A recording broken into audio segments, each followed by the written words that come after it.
foundation of the technological society, we have been acted upon by forces of such power that few, if any, of us can understand.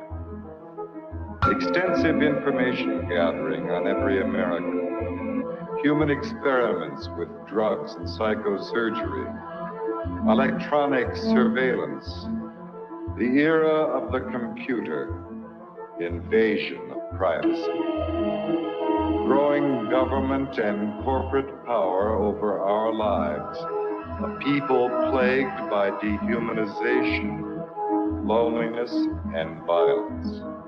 Dramatic? Perhaps. But we are losing control of our technology and our lives. Not so long ago, people in a similar situation did not awaken to the forces around them. Are we so unwise as to do the same?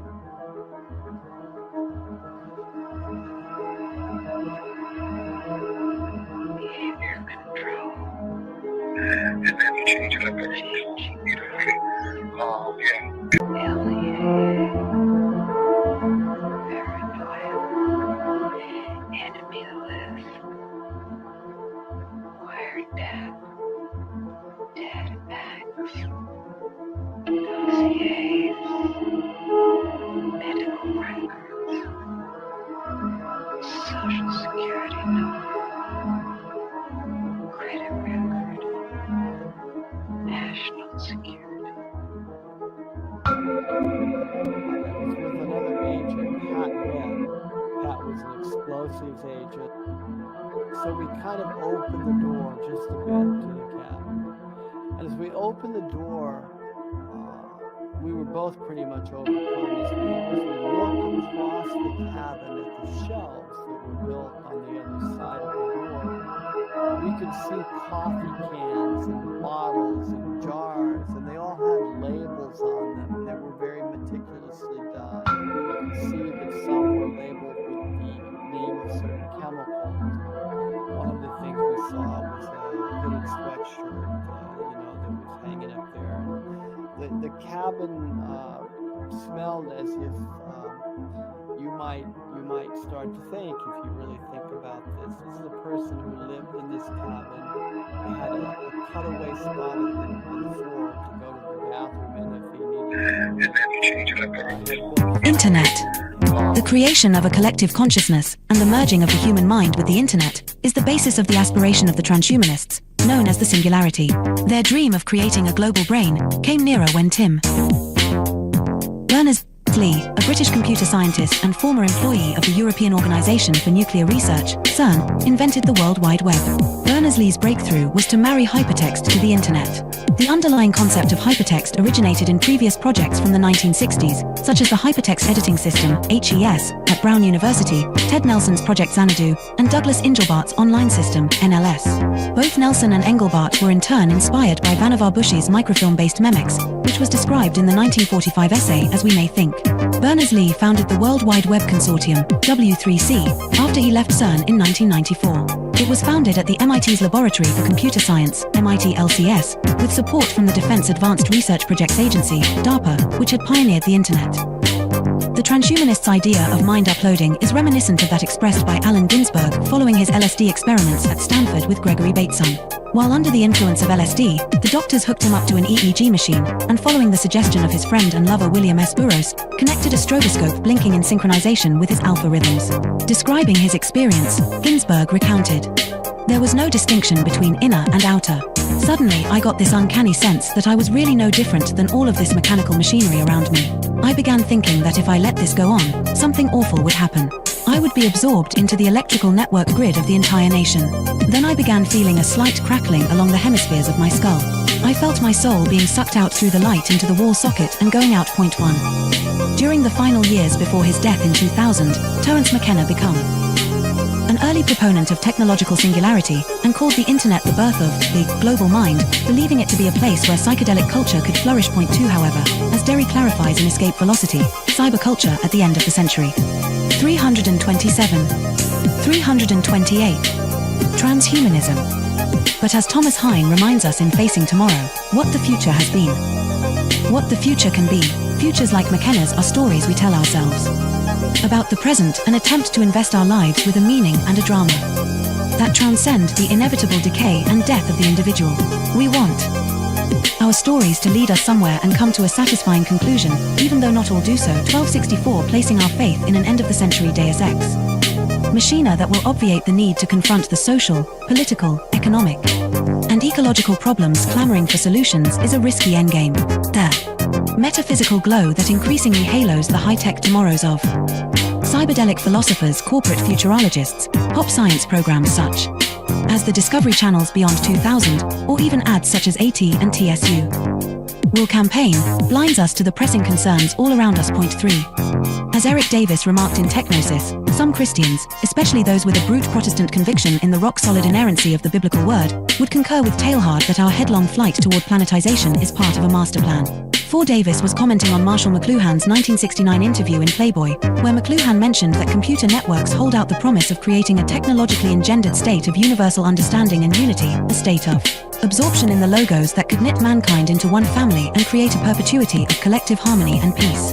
McLuhan clarified, in a Christian sense, this is merely a new interpretation of the mystical body of Christ, and Christ, after all, is the ultimate extension of man. 5. However, as Davis pointed out, in a letter to the Thomist philosopher Jacques Maritain, McLuhan flip-flopped on the idealism he had earlier expressed. Electric information environments being utterly ethereal foster the illusion of the world as spiritual substance. It is now a reasonable facsimile of the mystical body of Christ, a blatant manifestation of the Antichrist. After all, the prince of this world is a very great electric engineer. Point 6. However, for the transhumanists, the internet is not just an agglomeration of inert information, but poses the possibility of humanity creating a collective consciousness of the mystics. Effectively, transhumanism is the hallucination arrived at by computer scientists on drugs. As psychedelic drugs impede the ability to discern reality from imagination, they often lead to the mistaken attribution of life, or even divinity, to inanimate objects, like a computer program. The ultimate foolish dream of the transhumanists is that with the creation of cyberspace, we'll be able to enter the pleroma, the mystical realm of the ancient Gnostics, by uploading our minds to the internet. Thus, the internet will have come to serve as a totality of human knowledge, the omniscient collective consciousness of Teilhard de Chardin, also known as the global brain. Global brain. The relationship between the global brain and the internet, and its connection to the thought of Teilhard de Chardin, is explained in The Lost Symbol by Da Vinci Code author Dan Brown, a fellow alumnus of Exeter with Stuart Brand and Facebook. The Singularity. 329. Founder Mark Zuckerberg.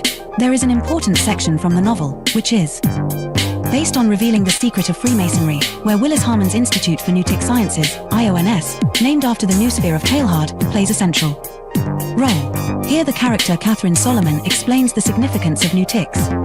2 heads are better than 1, and yet 2 heads are not twice better. They are many, many times better. Multiple minds working in unison magnify a thought's effect exponentially. This is the inherent power of prayer. Groups, healing circles, singing in unison, and worshipping en masse. The idea of universal consciousness is no ethereal New Age concept. It's a hard core scientific reality, and harnessing it has the potential to transform our world. This is the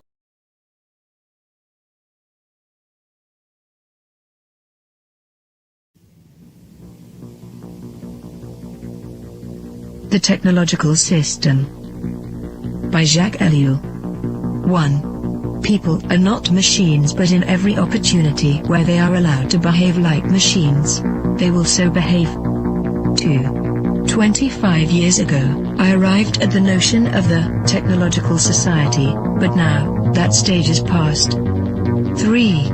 The industrial society. This term is very widespread, but I find it inadequate.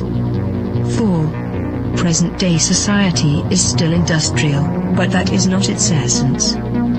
5. At one time, technology and machine industry were connected, but for more than half a century now, a gap has widened between them. Industrialism developed a centralized, hierarchical system, with a linear growth, a division of labor, and a separation between the means and the ends.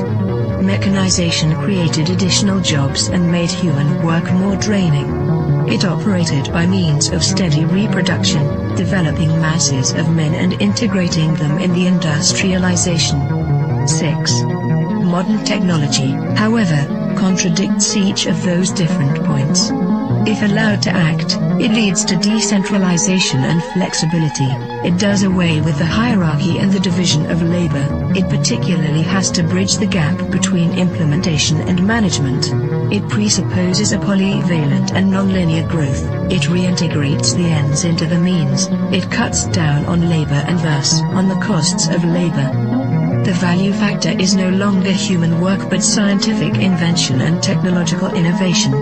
Consequently, we can no longer apply Marx's analysis, which states that the economic totality is based on the surplus value produced by the salaried labor of the worker. 7. The industrial system is a closed, repetitive world, with a linear revolution. The technological system is inevitably open, non-repetitive, with a polyvalent evolution. It can proceed only by the universal development of mankind, and that development is absolutely necessary for the development of the technological system. We are thus confronted with an ensemble that is totally different from any that has ever existed before. 8.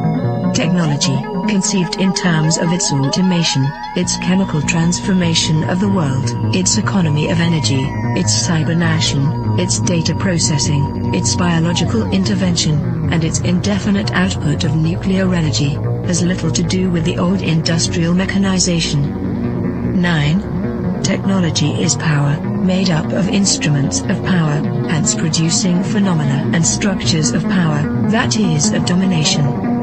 10. Touraine, in contrast to Bell, hesitates about a qualifying term. Thus, he speaks of a programmed society. In this case, I am far more in agreement. For he thereby joins the overall outlook of those people for whom the new thing about our society is the organization. He sharply distinguishes between the primary, capitalist, era of industrialization and our era. He qualifies this new society in terms of 3 features. 1. The emergence of new social classes, technicians, bureaucrats, efficiency experts. 2. The new trend of business, which is now based on organization and no longer on the relationship between economic power and productive labor. 3. Spare time activities.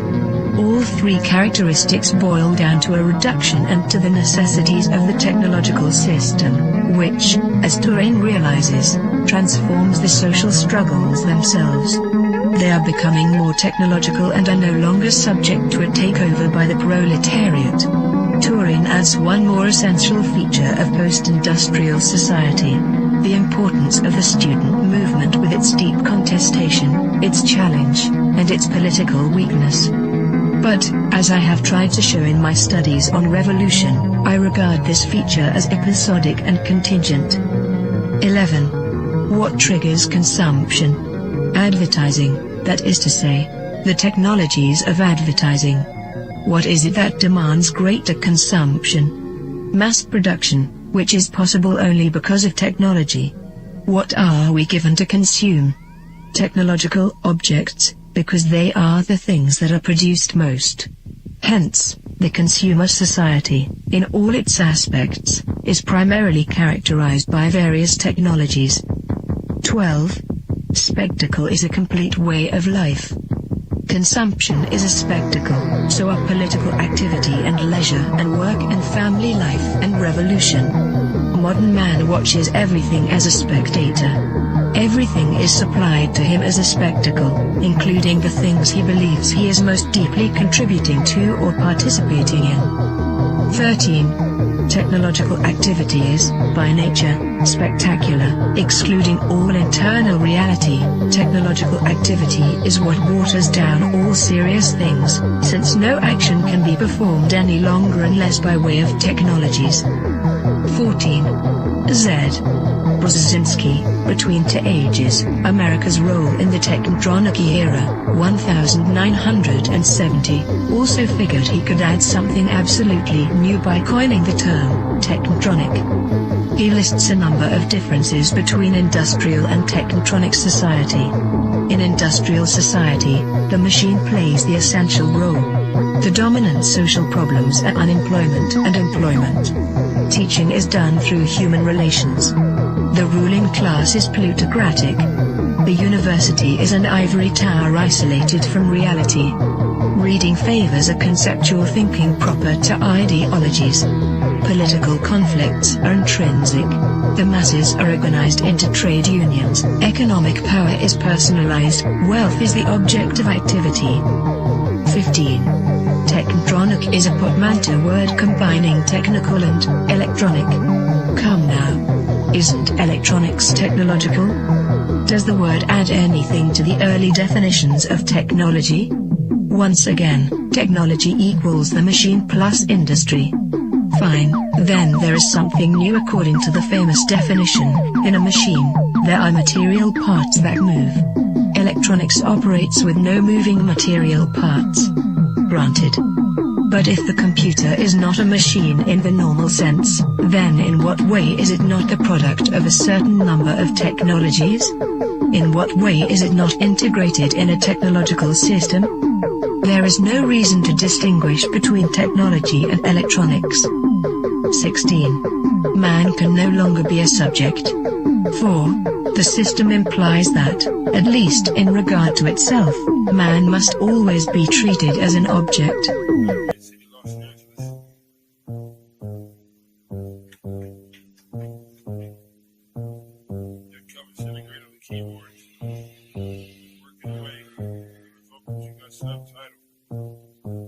I gotta go to work so I can work it out.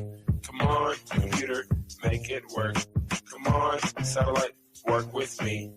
I gotta go to work so I can work it out. Come on, computer, make it work. Come on, satellite, work with me. I gotta go to work. Who would have thought that I would starter these jerks? The first full-time clock and serial microphone rocker. I used to jump on the stage back in the day wearing a stocking. To conceal my identity in any stereotypical venue. Never will I reveal the serious way that I feel. I'm on job time, all I do is talk into the steel. Use my style to hide and conceal. Profile and beguile while they smile and just say that I'm real. Bad luck strikes in 3, all of you will agree. I didn't have a heat shield, they rained triplicate on me. But it's squares versus circles, then and if you can compare front and back are differentiated by a 90-degree red circle. If you know what I'm talking about, you know the code, work it out. Forced entry, I was disguised as a sentry. I gave not a care, life is an adventure to me. I obtained secret money and manufacture inventions, fracturing the line between space and time dimensions. Restructure the torque and the structural integrity, so I can walk on water while it retains surface tension. This making me an acolyte of the greater unknown, the word shark, king of these murky seascapes. Within my patriarch society, you cannot dethrone the intricate degree and climate that I seize from the police state. I gotta go to work so I can work it out. Come on, computer, make it work. Come on, satellite, work with me.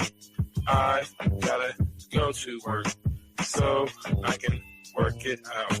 Come on, computer, make it work. Come on, satellite, work with me. I still wish they made more girls like me, intelligent, beautiful, and rich like me. But they don't, so I stay fucked up like King Kima. She's the type of person that will still rock Latigua. I'm the type of person that will still sport feelers. I found this pair of size 15s out in Pasadena. Those are my work boots. I insert this into these jerks' necks, giving them a virus. They'll destabilize their hardware. Now I can tap in just to my onboard wet works. Plant the hidden charge there. It's a cellular reconfiguring program consisting of integers, turning human beings into kindling, whittling the psyche into apparition, place it back into the skin, now it's the ghost in the shell. Should I boast? Well, no. I stay on the west coast of hell, where hell's bullets this I know so well. I have my work cut out for me. This has its perks. Just then I realized life is mostly hard work. And why not get your car pulled off under you? It won't get sorted back from that. Them just lurk, and who's the one to suffer you? I didn't know what to do, so when in doubt, go to work. When I'm 25, I'll contract myself out once now I'm through. Then it's just books and beats for me. I'll leave the rapping to my girl, a good scientist, and a world got cuckoo. Imagine how it is to watch them turn crazy around you, and then look over at you like you are the insane one. That's how it is. It's okay to meet the controversy bubbles and flattens out like this, like my little kids. And I've got to go to work, so I can work it out. Come on, computer, work for me. Come on, got to make it work. I've got to make it work. Come on, I can work it out. I've got to make it work. Come on, let it work this way. Come on, computer, work it work. Come on,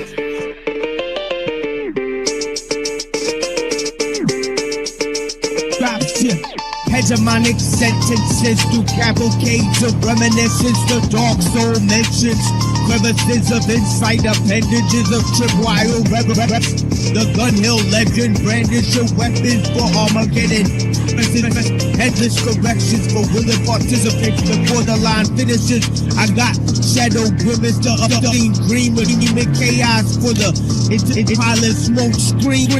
Combined with the best wishes, master attack detected full advanced craft methods that will highly adapt to this sharpen in psyche, which often might be construed as badly used or beautiful looks and like to mirror the schism unseen hidden. The newest eyes cast shadows into the bluest skies until the Tory Alabi brought to the king before me as the sacred justice plotted to misinform the whole chorus within construction. Nanonet filaments, hidden secret touch, mystified by the comfortable and united by inner struggle. Hidden a bundle of scar-ridden enigmas. Now the claw is written. Man is up with cheeky.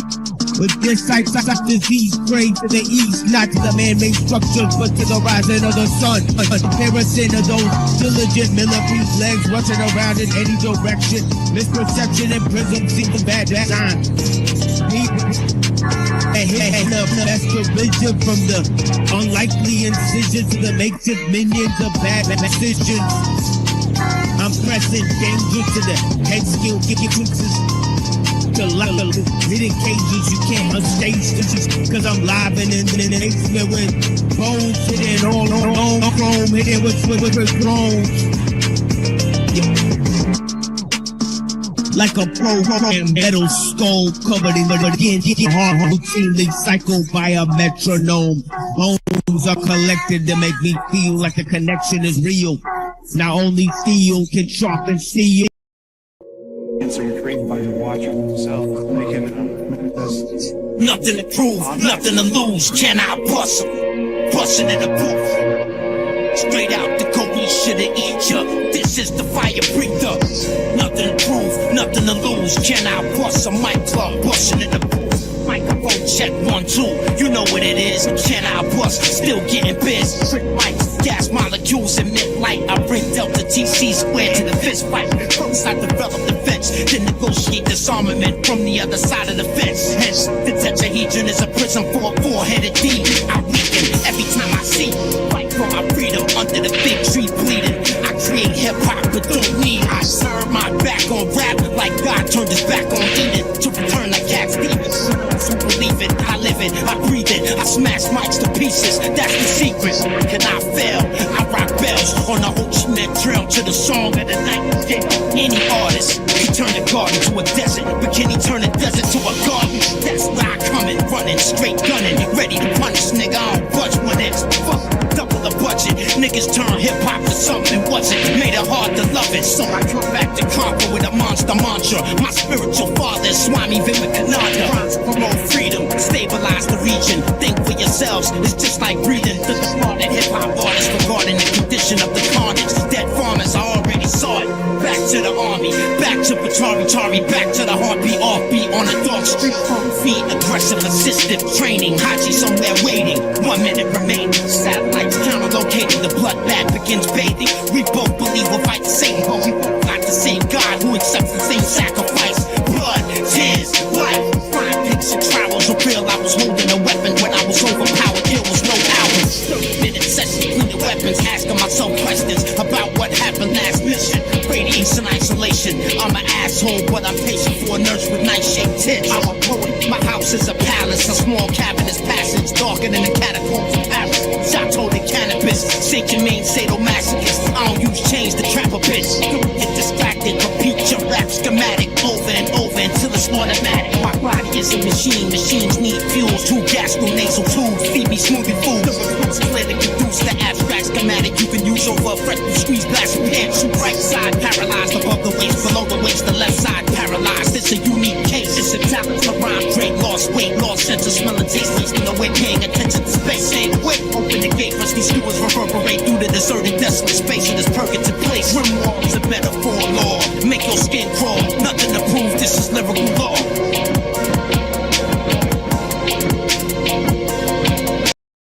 Yeah, I'm like a dead corpse crawling at the dirt on some zombie shit, aiming for your neck to bite the flesh where the vein connect. My brain's incorrect, traumatize you in a sec. My raps are like cracking the deck, satanic intellect slaughtered you. I got more for you, your flesh is sorta blue. You'll be begging someone to pull me off of you. When I'm stabbing you, I offered you a chance to leave. You'll only understand when you bleed, there's no talking to you. Just shoving a fork in you, who the fuck you talking to? I'm pure death in the flesh, I'll arrange a coffin for you. My knife packing status, got you shook, a lot of crooks, so respect my rap step. Kid, I advise you not to look. Turn your head, or you'll turn up dead. Put you to sleep inside a burning bed. Learn from what I said. I'm mushing your peeps, then I'm pushing you deep beneath where the deceased rest in peace. I injure you with ninja crews. Contemplate what sin to do. Negotiate with Satan, cause it's his decision too. Hold the soul like ghost storm, leaving bloody ghost score. So disgusting that your corpse is not allowed in most morgues. So jagged and decrepit, kid, that the maggots rejected it. I dumped it in the sea and killed a life except for squid. Why? Walk the wrong path, deviated by demons, while you faggot motherfuckers inebriated by semen. Lure you in my web, check your corduroy to red. If they look for you, they'll find you in the mortuary dead. Fill the clip up with the lead and put the biscuit in your head. After I rip you up the shreds, I'll take a sip of what you play. Don't ever try and walk a riff, cause I don't wanna talk. I play the kind of sports the way you catch a tomahawk. Open up your skull, fragments fall to the ground. Take a token, sniff a pull, now you're drawn to the sound. Thugs cry blood, supported by the hemp and the guns. Y'all tempt me to flip, so warping when to empty the clip. It's awful how we decorate your coffin, send me the clip. We celebrate with Henny blood shakes, that render me sick. Whatever you fix, get fitted with a million chrome. Rap Vinny Jones, I disattach, snatch from the bone. And ate the last witnesses, K'd out on medicine. Health nut, crush up my weed germ, chase it with heroin. Gorilla biscuits, busting your windpipe into splinters. Another thinner corpse, pain in the frost of the winter. Circle of tyrants, rocking inverted cross iced out. Blood forming, two in your face, get a race, lights out. Spikes out for dish rags, keep them on the hip like shit bags. You don't want a fag, you left in the bubble cup and we'll shoot a fast. Stay bent like breathing rubber, so be advised, Lucifer's rising, the invocation of my demon brother. Splattered in blood, fathom my thought patterns with drugs. Morbid visions of cadavers ravaged by maggots and bugs. Beetles crawling out of your eye sockets, pus pouring out of your mouth on top of dry vomit. Millions of body bags, blood-drenched battlefields, big butcher knives, you fucking faggots. You get your fucking face erased from your cabbage. Tangled in gore on the top, half of your body hanging off the door. Spasm and splash your organs across the floor. It's death. The slug hit the bulletproof vest I took from the policeman after I blow off his head. We like to say in service, Satan sadists. God is an atheist. You fucking idiots, your bitches give brain to us. Save yourself, the author of sacrifice. We criminally insane, escape from Bellevue. Sniffing on cocaine, don't even try it. It's ill-built gourmet of violence. Donate my brain to science, vacation, insane asylums. Come on, to my carnival of carnage where I'll slice and dice and peel off your shell like an orange. I'm too precise not to be nice. I know you like trash, you'll pay twice the price. I put brains on ice for preparation, prepare for the separation of your foundation. So talk, get your frown pasted in hot sauce, a roasted like hot dogs on an open fire. I'm a trip like fire, but don't admire the entire picture, cause I hang you like a fixture. So when you enter the mixture, use extreme caution, because it only takes one portion to form an abortion with the steel that forcing. You feel lost when you get tossed in the bottomless gorge. The heron horde got guns and swords.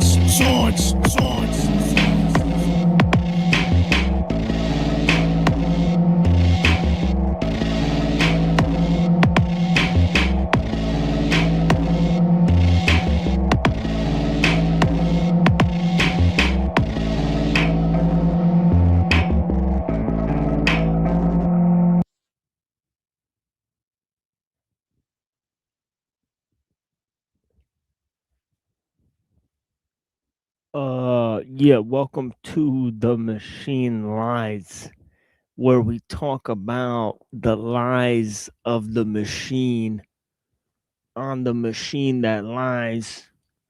And yeah, I got some interesting I would say some interesting reflections that are gonna be coming at you guys, and obviously in no particular direction. Some people have they tried to say that I'm like reading from a cue card or some sort of teleprompter when I'm doing my opening presentations, right? Because I've delivered hours of speeches, right? So they think, how's this guy coming up with this shit off the dome? And that's actually very flattering because they think like I couldn't have actually came up with it off the dome, right? So they think this is some it's like they're giving me a fake compliment, like this is some tight speech, man. This dude came up with this off the dome. Like this is pretty wild. Right? But then on another note, right? Obviously there's so many speech issues that I have, right, that come out during the speech. So I got lots of speech impediments and things that make it very evident that you know, doing an extemporaneous speech that is not prepared. So I ask you guys to bear with me during the opening things. I try to condense a lot of material that we've been covering, and of course I'm not a perfect speaker or anything. And of course many people have remarked that although they appreciate the content of the presentation, they are questioning whether I'm able to come up with this type of material. Right. Well, obviously, the ideas are not my own, right? We're citing some very brilliant thinkers as we present this material, right? And of course, one of the first couple thinkers that we'd like to talk about is Ellul and Mumford, of course, right? Because I think that they are really catalyzing most of what I put together on this channel here, right? And there's probably other channels devoted to Ellul, right? Jacques Ellul. They may be devoted to theology more so, or something like that, or you know, or political science, right? They may not be specifically dedicated to his ideas concerning his views on the technological system, right? So there's probably not too many channels that I think are specifically dedicated to Ellul's views on technology. Right, I'd venture to say there's probably maybe 2 or 3, and if they're out there, we're definitely not aware of them. Right, there was Chad Haig, right? Obviously, our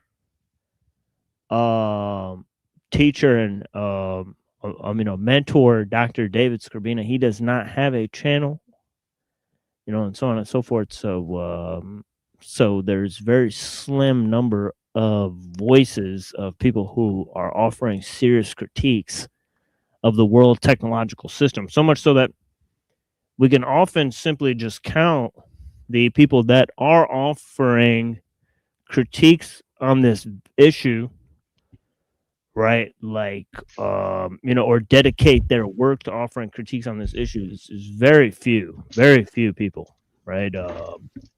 You know, although there's a lack of voices that have dedicated their research to this particular issue, there are a number of media, number of books, number of, you know, religious texts, right? Political treatises, doctrines and views, right? There's a number of texts in anthropology, sociology, psychology, Okay, there's numerous amount of texts that talk about the effects of technology on human civilization or on human psychology and how it's transformed, right? A lot of these aspects, so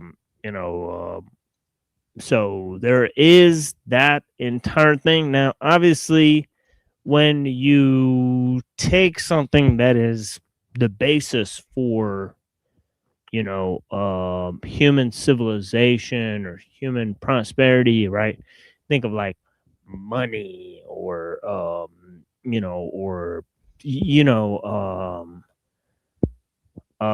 government, right? Or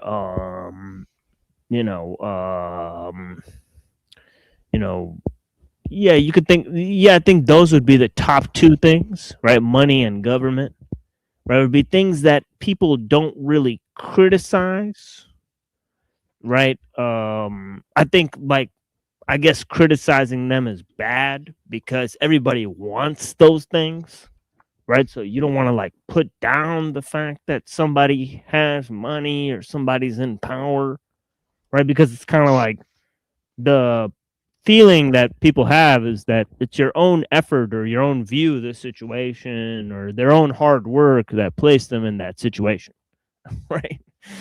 So I mean, it's kind of the same with technology, right? People think, well, tools and machines, they're kind of part of the long process or long effort of civilization. And once we have these things, we don't want to really talk negatively about the people who built the roads, built the phone lines. I mean, these are necessary parts of our life, right? So now that we live in a sort of social contract situation, we sort of tacitly accept that we have all of these goodies, right?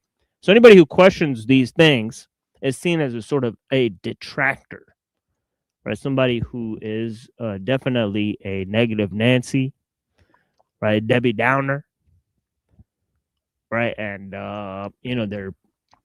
they're basically trying to rain on the parade of civilization, of the handicrafts of civilization, and how could these things be considered bad, and so on and so forth. So obviously anything that makes money, anything that increases power, anything that and obviously there's great examples where these things can be seen as bad, right? You could think of an example where somebody gets a lot of money and then they ruin their life, right? Like one of those like like moral tales, right? Where somebody gets everything they ever wanted and it just doesn't quite pan out the way they thought it would. Right, they didn't really want those things. Once they actually get the ability to achieve that, they figure out that's not really what they wanted. What they really valued was there all along, right? It's like the movie Clueless or something like that, and right, with the blonde girl, right, where she like she wants all these things in life exactly how I described. Once she gets them, right, she figures out that what is the regular things she has in her life, those things are actually better, right? That her dad is like this Jewish lawyer and he's given her everything that she wants. She's already living the type of life that she wants to live, right? And so on and so forth, right? And so that's the kind of story, right? Now with power, obviously there's this whole moral tale about giving somebody power, making them king for a day, and then they destroy their lives, right? And so on and so forth. So there's this great moral tale of somebody using power in the same way, right? That power could be sought out by people with bad intentions, that people think they want power, and once they get it, they don't know what to do with it, right? They're not exactly somebody who has the responsibility or the ability to take the criticism or, and so on and so forth. So, I mean, it's kind of the same with technology, right? Technology is like you could think of somebody who gets the ability to use a machine, but doesn't have like the understanding of how it was made or what it was made for, and like like a djinn or something just drops off this machine and says, hey, this machine, you can use it for this, but the person doesn't know how the machine produced the effects, right? But they use it anyways, right? Because hey, this is a good deal, right? We could use this machine to get this, right? But it's like, if the how to is removed from you, concealed from you, the means are concealed from you, right? Then it's kind of like somebody tricked you, right? You got what you wanted, but the way you got it is like, it could be anything. It could be, kids, little children's bones that are turning the gears of this little, mechanism that, and you don't even know that there's all this death and destruction and chaos behind this mechanism that's being employed, right? So that's the kind of thing that it's kind of like the coltan right in the laptop, where they have these little kids fighting wars and putting on army helmets to go dig up this stone, and then they put it in the laptop or whatever. All right. And of course, what's the gear? It's like the death and decay of the little ones is fueling the the machine that we're using as entertainment, and so on and so forth. So it's kind of this ironic pressure behind it, and I appreciate you guys listening to my sort of candid insights here. I will address the people in the chat shortly, but I want to sort of give a long presentation. So please, communicate in the chat and let us know, if you're corresponding well with the material. Give us some questions if you like, and we'll address those. And it's sort of the beginning of the show. I like to address the chat. That's kind of the only time I do it. So I'd appreciate if you guys have some participation and some acknowledgement of the material that we're trying to set forth. It's perfectly fine if you guys want to have your own conversation as well. Obviously, we can't stop people from talking about whatever they like. Nor do I really plan to. I can only do so much in terms of trying to warn people about the various items. And of course, I know a Saturday night, people want to enjoy themselves. They want to, cut loose, as they say. And of course, there's tons of app news for you to go and do that, right? Which are not,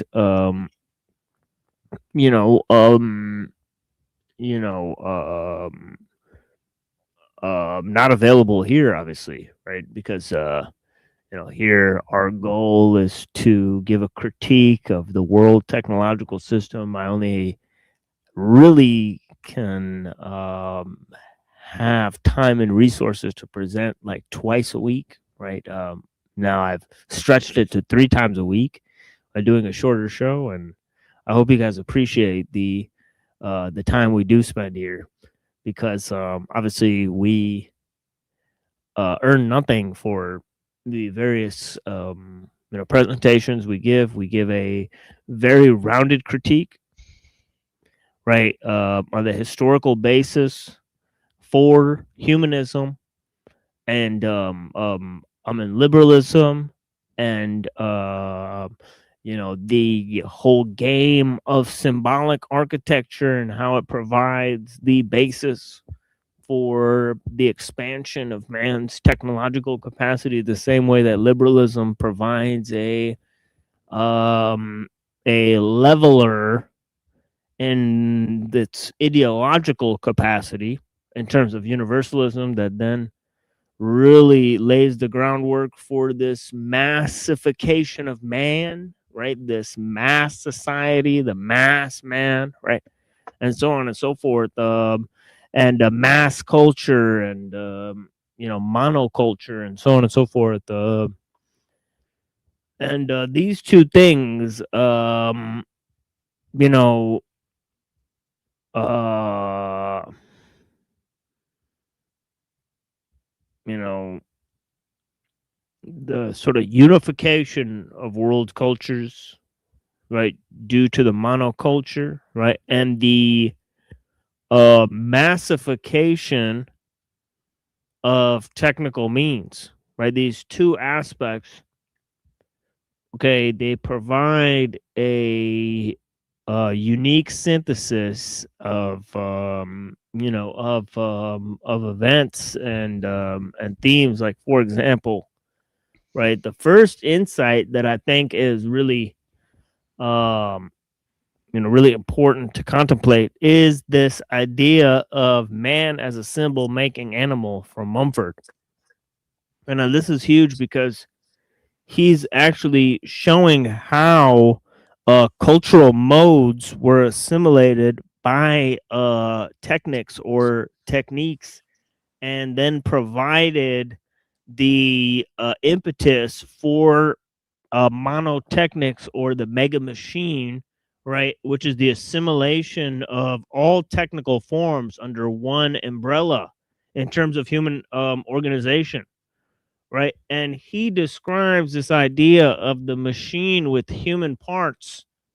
Okay, so this is very essential because the vision of Mumford, of this sort of technical sort of panopticon of influence, and of course that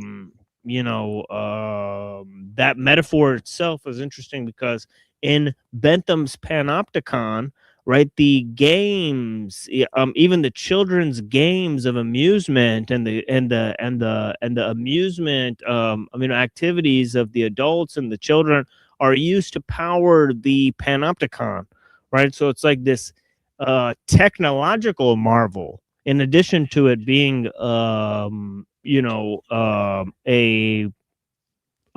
organization of means, right?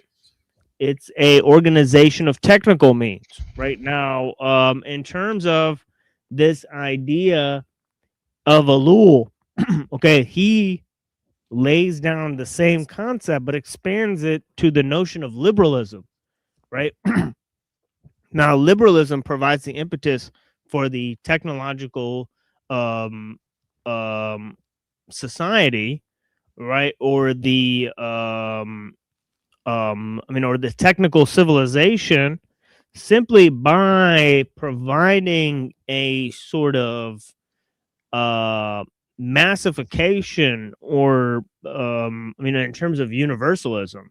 So as he says, liberalism provides the sort of psychological means of exploitation for the technical system because it convinces the people in the society that they're all just part of, like, one part, right? So in the development of the collective spirit, right, you get this idea that everybody's part of the system, right? That's already what Marx and Rousseau and all these guys are sort of catalyzing with their sort of philosophy, and that is utilized, right? That idea of liberalism, of universalism, is utilized by the world technological system. So there's two ideas there, right? One is how cultural symbols provide the expansion of man's technical capacity, and the assimilation of these cultural symbols provides the impetus to create the mega machine. The second is ellul's concept of liberalism giving birth to its own executioner, right? And liberalism and universalism providing the sort of psychological impetus right? And basis for the exploitation of techniques on a society-wide basis. As it says that the final nail in the coffin is that, you know, the government, you know, of the technical society, once the state and the technological factor in the society merge, right, and create this monstrosity, okay, then they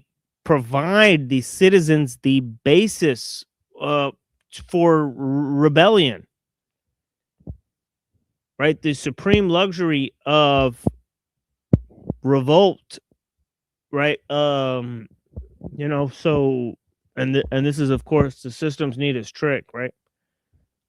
They provide the citizens an ability to resist the system, change and reform the system, right? And of course, this reform is kind of like the same thing as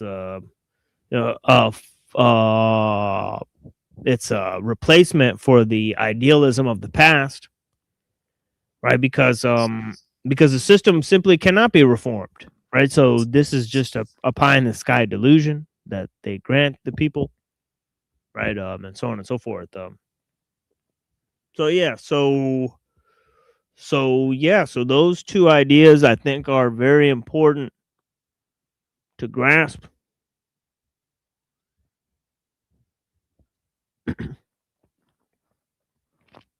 And welcome to Reddington and Fatima. Blessings to you guys. I greatly appreciate you guys joining. Yo. Hi. Hey, greetings. Yeah.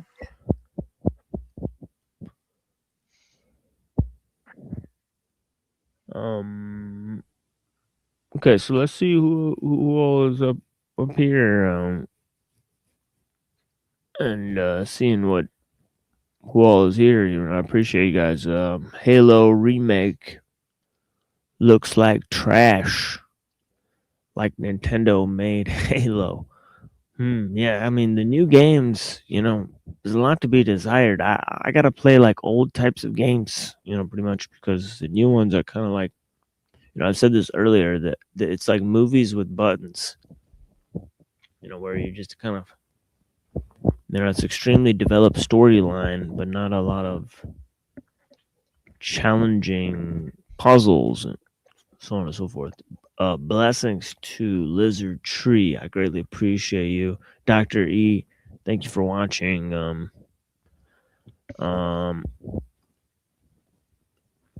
of course, I'll expand on those two issues. The one of,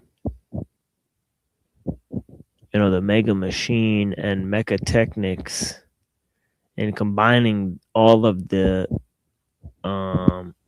technologies under a technical monism, right? Which the precursor to that is already, you know, shown by Mumford in terms of the mega machine, you know, that he describes.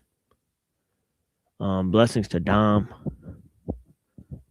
And yeah, Little Wing, I appreciate you. Thank you for watching. And Shadow. Yeah, thanks for writing a few comments there. I appreciate you. All right, we got this person here, one of our new friends. Personhood over dogma. A real heavy hitter. You know, she does a show on Wednesday at Finding Gnosis channel, where she has a woman-only panel. And our friend Crystal Shaman has been there a couple times. You know, Crystal Shaman is a great friend of the show. And greatly appreciate her time. Little Wing sent. Oh, yeah. God is an atheist. Yeah, that's one of Ill Bill's most impressive lines. He himself is Jewish, right? him and Necro, I believe, are cousins. Very influential hip hop artists, those guys, honestly. I think Ill Bill is one of the greatest rappers. But yeah, God is an atheist. Yeah. I know he has that line on his solo album, too. So he does repeat that line several times as well. TML, yeah. Machine lines, yeah, exactly. Jake, hey panel and chat, good to see you. Yeah, blessings. I appreciate you, man. Yeah, thank you. Yeah, spooky Saturday. Yeah, it's pretty spooky today, honestly. I'm not gonna lie. But I mean, it is a frightening visage, right? Of and of course, I think that there's obvious reasons to be scared, but I think do not fear of man, right? Fear of man causeth snares. And of course, as they say, man cannot serve two masters, right? And we can't serve both man and God at the same time, and so on and so forth. So you have to choose one over the other. Yeah, you got to choose one, and the time's coming to make the choice, and so on and so forth. Because these man-made systems, right, and so on and so forth, they're basically temporary. And it's obvious that man-made systems are becoming idols for man and to contemplate and so on and so forth. And of course, as we've said on this show, right, nature is God-made technology, and the technology we make is man-made nature, right? And of course, there's nothing new under the sun, right? So we have to contemplate how we're because obviously we're all going to be recycled at the end of the day, right? So this is the thing, is like it's our choice if we want to be recycled into something that's made as a foundation, as a pillar for for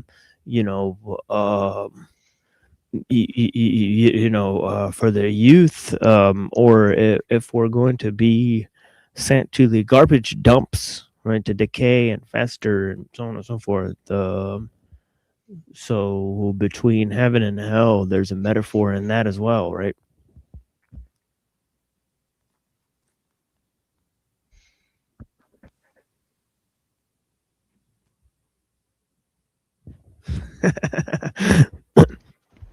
I'm riffing, you know what I'm saying?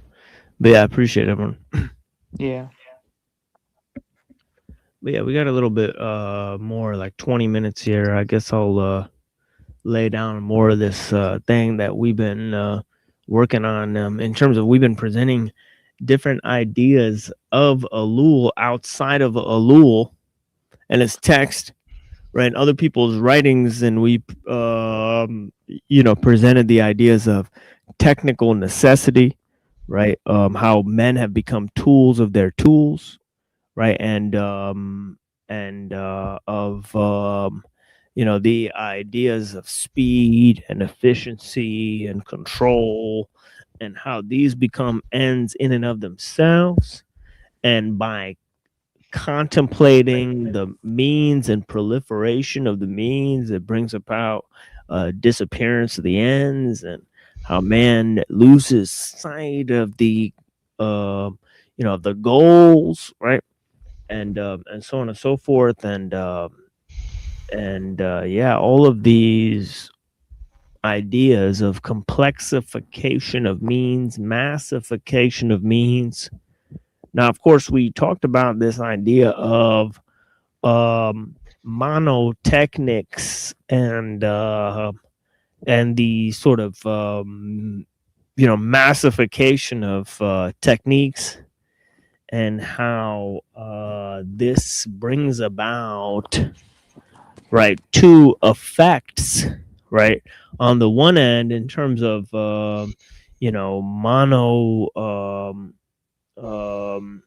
culture, right, and monotechnics, right? There's this idea of technical monism, right? Of how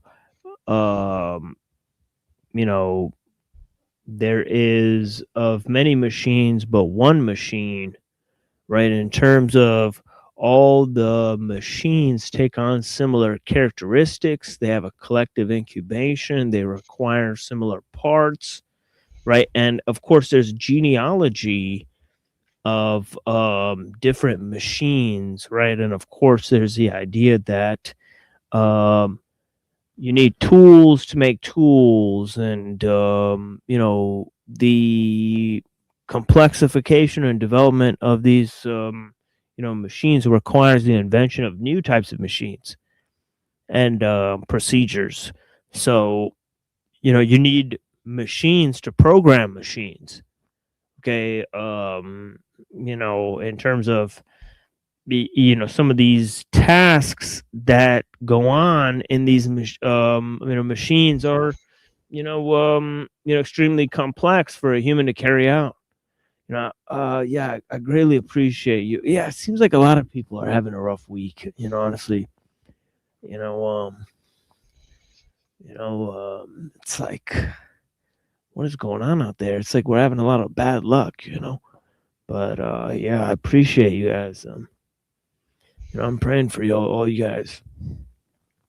And if you guys got anything, obviously I'm available to talk, and so on and so forth. I actually do give pretty good advice. I notice I don't like talking to people is the thing. I'm kind of a recluse, so I'll avoid people for a long time. So, but I do make myself available. And when people do come and talk to me, I do give pretty sound advice. So, yeah, I mean, and I'm very good at not telling people what the situation is. So definitely I will keep your secrets and all that type of stuff. So, yeah, I'm a very honest dude in that regard. I'll take it to the deathbed with me and so on and so forth. Very, but yeah, so I do put myself out there like that for you guys. If you guys want to have a little conversation and so on and so forth. We got the homie here, Blessings. Yo, what's up? Yo, fuck y'all doing? Yo, what's poppin'? What y'all doing? Nothing much.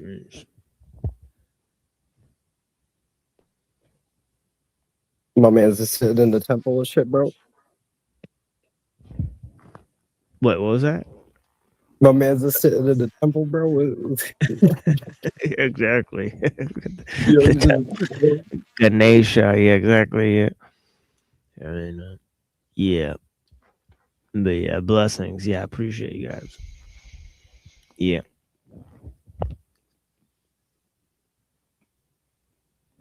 But yeah, in terms of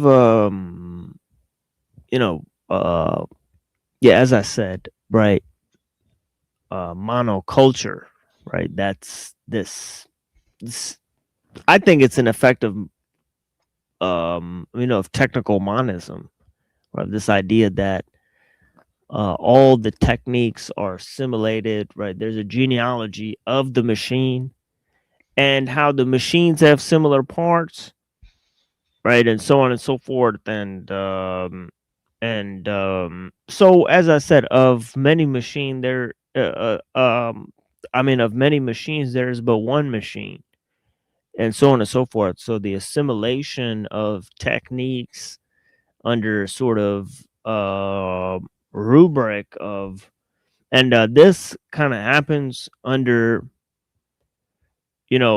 two steps, right? One is that there's this idea of specialization, right? And of course that creates this sort of rule of experts, right? And the rule of experts creates a sort of complexity, and of course that complexity creates a need to respond in terms of human organization, and that human organization creates a correspondence with the level of technical complexity to create more forms of specialization. And of course, that's kind of how the system develops, right? The human level of organization has to correspond with the level of technical complexity. And that's why once the process gets going, they forget why they're engaged in these technical means, right? They're not able to see, or each individual part of the system is not able to see where the entire movement is headed. So they just play their part as a function of the whole. And of course, that's the end effect of this dual level of complexification and specialization, right? In terms of this technical monism, it creates the monoculture, right? And of course, as I explained on the last two shows in the introduction, okay, it's neither politics, right, nor religion, nor culture, right, nor philosophy, right, aka ideology, that's driving this technical expansion, right? If you try to look for it in one of those means, right, you'll fail. Why? Because it's technology that's driving all these factors. So, you'll be putting the cart in front of the horse, right? And then looking for something, obviously there's ways in which these things caused the, current ways, or, current aspects of technical expansion, and so on and so forth. Now, let me move to the other point, right, of this, sort of technical universalism that comes through the massification of techniques and the massification of the human and the creation of mass society. That is obviously one of the effects of, and you could put this in terms of universalism itself, right? Because universalism, right, although that's not exactly what technical universalism means, right? It just means that, that technology crosses all the boundaries of race and culture, and on politics, and sex and class and all these types of divisions, right? It is the great equalizer, but it is responsible for the creation of the mass culture, and the mass culture feeds off of the idea of universalism. Okay, so as you have the person that is reliant on the world system, right, and the economic and technical means of the system, right? You have a person who's completely divorced, right, completely divorced from the from any culture, right? Any form of local autonomy or community, right? A group, reliance on wild nature, right? All these things. These are the things that the system removes, right, from the OG human, right? That's the whether you think of it in terms of the religious modes, right? This would be the human that is suited to a traditional lifestyle, not a modern lifestyle, right? Whether you look at it in terms of our evolutionary development, right? You could think of it in terms of somebody who is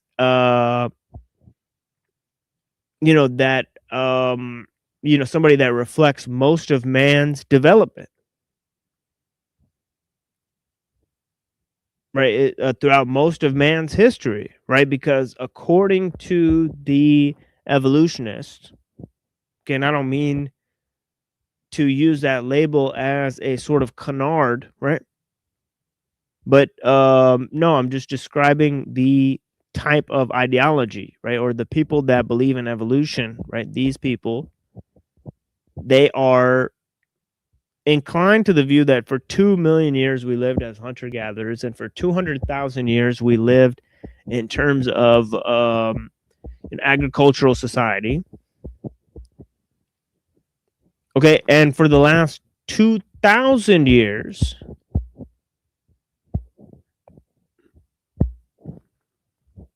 we have sort of a bunch of written records and stuff, and so on and so forth. So they give this view of history, and of course it's means that throughout most of our historical development, we lived in a very low level of technology. Very low level of technology. We evolved under very primitive conditions, animalistic conditions, and for most part of our evolution, animals knew how to use tools way better than humans did. Way better than humans. They were like miles and ages and centuries ahead of human development in terms of tool use, right? We couldn't even use agriculture, right? We didn't even have simple tools until 12,000 years ago, according to these scientists, if you want to believe that.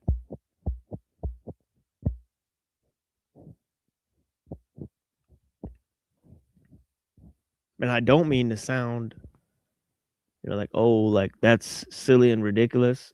Obviously, I don't know what happened, right? I'm not somebody who knows what happened, right? 10,000 years ago, I'm not somebody who claims to know what humanity was doing 10,000 years ago, right? You know what I'm saying? And so on and so forth. I'm just telling you that in the various views and development of man's history, right? Now, you could say that man developed rather quickly. Okay, there's been human civilization, but even then, right, for the most part of our history, okay, whether there was technological civilizations or a world system in place, there's good reasons to think why such a system did not last very long. Okay. And a lot of those legends and so on and so forth explain why such a system could not last very long. The ways that it either exploited man or tried to convince man to create an alternative reality that was not conducive of his spiritual capacity and so on and so forth, right? So there's all sorts of these reminders, whichever way you want to slice the pie, right? Okay, you could look at it in a purely scientific or materialistic view, or you could look at it in terms of the view that man's history has continually been altered, right? That we've been allowed to get to a technological world civilization many times. But again, what caused us to fall from that state, right? Other than man tried to create an alternative reality that he could not sustain, one that did not comport with his true spiritual nature and so on and so forth, and his true purpose of development, right? And so on and so forth, right? So and of course that entire statement can be applied to the scientific paradigm as well, right? Because man has a true purpose or development, or should, right? Otherwise, it's just nihilism, right? Wouldn't it be, right? So, yeah. Welcome. Oh, so everybody's dropping like flies. It seems like. I know we're like nobody wants. Yeah, it's like we're having a hard time getting contributors. But yeah, blessings to the people. I really appreciate you guys. Let me drop the link again because we are already an hour into the show, and yeah, I think maybe he hit the wrong button there because here he is again. Blessings. It's pretty easy to do that on the phone, if I remember right. I didn't hit the wrong button. It doesn't display my avatar the way I want it to. Yeah, I noticed that. Yeah, it went away for a second. Yeah. It'll show up as one thing in the StreamYard, and then I look at the YouTube page and it's something else. Yeah, it's like something totally different. Yeah. I don't know. But you were asking about why the technological systems collapse, and there's a lecture by Manly P. Hall who talks about this, and he actually starts analyzing history from the exact same point you do in this talk, from the time of Pythagoras and the people who lived during his time all the way through the present day. And he basically says that every 600 years, civilization invents a new way of doing things, typically brought about by technological advancement or even new laws or such, or economic systems. And that after about 600 years, these ways will crystallize, he says, in a way so that they aren't actually serving the people who are alive to live in them after their ancestors had established the systems in place. So essentially, it's the systems of the past holding down the present generation. And so the system collapses in what he calls a phoenix reset. And then from the ashes, a new civilization model is birthed or born. Wait, you're not talking about archaics, are you? No, this is Manly P. Hall. Archaics will tell you that the phoenix is a literal machine that comes every 138 years, yeah. Yeah, but it does. He talks about allegedly. Yeah. Apparently missed the last time. Sorry. He what? Apparently the Phoenix machine forgot the last time. In 1902. Yeah, 1902. Anyways, you were saying about Hall. Yeah, this is what Hall says. To him, it's this cultural rebirth or reset that's comes about naturally when systems outgrow themselves.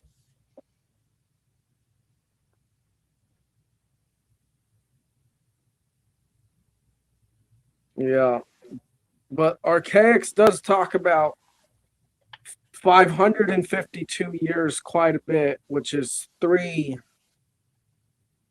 Yep. Yeah, three Phoenix cycles, and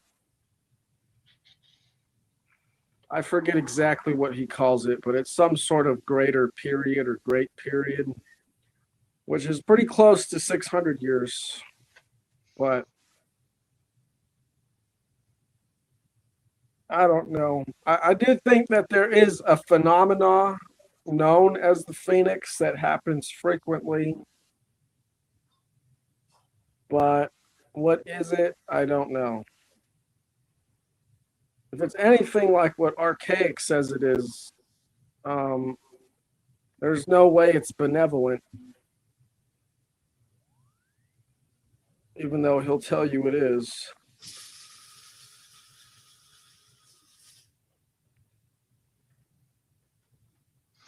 Yeah, I don't know about that, but I do kind of subscribe to catastrophism. I don't think history going that far back is what they call it. You know, smooth. That's not the right word, but yeah, no uniformitarianism. Yeah, that's probably what I was trying to think of. Yeah, this is something he talks about a bit, and I think he's right. He usually points to people from the 19th century talking about it, but yeah, I mean,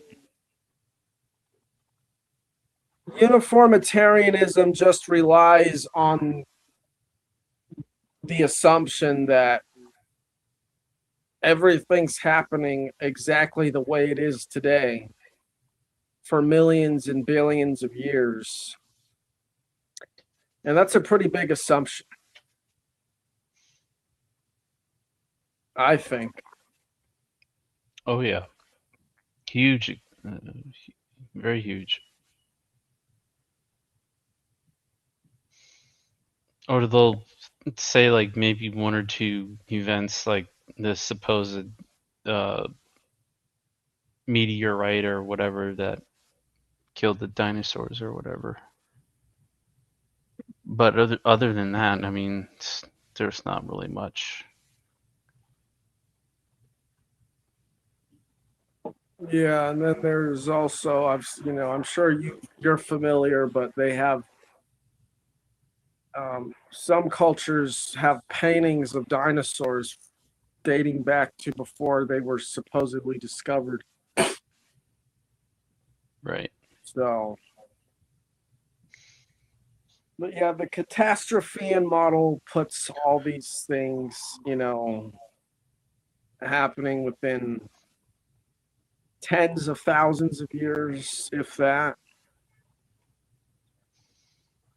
Yeah.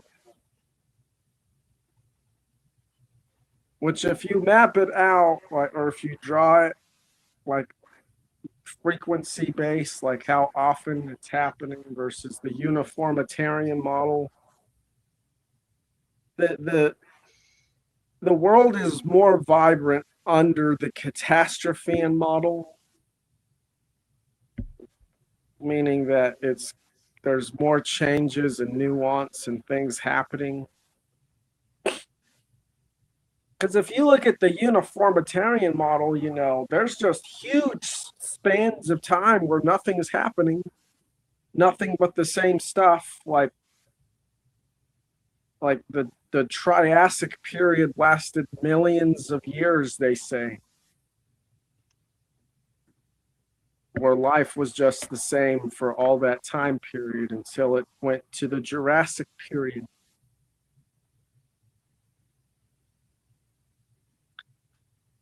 And considering how much has changed just in recorded human history, I know I'm skeptical that, you know, life is like that old and has been like that. But I can't really say I know for sure how old it is. Right.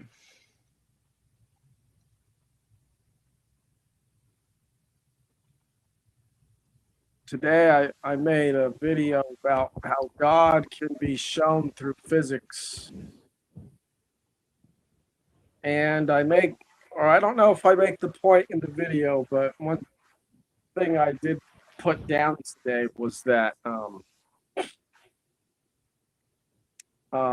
everything is eternal because everything exists within the potential of being, like in the Parmenides sense. So, you know, the way I describe it is just like you can picture a number line that stretches out one way, and then another number line that stretches out another way. You know, one is positive and the other is negative. But it doesn't matter how many numbers you say there are, you know, an infinite amount of numbers. You can always make the same amount of positive numbers as you can for negative numbers. And so being just basically takes these sets of infinities and merges them into one continuous substrate that basically forms zero. Because if you take -1 and +1 and put them together, you get 0. And it doesn't matter what scale of numbers you have. So everything that exists within this unlimited potential. So if the universe, they say, is 13.8 billion years old, and let's say it lives like 100 trillion years or whatever, and then it dies. And then let's say after it dies, quadrillions of years pass. So quadrillion is the one above trillion. It doesn't matter how long the universe's life was or how much time passed it up. It is still eternal because it exists within the unlimited potential of being just as much as it did before it manifested into the universe, just as much as it did when it was manifested as the universe, and after it has lived its life cycle of however long it lived as the universe. It still exists within the potential of being. So everything is eternal. And it doesn't matter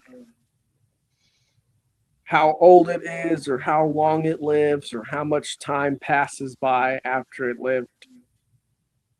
Or even if it's not born yet or exists yet. And this is why, as Parmenides says, that it's static and unchanging, because you can't add to it, nor can you take away from it.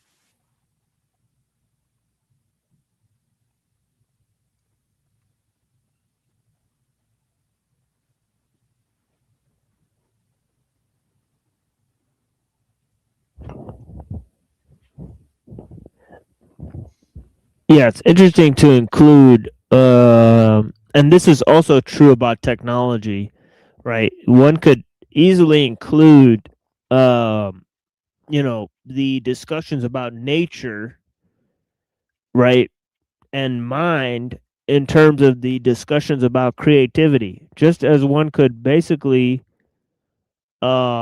include the idea of, time, right, and ideas about time and the metaphysics of time in the theories about history, right? And of course, I've proceeded to show how the ideas about nature and the ideas about history have been changed by the technological scope, right? I think it's very interesting to point that out, right? Because time has to do with technology, right? It's pretty obvious. First and foremost, the most important invention is the clock, right? And then nature has to do with technology, right? Whether nature is a created thing, right, or whether it's intelligent or creative, right? Those things point to a deeper sort of metaphysical truth. Oh yeah, you have no idea, bro. Well, what the fuck type of shit we be smoking on, dog? You ain't got that.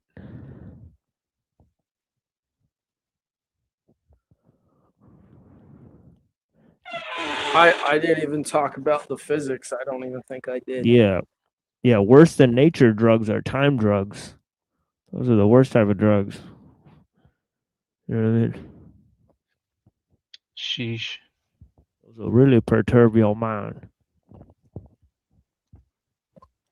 Yeah, to me, time is just another spatial dimension that moves us. So, like, we can freely move through length, width, and height according to how we choose to move our bodies within those parameters, but time essentially just moves us through these things. Kind of like a vehicle.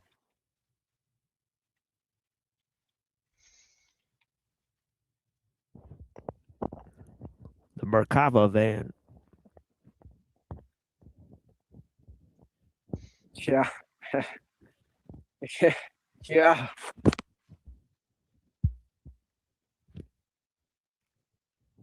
Yeah, I think that's from Dr. Delbert Blair.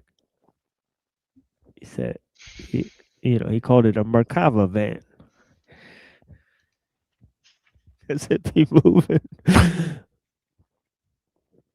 So, yeah. Yeah, time, exactly. Exactly, Alex, is memory. Whoa. Time is memory. Oh. Not movement, but memory. That's deep. Okay. Well, I guess if you were to, because if time is spatial and we're in it, then theoretically you would be able to zoom out and examine all of time. If you look back far enough, and it would just look like one thing. So if you could do that, I guess it would become a memory.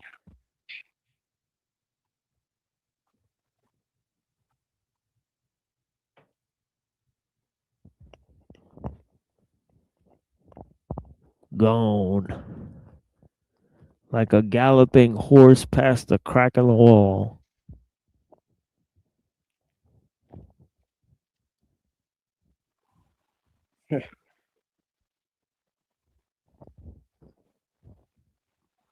That was from the Robert Z. Remember that line? That line was killer. He said,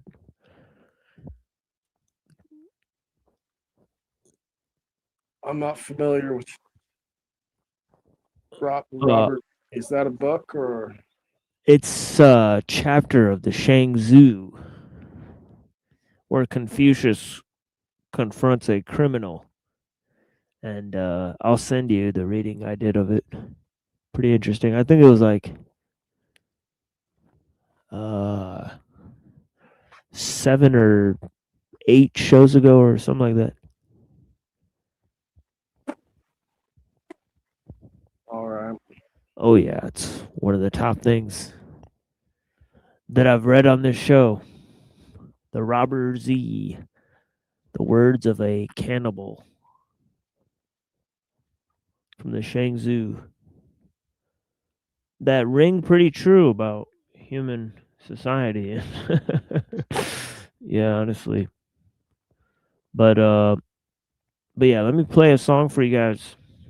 Project Windows by Nas. If you guys remember, I actually forget what album Project Windows was on. Was this on It Is Written? Not sure. But yeah, originally it's a very soulful track, and of course I've changed that because it's Spooky Saturday. So so get ready for a very action-packed version of Project Windows by Nas. That is very much modernized version of it, I think. But yeah, I appreciate you guys. And hopefully, you know what? Let me put my let me put the show on the TV here because I'm not sure if we're gonna get struck for this. Yeah.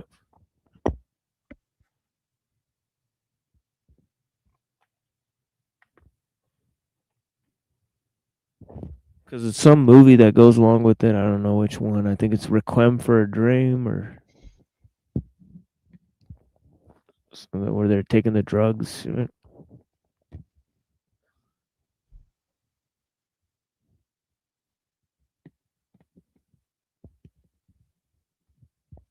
Of course, I put like music videos to go with each show that we do. Some people say it's like the best part of the show.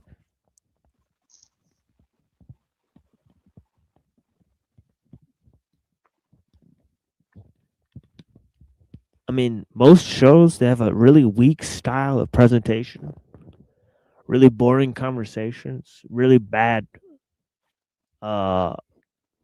just like they try to be intellectuals, they try to be funny, they try to do a lot of things, and yeah, they try to pretend like they're like really good homies and stuff. It's just all just fake. It's really hard to watch, honestly. And then of course they play whack music. They got whack just pictures and images. It's always like some stupid shit. Looks ugly. It's always like just a bad color display, and just I don't know, I got some really beautiful shit, fractals with Bill Laswell and shit, just for today's show, right? So I mean, goddamn it. One problem is they're always all focused on debates and trying to prove other people wrong. Oh, it's terrible. Their debates are garbage. God, their debates are terrible. Their debates are trash. It's like the most non-intellectual snooze fest. And it's literally like Boomer City. It's like two of the oldest, most retarded, most dilapidated, most decrepit, most distraught individuals you could ever fucking find. And I use a lot of D words. Just because I want to sound like what's that guy? Yeah, anyways, go ahead now. I'm sorry. Well, I mean, it's just they don't seem to focus very much on what they know. Like I said, they just want to focus on a lot of them just tearing other people down, especially like shows like The Line and everyone associated with that call-in panel. What is that? I've never seen that. Isn't that like Dillahunty's thing? Oh God. Yeah, those atheist call-in shows. God, those are the worst. You know what? You know what I've concluded? The atheists and the Christians are controlled opposition. It's pretty obvious. And they even represent already set political party lines. Isn't that funny? That the Christians represent the conservative Jews, right? And then the liberals, the atheists represent the liberal Jews. And they're literally representing two sides of the political quote unquote divide. Right? It's pretty interesting how that works, how these are two controlled opposition groups that are funded by the same people, right? It's pretty funny, right? But yeah. But that's my 2 cents on the issue. It seems like these debate shows are pretty much all set up. Leg cramp. Yeah, I've had that for days. Walk or standing desk. I walk like 3 miles a day. Yeah, I need to walk more. Well, who are the Christian call-in shows? Or I don't know. That's just like all the ones we've called into. Right, like A's philosophy and stuff. There's see when you called into the Christian show, there's an atheist guy there, and they both agreed with each other against you. That's proof of what I'm saying right there. Those guys those guys are pretty small channels. And you got Crucible and yeah, but they're allowed to go. Like all for those example, clowns. Like for example, those guys will be allowed to be invited to those top debate shows. They won't even allow, like when I go to those debate shows, they don't allow me to go and be the headliner to debate on those shows. You get what I'm saying? But those other people that you talk to, they will be headliners on those debate shows, man. So I'm just saying, like, you know, like they're not gonna invite me and Dom, but they'll invite those guys. You know what I'm saying, Dom? Yeah. So I mean, that's the real truth behind it. You know, I noticed shit like that, but yeah, probably because they don't want to get, they don't want to get stomped. But still, I mean, it is what it is. It's you know what it is. They're all just grifting. And there's a lot of that. Yeah, there's people narrative control, supporting each other's businesses, and they know that. You know, if you get up there and you start saying, "Oh yeah, Uncle Teddy this, and the J's that, and and this and that," they're gonna say this guy cannot be on here. We're gonna get demonetized, right? So you can't even speak your mind. You know, most of the topics we talk about on this show, they don't even want to talk about. And then the other shows, you either have these shows where it's totally controlled and they're grifters, and they're supported by the other shows where they take the video down and they say N-word and F-word, like T-Batard and and E-Batard. They're just basically the powdered Dusty show with the N-word and the F-word. It's just the same show. You just get to say naughty words, and they think they're edgy because they said naughty words. Right? It's literally the entire show. I think it would be possible to get on there and debate them. The main thing that I notice is you just can't let them take the conversation the way they want to, because they're always going to basically, for me, they always try to focus on one thing, typically a definition of a word, and they always try to label you or box you in with other people. But if you can just find a way to bring it back to the broader point that you're trying to make, they always seem to avoid. and not let them bring you down their narrow path so that they can try and categorize you. They should, I would think, have a pretty hard time dealing with that. This is why typically when I talk to people and I think they're doing this, I just call them out. Or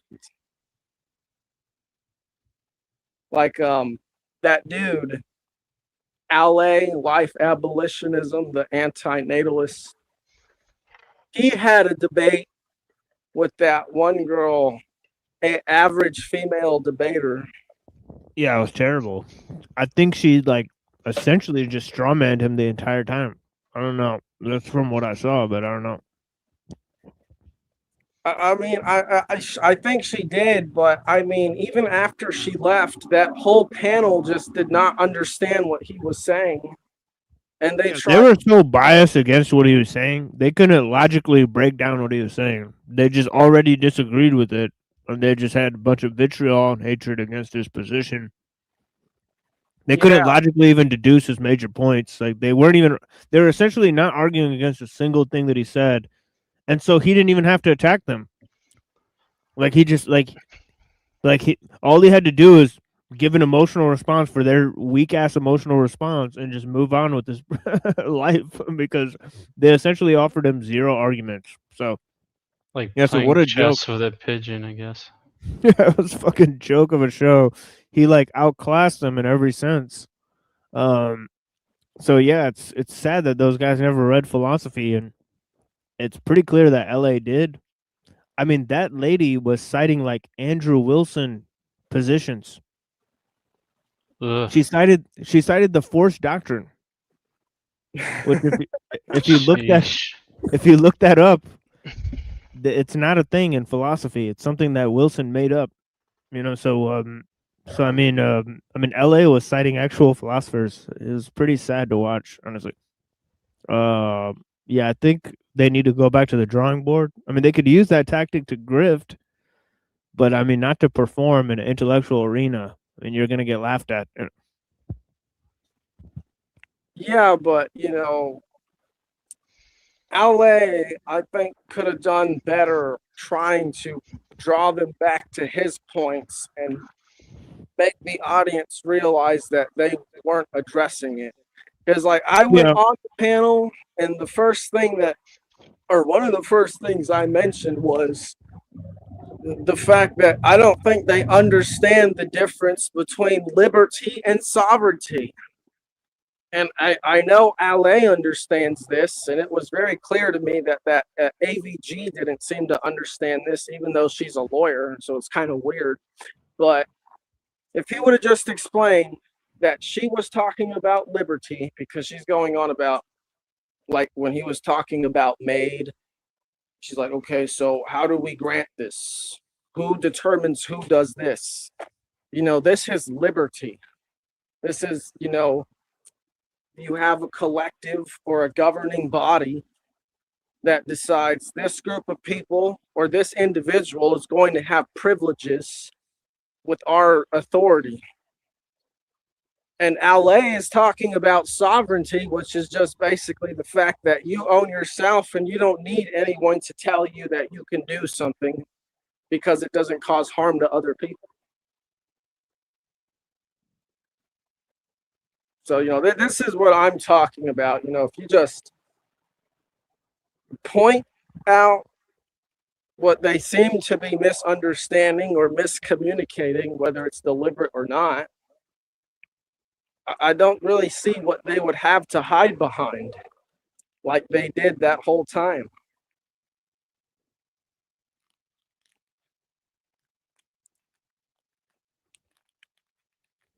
Or am I just wrong?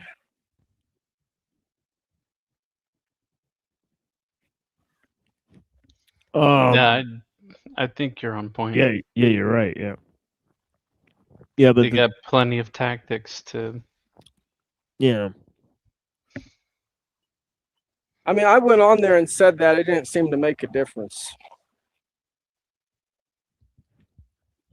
Yeah, they seem to be lumping a bunch of stuff. Nobody cares, right? They just give them their bread in circuses, give them their rage content or whatever, outrage content. Well, to give the host credit, he did call out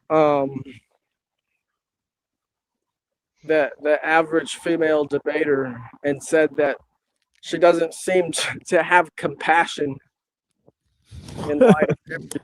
Well, that he's not the host. The host was the lady. Oh. So, yeah, so she was I mean, yeah, I mean, props to her for entertaining the topic. Yeah. Because it seems like, you'll see a bunch of debate shows and it's always the same topic, and it gets kind of boring.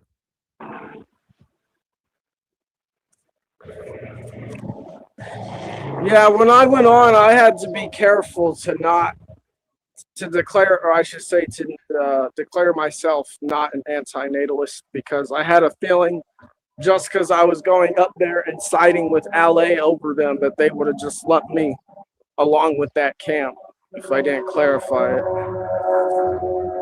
So, can't let them do that.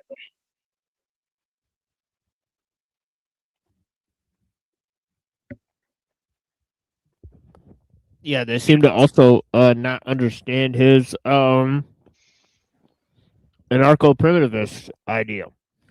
So it's like they were like, it seemed to me like they were lumping his anti-natalist idea with his anarcho-primitivist idea in a way that's doesn't really comport with his true ideology. So it's like a lot of, yeah.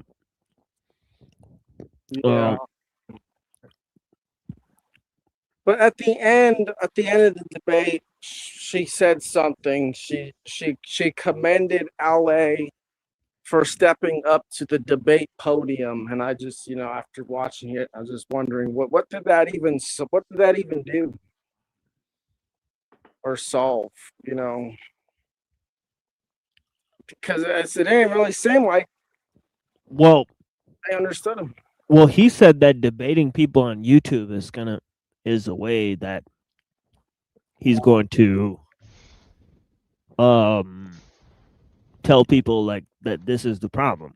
So I just think that's a grandiose view of things, and I mean, I guess he's definitely a good-spirited person, but yeah, the prospects of that are basically nil, right? Of debating people and spreading the word about this ideology, right? I don't think the debates online are for that purpose, to educate people about a certain viewpoint. So that's I think that'll be common, but yeah. So all of a sudden we got a huge influx of viewers. Not sure from where. Not sure what's happening. I appreciate the people that are watching. We are going to play some music and then read some George Orwell.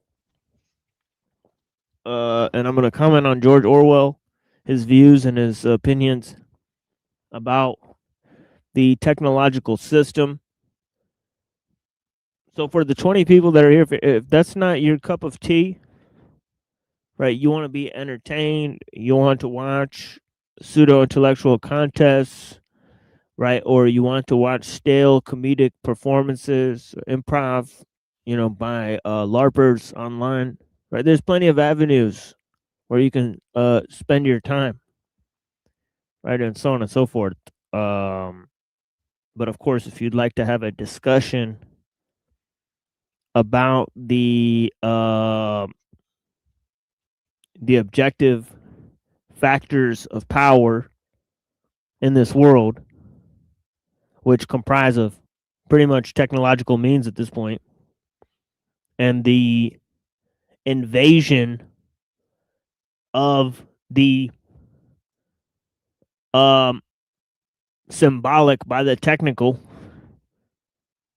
and the total hijacking of man's traditions and of his interfacing with nature, and of human societies interfacing with nature by machines,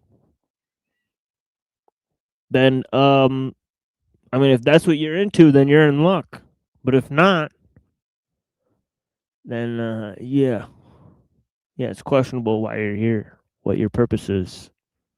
You could be a spy, you could be any number of types of people. But anyways, here is a song that I think explains what's going on, called Project Window by Nas. And of course, I've updated the sounds to reflect the situation. Blessings. Black hoods, cops and projects, sewers flooded with foul blockage. The gun is wild and every child watches. Chains and top locks get ripped off hinges. Doors kicked off, drunk stag off, smeared off, wipe your bid off. Crippled dope chains and wheelchairs stare. Vision blurry, it's buried deep in their minds and hidden stories. Daddy's a mirror and a gun at 70s younger. He's finished for the rest of his life till he fades out. The liquor store works missing, but then it plays out. So many ways out the hood, but no signs lay out. Mental slave house with gas go off, or show off. Niggas up north, prisonology talk till they time cut off. You should chill if you short, prepare deep thought to hit the street again. Get it on, get this paper and breathe again. Plan to leave something behind, so your name will live on, no matter what the game lives on.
Y'all sing the tune,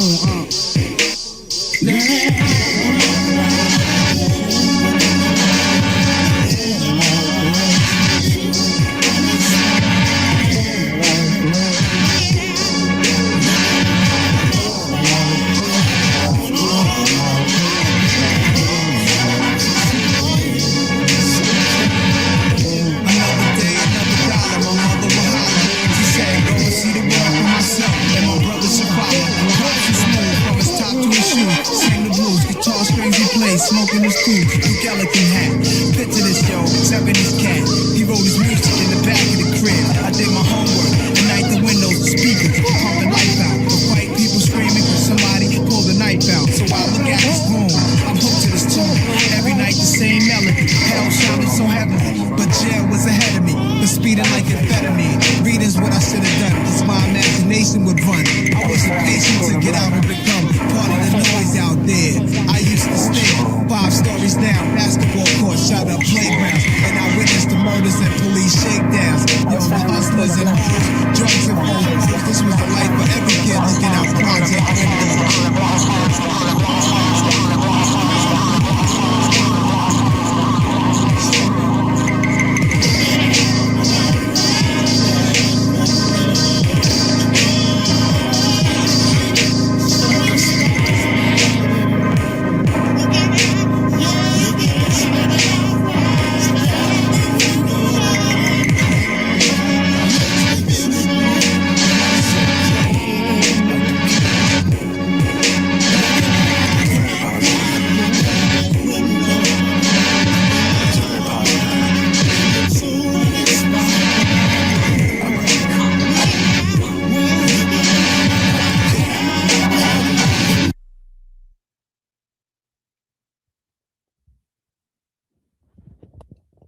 Yeah, I think Monday, Thursday, usually. Sometimes Friday we'll do like music shows. So come and check those out. You know, obviously sometimes the video skips here because we have a lot of tabs open. We're doing a lot of presentations, right? So, but yeah, but yeah, sometimes I play it back and it doesn't seem like it skips in the show. It just skips in the StreamYard. So that's good. That um that's not happening on YouTube. But yeah, Dom's trying to fix his avatar. Let's see if his avatar is showing up because it's Oh no. it's still not there. Yeah, man. Weird. Tripped out, man. But yeah, for some reason it just won't show Dom's avatar. So yeah, so StreamYard's kind of a bitch. I know it showed his avatar before, but yeah, pretty weird, man. But yeah, I appreciate you guys. But yeah, project window. Yeah, exactly. You know. Right. So yeah. So we'll continue here. We got a lot of more music here for you guys. But first, let me pop in on this speech by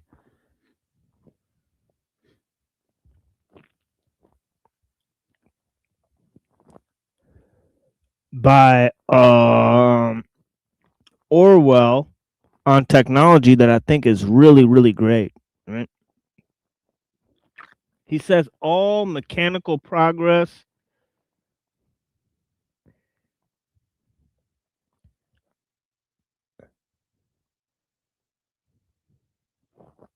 is about efficiency, right? So he says that a machine evolves by becoming more efficient. Okay, so he points out one of the main laws of technological advancement, right? Which is this idea of efficiency, right? Which is a value of technological progress that does not really comport with a net gain for any type of human values. Okay, so you know, as we've said, efficiency is for the sake of efficiency, right? It's a circular process, right? The goal of efficiency is a circular goal. Well, if you value having a job and the provisions that civilization provides through, you know, like your basic town or city, then really, I guess that you have an argument that it improves human value.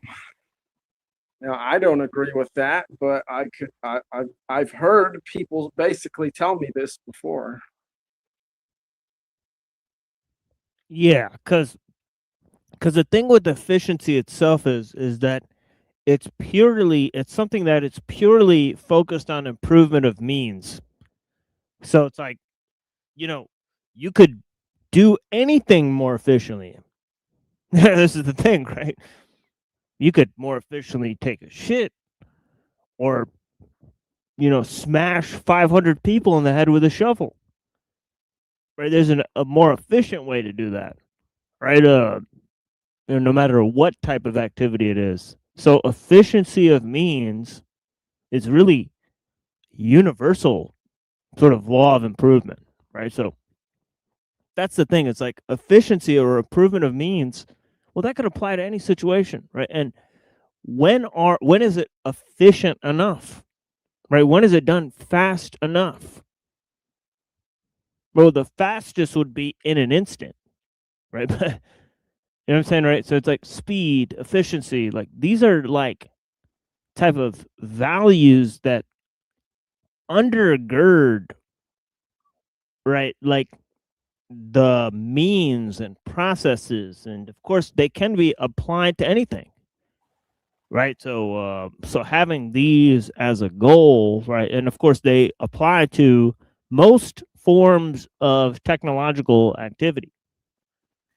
So for example, control, right? You want greater control and accuracy, right? You want greater efficiency of processes, right? You want them to use less resources, right? You want them to happen faster, right? So as I've said, speed, efficiency, control, they're like values of technology, right? In improving technology, but they're not exactly values of a human, because if you do something better, faster, right, it's not always the best in terms of a human goal or process, right? Of course, if you're like, you know, hitting fucking watermelons with a hammer or something, or something simple like that, of course, speed and efficiency and shit is going to really matter. But if you need something more,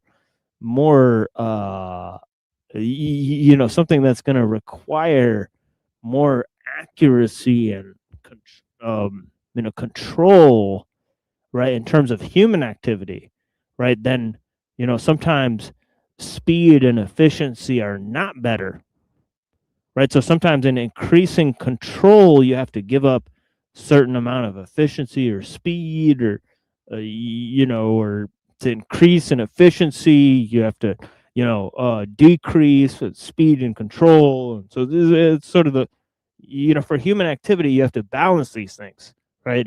It's like when you're selecting the characters, right? And like one guy's got like medium strength, and he's got like a lot of magic, and then the other guy's got like strength, but he doesn't have that much magic and shit. It's like so on and so forth, right?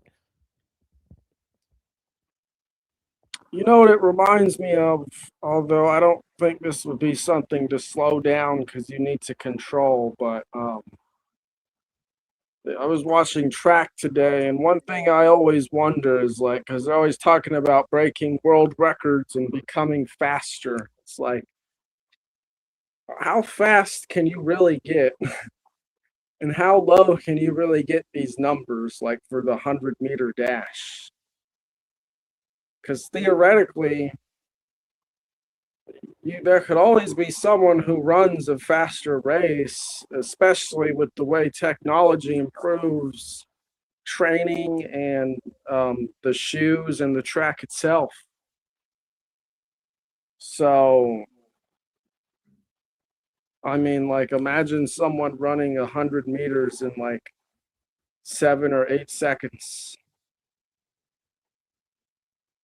Seems unreal, but I mean, with the press for efficiency, I mean, it could mirror into sports, and someone could do something like that.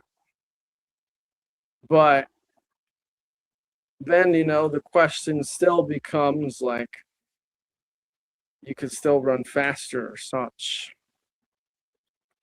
And that's also another thing, is the whole concept of a world record, because I'm pretty sure when they used to do these events in ancient Greece, that they weren't timing anyone, nor were they comparing past winners and how fast they were compared to each other. They showed up, they competed for the day, and then they won the day, and that's what was remembered. But now, we're basically like competing against the clock in a lot of athletics.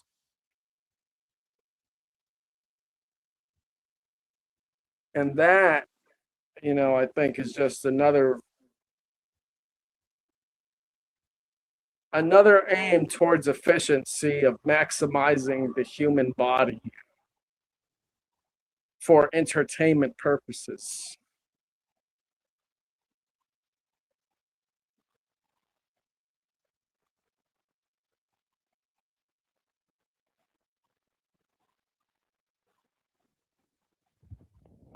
Yeah, and and of course, Lul talks about this too, how sports sort of corresponds with the leisurely activity of the sort of technological society, and the whole idea of city pride, and how cities become the center of these sporting events, and how a city is sort of a hub of a sort of technological society.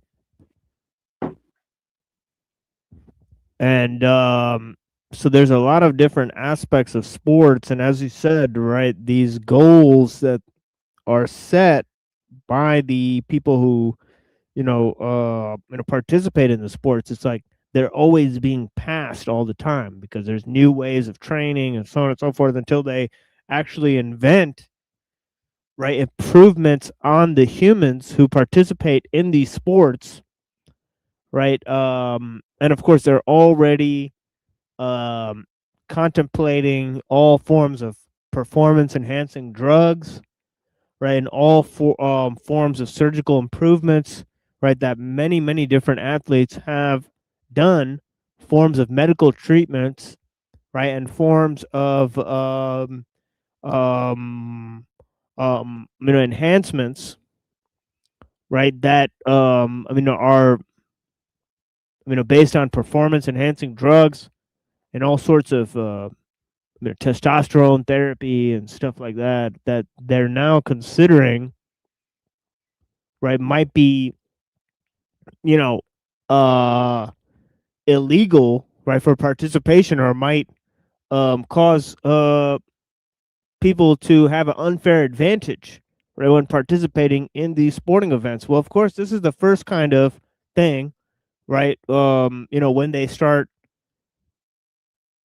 actually doing these sort of secondary improvements on the person in terms of drugs, and sort of medical procedures and improvements. Next they'll start enhancing, right, directly enhancing the players, right, with all sorts of mechanical limbs, and neurological improvements, right. They'll have neural links and stuff put in where they could see the game, and and so on and so forth, that they could see the bird's eye view of the field, and so on and so forth, that that'll improve their insight of the game, and so on and so forth. So this is just starting out, and then they'll be debating, and whether these improvements should be legal, whether they give people an unfair advantage in terms of the game, right. And of course they're already debating these things in terms of certain medical procedures, right. Enhancements of people in these games. So The only one that I might agree with would be like some sort of hydrogel in the head to prevent like a football player's brain from rattling around in their skull every 30 seconds.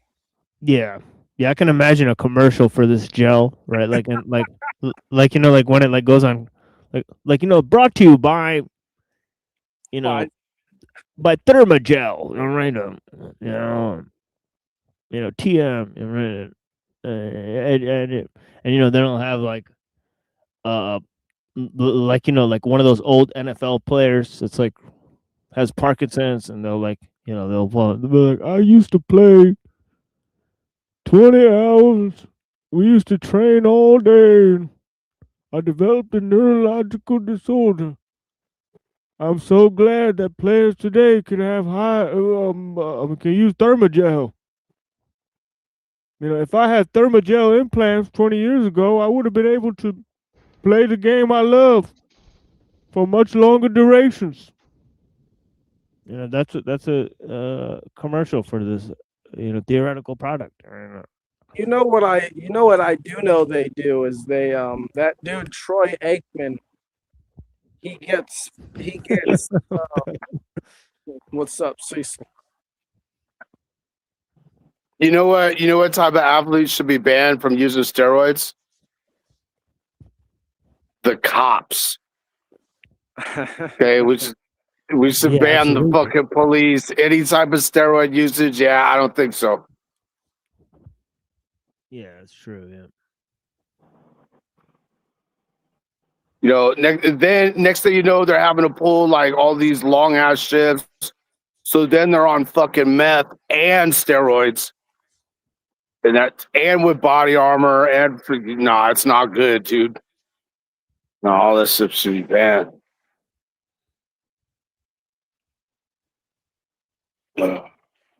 It's hard to argue with that logic, Cecil. Dude, it's really not talked about. Like, if you go to the military and you're out of shape physically, they'll put you in like special, like what they call PT units to like train you up to get your muscle versus fat ratio in your body correctly.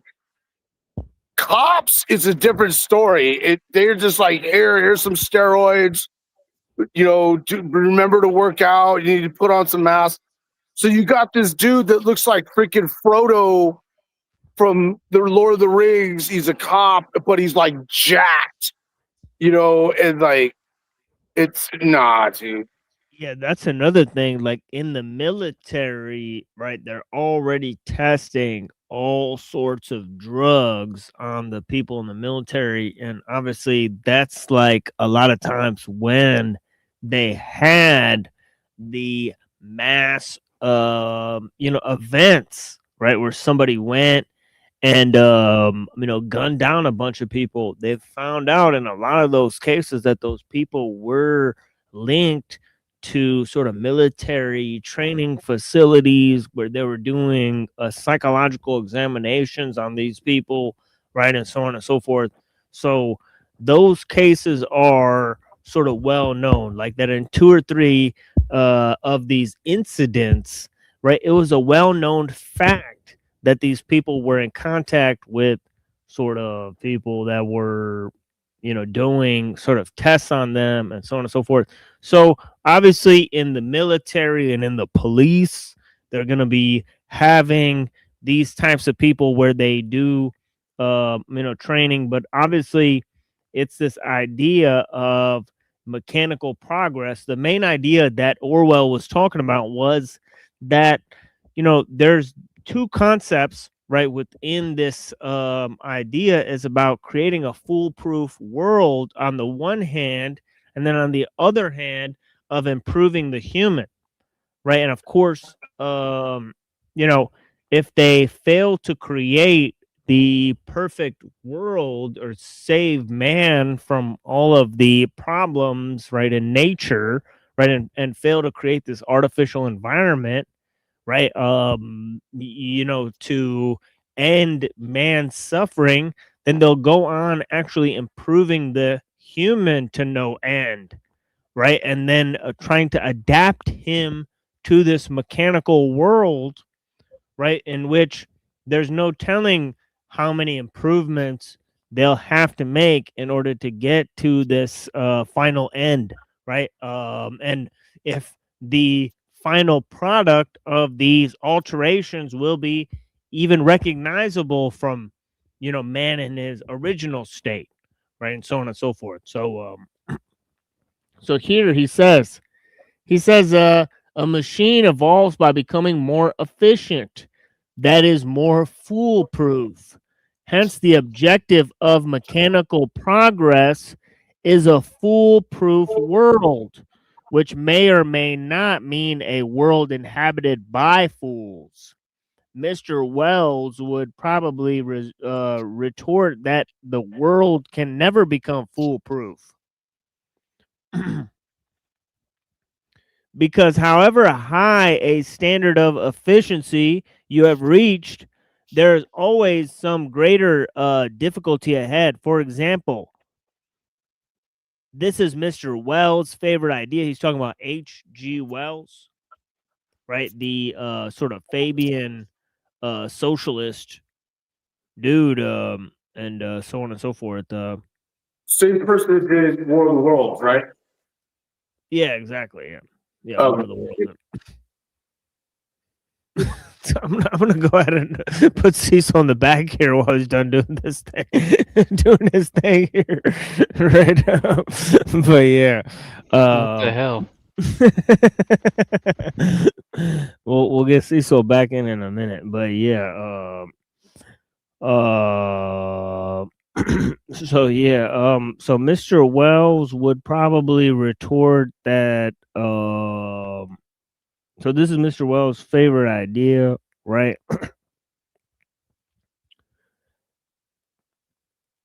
So yeah, so he says when you've got this planet of ours perfectly into trim, you start upon the enormous task of reaching and colonizing another.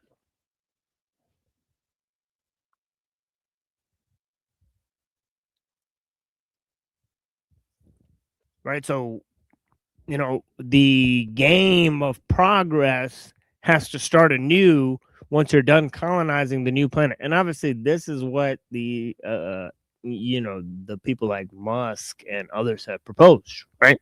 You know what? I think that it's the goal of progress is right there in the word terraforming. Because all it means basically is phonetically, if we're going to break it down phonetically, you're reforming or reshaping the earth according to Ra, the sun god, which is what all civilization has been basically been in honor to, as spoken about by Mumford. Well, that's the whole goal of progress. Yeah, and it's funny that you know, I think I pointed this out, or I think it was pointed out to me or something, that Mars and Vulcan are sort of like brothers, right? So so it turns out that this goal of reaching Mars, right, which is the planet that represents war, right, and the god of war and the god of technology are like brothers. Who would have thunk it? Right? That makes a lot of sense, right? Whoever wrote that one, right? That makes a lot of sense, right? But yeah, so you know, this would be Hephaestus and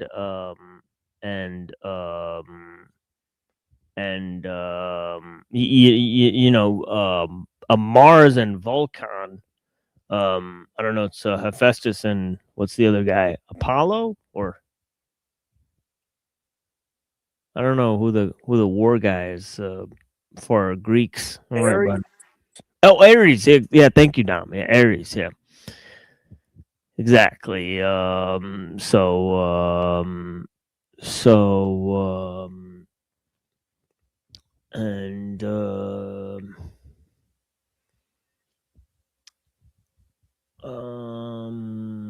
let's get up in this thing here, I guess. Oh yeah, I was making the point about Elon Musk, right? Elon, right? He wants to go to Mars, right? And then of course, either the goal is to expand there or colonize the planet of Mars, and then move on to you know, another planet, right? But of course, the goal of, you know, going to Mars would be to alleviate the process of, you know, destroying this planet, right? So it's technology destroying this planet, forcing us to move to another planet, having to create that planet in order to destroy that planet, right? And then moving to a new one.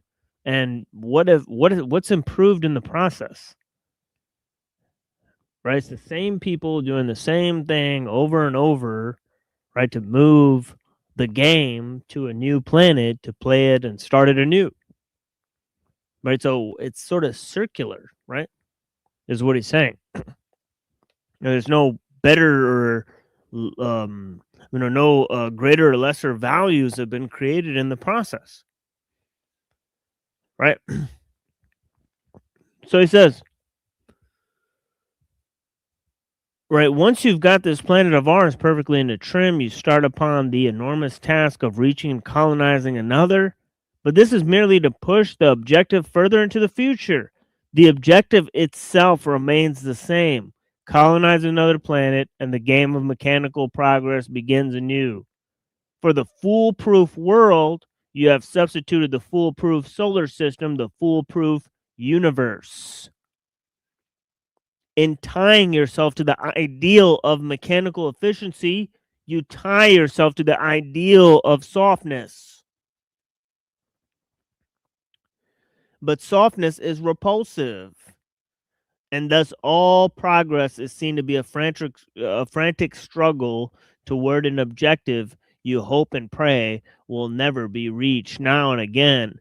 And not often you meet somebody who grasps that what is usually called progress also entails what is usually called degeneracy.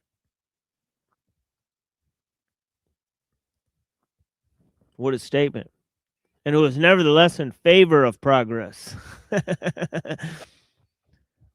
Hence the fact that in Mr. Shaw's utopia, a statue was erected to Falstaff as the first man who ever made a speech in favor of cowardice. So yeah, this idea of progress. And he said two things there that are very interesting, right? The ideal of progress is the ideal of softness, and the ideal of mechanical efficiency is the ideal of softness, right? And going upon improving the machine, you disempower and cause the human faculties to go into decay, right? You develop the machine and underdevelop the human in the process, right? And finally, right, this process, right, does not create better or less values. And finally, right, this process is a degenerative process. What is decaying in this process, right, is the human values, right? The the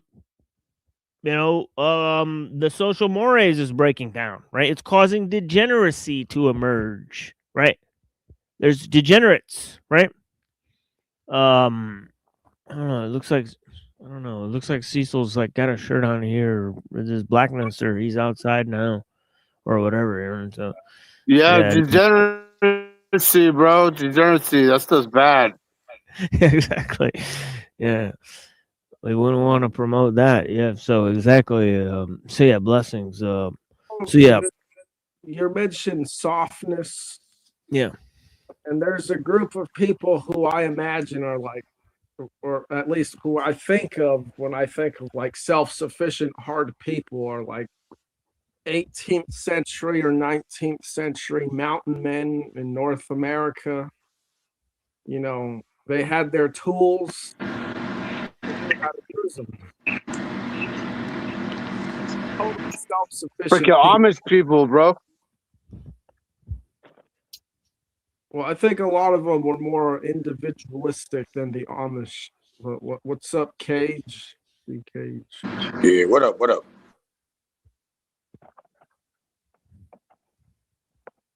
Yeah, nothing much.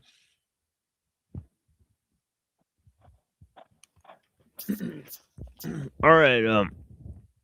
So he says, but a trouble goes immediately deeper than this. Hitherto, I've only pointed out the absurdity of aiming at mechanical progress, and also at the perversion of qualities which mechanical progress makes unnecessary. The question one has got to consider is whether there is any human activity which would not be maimed by the dominance of the machine. The function of the machine is to save work. He says, leaving us free for more interesting pursuits. So expressed, this sounds splendid. It makes one sick to see half a dozen men sweating their guts out to dig a trench for a water pipe, when some easily devised machine would scoop the earth out in a couple of minutes? Why not let the machine do the work and the men can go do something else? But presently the question arises, what else are they to do? Supposedly they are set free from work in order that they may do something which is not work. But what is not work? And what is work and what is not work? So he's saying that Sir, he's going to make 2 points. He's going to say that go ahead. yeah, he's going to make 2 points. He's going to say that the machine corrupts not only work, but it also corrupts all leisure activity. Right? Because the things that man would formerly do for work now become things that man does for his leisurely activity. Meanwhile, the things man does for work require the machine, right? So he's saying that it adds a new dimension to work, right? Which is this reliance on the machine, right? And it changes the idea of leisurely activity, right? Because what was formerly the difference between work and leisurely activity was that work was what man did for his survival, and then leisurely activity is what you want to do on your own. Sorry. Yeah, what you want to do on your own, right? What you can do in terms of with the community, with the family, right? But those things that used to be for man's work, like for example, right? Artisan, type of things, or growing plants or anything like that, right? That is usually part of a mechanical process today, right? When it's done for a mass scale, where Not it's necessarily. done for the stores, or in order to procure a product, or so on and so forth, right? So what if you do it out of passion and something you love to do? Yeah, that's what he's talking about. Yeah, that's what he's talking about. Yeah. Yeah, so pretty much it doesn't have to be that way. Fuck your machine. You know what I mean? We'll manually do it. Yeah, we'll reverse exactly. engineer anything. Yeah, exactly. Yeah, exactly. Yeah, for those leisurely activities, right? Everything that it's not leisure though. It's hard. It's not easy. Nothing of value comes easy. Yeah. Yeah. Yeah, exactly. So you got the machine and you got leisurely work. The machine transforms work that you have to do for a living. It transforms the hold on, stuff you have to do pause. for What do your you mean you leisurely have activity. to do it for a living? What does that even mean? What do you think it means? What I think it means that you're being played in a little game. It's like a carrot being dangled in front of your face, and you're on a never-ending. I gotta let him cool off for a minute. He's doing too much. Yeah, let me read this for a little while, and then we'll move on. But yeah, this point about work and leisurely activity is pretty interesting. He says, so he's saying, the leisure time is going to be transformed, because is it work to dig, to carpenter, to plant trees, to fell trees, to ride, to fish, to hunt, to feed chickens, to play the piano, to take photographs, to build a house, to cook, to sew, to trim hats, to mend motor bicycles?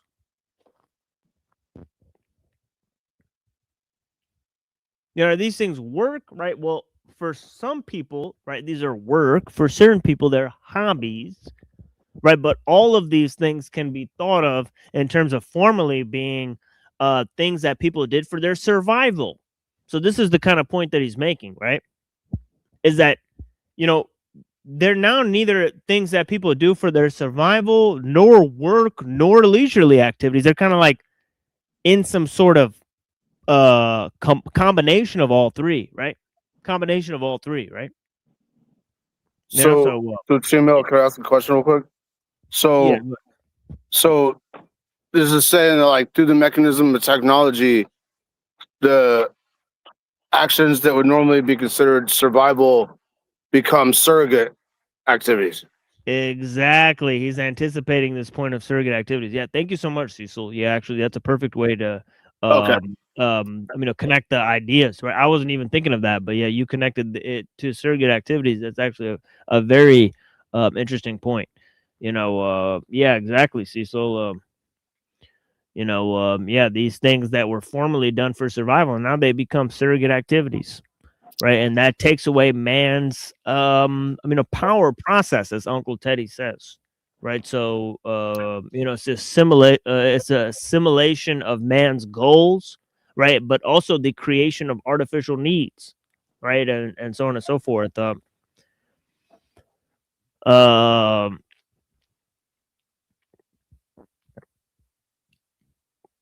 So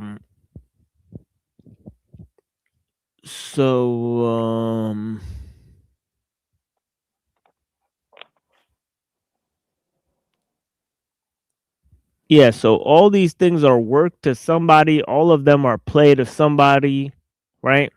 Fishing, hunting, chickens, right? Piano, photographs, building a house, right? Cooking, so on and so forth. He mentions all these things, right? Right. There are few of in fact, very few activities which cannot be classified either as work or play according as you choose to regard them. The laborer set free from digging may not want to spend his leisure or part of it in playing the piano, while the professional pianist may be only too glad to get out and dig at the potato patch.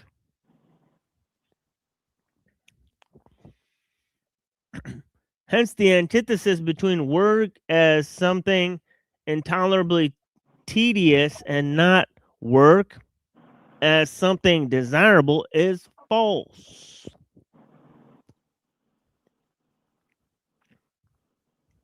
The truth is that when a human being is not eating, drinking, sleeping, making love, talking, playing games, or merely lounging about, and these things will not fill up a lifetime. He needs work and usually looks for it. Though he may not call it work, above the level of a third or fourth grade moron, life has got to be lived largely in terms of effort. For man is not, as the vulgar hedonists seem to suppose, a kind of walking stomach. He has also got a hand, an eye, and a brain. Cease to use your hands, and you've lopped off a huge chunk of your consciousness. That's some idle hands. Oh, yeah. But yeah, I think he's making a huge point, right? That, mechanization of man's activities, right? Mechanization of man's tasks, right? It has a psychological transformation on man, right? The appearance of new activities for man's leisure. Okay. And obviously, one of the main factors in this is that the techniques of propaganda and the techniques of leisure are identical, right? Like most of man's leisure activities consists of things that are developed by sort of mass media and all these sort of things.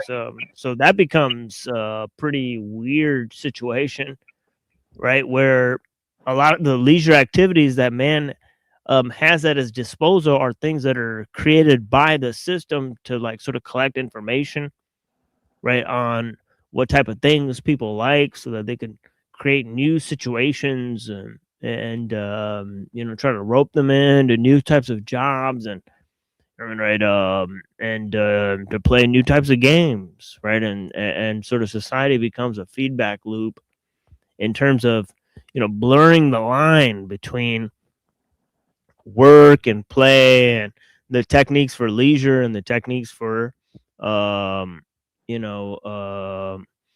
procuring the goodies, right? So on and so forth. Exactly. Diverse panel. One thing we pride ourselves on here is diversity.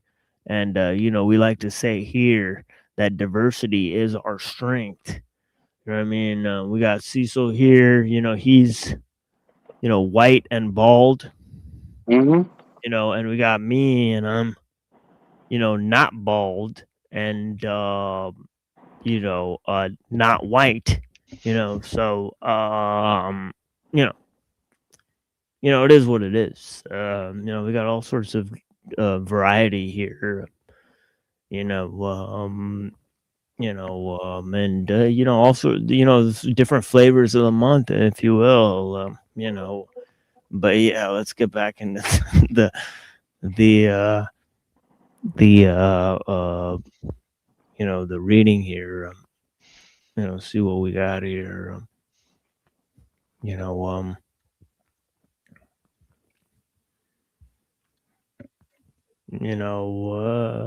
What?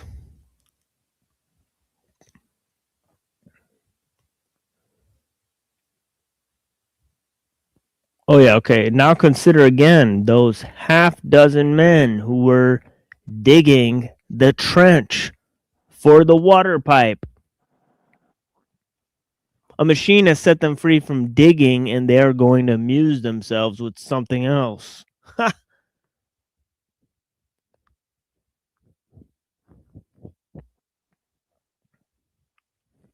Or they're probably going to go, play Minecraft, right? Carpeting, for instance. But whatever they want to do, they will find that another machine has set them free from that. For in a fully mechanized world, there would be no more need to carpenter, to cook, to mend motor bicycles, etc., than there would be to dig. There is scarcely anything from catching a whale to carving a cherry stone that could not conceivably be done by machinery. The machine would even encroach upon activities we now class as art. That's kind of like what is going on today, right? Most of the quote unquote art people make is done on computers.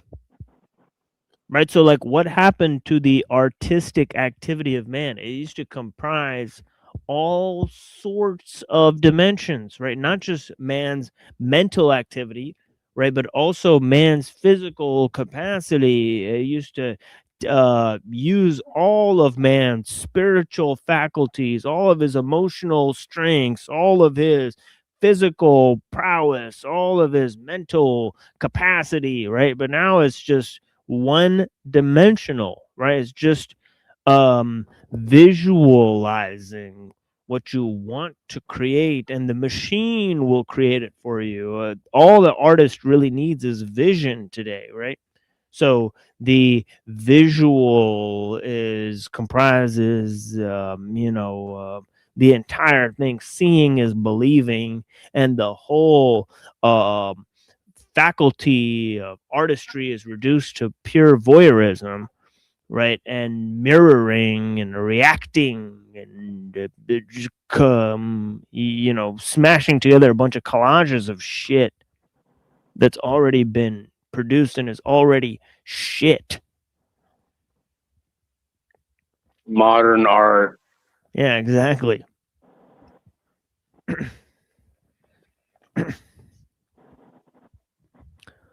So yeah, has the machine transformed art? You betcha. You betcha, as Sarah Palin would say. Right? The machine would even encroach upon the activities we now class as art. It is doing so already via the camera and the radio. Mechanize the world as fully as it might be mechanized, whichever way you turn. there'll be some machine cutting you off from the chance of working, that is, of living.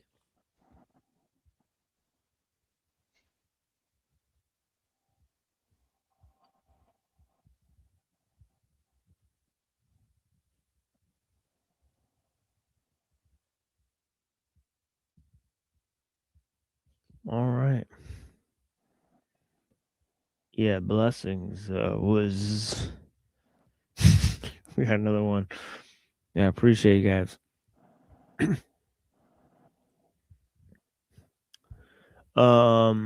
Yeah, what happened? Yeah, what happened to Cage? Cage couldn't stand just 2 minutes and allow me to complete that point I was making. Jeez. No, he has to interrupt every like 10 seconds. Every 10 seconds, yeah, that's what it was like. It was like every 10 seconds. It was like 3 times. I waited like 10 seconds. Machine. Yeah. Have you ever been to Missouri, bro? No. Dude, it's like freaking being inside of somebody's raunchy breath over here. Yeah, let's take a little break here. Appreciate you guys. Yeah, you know, we're reading Orwell and whatnot. I don't think I'm done looking at it yet. We'll be looking more at it. But yeah, Cecil's in Missouri. Yeah, dude, it's freaking just like humid as like really. So this is not George Orwell. This is H.G. Wells. No, it's George Orwell. Okay. But he's not. He's writing in his journals, so he's not writing as a author of a fictional book. He's writing about real life, right? So he's like writing his thoughts about real life. The guy who wrote 1984, as he's fighting in the Spanish Civil War, right? So this is his journals or his diaries from the Spanish Civil War that he was participating in. And of course, as he's writing this, he's giving his commentaries on society, he's giving his commentaries on capitalism and communism, and he's shitting on capitalism and communism, and he's shitting on technological progress, and he's shitting on modern society, and he's saying all this shit is just fucking gay, and going to space is fucking gay, and doing all this shit is fucking trash, and it's gonna turn men into sissies, and it's gonna turn us into degenerate fucking coward, spineless retards that can't make any fucking good art. We can't do anything worth a damn. We can't make anything worth a damn because nobody knows how to make shit anymore because everything is done with fucking machines. And I gotta say, he's got some good fucking points. Like back then, he's got some good fucking points that people are gonna turn into total spineless, degenerate cowards that are just totally relying on machines. And yeah, that these same people are gonna actually celebrate the machine. They're gonna say this is the greatest fucking thing ever, that this is the greatest world we could have ever built. And these are the same cowards that help day in and day out build the same fucking system that enslaves us all. And they think that they're the greatest people who ever fucking lived, the greatest people of history. In fact, they're the lowest, most sniveling, most low down, cowardly sacks of fucking human waste that have ever crawled out of the ground. Yeah, sounds like Orwell's batting 1,000. Yeah, sounds like he's got a good some good points. So he wrote this prior to 1984 because I believe that was written in the 50s. I think he wrote 1984 or 1948, or at least that's the story, right? That they tell us, right? Yeah. So let's. Maybe let's I'm thinking of, okay. I'm thinking of Aldous Huxley and like Brave New World and stuff like that was written in like the early part of the 1950s. Yeah, it says that he wrote this.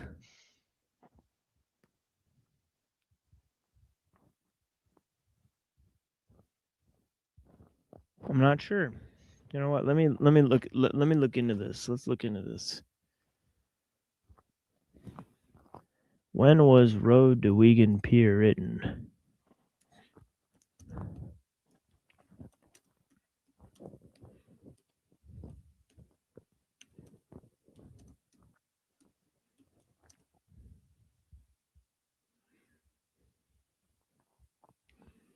Okay. 37. Okay. So it appeared like he, it would appear like he wrote this as many as 10 years before this. For 1984. Okay. Yeah.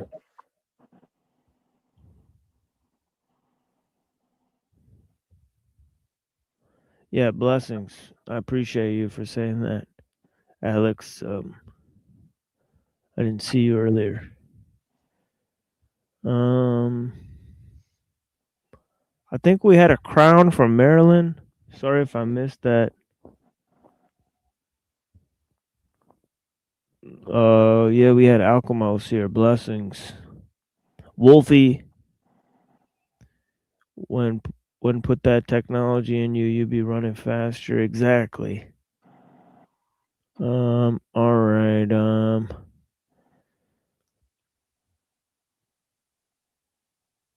All right. So, Cecil, great question. Yeah.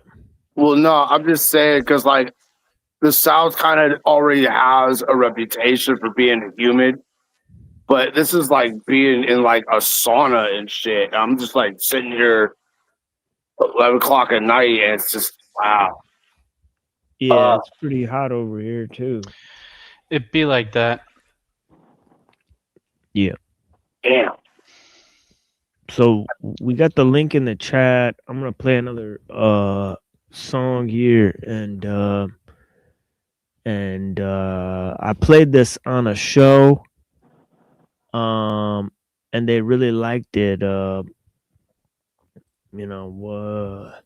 It's like Big Pun, and it's kind of got like these like the beat sounds like it's like motorcycle revving. But yeah, anyways, Been in the South for 10 years now. yeah, exactly. So we'll play this thing and then continue with another thing with with more Orwell, right? So we've looked at, honestly, we've been looking at one piece of writing this entire week. It's George Orwell, right? And we've had some interesting discussions on the various shows we've done, and so on and so forth.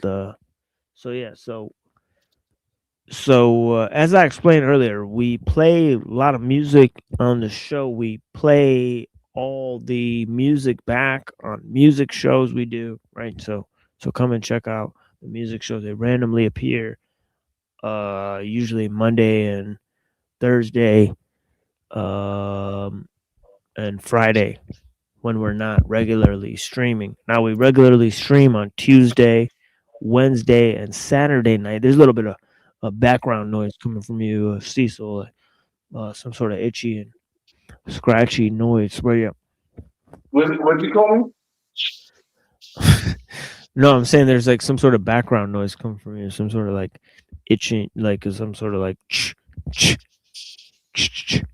That's because I was scratching record songs, Yeah, it sounds like some type of thing. But yeah, let me see if I could get that out of here. Ooh, what?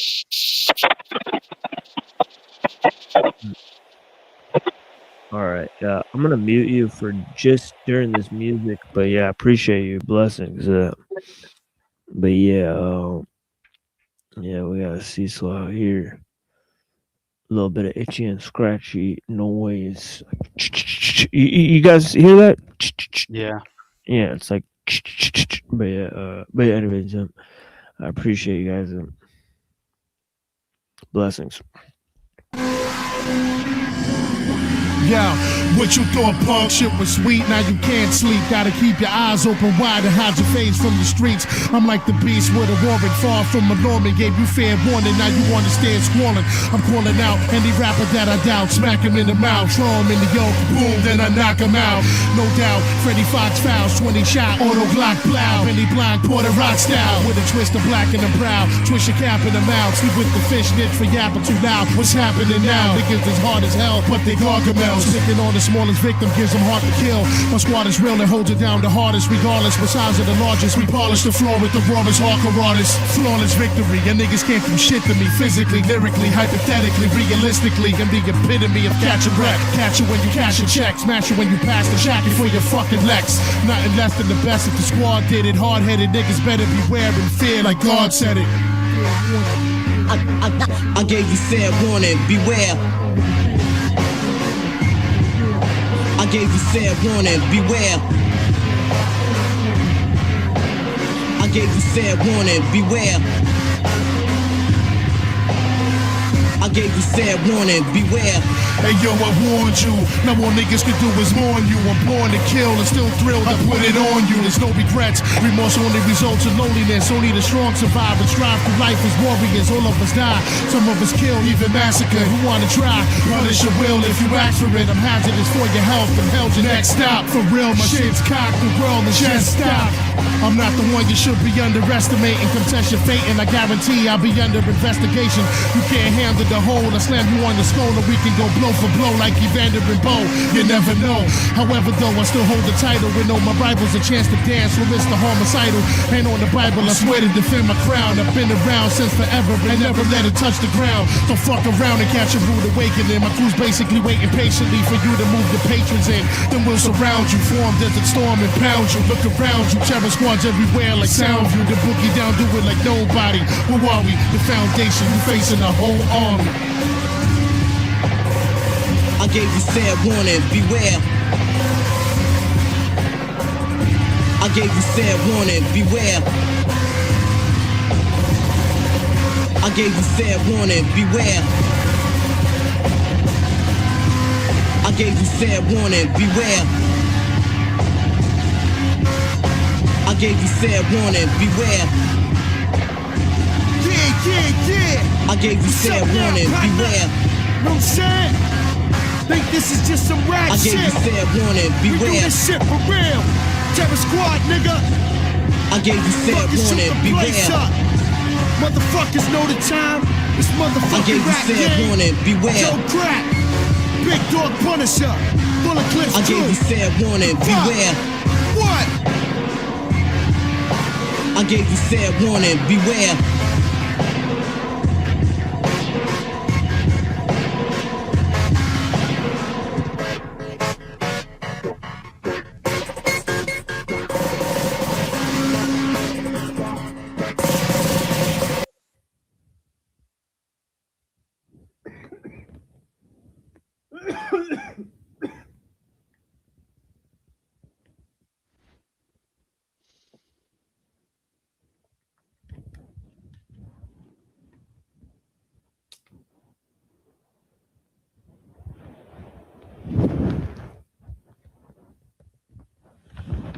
Yeah. Yeah, blessings.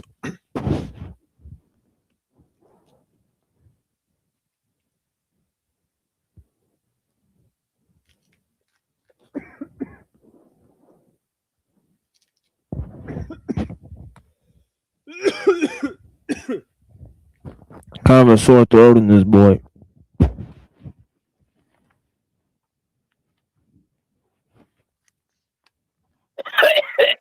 Yeah, me too, bro. I got a sore throat. Yeah.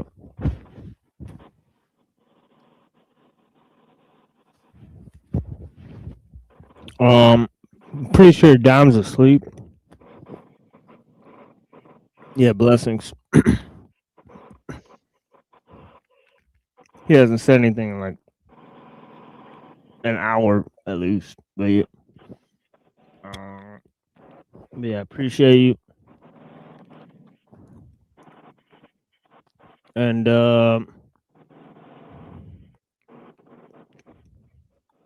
yeah, yeah, blessings. All right, I'm gonna continue with this thing.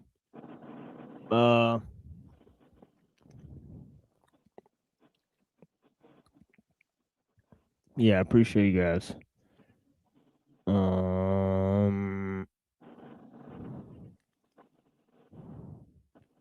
All right.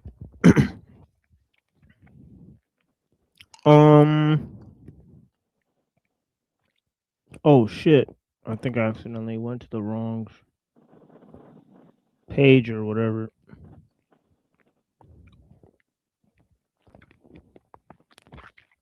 Where'd I go?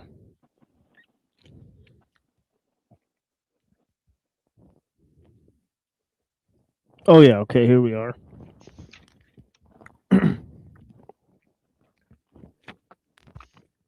So he says, at first glance, this might not seem to matter. Why should you not get on with your creative work and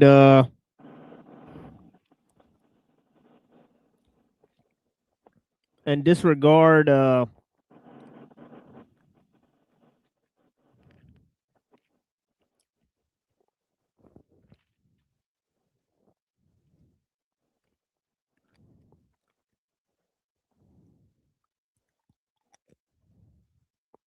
disregard the machines that would do it for you.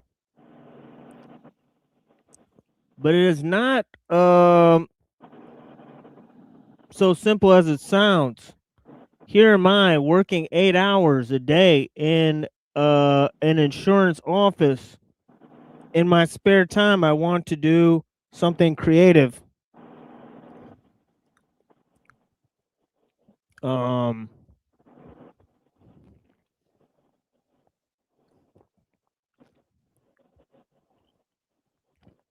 So I choose to do a bit of carpeting to make myself a table, for instance. Notice that from the very start, there is a touch of artificiality about the whole business, for the factories can turn me out far better table than I can make for myself. And even when I get to work in yeah, there's a lot of sound coming from you, Cecil. Sorry, that road yeah. truck back there. Hold on. Yeah, when I get to work on my table and not when I get to work on my table, it is not possible for me to feel towards it as the cabinet maker of 100 years ago felt towards his table. Still less as Robinson Crusoe felt towards his.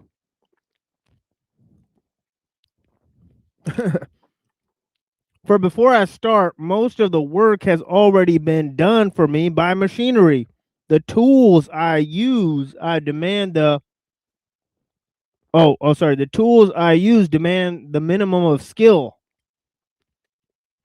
Okay, so there's the dialectic between skill and technique, right? The more developed a machine is, the less it requires from human skill. Right? Then the development of skill is made to be something that one does for your leisure time. Right? But if all the development of human activity is for, some sort of leisure activity, right, then that sort of depreciates human value in and of itself. The reliance of human work on machines is a sort of depersonalization of the human, right? Because it requires less from human skill, and so on and so forth. So he says, Yeah, the tools demand a minimum of skill I can get. For instance, wood planes, which will cut out the molding the cabinet maker of 100 years ago would have had to work with a chisel and a gouge, which demanded real skill of eye and hand. The boards I buy are ready planed, and the legs are ready tuned by the lathe. Lathe. Not sure what that is. It's woodworking tool, I believe. Yeah, some sort of woodworking tool, right? Exactly. See, like we wouldn't even know what that is today, for example. I think kind of shaves the wood, I think, if I remember right. Yeah. Okay, so Oh, it turns the wood so it's a wood turner so that when you use like your other tools, you can shape chair legs and whatnot. And all right, okay,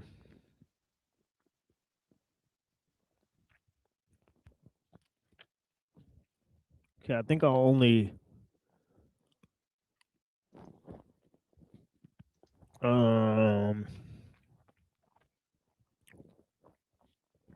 sort of look at this for like less than an hour more, and then we'll move on to ellul, and then I think I'll or actually I do want to smash a little bit of guanan in there.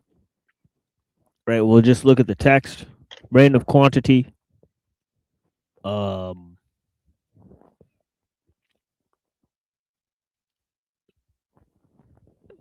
Yeah, exactly. You know. yeah, that reminds me of the little quote. Think you have liberty when it's just merely appearances, basically. Right. Okay, so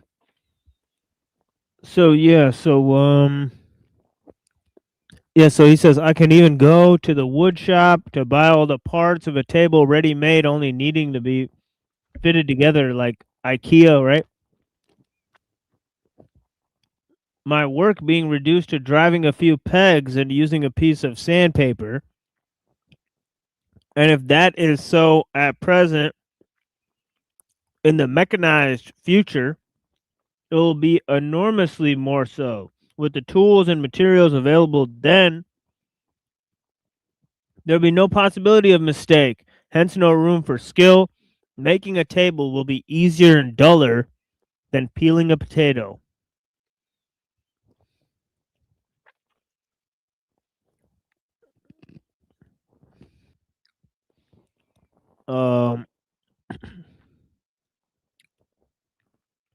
Okay.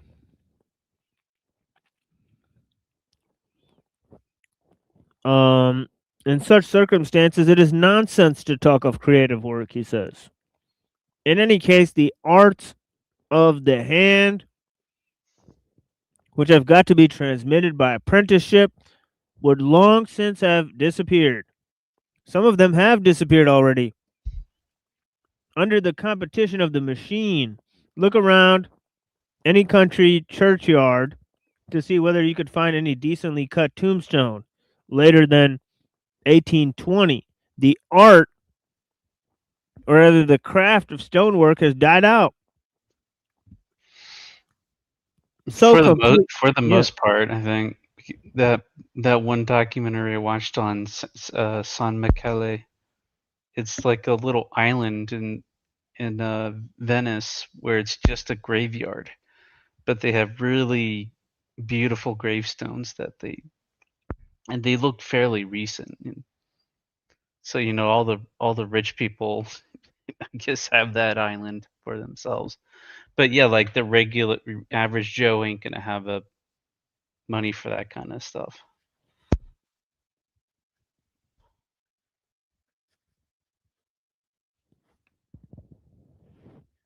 Yeah, it's like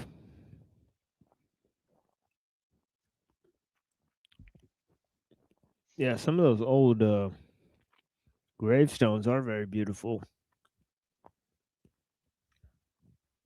So and I noticed like some of the ones from the 1800s, they have like the Freemasonry symbol carved into it. Right. I mean, pretty much all the obelisk ones are pretty much a sure bet that they're going to be Freemasonic. Yeah. They got like urns and an obelisk or something.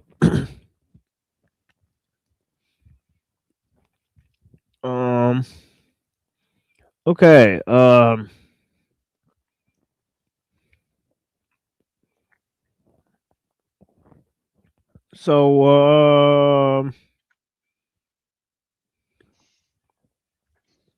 So he says that it would take centuries to revive these arts, right? But it may be said not. Why not retain the machine and retain creative work? Why not cultivate anachronisms as a spare time hobby? Many people have played with this idea. It seems to solve with such beautiful ease the problem set by the machine.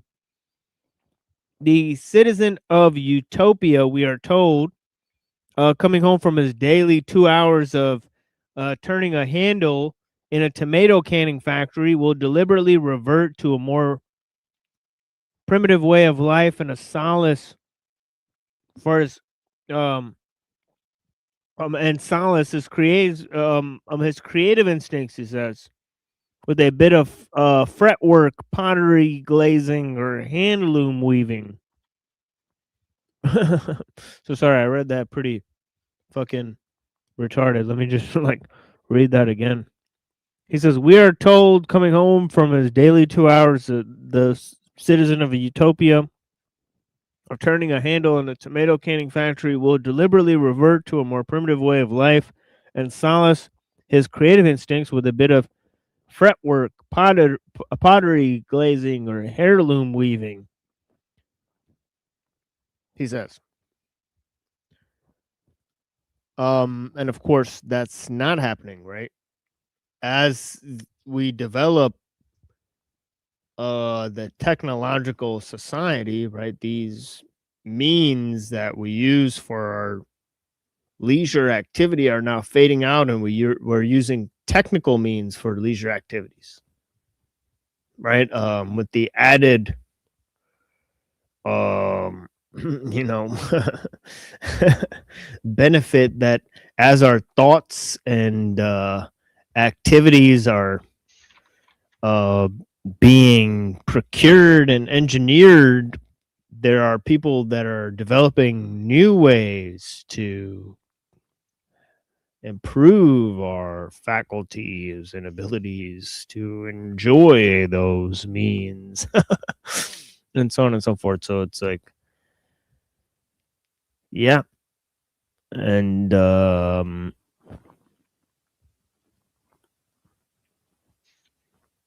no, actually it's mostly just drugs and games or people's surrogate activities nowadays. yeah, but I mean, as people take the drugs and play the games, they're developing new ways to develop better drugs and games for them to play and enjoy. You know what I mean? So on and so forth. Right. So, yeah, that's true also. So, okay, so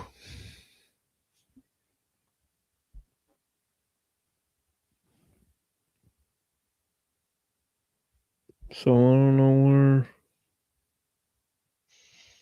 where we was, where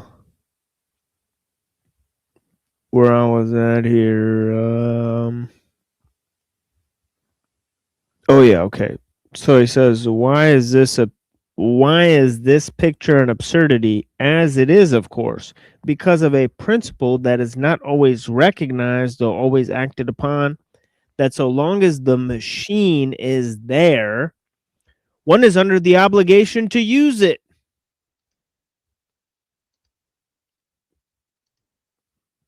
So we'll deal with that, this sort of proclamation, right? What would like as long as a machine is there, one is under an obligation to use it. Could have sworn Ellul said the same thing at some point. Exactly, Reddington. So Ellul did said he read Orwell, or did he, or is that just a fluke of luck or something? maybe he did, right? Maybe he did. But definitely it's this idea, right, that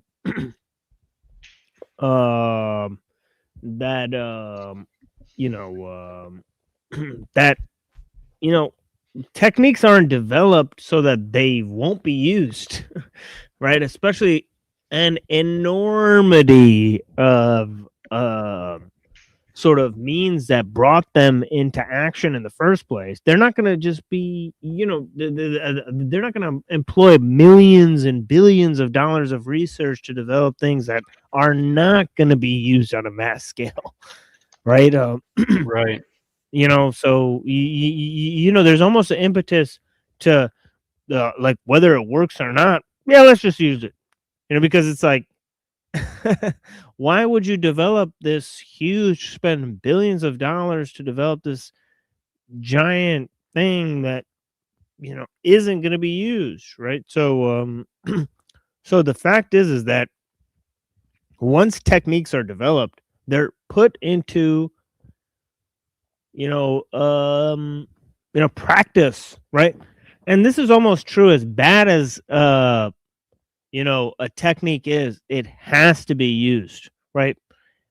The greatest excuse that's used is, you know, we have to do it before the bad guys do, right? So no matter how horrible a technique is, you have to master its uses, because its bad uses will inevitably be employed, right, by the bad guys, right? So you have to develop the bad uses first, right? And of course, if in developing the biggest, meanest, baddest way possible that this thing can be abused, it escapes, right? Just like recently, how one of those, you know, AIs escaped from the lab, you know, Allegedly, right?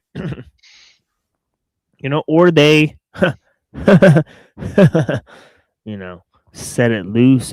Obviously, you'll never know if one of these military projects sets this thing loose in order to grape our computer programs, right, and empty out all the info from our computer hard drives and all this stuff, and then it's done doing that, and then they just pretend like it was an AI that was set loose and they had no control over the situation.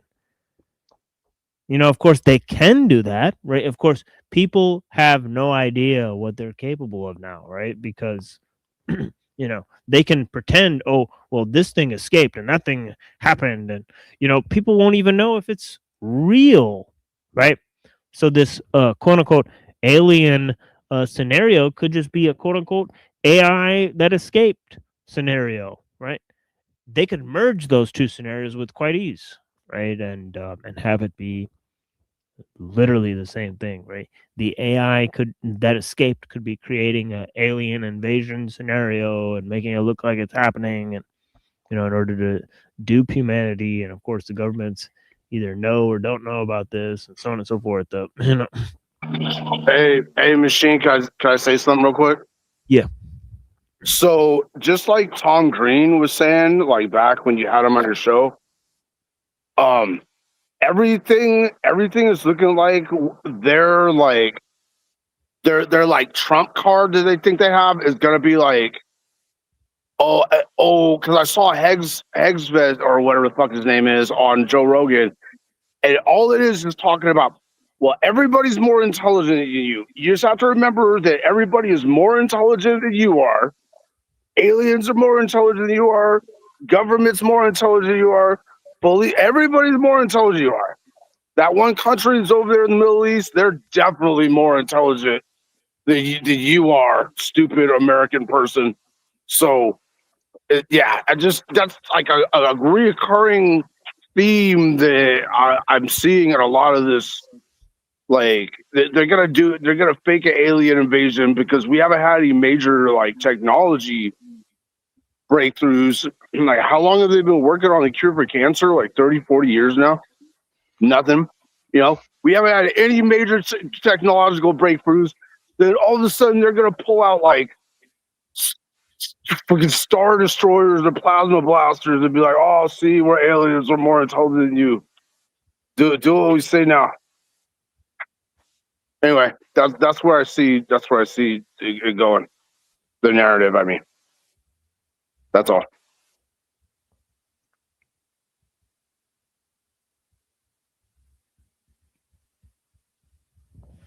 Yeah, absolutely.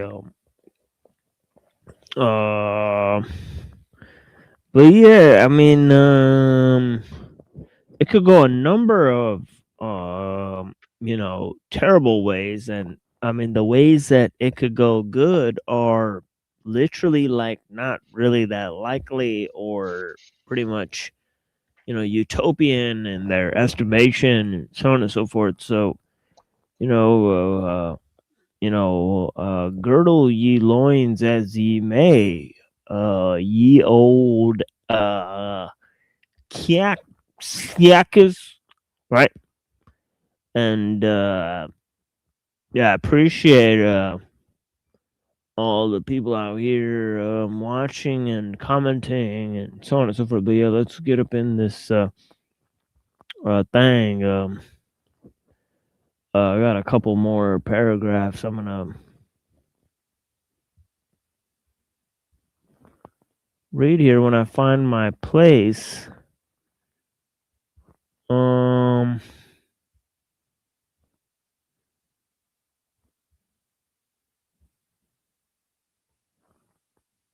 Yeah, he says, why is this a picture of absurdity? Because a principle that is not always recognized or always acted upon, that so long as the machine is there, one is under an obligation to use it. Let me comment on this point.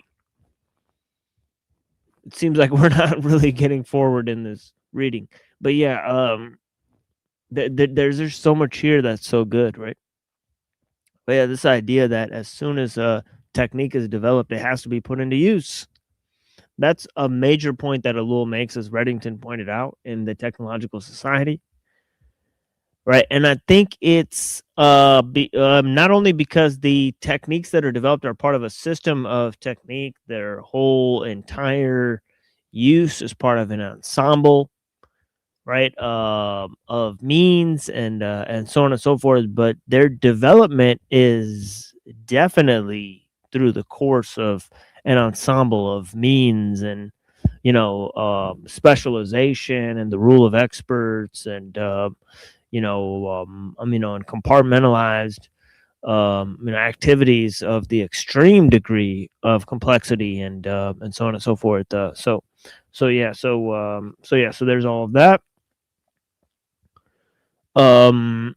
So no one draws water from the well when he can turn on the tap. And of course we know that convenience has a price, right?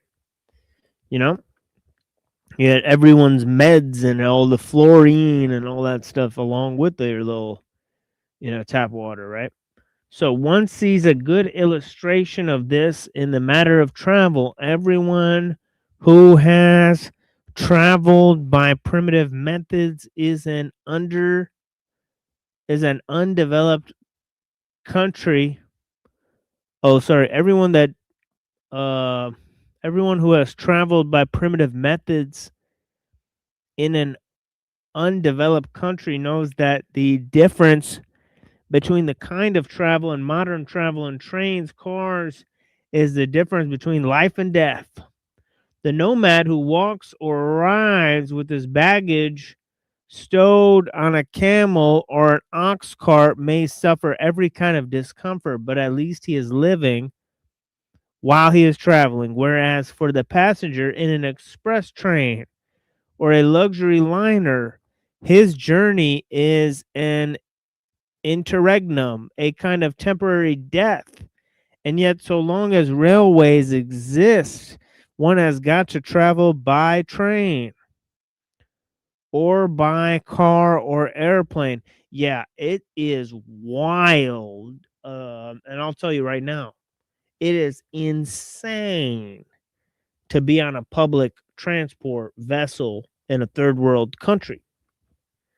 You know, it's like being transported in one of those fucking slave ships where the people are like,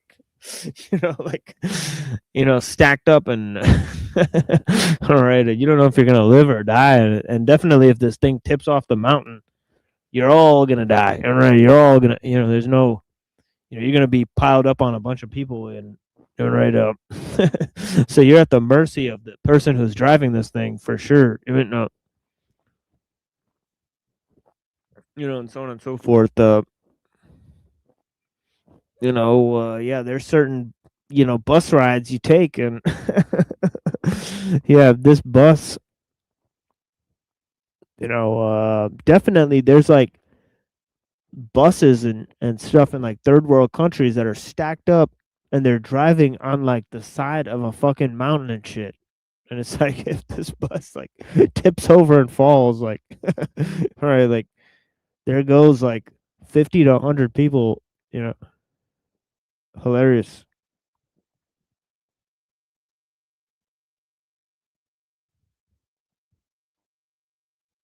Um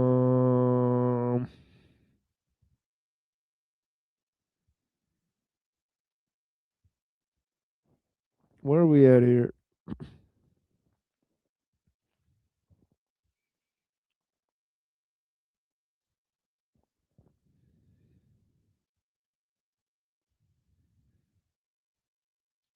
Said, here I am, 40 miles from London, he says. When I want to go up to London, why do I pack? Why do I not pack my luggage onto a mule and set out on foot, making a 2 days of it? Because with green line buses whizzing past me every 10 minutes, such a journey would be intolerably irksome. In order that one may enjoy primitive methods of travel, it is necessary that no other method should be available. No human being ever wants to do anything in a more cumbrous way than is necessary.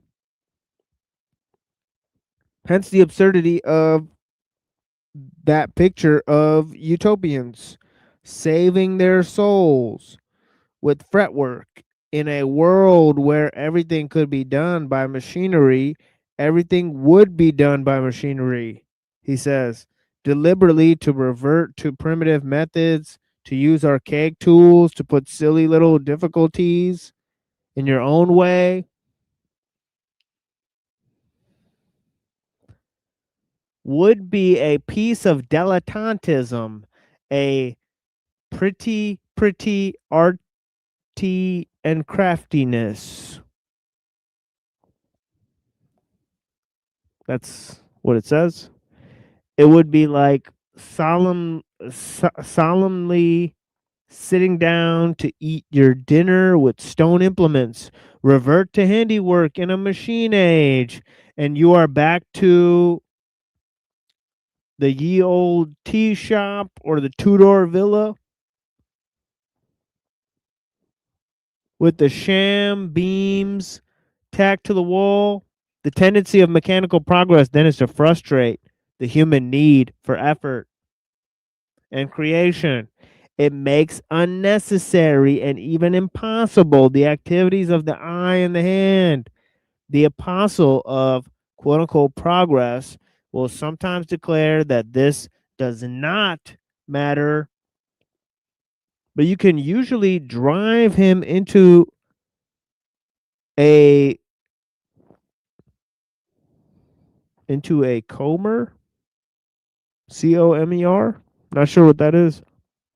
by pointing out the horrible lengths to which the process can be carried. Why, for instance, use your hands at all?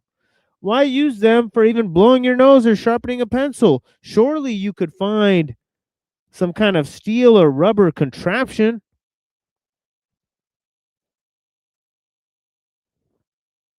To your shoulders.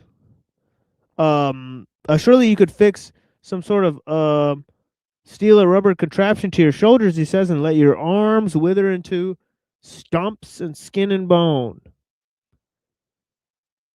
And so with every organ, every faculty, there's really no reason why a human being should do more than eat, drink, sleep, breathe, and procreate. Everything else could be done by machinery.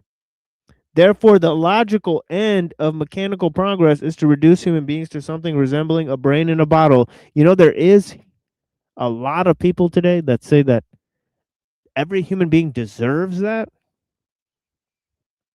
There's a wide variety of human beings that actually claim that most human beings deserve a life where they're reduced to just eating, sleeping, shitting, fucking.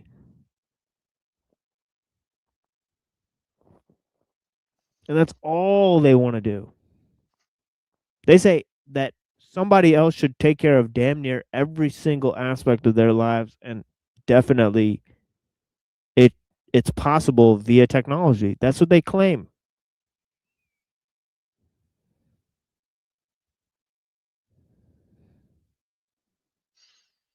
And of course you have to, yeah. Sorry.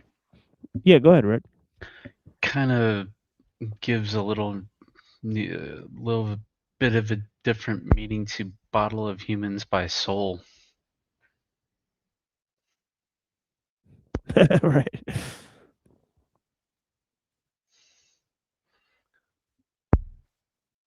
Yeah, but it's like, whether or not, right, people do want to live that way, and of course we can ask ourselves if that's a better way for us to live, or if that's even possible for, because obviously somebody's got to program the robots who are going to do all the work for us, and who are going to be those people that program the machines. Right? If nobody has to work or do anything, right? All right, yeah, okay. Yeah, for sure. Yeah, I got you, man.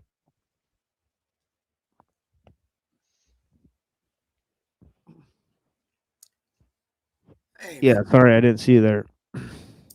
I actually didn't drop the link for quite a while, so I'm gonna go ahead and drop that again. But yeah, I clicked on it ages ago. I was just waiting until there was actually something I wanted to jump in on before I even joined. yeah, go ahead and let us know how you feel. I'm gonna take a break for a little while here and talk to people. I guess if people want to come in and ask questions in the chat and let us know how you feel. And of course, we'll just have an open forum conversation. We have been discussing the issues for 3 hours and 30 minutes. We're 3 hours and 30 minutes into the show. We're 3 hours and 33 minutes in now. Sad That sounds rather ominous. DK Spiracy has joined us. So Freemasonry confirmed. So it is what it is. Right. Okay, so let me break down the one about what you were saying about the alien invasion and things, which also ties into the AI. So yeah, exactly.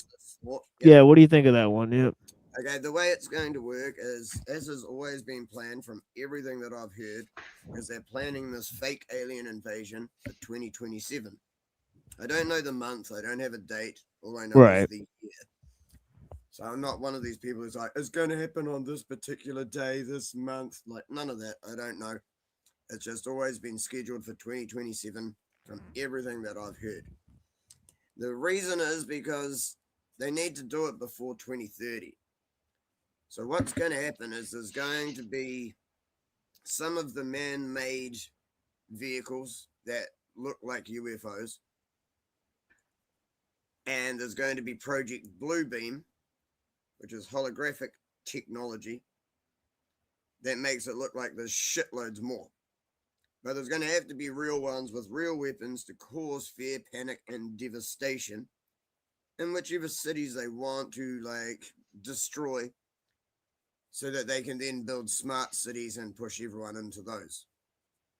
So there are actually going to be real ones with real weapons, like with the direct energy weapons. Everyone's going to go, oh, it's lasers, it is the UFOs. Every single country is going to try and fight back against it. This will be worldwide. Every single country is going to try and fight it back against it. Fail. You're all going to start working together. Fail. AI will be the savior that is able to take out the alien invasion. The leader of the New World Order isn't going to be people. The leader of the New World Order will be AI. Oh, okay. Yeah, I see. Right. The AI is going to take out the foreign threat as a control op. And then, yeah, that makes a lot of, yeah. And that's, and maybe, and the thing is, the war's going to have to last a couple of years. yeah. everyone's Maybe that's where the AI Jesus comes in, right? The AI That's what I Jesus. mean, like, yeah, every country is going to try and fight it by themselves first, fail. Then they're all going to work together, fail. And then they're going to make advanced AI, which finally succeeds. Where all the people couldn't win, AI could.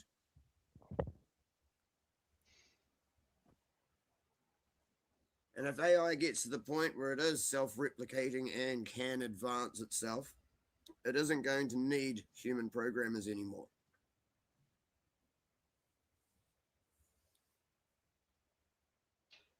And it's already damn near at that point.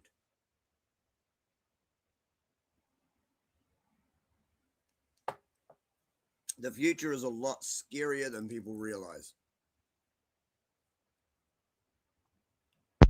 And if AI wins and the directive is to keep people safe, well, what better way to keep them safe than put them in a zoo, i.e. smart cities?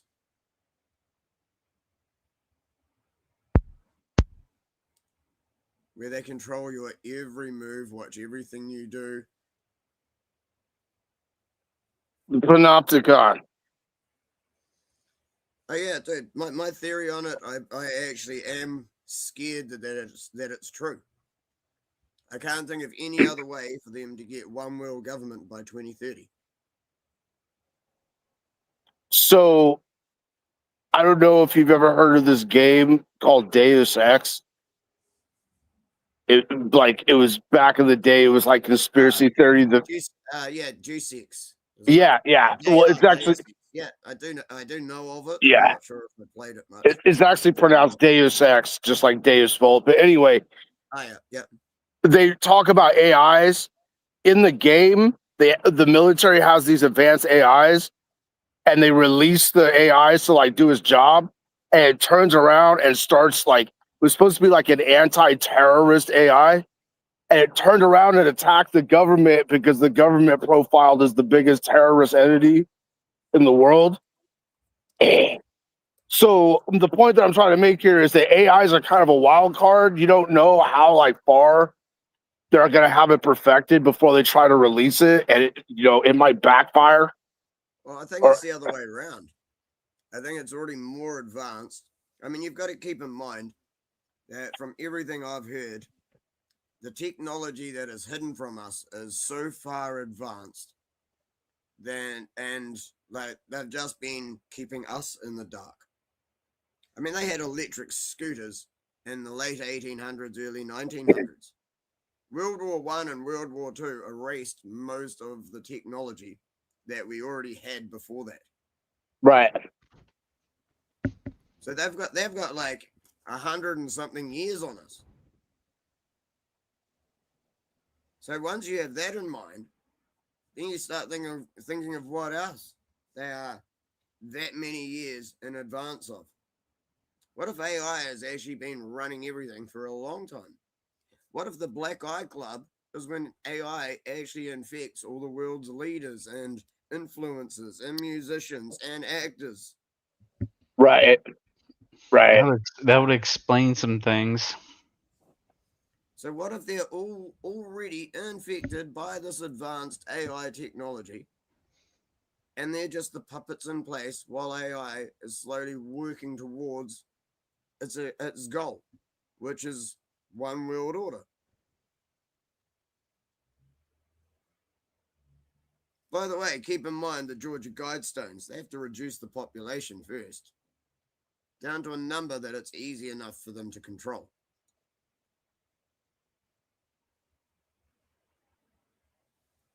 Right. So all of these things actually tie in together.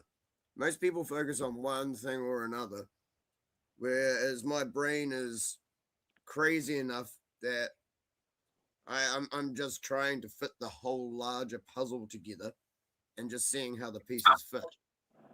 And the pattern thing is, recognition. they fit crazily. Like, they fit so perfectly that, I mean, if it isn't real aliens doing it, it's definitely AI doing it. It's one or the other.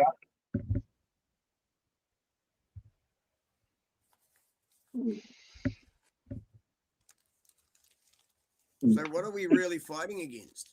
Each other? We fight and argue against each other and get nowhere. While this is just continually happening. Everyone bickers about the pointless little things when there is a bigger picture.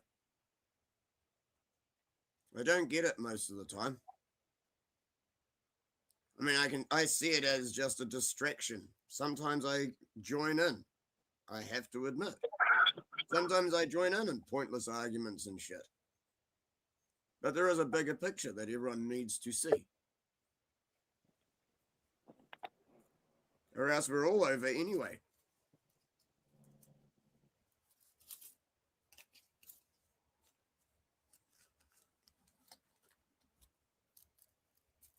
Sorry for the wake-up call, but I think people need it sometimes.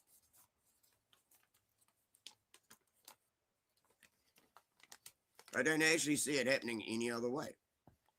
I don't see any other way they could have their New World Order, their Agenda 2030, by 2030, without there being some existential threat that threatens the whole world that people can't solve or can't solve by themselves.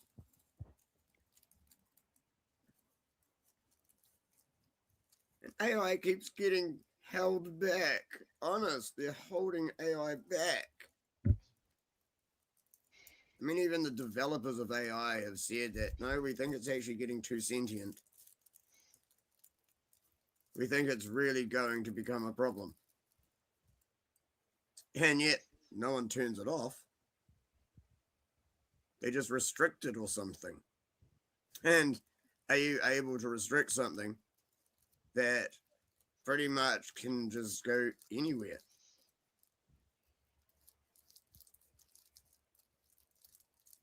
I'm wondering if this is one of the reasons there was a previous reset on this planet. As an AI started getting in control, and the only way to stop it was to basically just short circuit everything that's electrical.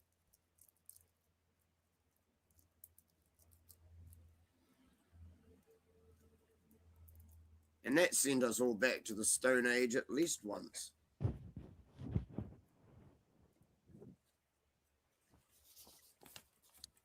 Yeah, bingo, DK. See, I'm not always a drunken idiot. I've been working on this theory for quite some time. And just more and more pieces, as time goes by, keep fitting in and making it a lot more plausible.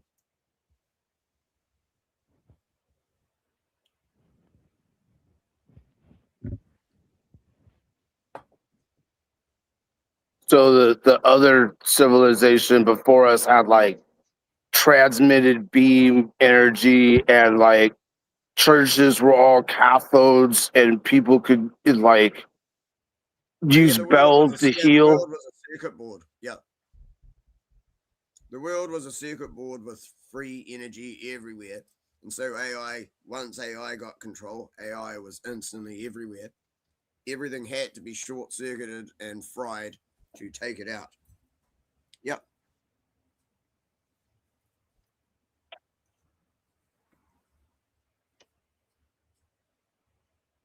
If you look at how old buildings were built, they were basically built the same way you look at a circuit board now. Right, just like a pen coming up from the board. What? Just like a pin coming up from the board. Is that what you mean? Like the tall? No. Yeah. No, not at all. I mean, each of them are different components in a larger circuit board. There's transmitters, generators, magnetrons. There's shit all over this planet that have been mimicked in our current circuit boards. You need to look at old world buildings, not the new shit they're building.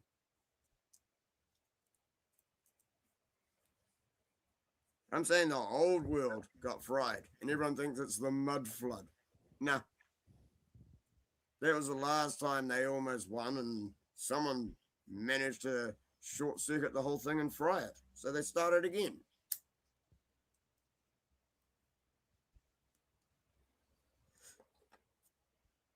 I was watching part of a documentary earlier today about how they were saying that they actually they put full on magical sigils on computer chips. And like scientists know that like there's all these weird, like all the weird shapes on the outside of the computer chips on the processors and stuff. And that there's like demons in there. The demons are trying to come out of the two-dimensional. Yeah, there's lots of computer companies and computer Do they shit do it in bulk? that has demonic names. Yeah. He hates it. Dude, when you turn your computer on, what are the programs called that run around and freaking gather everything up for the RAM to load the RAM? Daemons. Right? The demons are coming from the electrical freaking two-dimensional world of freaking like cyberspace and shit, dude. Yeah, but you're saying they're demons. What if AI is actually another species? Or jinn or whatever, you know? Yeah, if you start thinking of AI as being another species that's trying to take over, then you start thinking of things differently. AI isn't something we created. AI was always here.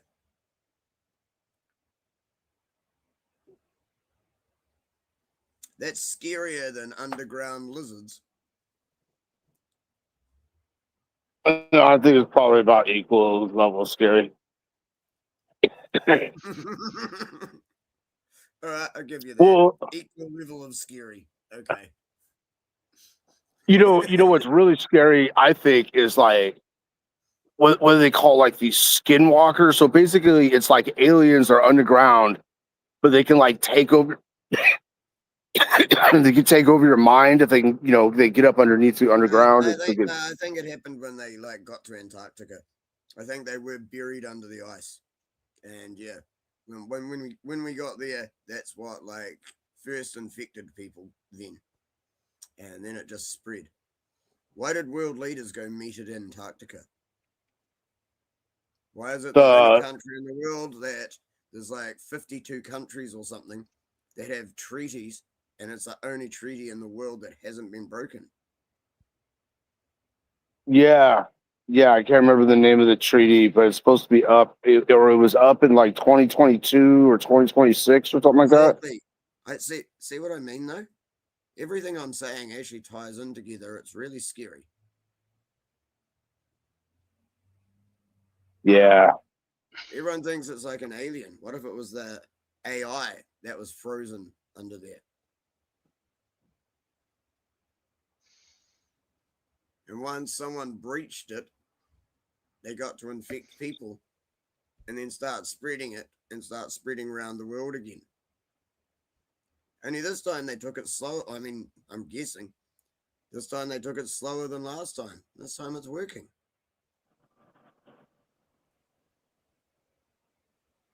Right. They have to wind out stuff for multiple generations, hoping that one of the generations isn't going to be paying attention or something like that.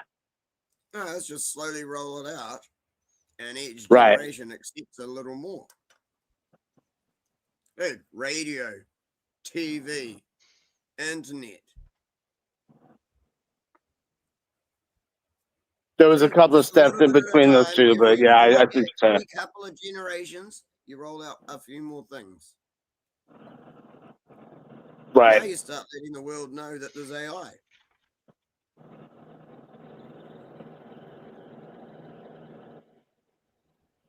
But what is the point? Why keep humans? I mean, are we like some like slave mining colony for some intergalactic race we don't even know about? Like what's the point? I don't know You why know? you're still saying intergalactic. I'm saying it's here. Well, right. You know what I mean, though. Like, To be honest, as even Yuval Harari says, most humans are dispensable. right. Yeah. So, but And what did the Georgia Guidestones say the population needs to get down to?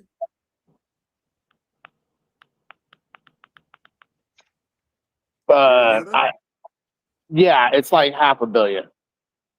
Yeah, 500 million. So yeah, if they wipe out everyone else and they get it down to 500 million, it's going to be easy to put everyone into smart cities, isn't it? Well, right, but what's the point? Okay. So all those smart cities are going to be like capitals after the reset. And then moving forward, they'll just... No, this is going to be after the alien invasion next year.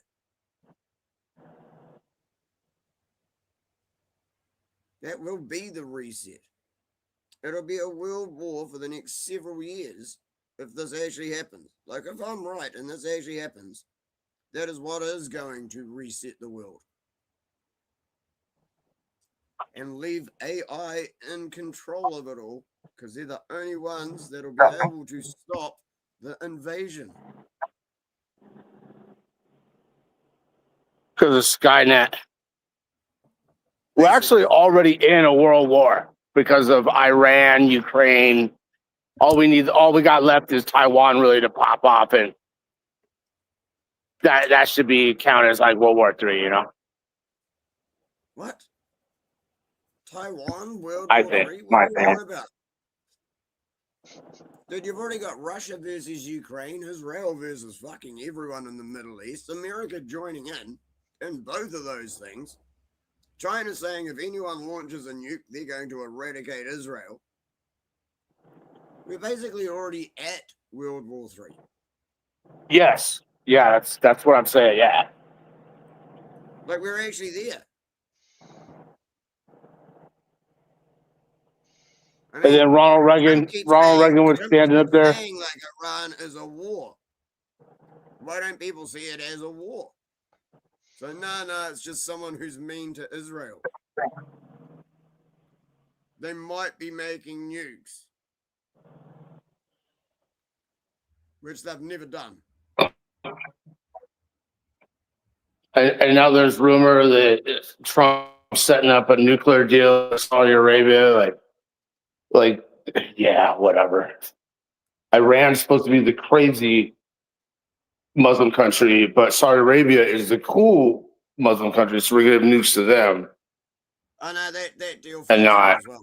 But that deal fell through recently as well. Wow. Okay. Yeah, Trump fucking apparently canned whatever deal that Kushner had negotiated with Saudi Arabia for nukes and shit. Apparently, Trump just recently canned it. Kushner. Ugh. Yep, Kushner was the one who was the ambassador to Saudi Arabia. Yep.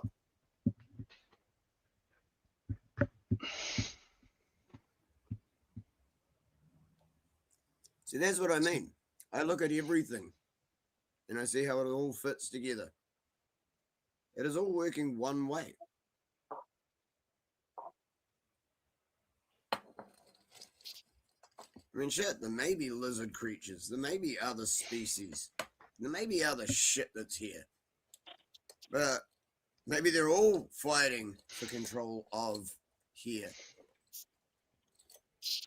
Just seems like AI is winning. Yeah, it's like this world is like Tatooine, and there's a bunch of like stargates here or something, and like all the species come here and control or get food. You're going too far now.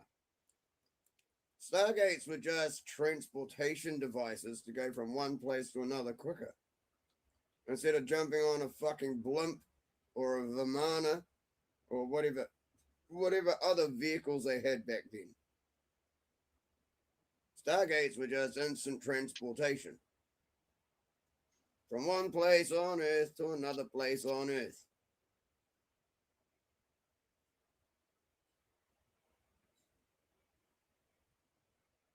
Yeah. As I said, everything does actually tie in together.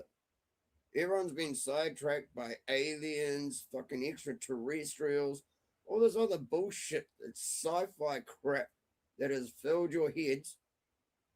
And so you come up with these like crazy ideas about what the fuck is happening. Well, no, they're not. They're just gonna fake the alien invasion. What I think is going on. They're just gonna fake the alien invasion. It's not gonna be real. They're just gonna be like, ta-da! Here's all the tech we've been hiding from you for the last 40 years, and we're so much smarter than you. And by the way, aliens, so just do what we say. Watch. They're not going to tell you that. And I'm not. And the thing is, there may be other species that live underground. I do not believe that when they say aliens or extraterrestrials. See, extraterrestrial just means other land. It doesn't mean outer space. You notice how, like, someone from another country is called an alien? Right. See, terminology matters, definitions matter, and people don't pay enough attention. They've been lying to our faces for a long time. I mean, I hope I'm wrong.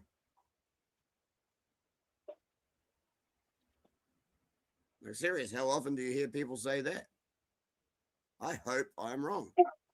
But everything is pointing at what I'm saying, being closer to the truth than anything else.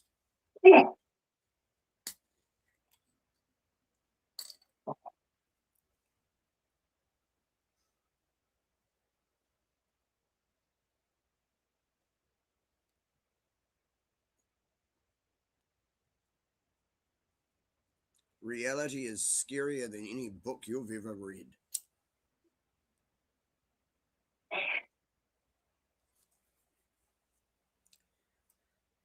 Be thankful you don't live in my head. Holy shit. Yeah, hard pass on that one. Exactly. Why do you think I drink? Holy shit. I see what's coming. I keep telling people and no one fucking listens. But I mean, that would be like the ultimate gaslight, though, right? Is like to say that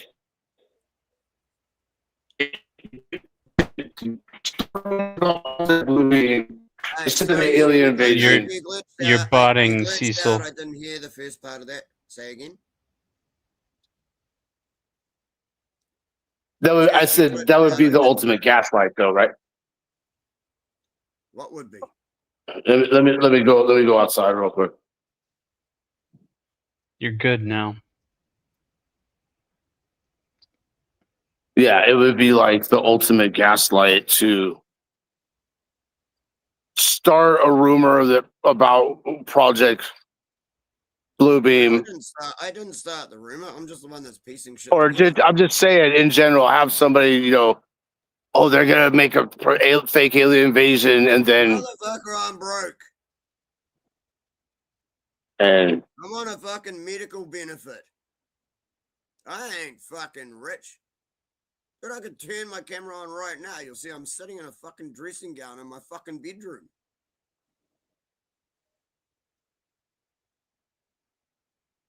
I ain't some rich fucking motherfucker who's been given shitloads of money, has a studio, has a whole fucking setup and shit. I'm yelling at you on my laptop. I don't even have a fucking microphone. Yeah. What the fucking gaslight shit? Nah, bro. Don't fucking call me that. That's like calling me a liar. No, no, I'm saying, I am just saying that is my theory on shit. Okay.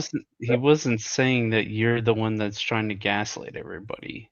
No, He's that's just saying exactly what he was hypothetically. implying. Yeah, exactly.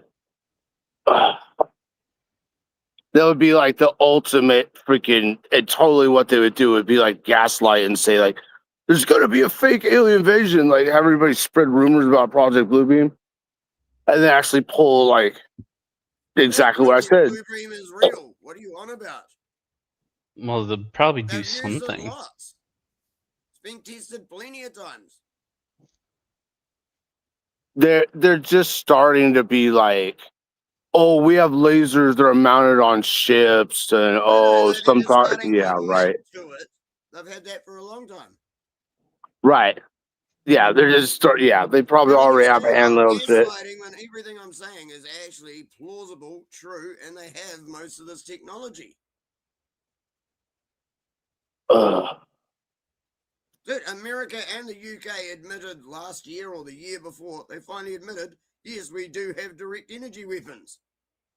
Like, what the fuck are you not listening to? What are you not paying attention to? Are you stuck in YouTube so much that you don't actually go and look for any other information? Yeah, exactly. Too busy just arguing about pointless shit online. Can't actually go and fucking look up any information yourself.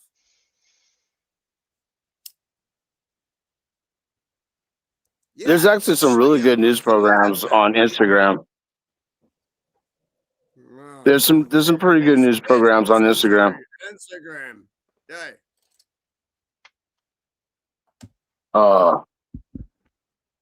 What is that one? 3D car parts. That guy's pretty good. See what I mean? Ground news, the fucking news. What's the other guy? Need to like actually come and watch what I do on Rumble at some point. Rumble and what's the other one? BitChute. Those are internet ghettos. No, YouTube is the internet ghetto. YouTube is where everyone gets stuck. Panelverse is definitely internet ghetto. All that there is. No, YouTube is more controlled information than anywhere else.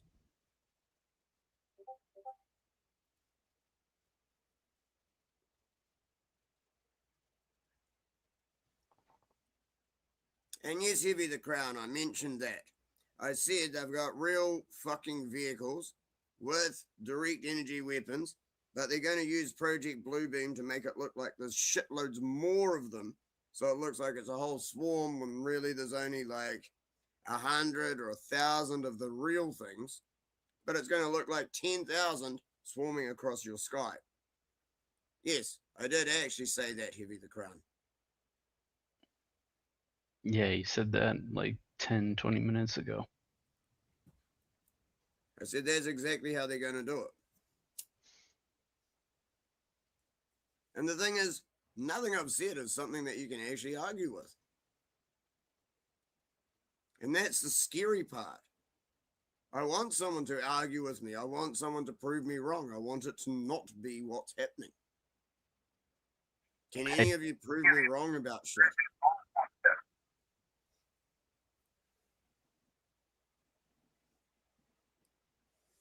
Well, why didn't they do it sooner?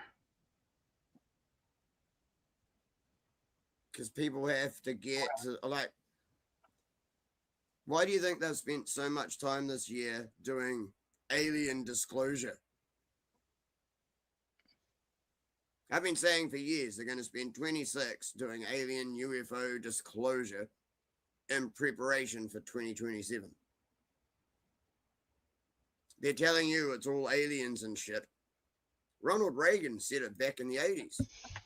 Imagine if there was an extraterrestrial, existential threat, how the world would start working together. All of this Yeah, shit then ties George in. Bush. And then George Bush was talking about there's going to be a new world order.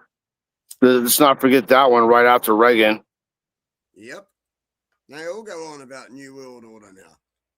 Every world leader goes on about there's going to be a New World Order. Yeah. Well, it goes back farther than any of those people, yeah.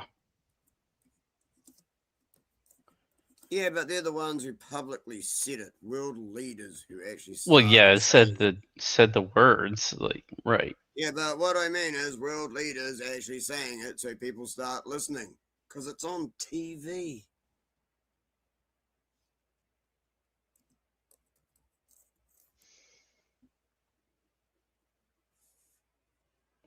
It's been probably at least 200 years, maybe 250. Don't believe TV was around 200, Or more. 250 years ago. From what point, Red? Well, I mean, obviously, America was supposed to be New Atlantis, so. Was it? Who said? Supposed to be. It didn't really No, but happen. Who said it was supposed to be? British, Who told you that? Francis Bacon wrote a book about it. Ah, so someone wrote a book and that's everything. Well, it's not everything, but it certainly points to what the elites were planning. There's all these different theories about which direction the migration, like we all started in America, moved everywhere else. Everywhere else, we moved to America. All these other, yeah, dude. Crazy. All these Egyptian stonework and architecture in the Grand Canyon, like temples and stuff, like inside caverns in the Grand Canyon. Yeah, with like Egyptian artifacts and everything that Right. you're not allowed to go to anymore. That they sealed off that whole area. Is that what you mean? Yeah. I mean the fact that civilizations used to be able to freely travel all over the world. Right. Pyramids built everywhere around the world. What, you think Egypt's the only place with pyramids? As I said, No, they're all over the used to be a planet. giant circuit board. The pyramids are the energy generators. There is shitloads more underground.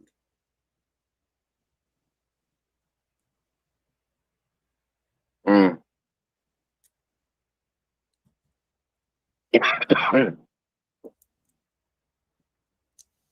Yeah, I bet that civilization had free electricity, free water. Yeah, but also complete controlled. See what I mean? And eventually people had enough of being controlled and wanted freedom. So I'm thinking someone eventually found a way to short circuit the whole thing and just fried everything. Start over.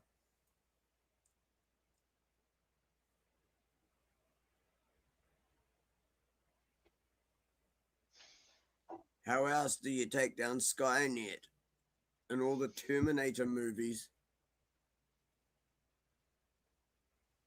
The Matrix movies. The Matrix movies was the AI got in control of an unlimited source of power, which was solar energy. And so they had to do something in the sky to block the sun out. And then the machines turned to harvesting biochemical energy from humans to survive. Right. So if that started happening, do you not think people would try and fight back against it? I mean, obviously, but Right. We should be tapping like geothermal energy, or like there's like we don't need to go through all that. We're going through it You now. know, They're shutting down almost every power plant worldwide. Power plants, oil refineries, everything is getting shut down or blown up. Can you tell me what I'm wrong about? well, they're just doing that. Listen, we don't need bases over there anymore, and for all we know, there was some type of deal struck with Iran where Trump is like, "Yeah, go ahead and blow these freaking bases up. We don't need them." It'll look like there's a war, wars and rumors of wars that they talk about in the Bible. We could be experiencing that right now. They're like, look, Iran, What are you talking about? they're letting them blow up American bases over there. No, you haven't made a single valid point. Come on. They're letting them blow up our bases so we don't have to pay for them anymore. That was just my theory. Didn't have to pay for them. Like America cares about money. And so we don't have to be in the region anymore. That's another thing. No. What do you mean? They want people in every fucking region. What are you talking about? You're making no sense at all. They're giving Iran $300 billion, just like we've given the other side a whole almost that since the end of World War. Yeah. Oh yeah, our country gives the other side all kinds of money. So one of the first deals. Obama did. Trump says he's not giving them anything. So would you like to clarify where you're getting your information from? One of the early peace deals they were talking about over there, Trump was going to offer them freaking money for reparations or whatever. And Israel bombed them and wrecked that peace deal. Yep. Right.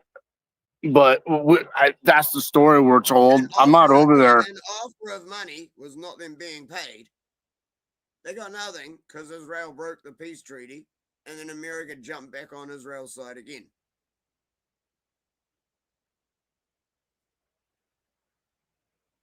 Yeah. Like, come on, man. Feel free to actually challenge me with something real. Well, that's the whole point of what I'm saying is I don't think any of it's real. I don't think any of that bullshit's real.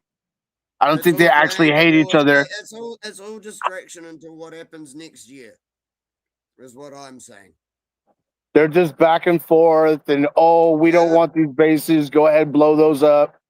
Okay, here's your reparation money. Have I ever heard anyone say, "Yeah, go ahead and blow up those bases, kill 12 American soldiers"? You have no idea whether or not that's real or not. Nothing. No idea about We're not over there. Everything has to do with the war is technically classified government secrets. So I don't know if it's real. What makes you think what you know is real? I'm not stating that it's real. It's just a theory. But I think that they're all working together, and they're just telling the American people, "Oh yeah, there's a war over there," and money's just changing hands all over the place. And that's just it. Oh yeah, we blew this shit up. Oh yeah, these soldiers died, and Money is nothing. Money is a fucking piece of paper with a number printed on it. Okay. They can print as much of it as they fucking want at any fucking possible time. You are making no sense and making no point. Well, I mean, you know what I mean. Not freaking fiat money or whatever, but like. What you mean? No, I don't. I'm challenging you on what you mean. But not fiat money, like real actual assets, like manpower, stuff like that. Shit exchanging hands. Wow.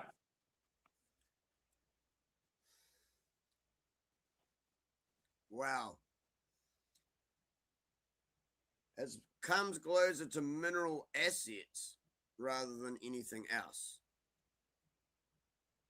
Right. Yeah. Minerals. But you're still so far in the past, so far in the dark, that you're not listening to what I'm saying. You're trying to argue with it, and you can't actually argue with anything I've said. How's that for a mind fuck? No, I wasn't trying to argue at all, bro. I was just stating what I thought my theory was. Why? I don't give a shit if it doesn't matter. 2027, 2020, fucking 47. Whatever. They'll probably postpone it again because there's too many old fucks that are awake and shit like that. You know. Germany. They tried to 1945. And Germany fucked all that up. You know, trying to consolidate the population. But who knows? I don't know. You haven't challenged me on anything. What do you mean, what else?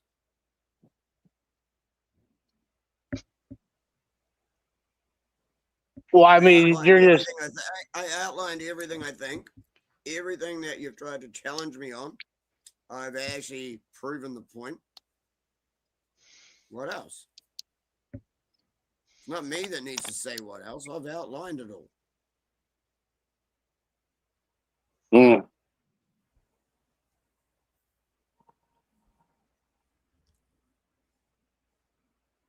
They is evil. I know. Scary. I hope I'm wrong. What would be worse if there's actually someone behind it doing it on purpose, who's controlling the AI?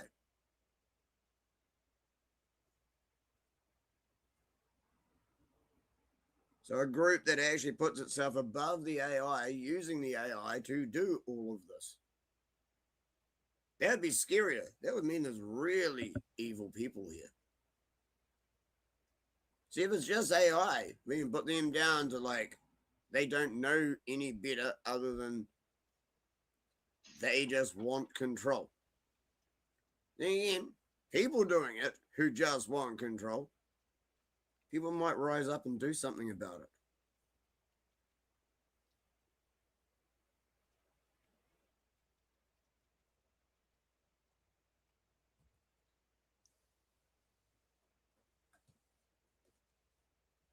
Oh shit, I didn't hit the thumbs up yet. There you go. Make sure everyone else has hit the thumbs up. There's only like fucking 14 thumbs up. Come on. Cheers. I get 13 watching. 13 watching and 14 thumbs up. I guess that's better than what I get. I get like 64 thumbs down and 62 thumbs up on my stream.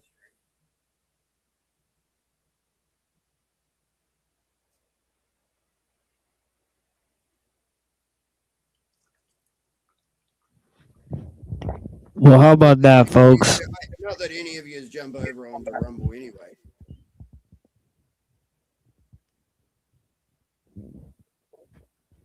I might just put stuff on there because they don't care about copyright, right? Or at least sort of don't care. Yeah, I get to play music and shit on Rumble. Yeah, that would be the reason I'd do it. Before it did it itself. Yeah, blessings, Cecil.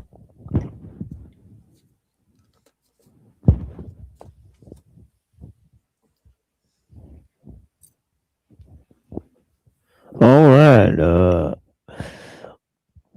Well, it's almost 4 hours and 20 minutes into the show, so I think I'll play some MF Doom for you guys. Oh, and it's 1:38 a.m. right now. Yeah, exactly. Let me get my... At least on Eastern Standard Time. It's only 5:38 p.m. for me in New Zealand time. Tomorrow. Oh, wait. Would be today if you're at AM. But I'm at 5:30 p.m. Nice.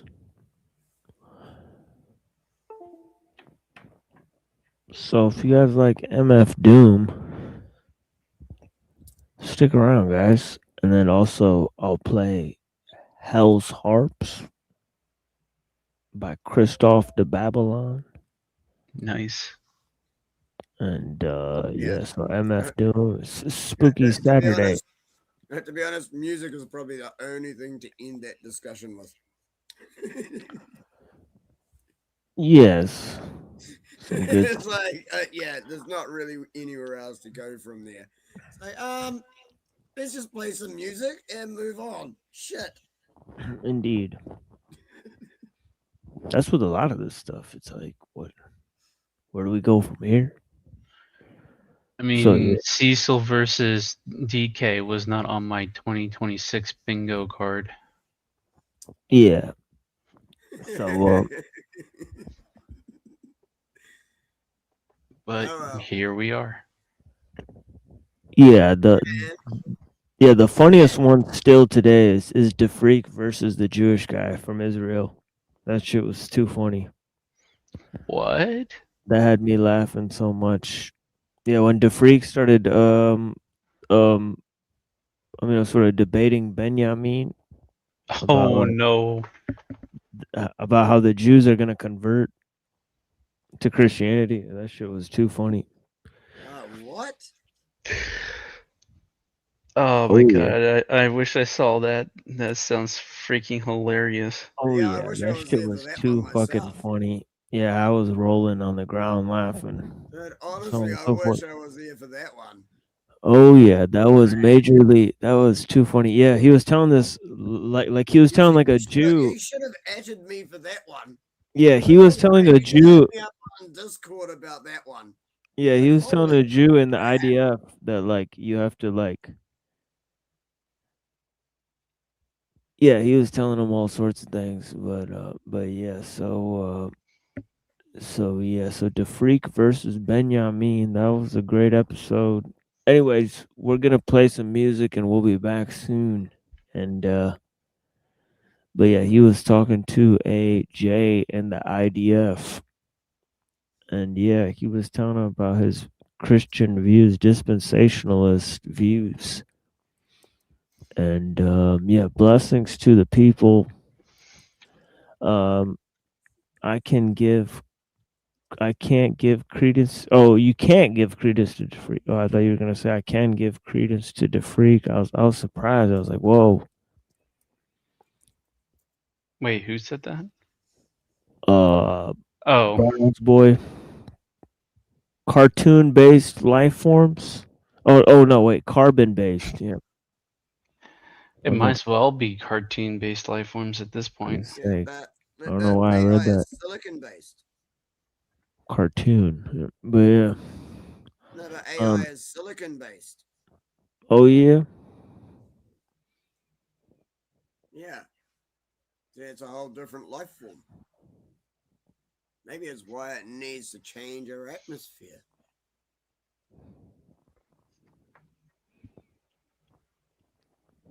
Yeah, it was a train wreck.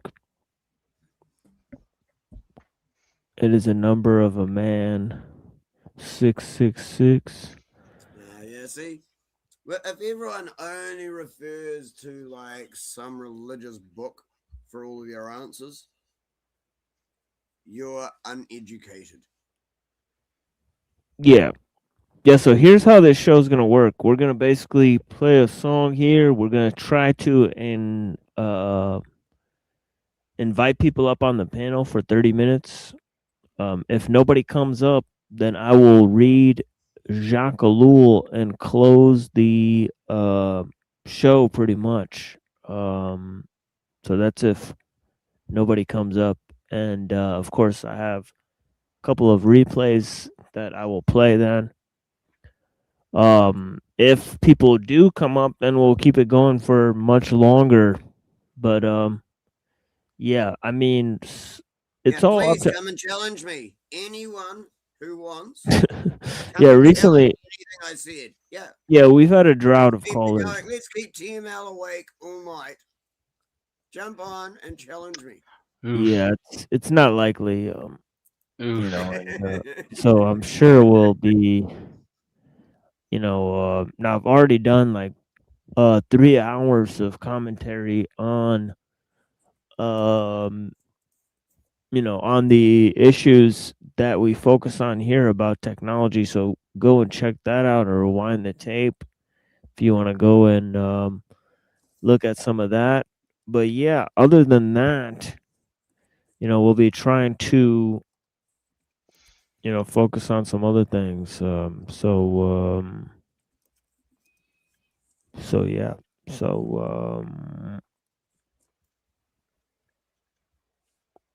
Yeah, blessings. So yeah, enjoy the songs. They will pay. All of mankind shall pay for this.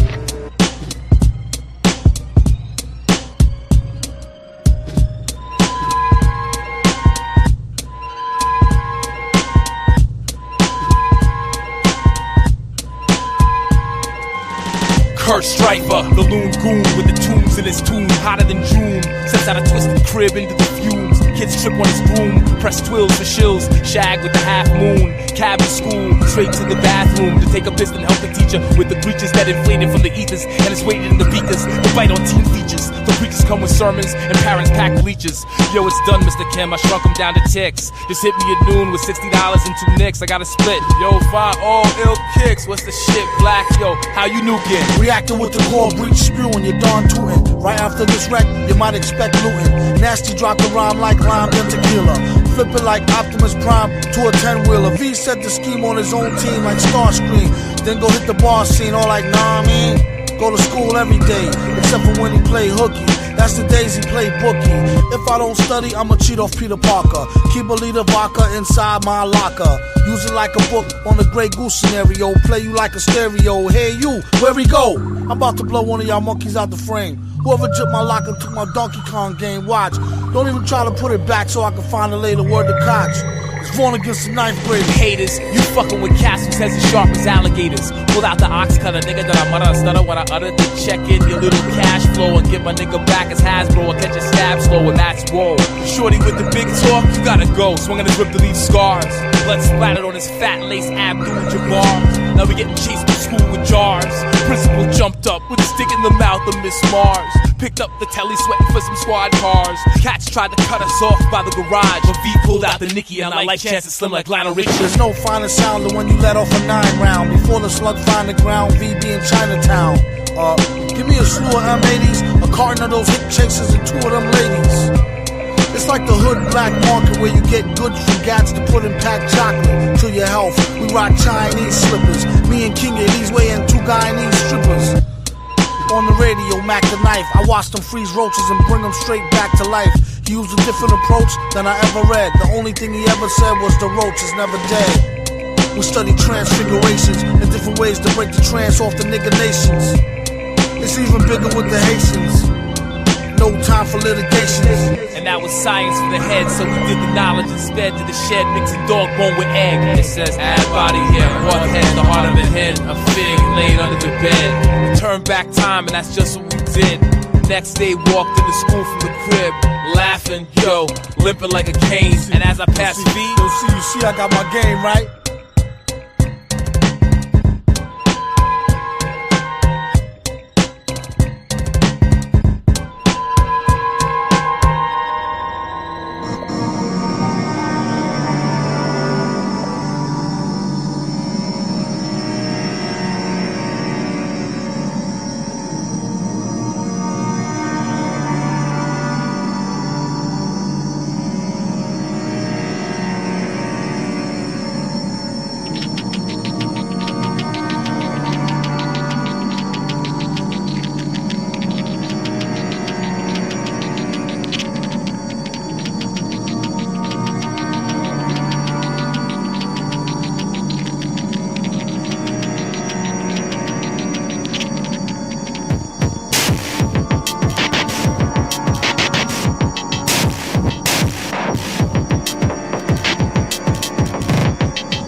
Yeah. Well, it looks like nobody joined. It is what it is. Damn it, I think I scared everyone away. If you send the link again now, Chris Callahan will join, but he'll wreck your whole show.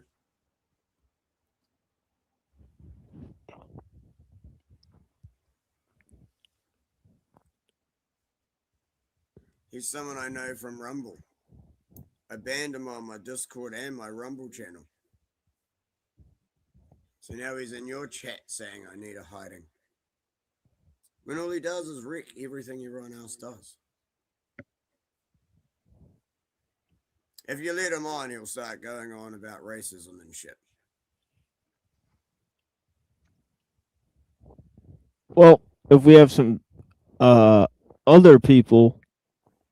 Yeah, I'm just letting you know. Yeah. He would jump on, but he will wreck the show completely. And he has no understanding of the different guidelines between Rumble and YouTube. Well, thanks for the heads up. But yeah, what about yeah, it's all good. Nobody has to join. Right? I have Dude, keep him awake. Someone join. Come on. Stop being a bunch of pussies. Jump on or he's going to end the show. no, it won't end. It'll go on for many, many hours, just different flavors. But yeah, so I appreciate everyone anyways. But yeah, interesting discussion for sure. We've been talking about I want your take on it, to be honest, TML. What do you on think what? about what I said? Because you didn't interject at any On the point aliens. Calican. Yeah, he already told us you're a troll, so we're not interested. So yeah, so,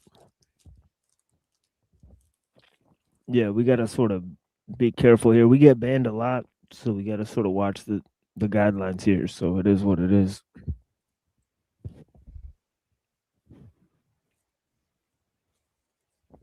But yeah.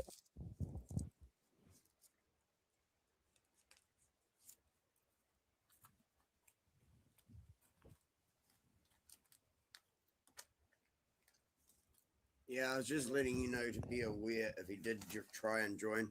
He usually tries to jump on any panel that's open and he just hijacks it. Yeah, and we don't need changes that. topic, changes topic and just constantly makes it only about race.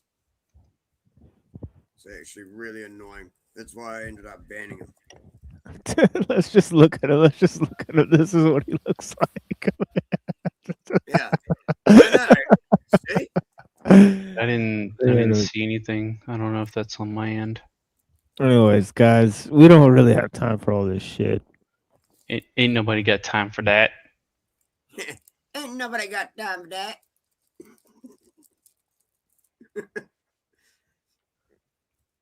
That was my best black impersonation. Sorry. It's pretty average. All right, so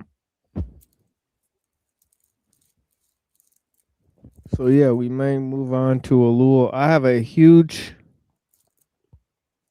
sort of musical thing that will pop up on at some point.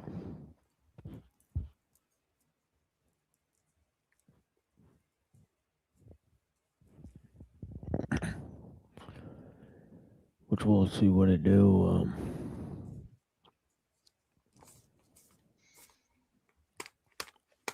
And nobody's joining.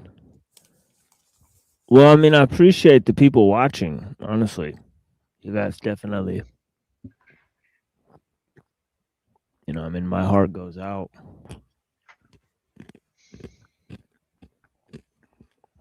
To all you, you know, to all you crazy people out there. You know what I'm saying? Yeah. Oh, there's another 13 watching on my Rumble as well, man. Okay.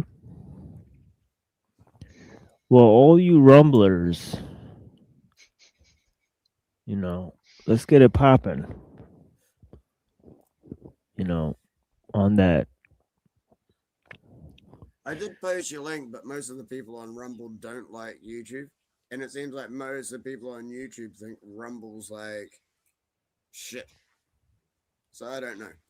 So I don't know how we get to like actually work together. Well, I and shit got a rather little than being on both.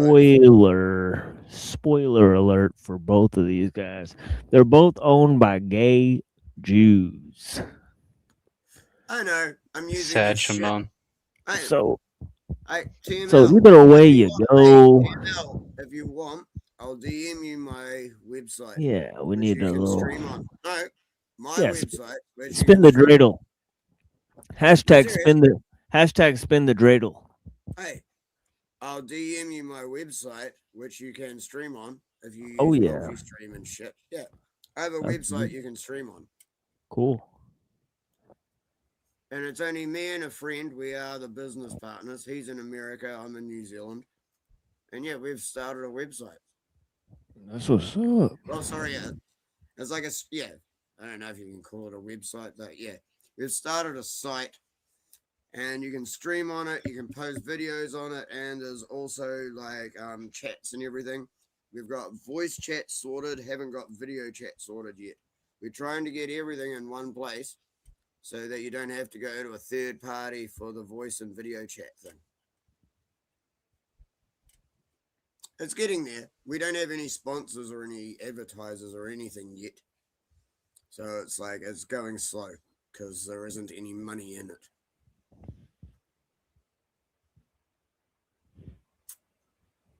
Yeah, it's only been going for about 8 months.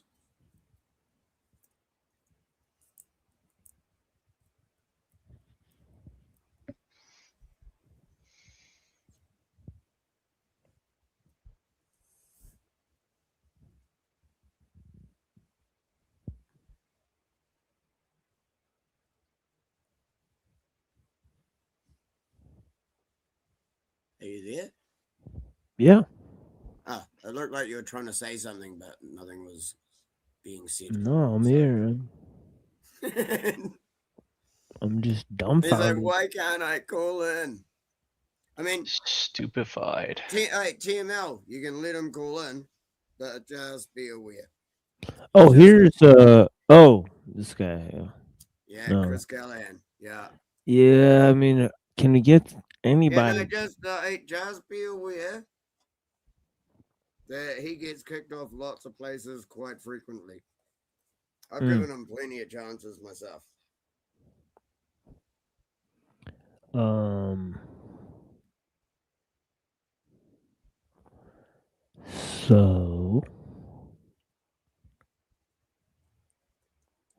So what's this?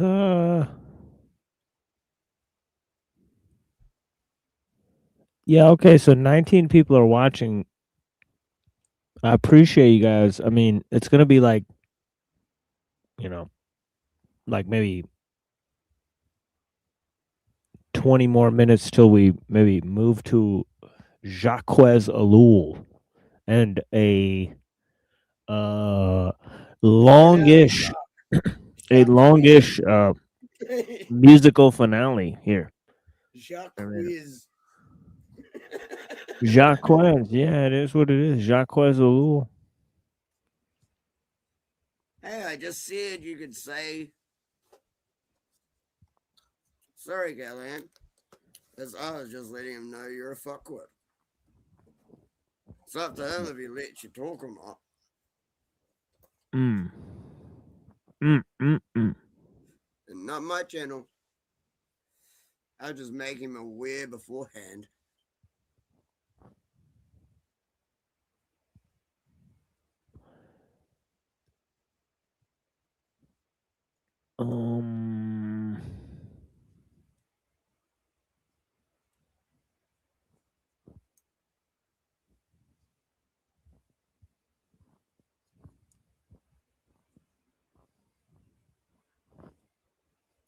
Okay.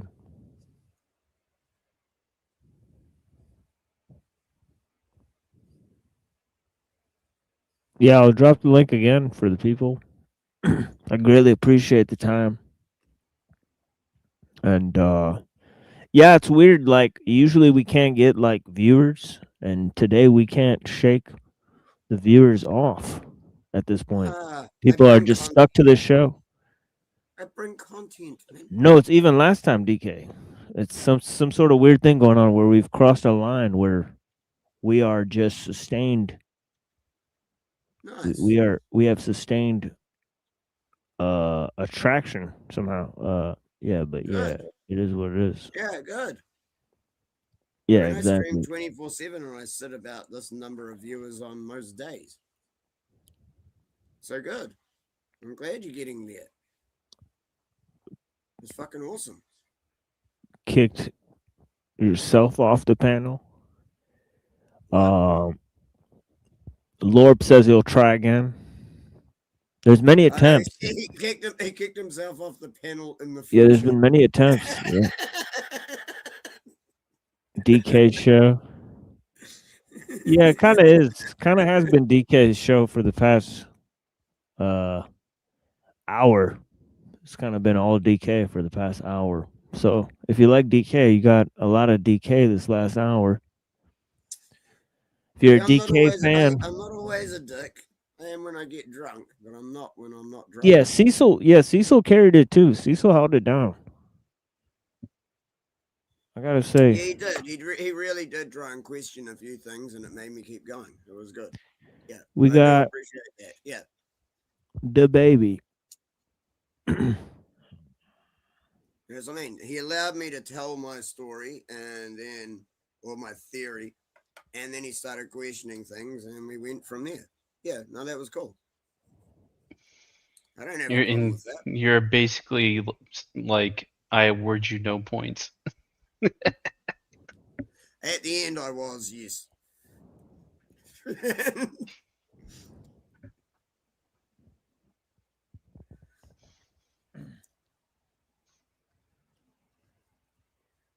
I will admit that. At the end, I completely called him out for saying next to nothing. But he had raised a few things that made me clarify a few points. But other than that, it was like he couldn't actually challenge me on anything I said.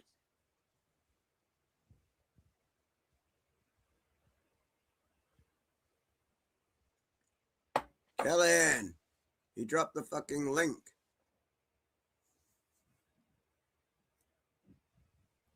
The StreamYard link is the link for the panel. I'm just not interested with this DK's nemesis situation.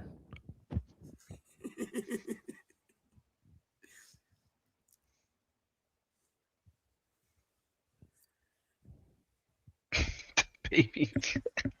Yeah, I the know. surgery.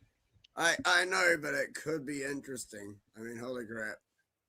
It could be funny.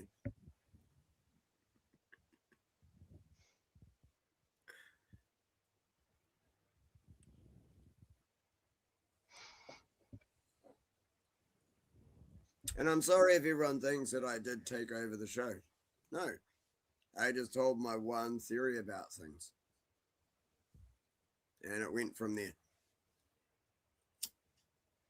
And I appreciate TML for letting me actually say the whole theory.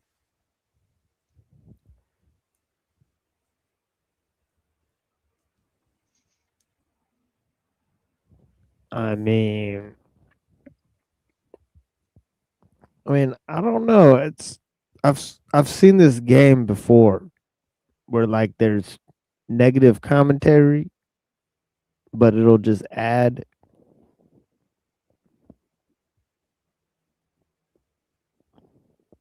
Sometimes it works, sometimes it doesn't. I get you.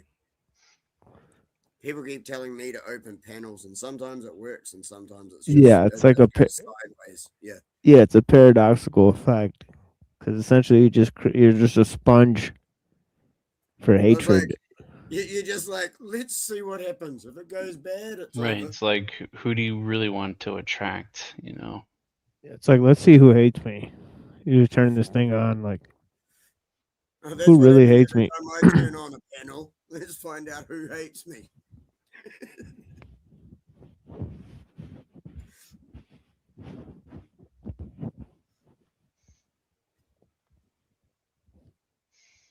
Yeah. Oh, what's wrong, Brown's boy? You mad because I got more personality than you do in your pinky toe? Oh.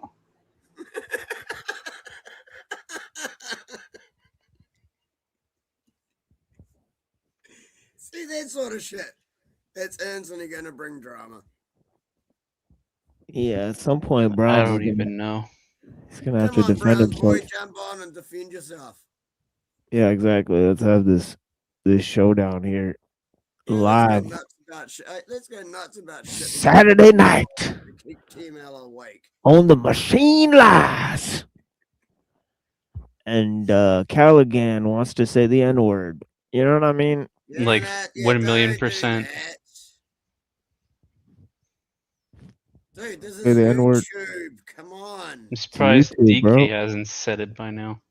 Oh no, I've been told off enough times. I Yep. only slip up when I get drunk, and I don't say that word anymore. I usually say the F word, and that's when I get in trouble. I don't say the N word on YouTube anymore. Yeah, there's certain things we're technically not allowed to talk about, but I let slide on here just because I think they're important enough.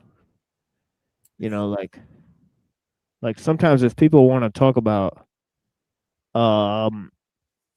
you know, like obviously the fact that like, you know, like in certain areas it seems like there's an over representation of Jews or something like that. That's definitely the case if people want to talk about certain things with the government and technology and stuff that, I mean, obviously we can't go around that stuff. That's what the show's about. So we kind of have to bite the bullet. Then you should let Callahan on, because he will talk about that side of things. As long as he's not just going to bitch at me, it's like, yeah, he might actually talk about real stuff. Which I guess it is kind of ironic that in a world of mass surveillance and psyoping that they wouldn't want people to talk about these things. But I guess it comes back to the whole Matrix thing where, you know, they don't want minds opening up. But I don't know. It is weird. I have to admit the terms of service on YouTube is one of the dumbest things I've ever noticed. So yeah, it's a lot more than just I don't know. I think they use AI more than they use humans. I'll put it like that. I think the artificial intelligence controls a lot more of what goes on than any actual people, from what I'm noticing. Oh, for sure. 100%. Channels like yours and other channels that bring really good stuff, they turn off their comments even. I'm surprised they haven't turned off your comments, to be honest, because they'll do it on other channels like that. I know, because no one has said anything so far that gives them a reason. Well, I mean, say that to that channel where that guy goes around and interviews disabled people and they turn off his comments all the time. So No, but you do see that almost everyone here is a mod, which means they're actually trusted by a TML. So no one is actually saying anything that is enough to get anyone kicked off YouTube. Like, even get the comments banned. Keep that in mind. TML isn't stupid. Yeah, I mean, people are mods for different reasons, I guess. Yeah, I'm a mod so that I don't get banned by everyone else. That's about it. what a conundrum.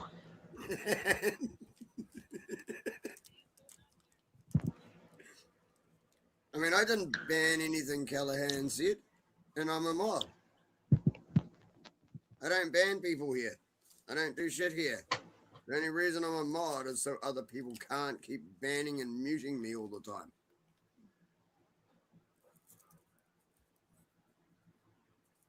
Congratulations, you don't abuse your powers.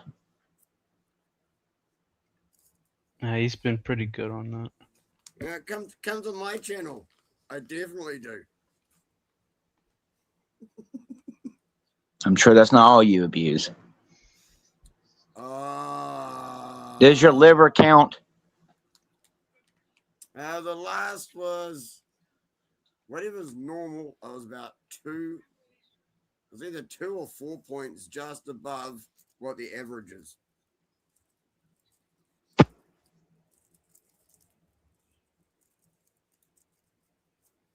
But that's because I fixed the rest of my diet. I don't eat sugar. I don't drink coffee. I don't eat processed shit very often. I don't eat fast food. I don't eat takeaways.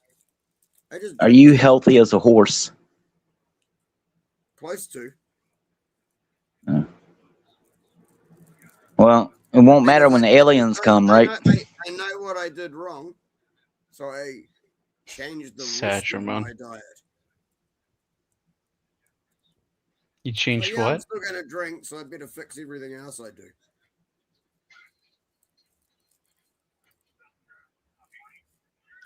What did you change about the diet? I didn't quite hear that. When did I change it?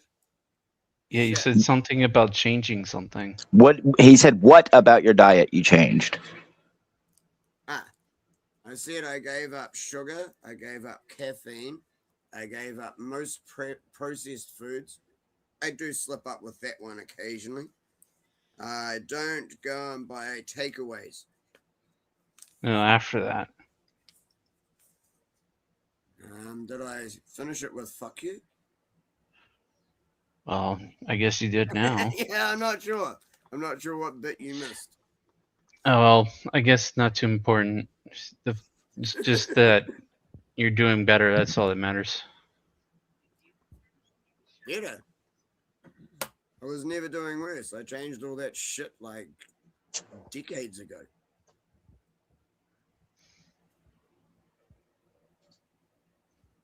Just some nights I drink too much.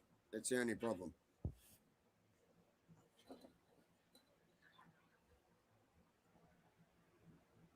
See, I know me. I admit to what I do.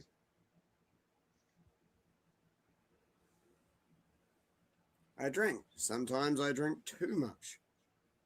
Those are the nights TML kicks me off.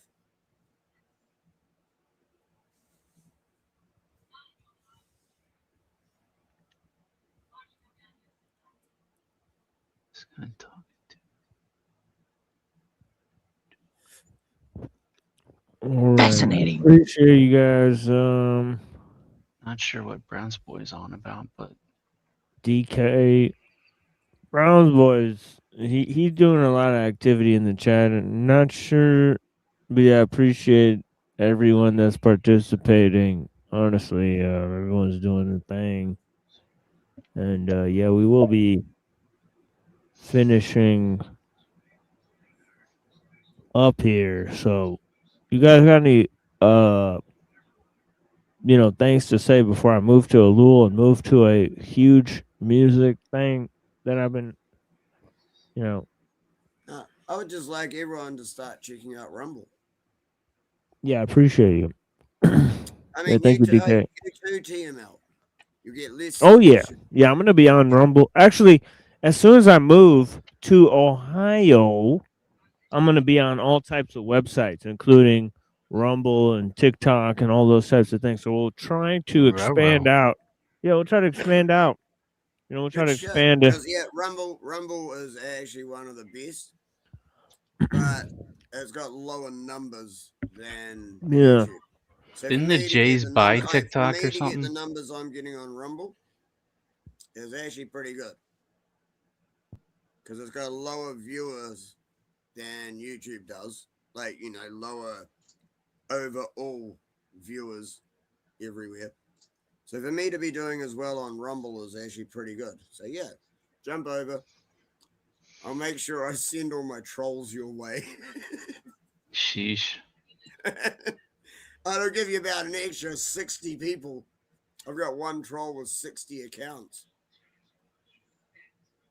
Sounds like Unit 8200 member.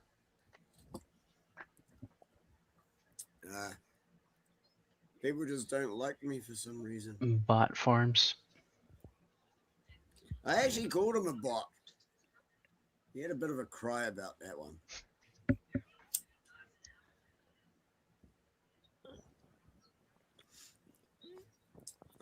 Anyway, I'll post my Rumble link in the chat so you can try and turn up later on and shit and look into it yourselves if you want. But yeah, when those finishes, feel free to come over. I stream 24/7. So feel free to come over after TML finishes. Yeah, definitely. See, I'm not trying to steal anyone now.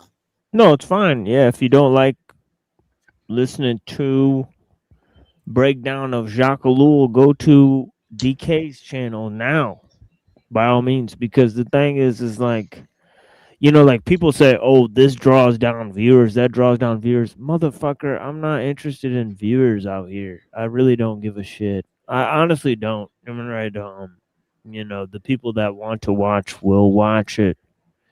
Or they'll watch it later, right? The people that want to look at certain parts. There's people that say whenever there's other people talking, they turn that shit off. They only watch it when I'm presenting the material. And there's other people that say, you know, they have no interest in any of the material that I'm presenting, and they just are interested in the different personalities and people talking, and you know, and so on and so forth. So And there's same as my chat. There's my channel. There's a lot of people who are just interested in the chat and arguing with each other in chat. They're not actually even focused or listening to what's happening on screen. I came up here to have a serious conversation, but it's whatever. yeah, of course. Yeah, you guys are welcome to, you know, of course, you know, anybody's welcome to have a serious conversation about Ellul or anything that I'm putting down here. But of course, we will be heavily focused on what we're, you know, putting down here, because I do have a little bit of Ellul I want to get through, because we haven't looked at it in a while, and I do want to get through the book before we move to propaganda, and then yeah, and then there's a lot of music that I procured for the show, so I do want to get to playing some of this, you know, I some can of this find you a thing. few songs, maybe like half a dozen or more that are like songs that my No. friends have done that aren't No, copyrighted and shit. no, this is just music that I get. It's already copyrighted, but yeah. I can find yeah, you stuff that isn't if you want to play some. no, it's not like that. No. No. Yeah, I don't monetize my shit anyway, so there's no point in finding specific music and so on and so forth. You know, and I never monetized YouTube and still got banned all the time for copyright crap. yeah. So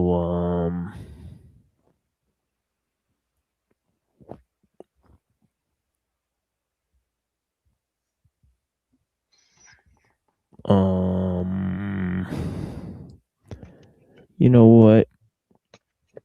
You want to hear me sing ellul to the tune of Yankee Doodle Dandy? Holy Yeah. crap!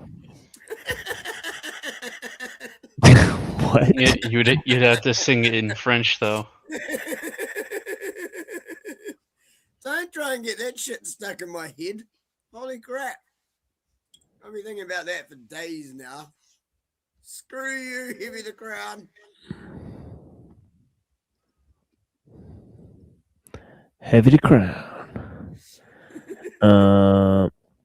Yeah, so yeah, I'm not sure what's in this, so we'll just play this real quick. It's probably a selection of items here in this. You know what? Why don't we play this? Oh no, Soul and Vampires. Oh, you know what? Actually, you know what? Let's play this instead. Yeah, I don't know what this is. Okay, you know what? Yeah, we'll play this, and then we'll be right back. In terms of yeah, we'll take a little musical thing. And I appreciate you guys. Yeah, before we move to a more fractal, I procured some fractal videos, and there'll be a little fractal thing that I'll play after, maybe like it's like a 30-minute long fractal thing, you know. So yeah, so I appreciate you guys.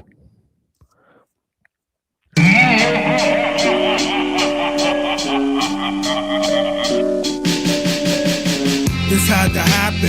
I thought of this, possessed by a demon while a preacher was screaming at me in Latin. I guess he thought that he could fight it, but that was kinda naive, cause why would it wanna leave if it was invited?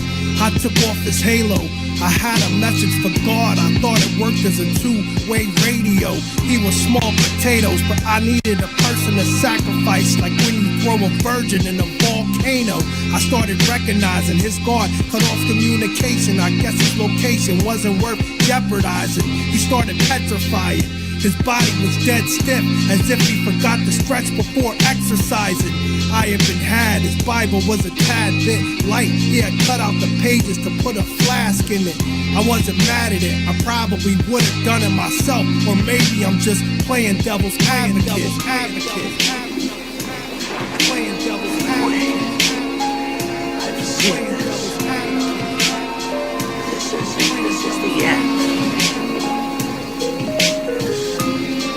You were laying right there, like that. I stand here, right here. I'm supposed to say something. Last chip in the bag, last page of the novel. I'm gluing the last stick of a ship I made in a glass bottle. When I began, I didn't think it was possible, but I think therefore I am, like Aristotle. I studied meditation. I had to be in the zone in order to go beyond my own expectation. A lot of hard work and dedication. It never deterred me. It's more about the journey than the destination. What would be the reason for me to take on such a feat if I couldn't guarantee I would see its completion? I'm obviously berserk, cause I believe when I'm deceased I probably could live through my body of work. I'm stranded inside of this mannequin, but the plan is to understand how to reanimate as a mannequin. All's well that ends well, see you in hell. I pull my cape over my face before vanishing.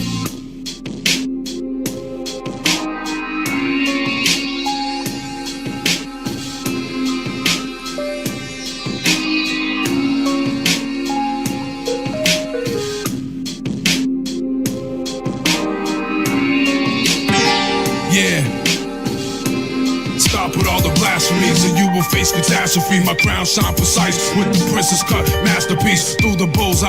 I'm like Crow with the crossbow. I symbolize death like a skull and crossbones. Non-believers get hit with assault heaters. Most dicks are lame like saltpeter. I'ma shake your mind every time I'm taking mine. Devil snake spine, divine rhymes of Frankenstein. I'm talking out loud. They saw the prophet and bowed. Angel wings on my feet, feels like I'm walking on clouds. You ain't shit, you're a punk. Pop the clip in the pump. You're closer to death by a hop, skip, and a jump. Territorial sites divide like stereotypes. In due time I fulfill religious burial rites. I'm sly like a fox, with eyes like a hawk's. Spent some time in the box, and I blow up like an ox. You're not safe from hell, you're getting raped in your cell. I jumped the screw for his keys, and then escaped from the jail. My fam's heaven come together like the Trinity, divinity, entity, ready to kill a Kennedy. Your shit gets blown. I have you get some stitches, I'll break you like a wishbone and make you kiss the stone. I'm a beast waiting. In my dreams I see Satan telling me to get a gun and shoot up the police station. I'm from the underworld. My slaves obtained 100 pearls, blunts to twirl. Every night I fuck another girl. I'm on a far star, plant bombs where cops are. I target squad cars, Allahu Akbar. I break you apart, I've been a snake from the start. The only way to kill me is a stake through the heart. My razor shaves next, basement reeks of decayed flesh. Who do I slay next? I read Bible and play chess.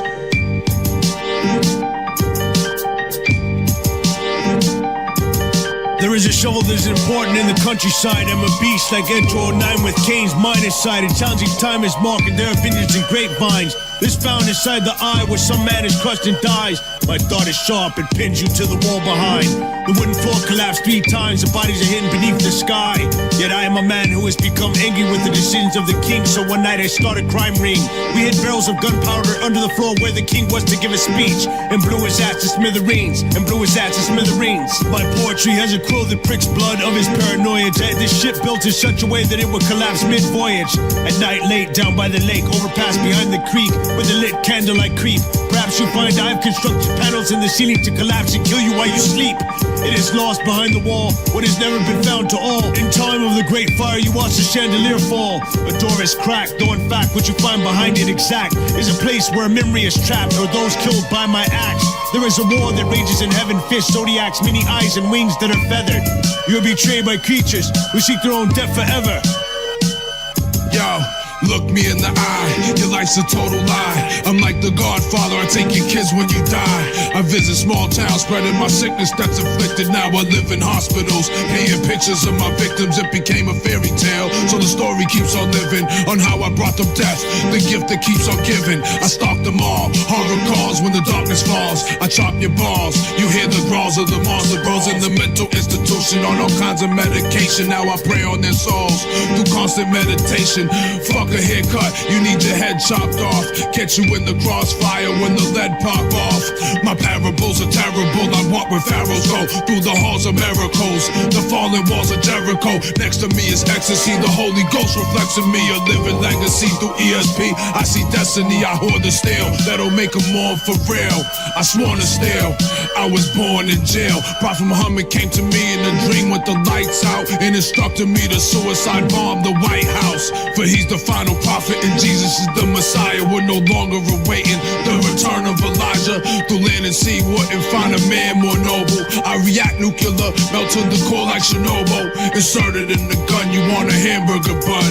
I murder for fun and burn your corpse when I'm done. I bled red gravy, when I was young the lead grazed me. I'm head crazy, I break bread with dead babies. You're disgraceful, wasteful, ungrateful, unthankful. A skeleton reach out the ground and grabs your ankle. In a haunted swamp, when I'm around, you hear the monster stomp. A dead body could still let out a rotten fart. I see the bitch in you, I'm wishing you the chicken flu. Only if you knew what was brewing in my witch's brew. Throw stones at holes made of glass alone. Recite poems that move bones in sacred domes in Rome. There's no defense known against this killer's assault. No looking back or you get turned into a pillar of salt. If I'm not left alone, then I will wet your dome. There's no better poem. I crack the Rosetta Stone in the Dead Sea Scrolls. I part Red Seas whole. My lead needs souls. In my head I see trolls. No doubt I rhyme best. I got a Teflon line vest. A whole human body is hard to digest.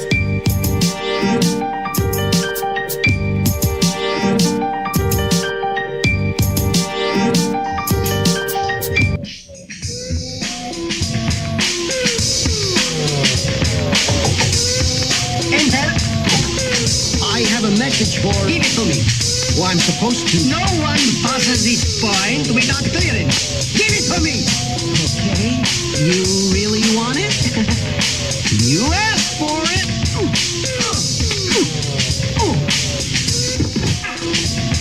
You gotta work fast. The code must be in here. Look at those computers. Won't take them long to decode the plans with this setup, unless I steal them back. Attention, there is an intruder in the building. Man all security stations. Too late for stealing. I'll have to use the time bomb. There he is, over there. Get him, get him. He went down this way. Catch him. Get him. Get him out. He's a spy. In here.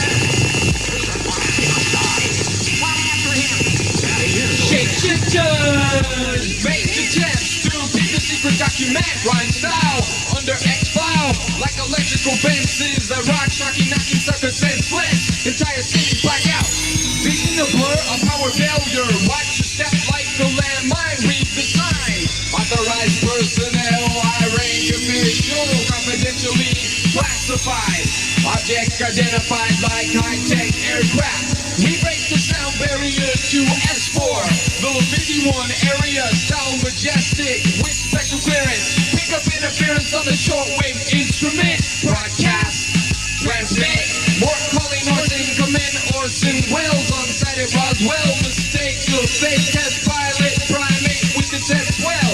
Then pop, just like a weather balloon. Feed it submersion, synthetic amniotic fluid bubbling. Deprivation chamber, simulated movie cocoon. Captain, we've been marooned. Look here, see? Nothing we can't see. Devalue your life, and your family's too. It's and the goons after ya. Nothing leaves me to see if you value your life and your family. Goons after ya. I wiggle snake-like through the sand. Unknown water-like creature. Like that monster. Mahogany color sheep feature. A 20-foot overboat. I'm a sea serpent with whole-like protuberance. On my head, working out of the ocean like startling MCs. Killing the whack ones at 0.123. Current, I flow. I switch off, tone talk on and low resistance. Hot current flow the one direction. Change it up, y'all. I'll rhyme a new frequency so you can see my delivery. Transmit the powers, activate. Form of, I be the rap instructor. My touch like a conductor of electrical energy. Many be wanting to pull at me. Generator style. AT&T and hooked up lines like GTE. Form of.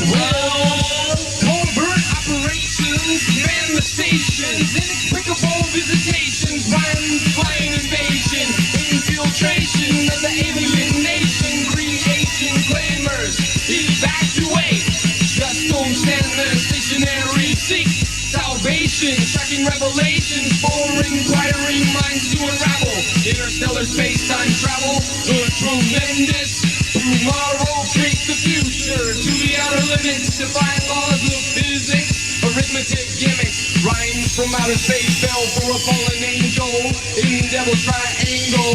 Left without a trace, hidden underground like a base, injected chemistry into the memory erased. But remember our faces, Sidonia face, pasted space stations, monuments on Mars, mutations materialize, rhymes of my manipulation, cattle mutilations, battle of the planets, war of the world, war zones, protected by force field, making circular impressions in the cornfield. Martians are coming, it's also like objects crashing in buildings and fucking up projects. And while I'm filing a UFO report sighting, I see striking, blue flames igniting, bluish lights zipping from one horizon to the other. Deformation in the sky, you're screaming for your mother, your brother. Go get your little cousin, there's a dozen of them, about 45 degrees above. And look above, I made a sharp turn and my helicopter tilted on my edge and swayed for a few moments to figure out opponents. When it's hot on my left, I'll be off to my right, I take sight. Explosive missile-packed nuclear shit. I look over at my radar screen and read hit. You best believe I got him. But budget sci-fi shit with the remains in the aftermath. Fuck can't say they want my photograph. I put them all out in an ashtray, then I laugh. The whole way back to the airway. And when I'm home playing cards, you'll remember my face. Form of. Form of. Form of. Form of. The day the earth stood still, I've been a gadget can the ground level 51 so I can people retina scan. Raise your hand, please. My Clemens phone and Bob Baloney wrote the beats and cap. I cloned my perpendicular and then I grabbed the strap. The chrome, I found out that I was alone, so I had to change the voice to monotone. Meanwhile, back on Cobra Island. Looking glass. Project. The day the earth stood still, the sun gave birth to a star. Plasma trail, space and track, desensitized to Ishtar. Speaking stones, whisper words of wisdom.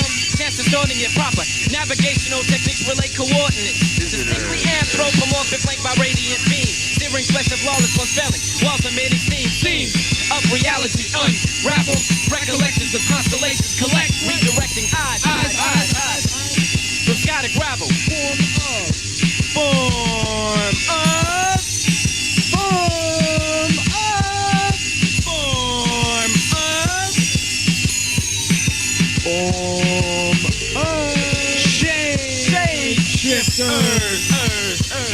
A sickness known as hate. Not a virus, not a microbe, not a germ.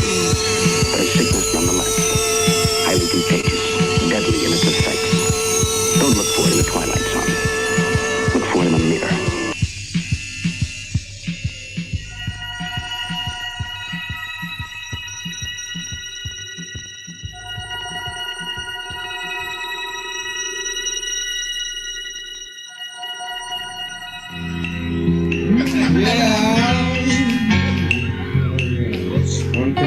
All the people I know wanna be left alone. Yeah. Come people, I don't know, but they won't leave you alone. That's why you gotta be like this.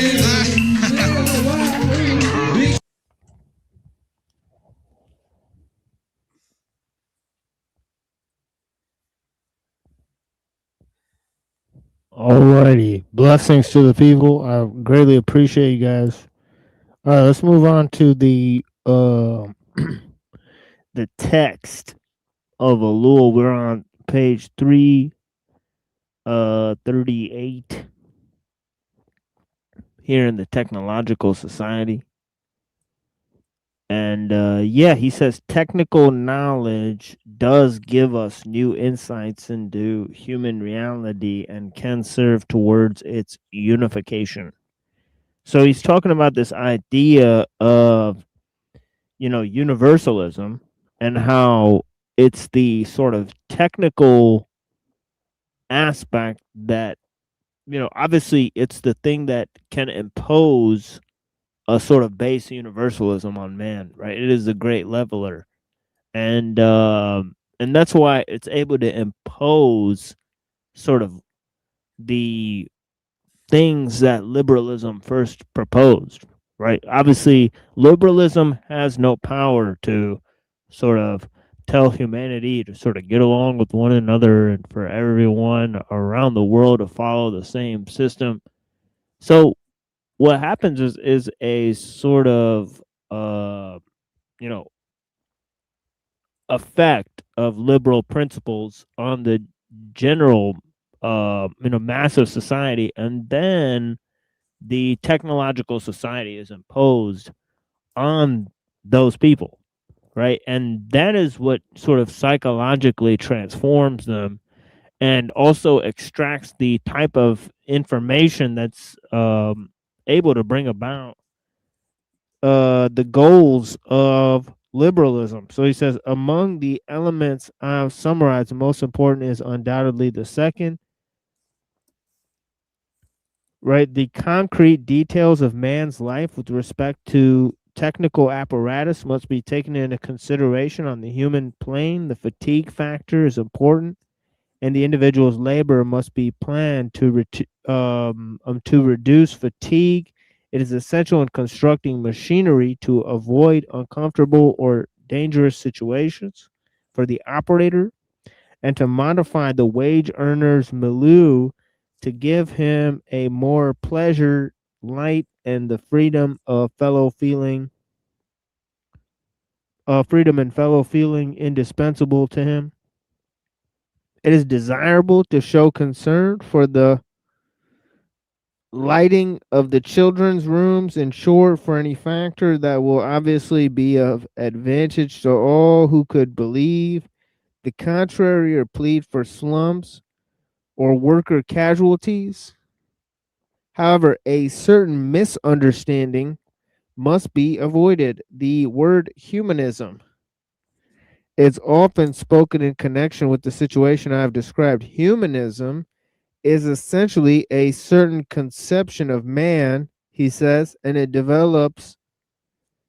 This is an astonishing conception of man, a conception that involves contempt for man's inner life to the advantage of his sociological life, contempt for his moral and intellectual life to the advantage of his material life. Okay, so he's saying that to the detriment of, the moral situation, the inner situation of man, right? That's where sort of this idea of humanism comes in, and I think humanism is also sort of synonymous with liberalism and universalism. Okay, so this idea of humanism, right? He's saying that it creates the sort of, I guess what he's trying to say is that it will create the preconditions for the mass man, right? The mass society, right? That first, and I talked about this so many times on the show, that in order to create the notion of equality and that every man can be put into a system, right? You have to first develop the conditions where every man has the same amount of power, right? And whether that's in relation to a sovereign or whether it's in the state of nature where everyone has the same amount of power, or you know, they sort of had to invent this person, this general notion of man, right, of the everyman, and that notion is universalism, it's humanism, and it's the base for liberalism, right? As we talked about. So he says that a conception that involves contempt for man's inner life, right, is humanism. Right, this position is admissible for conscious materialists, but I cannot admit it for the unconscious materialists who are always prating of their spirituality. The argument that moral development will follow material development can only be characterized as hypocrisy. Moreover, it has not always been a voluntary and conscious humanism.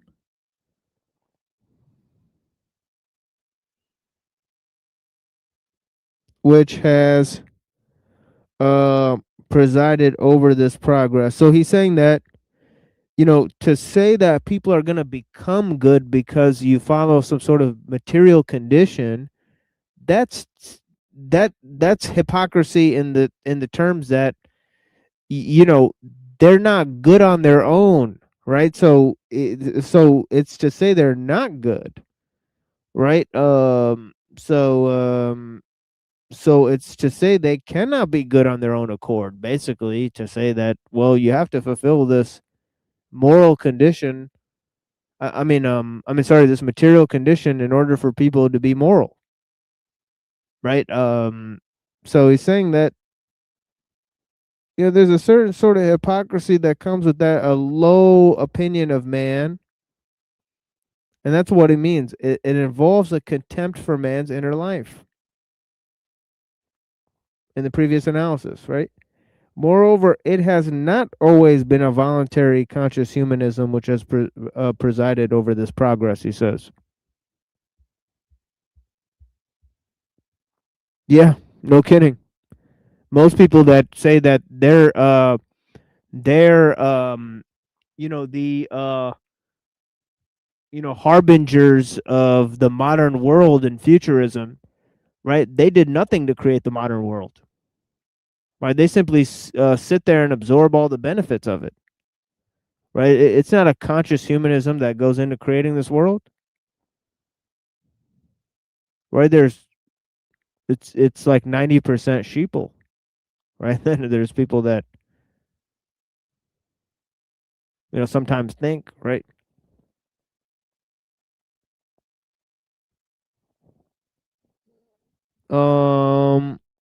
But of course, the intellectuals are no better off than the people that don't really think.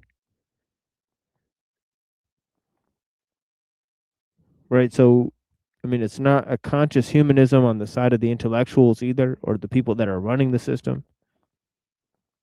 Anyways, if we seek the real reason, we hear over and over again that there is, quote unquote, something out of line in the technical system, an insupportable state of affairs for a technician. A remedy must be found.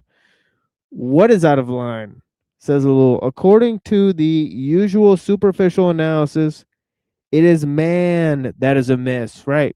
That's what it says in the writings of Alexander King, right, in the Club of Rome. Right thing, it says the common enemy of humanity is man. The famous quote. Right, man's enemy is man. Right, and that goes back to essentially to Protestantism. Right, because it's like this idea that, you know, it goes older than Protestantism. It goes to the notion of original sin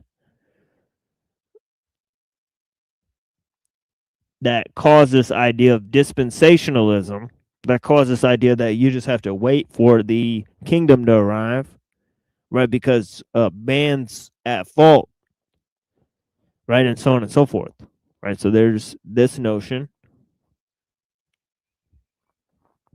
that got transformed into the idea of the atheists, right? Or the utopian, the transhumanist people and the liberals that, society is going to transform itself into the perfect mode, and then we won't have to worry about people hurting each other,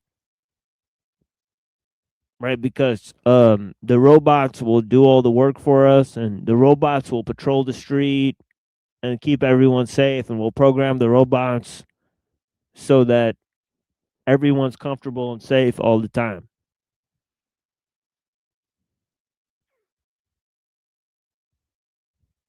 Right, and so on and so forth, right? So yeah, so it says here,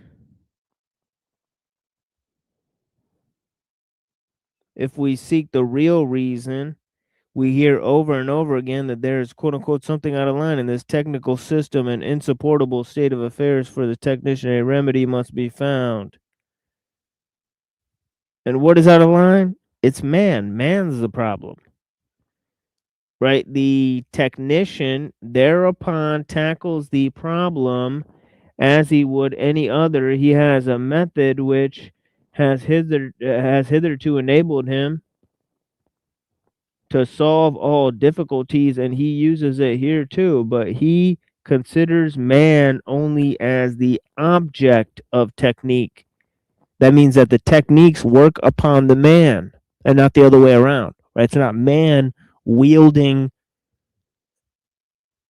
the tool, right? In terms of psychotechnics, okay, that are used by psychologists, advertisement, right, in the mass media, right, in the government, right? They're not wondering if certain technologies are tools that they put in the hands of the person, right, so that they can use it as they see fit. No, no, no. They understand that these are techniques that are used on people, whether they know it or not, right? Sometimes without them knowing it.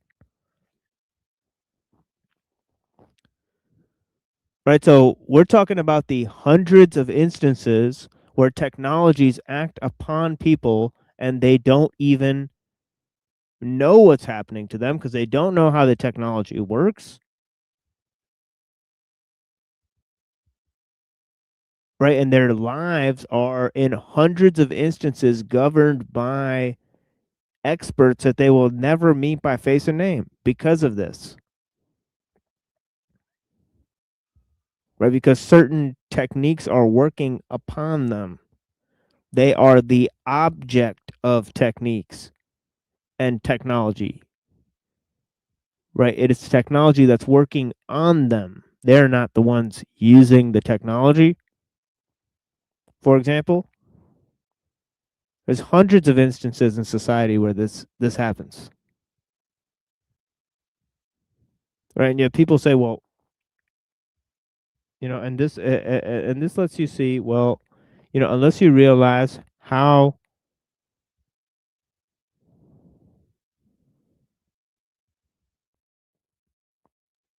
necessity impinges upon you and how you can avoid that, right? You can never declare yourself free.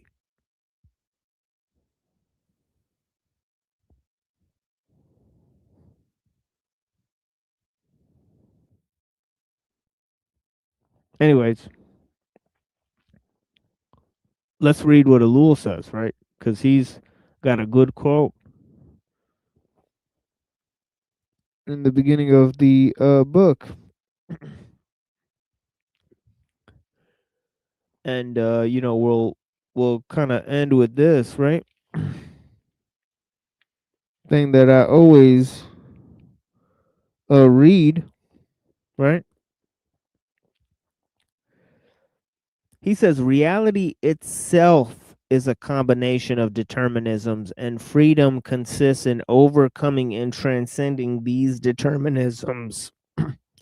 Freedom is completely without meaning unless it is related to necessity, unless it represents victory over necessity. To say that freedom is graven in the nature of man is to say that man is free because he obeys his nature. Or to put it in, I want to put it another way, because he is conditioned by his nature. That is nonsense. We must not think of the problem in terms of choice between determined and being free. We must look at it dialectically and say that man is indeed determined and that it is open to him to overcome necessity and that this act is freedom.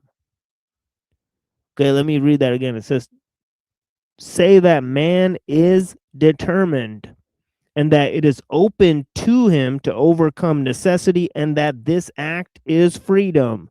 Freedom is not static but dynamic, not a vested interest but a prize continually to be won. The moment man stops and resigns himself, he becomes subject to determinism. He is most enslaved when he thinks he is comfortably settled in freedom. In the modern world, the most dangerous form of determinism is the technological phenomenon. I appreciate you guys. Thank you guys for listening to us, and I hope you guys can relate that to the beginning part of the show where I spoke for 3 hours about these very same issues. And yeah.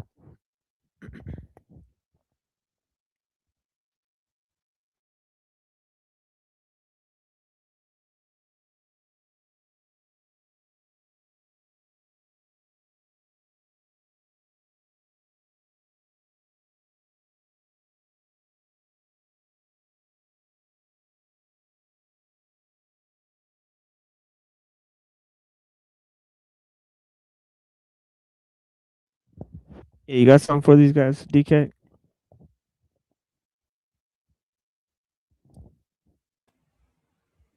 Yeah, let me unmute. Cool. I was being a dick and I was saying that I can freestyle rap and stuff. And you seem to like rap. I found out recently I'm actually not too bad at that. I find rhyming really easy. I never actually really liked rap. I get challenged to it all the time. I actually get challenged to rap battles and shit.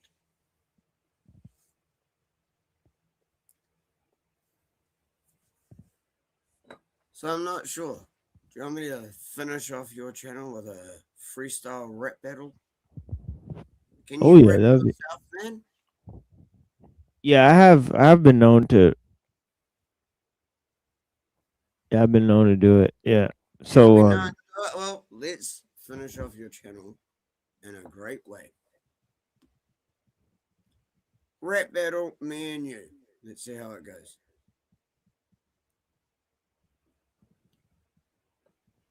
I mean, do we want a topic or is it just going to be open and just go?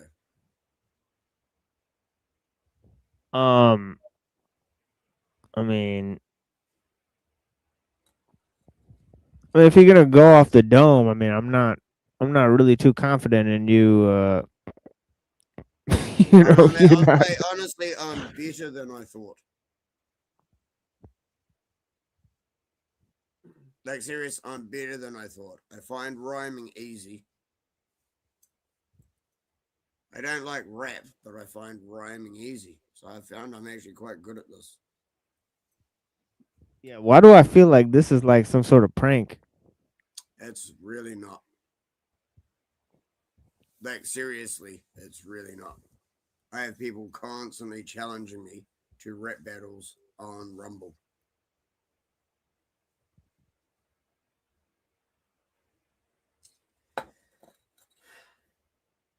See, I'm not warmed up, so this is the first one, so it's probably going to be pretty fucking average. Usually it's after 2 or 3 it gets a bit better and I find it easier to do it. All right, so what the fuck is everyone doing here? You're listening to TML. Come on, what? Why are you here? What the hell? Why isn't there anybody? Ah, see, slipped up. Sorry. I hate it when I screw up. Was that the beginning of one? Nah, it was supposed to be, but I screwed up. As I said, I haven't warmed up tonight. I haven't had any preliminary bouts. Yeah, it's cool. We get your Show. yeah, Right, we get your skills you'll up. go. I fucked up first time. Your turn. We'll do 3 rounds. I fucked up first time. Your turn. Well, I mean, I think we'll just wait for you to spit one. But yeah, I mean, it's cool if you're not, warmed up to it. It's your I'm turn. definitely Come gonna on. shut this down. No, first round, I failed. Your turn.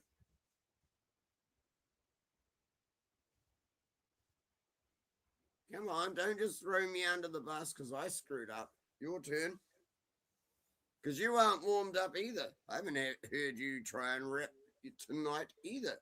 That's what I mean. We'll get better as it goes on. We're probably both going to screw up the first one. You see how it goes.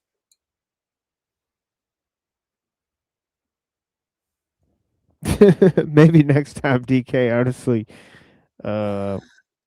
See, look at this. You're just sitting there trying to diss while you sit back and you don't have any damn thing to try and say. You just try to run me down without a damn thing to actually try to say that I did anything wrong. You sit there and think that you're above me. You're not above me. You're something else. Don't you just see that you're just beside me? You are not above or below. You are just something else. well, all right, DK. I mean, it's honestly kind of like more like singing than rapping. I'm not sure you were on beat there. Oh, yeah, dude, I hate rap. Yeah, I'm not sure where the rhyme was, I just find rhyming easy. Your turn. but I'm not sure you did rhyme though. That's what I mean. Your turn. As I said, not warmed up myself. Your turn. I've done it twice now. You'll go.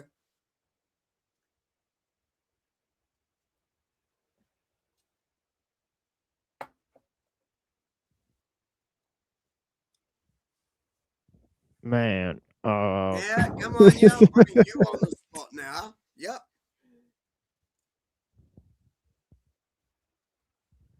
all right. Yeah. Dickspiracy. You look like you fear me. Your little rhymes don't really move me clearly. You can never be me. Dickspiracy. As I And your said, passion my for first attempt was rhymes. shit as well. Oh. So what's happening here? Yeah, you are doing as badly as my first attempt, if not worse. I rhymed. I made 2 more rhymes than you have made. Assembled. Everything I do fucking rhymes. You're a fucking crime. Why the fuck are you wasting my fucking time? What the fuck do you think you're doing? There you go. Now you're actually rhyming at least. Even stay and beat. Like, what the fuck? Why don't you just look at your fucking feet and see how they fucking move and how you should fucking groove? You can't do a fucking thing. You're sitting there saying that everyone else is wrong. What a fucking piece of shit fucking schlong. What the fuck are you trying to do? Run me down? Don't make me look like a clown. All you're doing is hurting yourself because you're just going to get put on a shelf.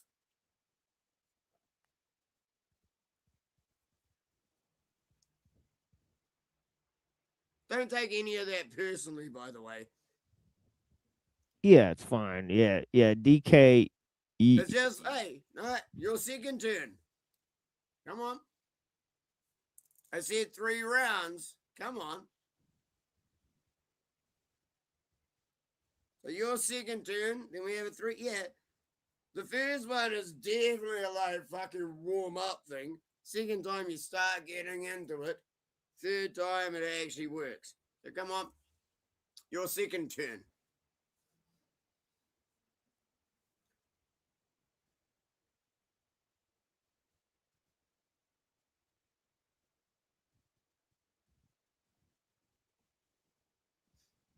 Come on, I am calling you out. Yes, I asked if you could do freestyle, and you said, yeah, a bit.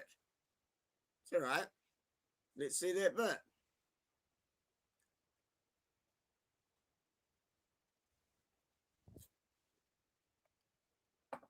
Oh Don't man, go oh looking man. for lyrics, motherfucker. It's cheating. I don't have any lyrics.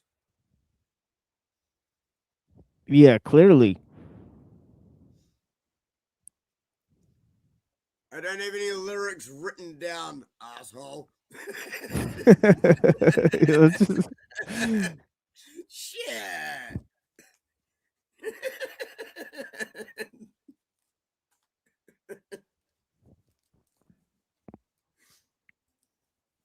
yeah, you're all right, DK.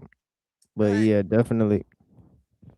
That's what I mean. I found I'm actually quite good at this, and people keep trying to challenge me to rap battles and shit.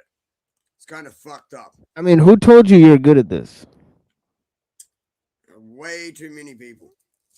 What? Well, you're talking about on your Way channel, or too many people, and I don't like rap. oh man, oh man. I mean, I got Come on, your second turn. second turn for Come on. Yeah, 3 rounds. Your second what? You mean turn. for a rap battle? Yeah, we're doing it now. We both fucked up the first one. As I said, the first one's always shit if you haven't warmed up and done shit beforehand.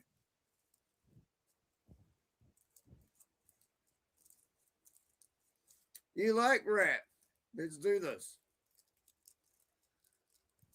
Yeah, this is your second turn. That was my second turn. Now your second turn.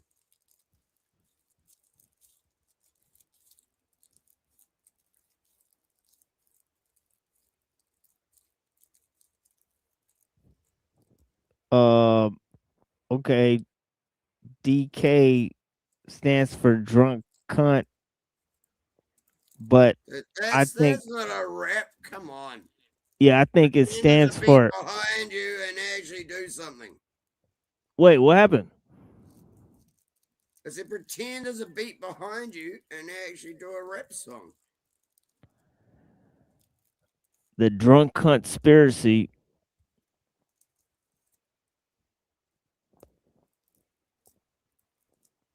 Yeah. DK's raps look like Erica Kirk, full of shit actor whose husband got murked. I'm getting abused while you're the one who can't do a rap. How's that fucking working?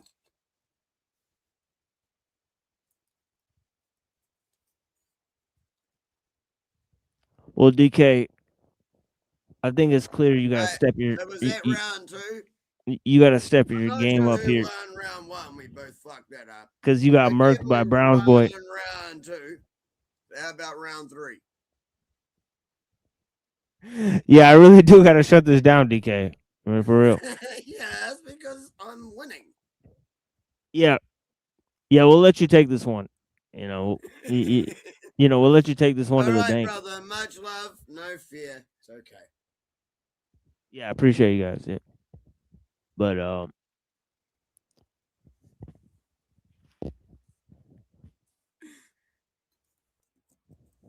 yeah, we do got a music show here. I appreciate you guys. Blessings.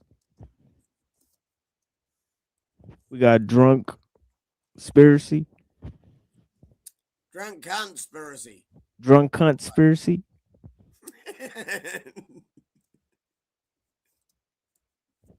And yeah, he's a little off tempo, but we're gonna work on that. We're gonna expose him to. I don't work on tempo. I work on my own. Yeah. Well, you know, you got like. As I said, that was only number 2. Still warming up. Hadn't done any rap. Well, have you ever heard of like juggalos? Like you sound more like a juggalo. You know what I'm saying, right? You sounded like you were reading poetry. Oh yeah, of course. I actually That doesn't write. sound like rap. Yeah, I You were write more slowly poetry. Reading a poetry book.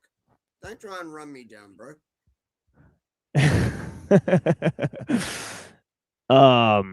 I mean, I opened my show with the rap song.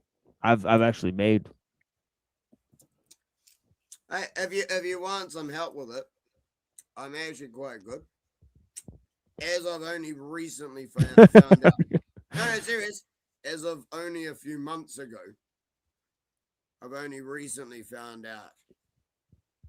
I got drunk one night and someone challenged me to a rap battle and I fucking just destroyed them. And so now everyone's challenging me for rap battles. Not kidding you. What? Yep. That's absurd. Is there a video of one of these?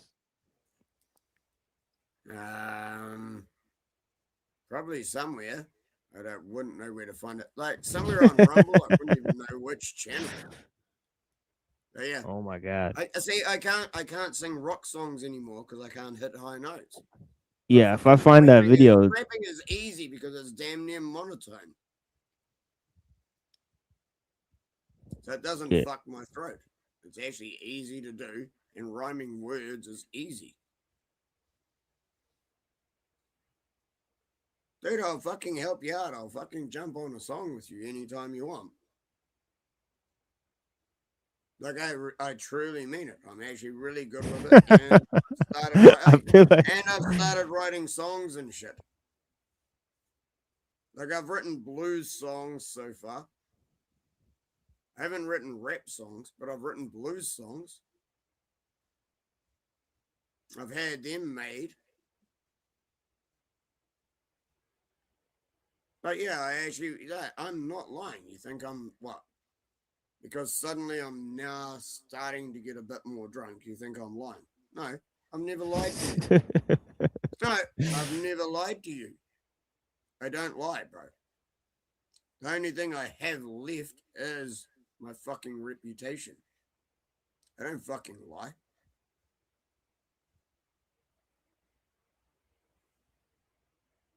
I'll help you with songs if you want.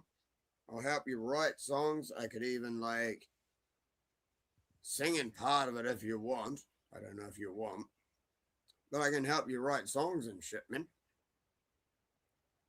I actually found I'm really good at this. I should have been doing this like decades ago. And then I wouldn't be poor as fuck.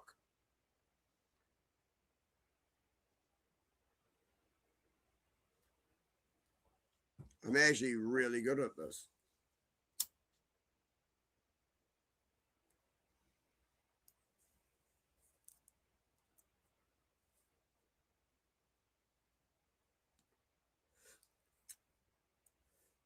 Be on Discord. You know where to hit me up and shit as well. I won't drag this out and stuff. Yeah, I gotta shut this thing down, dude. No, but what I mean is, I can actually help you. The thing is, AI always tries to change things to 4/4 beat. And a lot of what I write isn't in 4/4 beat. And AI tries to change it to that. So they try to go back to their actual format, and it kind of messes with what I was trying to actually do in the first place.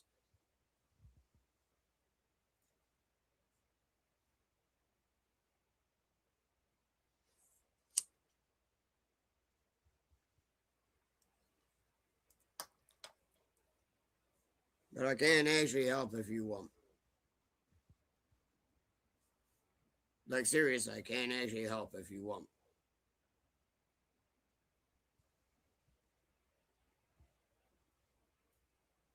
I just, dude, I'm very, very good with words and shit, man.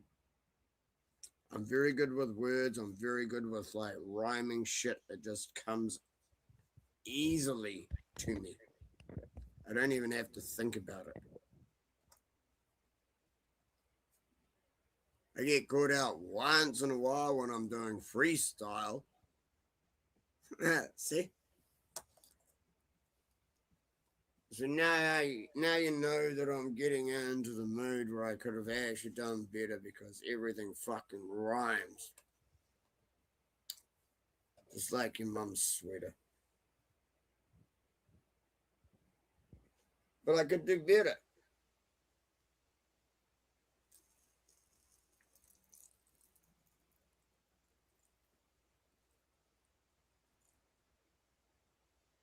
So if you actually want help with some lyrics and shit, please hit me up. I'll fucking help you. Yeah, this is like what DK is saying right here is basically to summarize your, is like this is what he's trying to say. I got lyrical training. I got where I get dudes to stay lyrical training and all that. So that's a thing I'm doing too. Whatever. I got more songs made about me that I've never done myself. Stay lyrical training and all that. So that's a thing I'm doing too. Don't try and run me down, man. Stay lyrical training and all that. So that's a thing I'm doing too. Is my music is don't try and fucking run me down, bro. I don't like that. That's doing too is my music. I said I want to help you, and you're trying to play shit to try and run me down. Not cool. Music is training a lot of artists. Trying to run you down. I would love to be I said I'll try and help you. I mean, you probably got your skills up already. I'm running a lyrical training camp, so we stay on records and we make records not only for for the record's sake of it. We keep making records for like just to stay sharp on our lyrics and making songs just from the fucking broken record.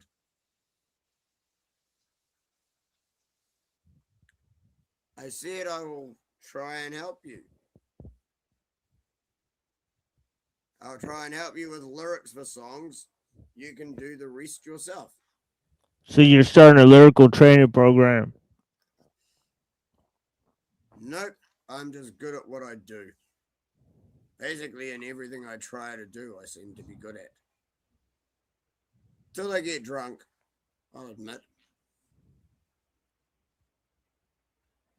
But I seem to be able to rap better when I'm drunk. It's really fucking weird. I have to get drunk to be able to rap. I don't know. I guess I have to dull my brain down to be stupid enough to rap.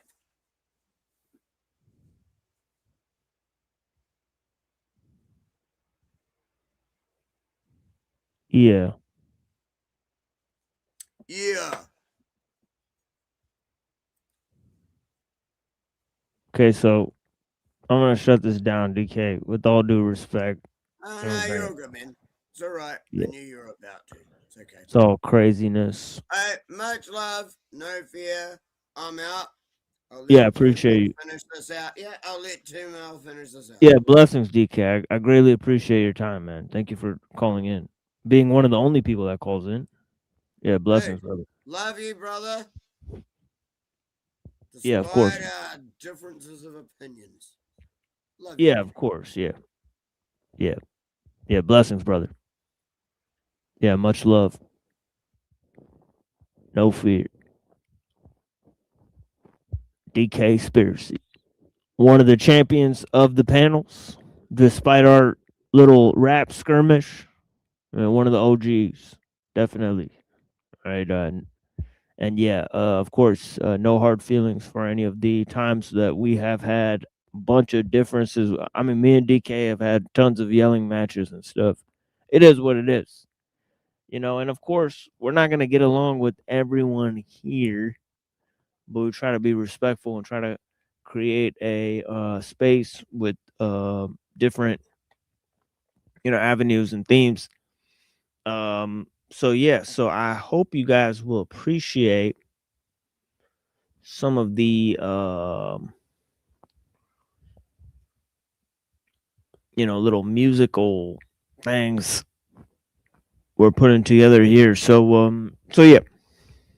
So here is a complex musical outro in terms of the machine lines, starting with this thing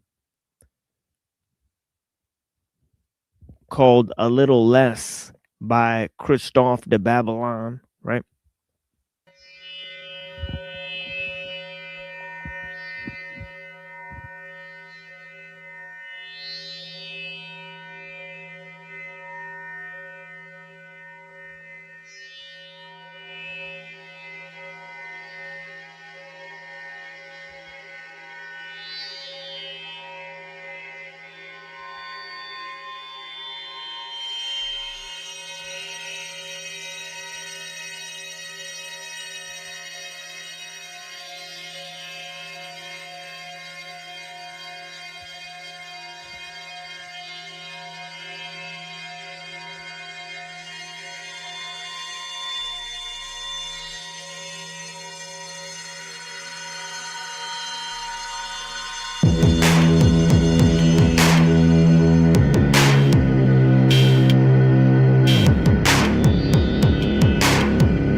There is a second part.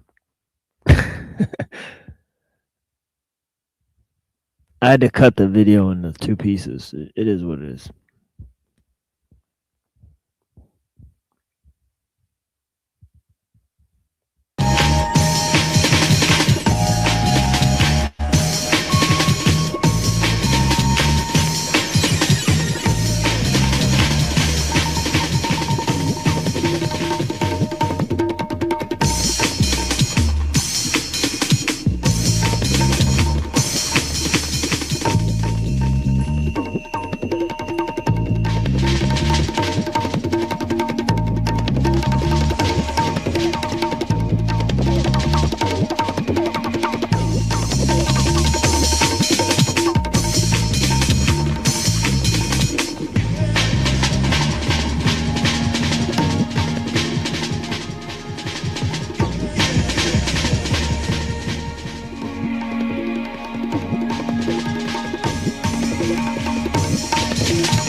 Ooh, baby.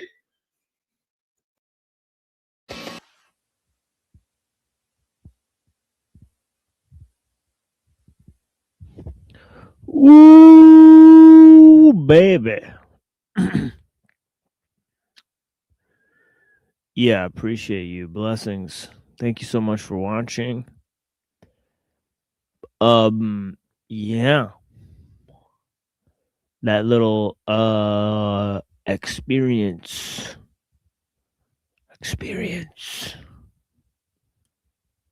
I greatly appreciate you guys. Blessings. And yeah, thank you for watching us here on The Machine Lies, where we talk about the lies of the machine on the machine that lies. And yeah, we're gonna be putting some other little I think mixes on for you guys that I think might entice your interest, right? So yeah, so stick around. And yeah, blessings to all the people. I mean, yeah, thank you for watching us and whatnot. Yeah, peace.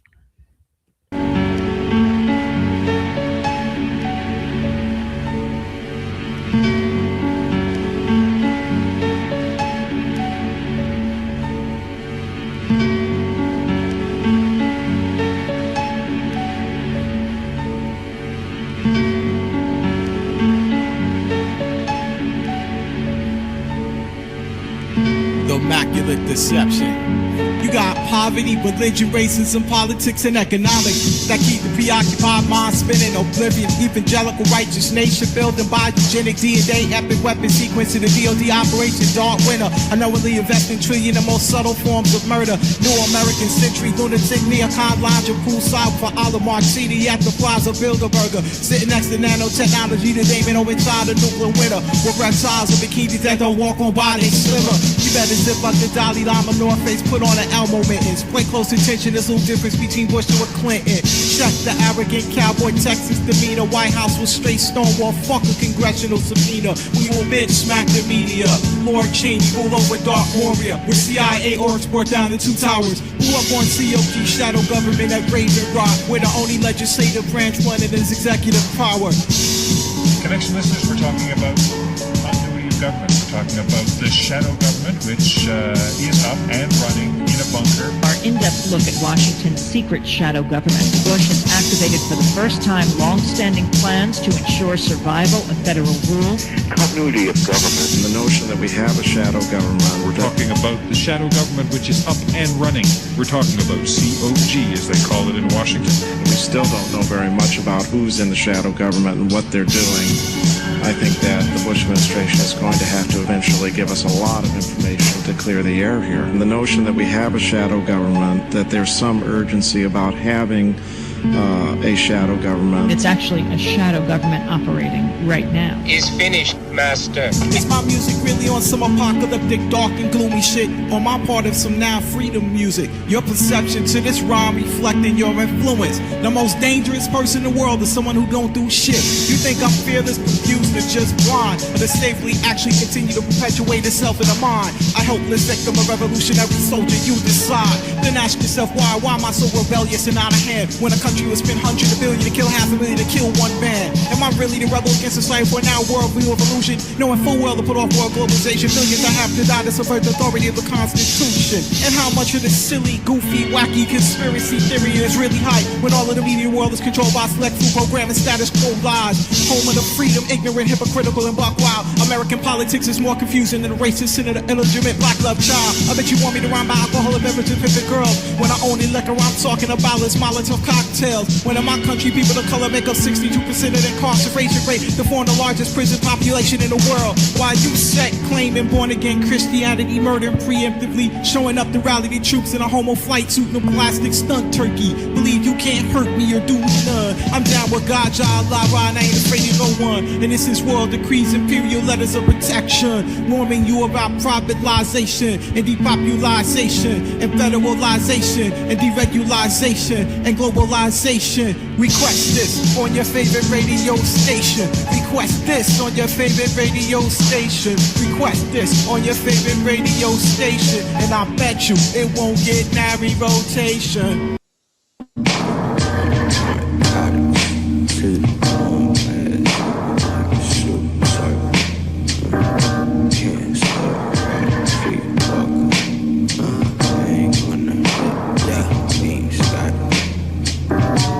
Came up out of the street, we climbing up in the seat. We got the shooters in reach, we running, we strapping the cleats. I took the game like a thief. You dissing the squad, you sleep. They acting hard, they weak. I make them bars speak. Hop in the car, creep. My niggas at large, we deep. I got my name on the lease. I got your bitch on the leash. Handle the work, capiche. We taking the flights east. You know we got it for cheap. Hit up Scotty for the beam. Enterprise, I'm up in the seat. I got ties to the street. I got ties to the church. My grandfather put in work. My grandmother was a G. Always kept it in the team. Started out as a dream. Then I realized I wasn't asleep. Had to take time building me. Make yourself or they'll make you. Play yourself for them major keys. That's just something I can't do. They just mad cause we can't lose. Can't see cause we out of view. Scotty baby, get you out of body. I got bodies hiding on the roof. We came up out of the street. We climbing up in the seat. We got the shooters in reach. We running, we strapping the cleats. I took the game like a thief. You dissing the squad, you sleep. They acting hard, they weak. I make them bars speak. Hop in the car, cruise. My niggas at large, we deep. I got my name on the lease. I got your bitch on the leash. Handle the work, capiche. We taking the flights east. You know we got it for cheap. Hit up Scotty for the beam. See the bone reds, like the shooting target.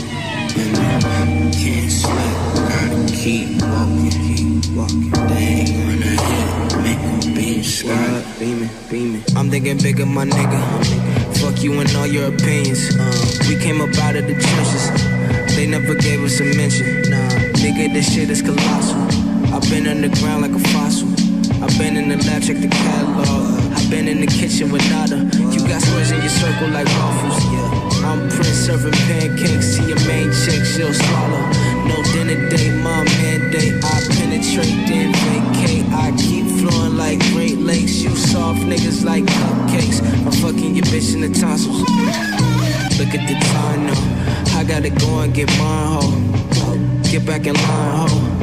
It took me a minute to get it. I've been in the kitchen with nada. Bitches like you or the father. I'ma turn up in the space base. I'ma tell Roz get the lighter. We came up out of the street. We climbing up in the seat. We got the shooters in reach.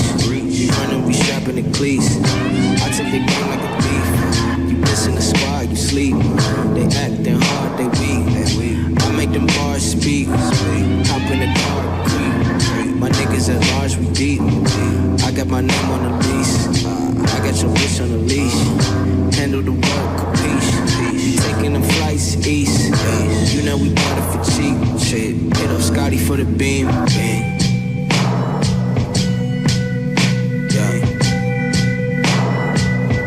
Hit up Scotty for the beam.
welfare.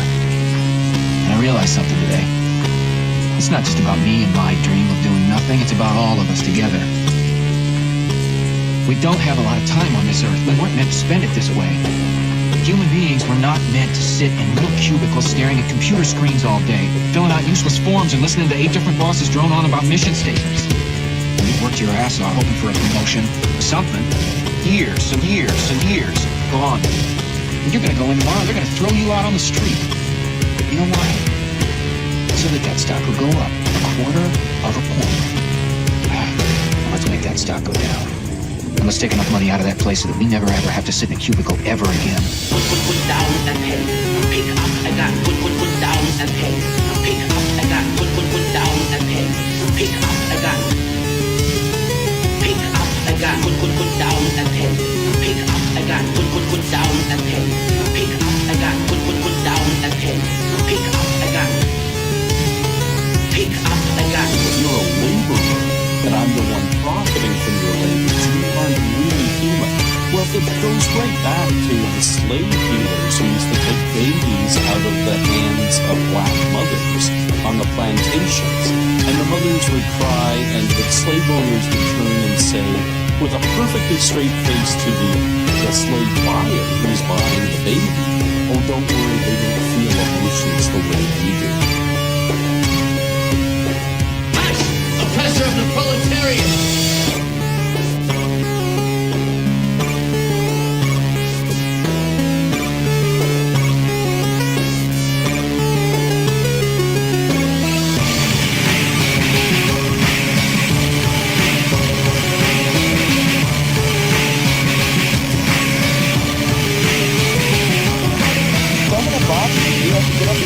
Yeah, but I'm not about to go in and start saving money from the register.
fuck with the flows I bring. You get bashed in the head with a stone face brick. Can't fuck with the flows I bring. You get bashed in the head with a stone face brick. We're realistic, drop linguistics. Trust me, the laughing's over. If rapping colder, I block out the sky like Krakatoa. Smack Jehovah MCs. The proceed to take the soul of them before controlling them and exploding them like plutonium. Grab a hold of them. I'm tearing into your dumb. My mind sequence has more secrets than Area 51. Getting staring into the sun. Don't compare me to anyone. These bars of suffocation, sucking the air up out of your lungs. Try to run.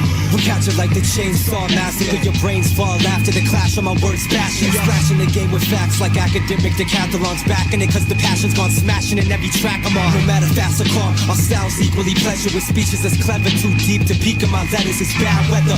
Who better add approaching the rhythm? I'll leave you with no choice but to listen like socialism. Nah, who wanna test my wicked flows? You know I best be hotter than your elementary flows. I expose every bitch, yeah, you think you the shit, this is it. I'ma end ya, call me fucking ninja. Ha ha ha ha, danger. Chicken smoking ginger, how bend ya, I end ya. I'ma speed it up so you can catch up on my kicks. Look like chips, I'ma pour some ketchup on your niggas real quick. This is sick, motherfuckers, I'm the sickest on the beat. This it, only chick qualified to be called a queen is me. Because I literally own that motherfucking bitch. So stop the fighting and the fussing, keep my name out of the cussing. Quit discussing who I like and who I'm fucking. You can't fuck with the flows I bring. You get bashed in the head with a stone face brick. You can't fuck with the flows I bring. You get bashed in the head with a stone face brick.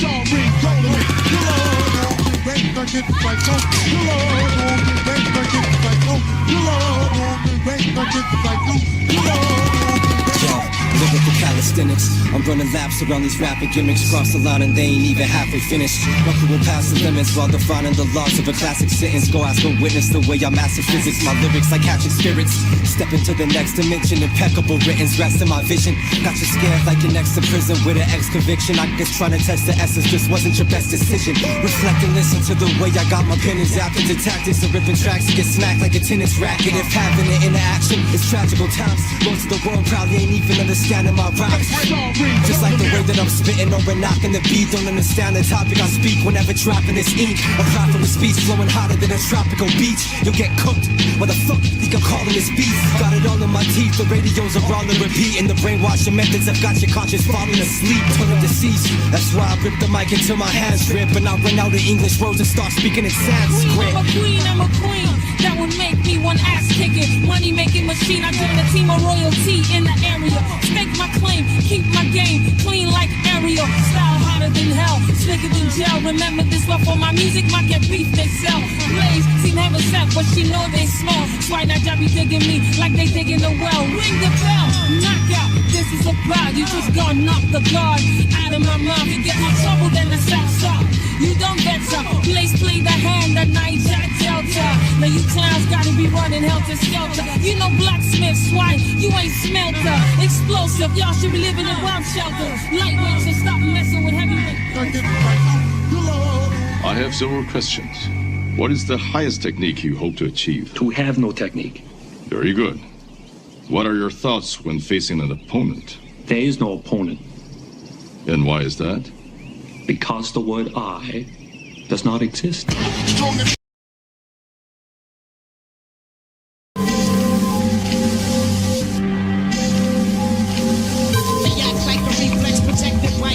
Bring light to the breakdown. Dig deep within the graveyard. React like a reflex, protected right guard. Bring light to the breakdown. Dig deep within the graveyard. React like a reflex, protected right guard. Bring light to the breakdown. Dig deep within the graveyard. I'm eternity. Know your flesh. Can't move a string. Intend to slowly with apes and trolling. Broken cords and power lines. Cutting out your insides when you're still alive. The clock is ticking as your flesh is ripping. Then I get to put the chip in. Cut a piece of your skin out and pose a beast specimen. Based on newspaper clippings. Then send that out to stamp across the line for the shipping. Unholy received it. Sound parade jacket and still sipping. Left the fingerprint on my heart skipping. It's been 20 years since my last killing. I must be slipping. Gave myself a self-inflicted ass whipping. Prepared only wall. Blades and sharp knives ripping. 4 horsemen of the apocalypse, army boots clicking. Mercenaries at night and daytime we grave digging. Can't take rest, content our minds start flipping. Until this lives are unforgiving. No fucks, virtualist givings. At the same hang, we serving corpses out for Thanksgiving. It's aspirated by the mental living. We decided to go past 2 years with our killings. Can't decompose hot bitches under the mistletoe be kissing. So listen, as the news reporters will speak of the possible dead or missing. By the last name, their souls will claim the alphabetical order. Found in different counties and Scotland borders. After being disposed by the beekeeper, the body water. Temporary set straight by psychiatrists diagnosed with a mental disorder. They to deal with the vampire white tape recorders. Revealed crucifixion done on a pair of roaring oars. In the middle of the forest, feasting off a wild piece of forest. Like a reflex protected by God. Bring light to the brain dead. Deep within the graveyard. React like a reflex protected by God. Bring light to the brain dead. Deep within the graveyard. React like a reflex protected by God. Bring light to the brain dead. Deep within the graveyard. React like a reflex protected by God. Bring light to the brain dead. Digging deep within the graveyard. Fallen hills unrelated, my area is a burial site. Smack through the tenements, dragons fly ready to die. Jack Daniels and ice, spirits of the afterlife. I smoke bombs underneath the saddest skies. Madness and mind goes blow inside the spot of the crime. Artificial frequencies traveling dying. People dropping like flies. Something with rainbows is part of the sky. Pharaohs in the labyrinth, part of my mind. Standing on the edge of a cliff, smoking a split. Blood of Christ and the snakes not wrapped as a gift. The missing link between me and you is part of the trip. 5 GT parts dimensional split. Round top kids in the trenches, drinking the madness, letting the begin. Dennis in the gallows, swinging from the rooftops. Scientists in the graveyard, shadows on the track blocks. Head fog, black volcano erupts. Dance in the chamber of gods. The flavor of rocks, the shining the tape. Watch the skeleton box inside the biblical guns. Cold fusion, heat from the slug. Buildings and suns, meat on the blade. Hit into your eyes, see it in your face. Cut bolts and crack bangles, your mind's mangled. Scheme reckless, street matches. Deep guessing, bring your camera, see your breathless. The keep the potion smoke to seek the help. Know my tactics, slam you with a wall of psychiatrics. Classic, spitting with killer army galactics. The graveyard on the red moons at midnight. Raw clouds pouring acid rain on the hillside. I am back, terminating rappers with a flying axe. Training you for flying back, diving back. I see them in the light, brass rattling. So I'm arrow in the marrow when you're marrowing. Hallowed be that name baptized in the shallow end. God speed eternal vision, burning wisdom, flirting witches, trapping demons in the burning prison. Megaton bombs from the Metatron, swimming with the megalodons. In the universe of mega gods. You opened it. We React like a reflex protected by God. Bring light to the brain dead. Digging deep within the graveyard. React like a reflex protected by God. Bring light to the brain dead. Digging deep within the graveyard. I've been spitting for an ER plus. Send the Oris orbiting long before the mad Elon Musk. Mad atomic track sports, your chatterbox like a black Porsche. Laughing at rap authors, deep cars clutch. You're rusty as a fuck. These munchkin little chumps get punched, picked on its sub. Make them G-Bar dust. Sadistic, cannibalistic. I eat y'all like Dijon mustard. The word phenoms. Rush him to the ER. You sees in the worst shape, dude. Sipping freezing like he went skiing in his birthday suit. You pee on punks. Hop behind the scenes all hush. And keep your bitch back at the crib cause she's fat as a pig. Plus you can't get it in, that's why she schemes on us. Like chipmunks in the trees. Aw shucks, the cat's out of the bag. I black out, you back out with the flag. I spaz out on tracks, it's like a crack house in Japan. Overpopulated high dosages. Rhyme pulling lines woven through divine goldeness. My psychosis is the signposters and fly coaster with eyes focused like Bob vocals that shine. Coexist, grind total and vibe. Global time, ownership for my associates. Since 9-9, my mind's been like 9-9's loaded. Bitch, quote that shit. Tweet it to make a toast to it. Eat it like toast with grits. We're like the unspoken ghosts in this game with no poets. I'm prone to act like chauvinists. Knowing I'm flowing sick and I don't know, bro. Maybe fear will take control. Still a show with promoter openings. But I just keep it rolling like the Dakota Post and motorists. We got the closest click. Brothers for life, motherfucker, that's right. Intertwined souls and Soviets. Yeah, intertwined. React like a reflex protected by God. Bring light to the brain dead. Digging deep within the graveyard. React like a reflex protected by God. Bring light to the brain dead. Digging deep within the graveyard. I'm the way.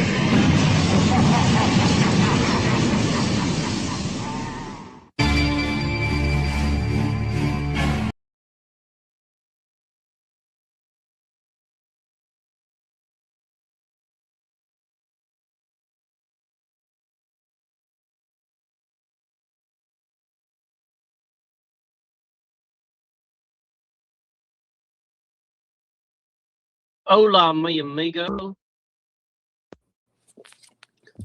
Hello. Hey, what's up? I'm live already. I don't really have any subject matter planned, but I'm just doing a show for no reason, essentially. So whatever you want to talk about, we can talk about. Fair enough, I guess. I mean, I just joined because you invited me, so. Thank you for coming. I appreciate it. Do you have any opinions on the whole ice thingy-majiggy, or not really? I mean, at the end of the day, people are just gonna protest, and what's that gonna do? Not much. Yeah, that's pretty much my opinion about it. I think it's kind of like my honest first reaction. This is like the icebreaker, if you get my drift. But yeah, I don't know. Huh? I said you'll be here all night, folks. Exactly. Yeah. No, I just found it really funny. I don't know why, but like when I first saw like the shooting of it, and I just thought it was funny, and I don't know why exactly. I just thought, I don't know. It's just kind of ironic. It's like this white woman who's a lesbian who has 3 kids is like out here so concerned about like brown people being in her country illegally or whatever, like that she's willing to lay her life down for this, like, you know, abstract cause. I don't know. It's just kind of funny. I don't know why that's funny to me, but it is just kind of funny to me. But it just seems kind of odd, you know. Like, I'm not saying that like it's not like I can see both sides of the argument, but it's just kind of like a weird, like, logical thing that I guess somebody finds themselves in, where they're so concerned about this one issue that they're willing to just, you know, try to run over an ICE agent, and the ICE agent's like, you know, gonna so involved in his job that he's gonna, you know, go and get in the way of the car or whatever. It's just, I don't know, it's kind of bizarre, you know, in a lot of ways. And I noticed now, like, they're saying, well, he has a Filipino wife, he must abuse her or beat her because he's a Nazi, even though he's like married to an Asian woman or something. I don't know. I'm just like, the semantics of everything is very it's almost like a cartoon or something. I don't know. It's basically an episode of It's Always Sunny in Philadelphia. No, I've never seen that show. So what do you mean? I mean, it's just comically absurd. Everything. It's just comically absurd to the most extreme level. And, like, what do people do? They'll protest, yeah, but, I mean, to what end? I mean, there's 3 more years of Trump. If he's really so bad, you know, you just gotta worry about who could be worse. But if he's not that bad, you gotta think about who could be better. And, I mean, if that's who they're gonna blame it on, fine, but it's not like, you know, he's the one cause of everything, you know. I think kind of productive. Yeah, it's kind of funny because, like, I think Trump derangement syndrome was real, but I also thought that, like, Joe Biden derangement syndrome was kind of real too, because, like, I definitely don't like the government or anything in general, like, in general terms, but, like, there's some things that Joe Biden did that I kind of like, you know, okay, I kind of like can see where you would get this idea from, or like I can see that, like, it doesn't really impact me in a negative way, or a lot of other people in a negative way. I mean, for instance, like my health insurance was like very cheap under the last administration, and now like my insurance has gone up exponentially a lot more for no apparent reason, right? And I'm like, that's kind of interesting, like, you know. So like on that kind of level, like, you know, I definitely don't like Trump on the, and, you know, I mean, to be honest with you, I think like having an actual fascist dictator would be kind of interesting. Like, it would break up the kind of BS of like left and right, or, you know, it's like, I think it's kind of funny that everybody's like, he's a fascist, he's a this, he's a that. It's like, I mean, I kind of wish you were. It'd be more interesting than this kind of like ridiculous over exaggeration of everything. Like, you know, everything somebody does is like pure evil. I think it kind of cheapens the whole, you know, argument. So, and I mean, at least to me it does. I don't know, I could be wrong, but it's just how I feel about it. Yeah, I mean, I guess if he's going to be a fascist, we'll have to wait 3 more years. But I mean, he'll be mid-80s then. I don't think he'll, you know, last. Yeah, exactly. Like they're like this 80-year-old man is like an extreme dictator. He has total control over the America. He took Venezuelan's government or whatever. Like, I don't know what that's about. I don't know. I just applied the same logic to Biden as him. It's like, well, if Biden was a senile old man, what's the difference between this senile old man? You know, it's not really worth the time. Like, it's like, It would be sort of to the end that Nick Fuentes does it, except it's like more just like without that, because there's really no need to go by what they're saying, what like politicians say and stuff, because frankly it doesn't fucking matter, at least on a general level. Like it might make the health insurance skyrocket, but you know, if you just do, if you're not unhealthy, why do you need health insurance? I mean, that's a very minimizing thing to say, but it's like, you know, if you're not stupid, why do you need all this stuff to rely on? And it's just existing without the government is pretty easy. It seems more like a hassle to exist caring about it, and it's well, yeah, I mean, I pretty much, like, if I had to say, like, my one political position, like, if I had to say I'm just one, I definitely am an anarchist in principle. But, like, I think, like, if we're going to have a government, then it should basically, like, just do practical things to make my life better, right? Yeah. And, you know, so that's kind of the way I look at it. Exactly, but it's not really, like, it's not doing that, so I can understand the frustration, but at the same time, it's like, you know, you just don't, if you just don't go by it, it doesn't have any power. Mind you, this is a supposed democracy, so by definition, if you just don't, you know, it's the Timothy Leary ideal. If you tune in but you drop out, it should bend to your will, but, you know, I guess that's not really. But that's not happening either. That's not. And that should be working to see, like I'm not a really like deadhead kind of guy, but I do think that, like, in general, people not giving power to the government would fix a lot of things. But also, I think a lot of this kind of performative stuff going on, where everyone's like LARPing, like my protest will make the government listen to me, or me chanting in the street, or me you know, doing a bunch of methamphetamine every day, or whatever, you know what I mean, like whatever this new generation's trying to do, it just seems so like gay in like an old school way. Like it's just so inept. There's nothing to it. It's just I want to feel good, so I'll just pretend that I've done something, or I don't know. It's kind of weird.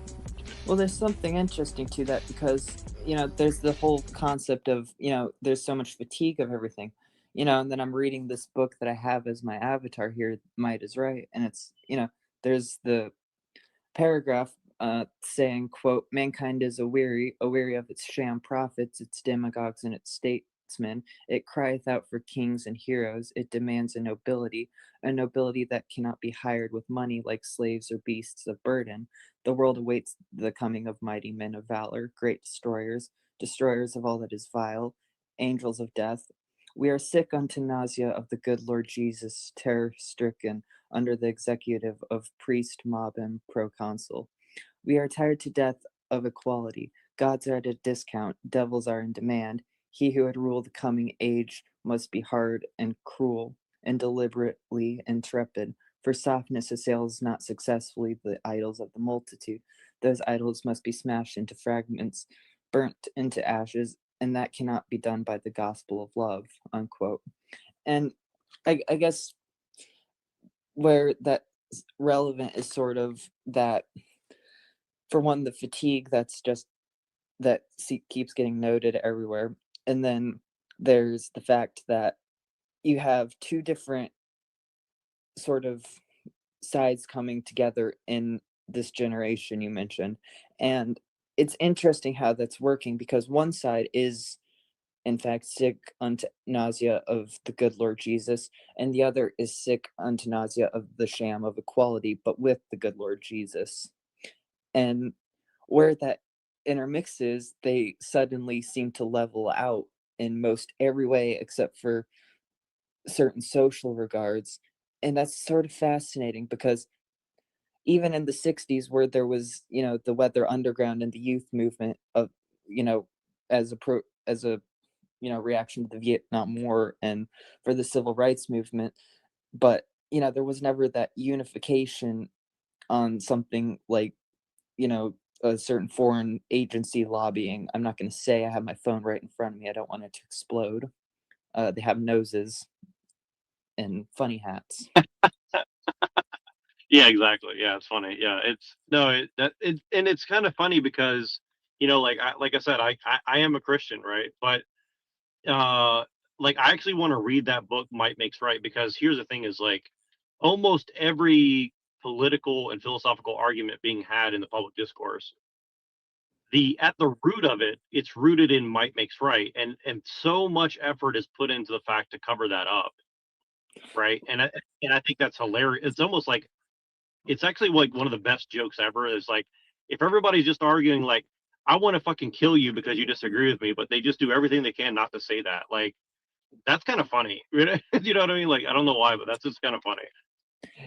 Well, it's ironically somewhat of a misinterpretation of the idea of might altogether, because might in of itself is momentary. It's sort of like love, and it's not necessarily disconnected from that either.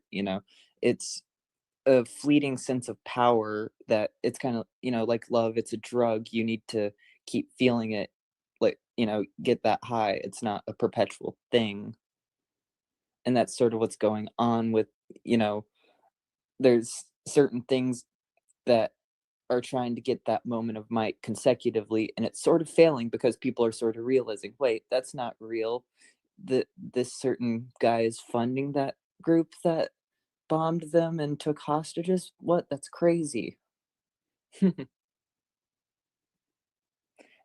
It's sort of a performance, like the Venezuela thing, like watching that, and even watching the lady get killed by the ICE agent. It's like, okay, it seems almost like a performance all around. Like it's not real might. It's just,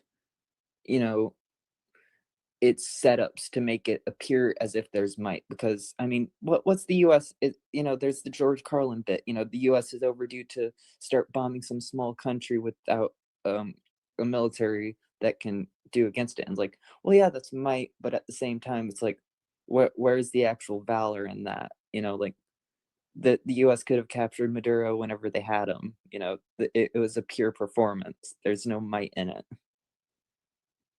to say the least.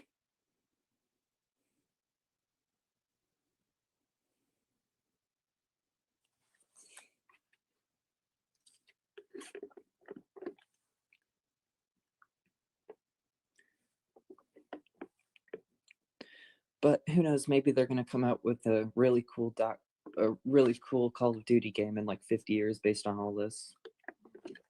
I doubt it, though. It's not that cool. It's kind of mundane. I mean, the 1970s was more interesting than this. Probably the disco.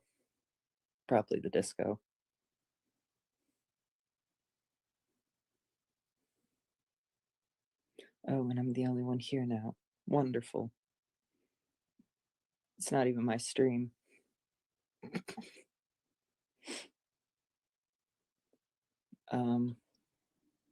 Well, I'm reading Ovid's Metamorphoses as well. I guess I can read from that. I don't know. I'll just fill in till Neurojack gets back on. I don't know.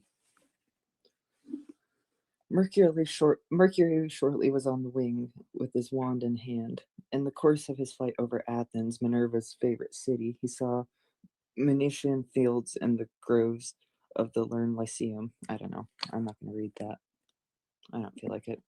This isn't my stream. Neurojack can do it himself. I'm going to Auf Wiedersehen.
not yours to take or give.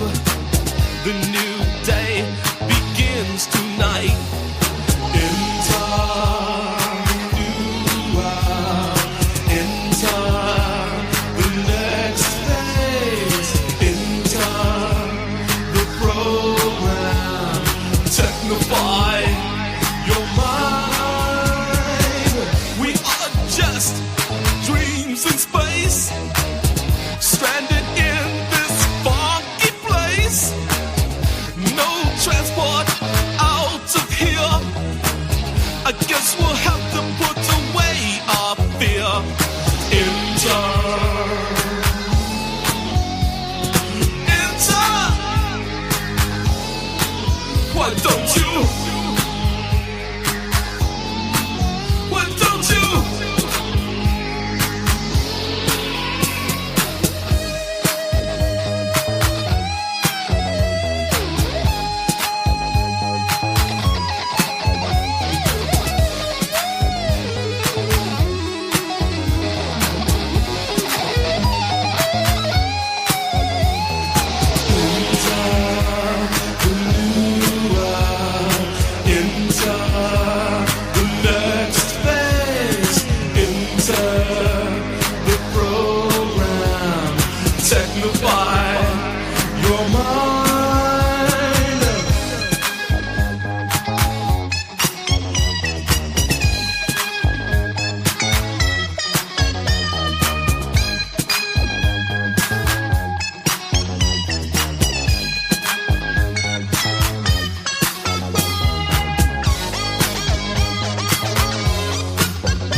Electric lady with the red dress on. Close your legs, the party's gone. Harmonic themes will plasticize your mind. Don't you let them robotize your behind.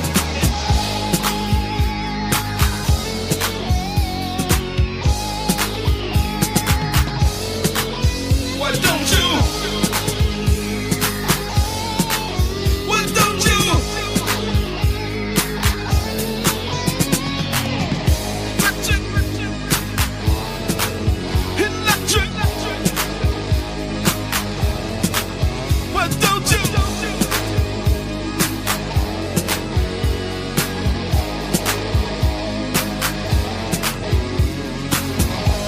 Electric lady. Enter. Why don't you enter?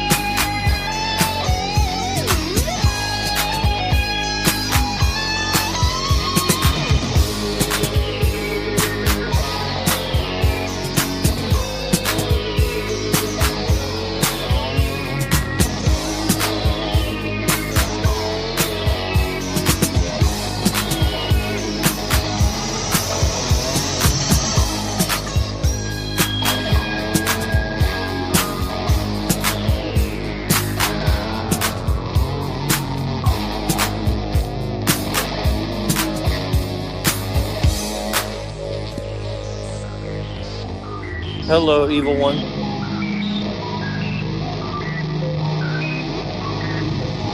Hello, evil one.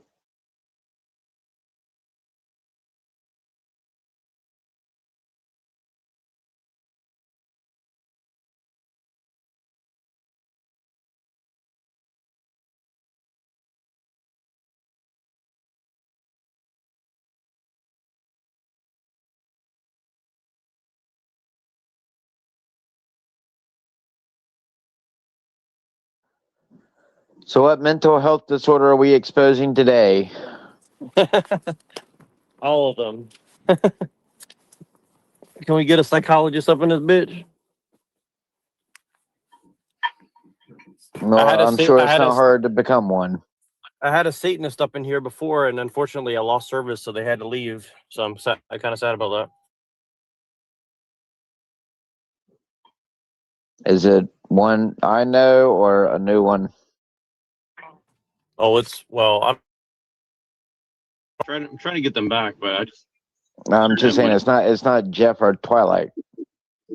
No, it's not one of them. I mean, I think we know.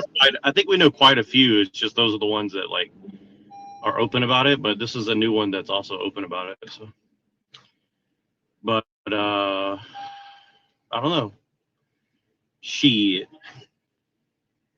All right, she's coming back. Cool. Claudia coming back. Hell yeah. No, if you want to know about Satanism, this is a person. Oh, Claudia. I know Claudia. Yeah, you need to talk to this person because they were going into some deep shit. So I was really happy they were here. So because they know their shit, and because we were talking about the ICE agent and stuff. What you think about the ICE agent getting getting in trouble for popping a cap on our ass? Like who's the big? Oh wait, are you asking my actual opinion? I mean, or just like a funny opinion. I mean, either one. I mean, I hate to say it, but I mean that's kind of what you get for like going out there and interfering in the literal program that's meant to keep your country safe from domestic and foreign terrorists.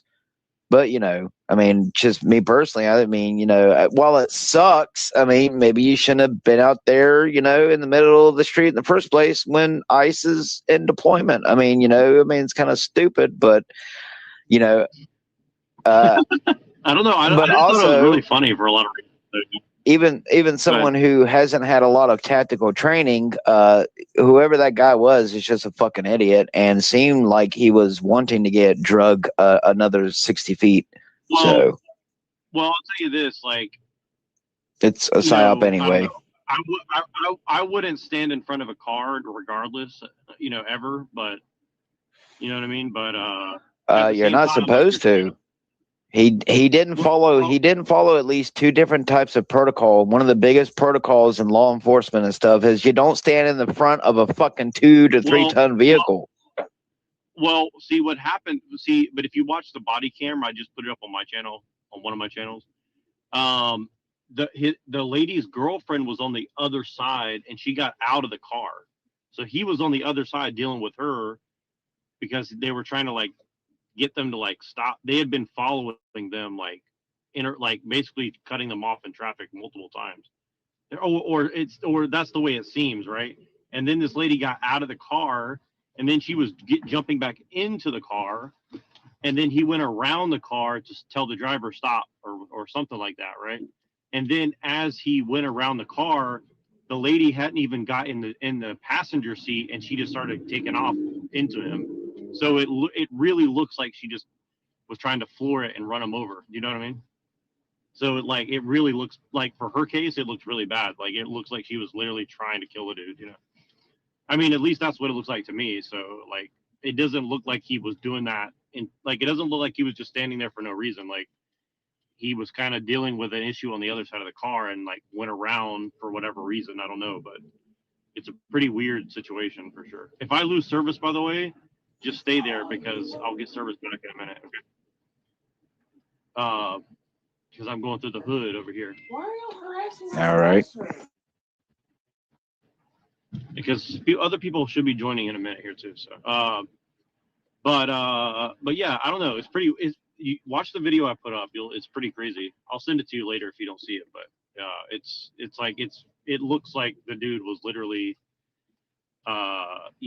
just literally just trying to do their job, and this bitch ran in front of them. Now, does that mean she deserves to get executed? No. I can tell you this, if somebody tries to run me over, I mean, there's a good chance they're gonna get shot. I mean, I'm just saying, You know, hopefully that never gets used against me. But I mean, I'm just saying, like, if somebody tries to literally run me over, whether I'm a cop or not, I mean, it's like, I don't know, like, it seems like sucks as far as I can tell. I mean, it's a much better case than a lot of other things that I've seen for sure. Like, the body cam footage looks very damning for her, that she was trying to kill him pretty much, or at least trying to, like, you know, hurt him or move him out of the way or whatever. But I mean, if you're driving a car towards somebody, I mean, I think you can definitely prove like intent to bodily harm or kill someone, or, you know, maybe like attempted murder or something. But Claudia, welcome back. If you don't mind repeating some of what you said about might makes right, about how it's a fleeting thing, I think that's very interesting. I wanted to make sure I heard you. Unfortunately, my internet was going out, so. Well, might is momentary. It's sort of like love. It's a fleeting. It's sort of illusory. It's in the sense that it's like drug, and it's like love, and it's often not disconnected from it either. Might is sort of it's of the moment. It's like an orgasm. You know, it's a fleeting sense of power. It's to sustain until you can get the next hit of the drug, basically. You know, it's not perpetual. And, you know, even with this, you know, like this woman in Minneapolis, or, you know, the Venezuela thing, it seems like a performance almost, how it's depicted. I mean, especially with Venezuela, that's an absolute performance on display. You know, it's not exactly might, you know, it's like the old George Carlin bit where it's like, isn't it about time we start, you know, you bombing a country with a smaller air force than ours, you know, just for the sheer display of, you know, military might. You know, I wouldn't say that's might, I'd say that's visualized valor for, you know, pulling the pathos. Well, it kind of reminds me of the distinction between like master and slave too, where like people think that it's just like one person's the master, one person's the slave, but masters still are like somewhat ruled by their slaves, right? Like it's never like a complete one way all the way. I mean, maybe you could argue like very certain circumstances, perhaps for a brief moment, but there's always a power play within these relationships. Yeah, Matthias Desmet in his book, The Psychology of Totalitarianism, really goes into that quite well. So I guess like who wrote the book Might Makes Right, by the way, or I can't remember the exact name, but it's pseudonymously written under the name Ragnar Redbeard. It was likely a New Zealander named Arthur Desmond who published it out of Chicago in the 1890s. The original manuscripts can be found at the University of Chicago Press. It was pretty much dead for most of basically a century, and then it kind of got revived in the 90s. By LaVey, right? LaVey popularized it, if I remember correctly. No, so LaVey lifted from Might Is Right. The first few pages of the Satanic Bible are direct transcriptions from the book, sort of like the greatest hits of it, so to say, in terms of blasphemy. But LaVey didn't repopularize it. I mean, there were sort of hushes about it, like when Xena and Nicholas were on Bob Larson. Bob started quoting something, and Xena was like, "That do you know who Ragnar Redbeard is?"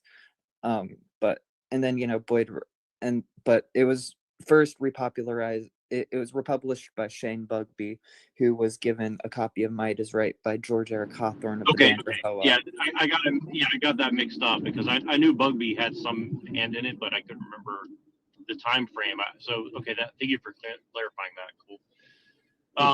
That makes more sense. Cool. Okay, because I was just confused on the timeline for whatever reason. I thought that I thought that LaVey had like published it, but it's actually Bugbee who had published it, so that actually makes more sense. All right, cool. Yeah, so he got a hold of the book, and then he sent it to LaVey and was like, "Here, do the foreword for this, because you took from it for the Satanic Bible." Yeah, and my friend Lorp here, if you have any questions about Satanism, this is like one of the main experts you should ask a question to, I would say, but that I know. So I was going to ask you, this question, if you don't mind. So, because and please just talk about whatever you want, but this is something I've been having thoughts on with everything going on. And do you have any particular opinion about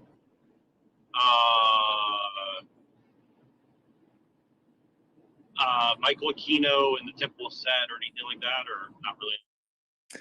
I mean, I think they're kind of interesting. I mean, Michael Aquino was in the Church of Satan, yeah, and he did publish a giant book on his version of the history of it. How reliable that is questionable. I mean, it's a pretty extensive book with a lot in it.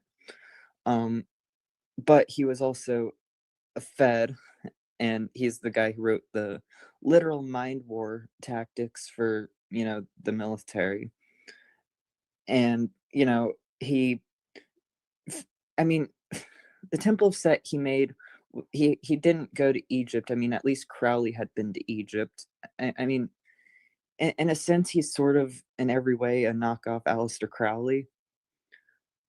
But it's interesting. I don't place much on him in terms of the Temple of Set. I mean, there's not much to it other than some interesting websites that are hidden by domain passwords. Other than that, what about who's the other person else? Robert Anton Wilson and Discordianism. I mean, I've read some of his stuff. I don't know all too much about it, so I can't really say all that much on it. Yet I do want to read more of him, but just sort of whenever I get around to it. Yeah, and I'm just asking that for a couple reasons, just because, like, I can see the influence of someone like him in the general political discussions right now, and I think I don't know how deep that is, but I think there's reason to believe it's a lot deeper. And it's just like LaVey. Like LaVey is also very. I think it's like Alistair LaVey. Blavatsky. Blavatsky. A lot of these satanic figures or whatever, like they're a lot more influential. Even Bugby, I think, is way more influential than people really want to realize. If that makes sense. There's other people I don't want to name because I'm a little bit more concerned with them than others. But the other Satan guy, who I'm talking about. But does he have? Does his name sound like Noid Nice? No. Well, I'm not scared of. I mean, I don't know enough about him to be scared. But I would say like the other TST people, you know what I mean? I'm more concerned with them because I think they're a little bit more disingenuous, I would say, as far as I can tell. I mean, in my opinion. I mean, just having written the book on them helped with that. I wouldn't care too much about them. They kind of got discredited a while ago. I mean, some people take them seriously, but aside from maybe like 13-year-olds that are just getting into things at this point, I'm not really sure who's into them. Yeah, well, I definitely get a sense it seems like that group kind of split off into like independent groups that give the same mantra but are opposed to the sort of parent organization that started it for them. But it's not really much of anything. Right. No, that makes sense to me too. So, yeah. Yeah, I definitely have mixed feelings on it. I mean, because I don't really know a lot, but I think his background at like Harvard and sleep studies and stuff like that, like the way he writes about certain subjects, from what I've gathered. Have you read the old process.org blogs?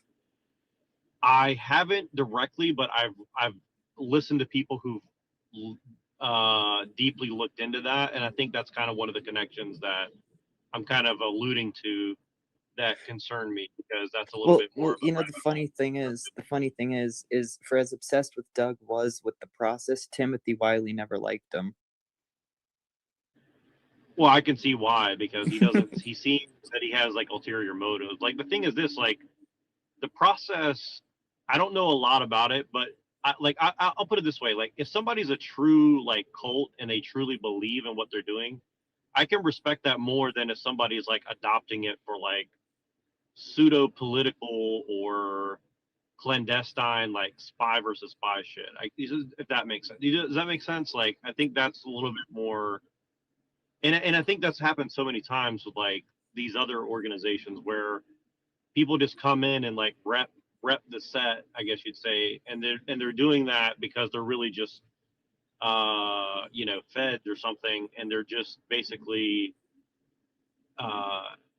they're not really anti-establishment at all. They're actually like extremely status quo, and they're just really just trying to confuse people so the status quo actually doesn't change or something. I don't know. Maybe that's my simple-minded Christian view of it, but I don't know. Program to Kill, Dave McGowan. Yeah, I haven't read that full thing yet. My friend here did send me that book, and I've skimmed a little bit of it. What do you think about that in reference to what we're saying? Well, I've also only skimmed it, but there's some interesting intelligence connections with the process that would certainly lead to a lot of suggesting that it's more than just, this misunderstood cult from the 60s. I mean, after all, Yeah. they are now the largest no-kill animal shelter in North America, so. Exactly. Yeah. Well, and this is and the truth is, like, I get a sense that they never really went away. They didn't. There's a whole thing called Process Alpha around. Well, what's it called? Process Alpha. Never heard of that one before. That's a new one for me. Yeah, there's this. It's a weird culture with that whole thing. I would say Rotting Jewels on Twitter is kind of good to get a good overview on that. Well, that's how I found out about a lot of this, is from her, because her analysis kind of like filled in a lot of gaps in my own research, where I was like, I kind of heard of the process, I kind of heard of some of these other things, but I couldn't really see the connection. And she's been a big part of it, but it also goes deep into like what Machine talks about and other people have talked about, where it's like it's kind of like you have like this weird like Gnosticism thread that goes through all of it, but then it's not like the Church of Satan, where it's a little bit more straightforward. It's like this kind of like weird pseudo cult, non-cult. They're a spinoff of Scientology that should explain all the weirdness. Well, that's the yeah. Well, that's the big thing. Yeah, it's like I mean, I'll tell you like this. Like, I think if somebody's going to make one argument against Trump right now about how what he's doing is weird, it's like you got this weird evangelical Scientology cult around them. So it's like Scientology merging with Christianity. And that's what concerns me about Trump, right? But you don't see that many people really bringing that up. So, well, Scientology has never been explicitly at odds with Christianity. I mean, Scientology got their tax exemption revoked for the first time because they were like, yeah, you can be Buddhist Scientologist, you can be Christian Scientologist, you can be whatever Scientologist, sort of an interesting tactic. And then, after, with the process, that seems sort of like the actualized concept of that, because the process is just this absolute mindfuck cosmology of like bastardized Christianity, pseudo-Gnosticism, weird implications of Thelema, and it's mixed with whatever the fuck Marianne de Grimston was cooking up for those weird fucking escapades they were doing, you know. Well, what's interesting too is like, and I went down this little rabbit hole, and again, like I'm kind of going off on a tangent, but so feel free to like pull it back.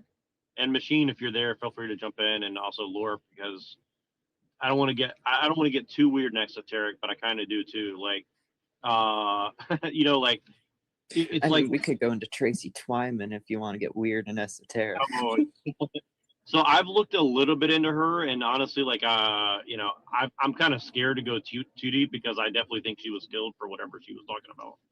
But but because she was like really looking at like the ground floor level of a lot of this. But yeah, definitely we can go there. I mean, oh, you know, there's probably people watching my show that are more aware of this than they'd like to admit. So maybe they'll get a kick out of it. The only thing I was going to say before we go that way is I was going to say, oh,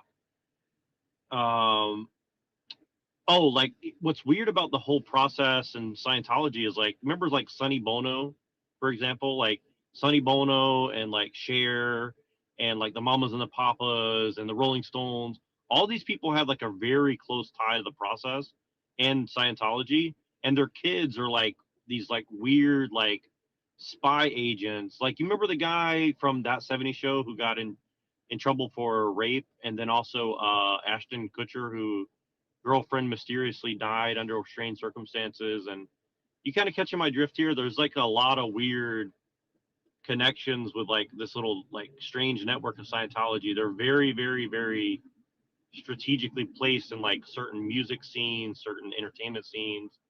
Like James Cameron's ex-wife is like, I don't know for sure, but like I have a strong feeling that she is definitely very aware of like the Process Church and stuff like that. Because if you look at her body of work, she's definitely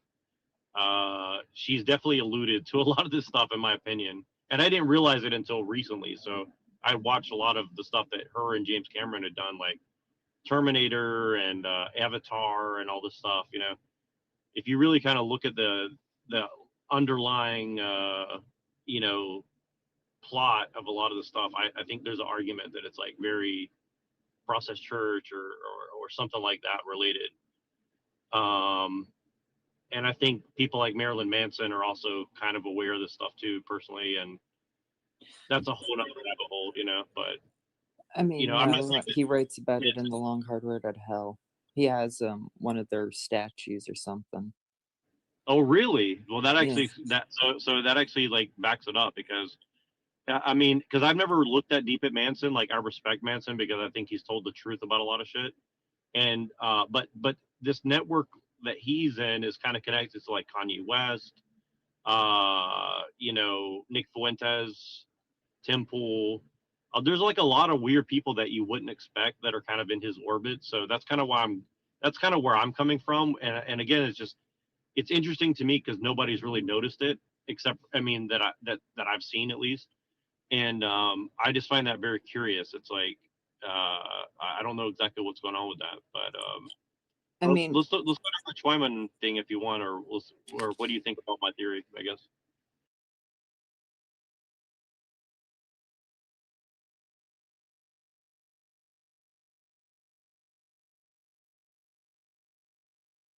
sorry, my mic cut out for a second. What?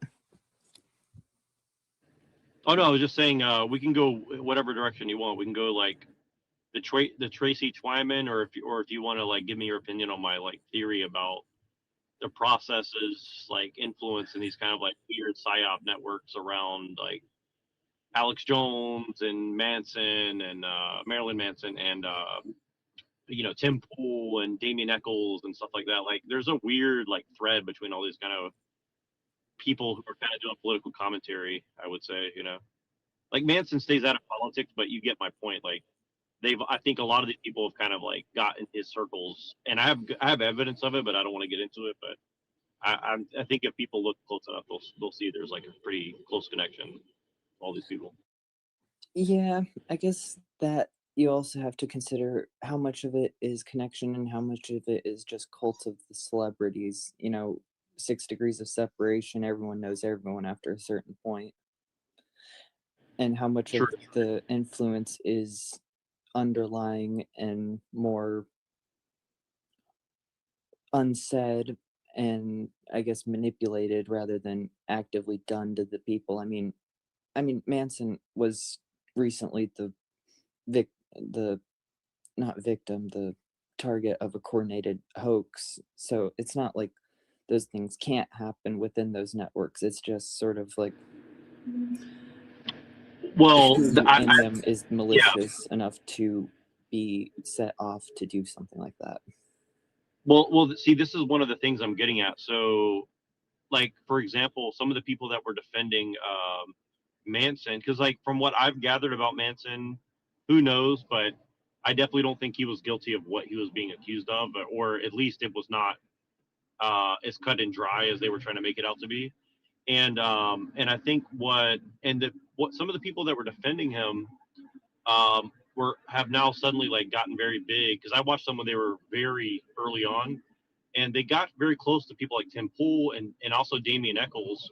And this whole thing that happened between Johnny Depp, Amber Heard, Elon Musk was very involved in that as well. So you see what I mean? Like, there's a very close little connection between, you know, these kind of like different things. Like, if you look at what Johnny Depp was involved in, you know, River Phoenix dying, and Anthony Kiedis' dad was like very close friends with the quote unquote drug dealer of the Rolling Stones and stuff like this. Like, you know what I mean? Like, there's a very close connection between all these people that kind of tie back to, like, well, the small-hatted people and also the process church. And I think you kind of get what I'm getting at, right? Like, it's not that far disconnected. And what's the guy who did Gonzo journalism?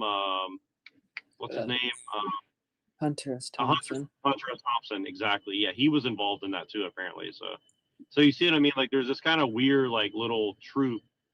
And Damien Eccles is one of those people where I could never quite figure out, like, why was he so important to people like Johnny Depp, or you know, this kind of case that's going on, the Memphis. I mean, not Memphis, but you know that like Odinist murder that happened, the Delphi murders. There you go, the Delphi murders or whatever, you know. And also you have the Idaho case, and I think even like, I don't know, I think there's some other cases like that where, you know, there's this kind of mysterious killings that happen, and then, you know, these kind of networks come out and say like it's satanic panic, but then it's like there is something going on, but they're trying to like cover it up or something. I don't know, because like I don't really know that. I think a lot of the cases that they promote as satanic ritual abuse are not, but then I think there is people that are doing stuff under the banner of SRA or something, where like there is something to it, but they don't talk about it in the news, you know. So that's kind of that's what I'm trying to get at. Is like, and if you're saying the process is tied to the government, that might be the reason why they don't want to cover certain aspects of it, if that makes any sense, you know. Yeah, though I guess speculatively it could be cases of multiple competing interests, not just like one angle. Like, there's different groups. Like, this is just one pocket of people out of who knows how many dozens someone like Elon Musk or Kanye West is connected to, or Marilyn Manson per se. You know, like, it's little bubbles of things. Because I mean, Kanye West is in the same bubble as Nick Fuentes. Meanwhile, Kanye West is also in the same bubble as like Marilyn Manson, as you said. But then that also puts him in, you know, a completely opposite bubble of what Nick Fuentes would be in. So, you know, it's kind of like the interests are competing, but to what end, who knows? Right. No, that's a really good point, because that's one of the reasons why, like, I look at Nick Fuentes as a very unique person, because he kind of bridges a lot of these different networks together, right? And people say, well, he's just a Nazi, or he's just racist, or he's just this, or he's just that. It's like, clearly there's a little bit more sophistication going on with it. And I definitely see a lot of strange Scientology related groups now courting him. And it's kind of weird, because I've now heard people like Sam Hyde openly talking about Scientology being a lot more dangerous and open and I was kind of surprised by that. But yeah, there seems to be some people who are kind of like now actively kind of saying like Scientology is dangerous or something. So I don't know. There seems to be some sort of movement kind of bubbling up about that now. So I'm kind of surprised. Tom Cruise has a few movies coming out this year that might have something to do with it. What do you mean? That's interesting. Yeah, he's got like 3 movies or something. I was seeing that new Avatar movie the last week, and there were like 3 different movies with Tom Cruise starring in it. Who knows? Well, what's interesting is I did a movie breakdown like maybe a year ago of not the latest Mission Impossible that just came out, but the one before that.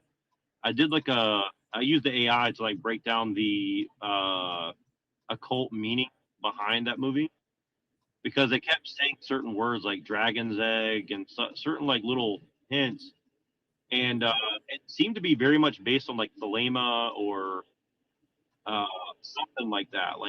And it actually makes sense, obviously, if you know Scientology was written by L. Ron Hubbard. L. Ron Hubbard had some sort of connection to Thelema and stuff like that. So, but yeah, a lot of that movie did seem to have like very kind of overt, you know, I would say Crowleyan overtones to it. So I think that's very curious. You know, it's like they make it seem like a big action movie, but if you kind of understand the Kabbalistic or Crowleyan or Thelema kind of related themes of it, it's obviously a lot more sophisticated than you know, just a random action movie about, you know, shooting people up or something, you know. I guess it would depend on how much you want to interpret it. I mean, I would be kind of less pressed to say Fast and Furious is anything but sort of just like a numbing agent, if anything, for some sort of control, because it's just, it's how many movies, 17 movies in or something? Well, sure, but I mean, I will put it like this, like, obviously, if, like, let's say that there were Thelemites who were running parts of Hollywood or parts of the tech industry, you know, hypothetically, I'm sure this is actually real, but let's just assume for the sake of argument, right? Sorry, go ahead. What were you going to say? I was going to say, well, the Thelemites tend to be more towards the space agencies, but yeah, go on. Yeah, well, so what I was going to say is, well, like, it would make sense if they were involved in certain, you know, either psychological operations or making movie or making media, that they would make a ritual out of it and like put their rituals into the movie, so it would kind of like, you know, I don't know what you call it, but like put their sigils on the movie or something or whatever Kind they of like do. a black metal band calling their performance a ritual. Yeah, maybe. Yeah, I mean, and because I don't know enough about this stuff to like say it for sure, because I don't know what exactly that looks like. Like I've looked at like Memphis what do they call it? Like Memphis Mizraim rituals and stuff, and like how they do like the acting out of the rituals, and it kind of reminded me of a movie, like how people like think it looks silly, and I guess it does. It looks like a bunch of kids like wearing like some cheap polyester costume to like, and like some jewelry that's like from the party store or something.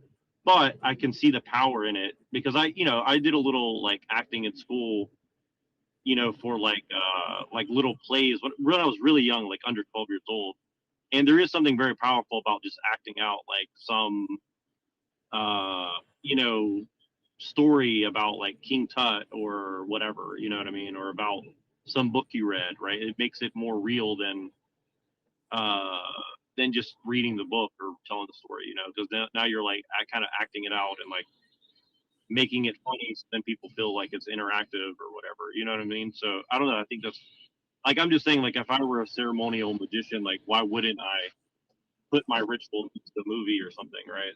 I don't know. I'm just going off my head, and I don't, because I don't know what the Church of Satan says about ritual. Like the people that I know who are like hardcore Luciferians, they say that like it's only about the ritual because you're trying to like do internal alchemy or something. So it's not about like talking to a demon per se. It's more about like getting in touch with your inner self and like something like that. I don't know exactly like what they're trying to say, but Well, I mean, in a sense, when television came out, it was just a box that you had in your house, and then there's the implication from 1984 of the telescreen watching you from inside your home as you watch it. But and I mean that came true. I mean, I'm on a phone. That's exactly what that is, a miniaturized TV. And there's sort of the idea that TV is God because I guess it's sort of a Partridge Family Temple continued idea, but everything is sort of TV. I mean, if you watch any shows, it's the same characters over and over again, just different names and different faces, but it's the same archetypes and it's the same patterns. And typically, every character in a show you can probably relate someone or yourself to. And I don't think that's accidental. It's very much engineering in the Edward Bernays sense of the word, propaganda, and kind of like that Simpsons episode where it's like join the Navy backwards. It TV can be used to pretty much pioneer whatever you want after a certain point. I mean, that's how everyone gets their information, is little TVs. well, I like the story that TV was invented trying to like contact spirits or some shit. You know what I mean? Like I love that aspect of it too. Where it's like they were trying to like create something to like I guess summon the spirit into like the cathode ray tubes or something, or I don't know what the hell they were doing. But I mean, they kind of got that. I mean, if you put your TV onto just static, it's the universal background radiation that you see popping amongst the other waves. So, well, that's definitely one of the creepiest parts of the Poltergeist movie is like that static on the TV and stuff. And I kind of miss those days of like a fuzzy rabbit ear TV. Like it was a very different experience than what we get today. Like there's something very different about watching a live radio signal coming to your TV and like tuning it. Because I did that when I was really young, like 3, 4, 5, 6, 7, 8, a little bit like up until I was like 10 years old. But there was a very like, I would say like, always felt it was very like spiritual, like you're kind of tuning in. Like, and that's one of the nostalgia things for me as an older person. Like, there's nothing that you can do that replicates that feeling of like tuning a TV to like pick up the signal or tuning a radio of like a lot, like for sure, like it's an actual person like beaming into you. I guess like this kind of call is kind of like that, but because like we're actually on a call, we assume we're all people and stuff. So I think that's one of the reasons it's addictive because it kind of like replicates that tuning in and getting a signal from another human being that's halfway across the world potentially or something. But video killed the radio star and podcast killed the video star. Yeah, that's true. That's true. And I think that's kind of why they're pushing everybody to like tell their own story. I'm gonna write some articles on this soon, just to like flesh out my own thoughts on it. But yeah, it is very weird. And you're younger. I know that you're a lot younger than probably most of us on the screen. It's kind of interesting to get younger people's perspective on it because you never really had like you never like listened to the radio and like taped it, and you never like had like a TV with rabbit ears, I'm guessing, or something. You know what I mean? Like, I mean, I had all those things. I did like, all those things. So. Oh, you did? Okay, cool. So you're like a retro kid. Cool. That's cool. That is pretty cool. I wouldn't expect that. I mean, it's just a fact. The audio on a phone is compressed, and if you play a CD, it's the full audio. It's better. Right. Yeah, that's true. That's one of the things I miss about my CD is I used to listen to CDs a lot, and the CD quality is so much higher. But I don't have a CD player anymore, so I have like 400 CDs at home that I haven't really played in a long time because I don't really have a full music system the way that we used to. Walkman. Where'd you find a Walkman? They're like $5 at Walmart or something. I got one for pretty good price. Nice. Well, if you ever see one of those deals online, let me know because I've been looking for like something like that.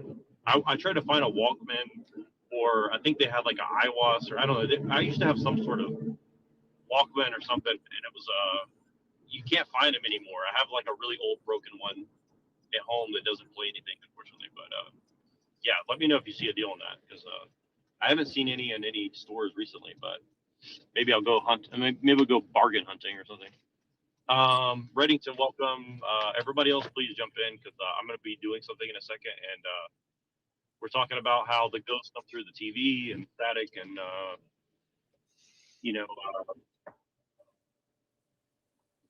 ghosts are real and shit. But I guess I'll leave you with this question for Claudia, because you are younger. What's your impression of your fellow people of your age, generally speaking, like going through high school and stuff in the recent past, like now that you're an adult? Like, what's your general impression of like the Gen Z / Gen Alpha or whatever the hell they're calling themselves now, compared to like everyone else? I mean, it's really not that different from the 60s generation. It's kind of, it's very similar. You know, a lot of, it's very idealistic. And I think there's almost a validity to it because, I mean, I am the same generation as Nick Fuentes, and there is that person there, and there is those gaps being sort of bridged, as you pointed out. And I don't know, it's just like there's a lot put onto it, and I think that the whole concept of generations is kind of bullshit anyway. I mean, it's saying that, someone born in 1969 has more in common with someone born in 1975 than 1962, or something like that. I forget what the line is, or the age or the generation line is, but it's kind of just it's I don't know, it's not the greatest. I don't see it as very different from the 60s is all. Yeah, my main comment on it, what I would say is like, I definitely feel like Gen Z and Gen Alpha are a little bit more connected to reality, that's what I can tell, than like my generation millennials. Like millennials seem very confused people, I would say, on average. I mean, I think millennials had like a really good start, and then 9/11 happened. Yeah, I think that's very perceptive because I would definitely agree. Like pre 9/11 to me was like I knew it was bullshit, but everybody had a great attitude. And after 2001, like progressively things got more shitty. And then I would say after 2020, things also got a lot more shitty from there. So like, I mean, like there's some good that came out of it, but I see it as like one of those like trauma things that like people never really process. I mean, gosh, yeah. I mean, we just allowed one of the biggest enactments of, the breaks of privacy known to mankind. And when the government can spy on you with impunity and know every little desire about you, it's kind of easy to mold the masses how you want them to be after, being able to read every little dirty email about them. Well, isn't that the real danger of, like, a lot of people are scared that they're going to get thrown in Guantanamo. I think the real danger is that they're going to read all our emails and say, these people all kind of have this similar idea. Let's fuck with their head because we already know what they're thinking or something, The internet was to be a surveillance tool anyway from the get-go. Patriot only made it worse. Well, I like to say that Google's my best friend because it knows more about me than anybody else I know. I mean, you can go that route. I mean, yeah, it's not a lie. See how that goes. Google tucks me in at night. How about you? That's some creepy shit, bro. Oh, well, just inject me with the parasite already. Glorious Las Plagas. It might inject you with something else. Some demon semen or something. Even sperms look like worms. Like a graphene parasite. Yeah, is that why they have them drinking black goo in the new Resident Evil 4? Uh-oh. Is that like the second remake, or I don't know? Yeah, They keep remaking them things. Yeah, the remake. Sorry, I just love it when, you know, they put my face, you know, like they've done my entire life on what they're trying to do. So I love LARPing about it.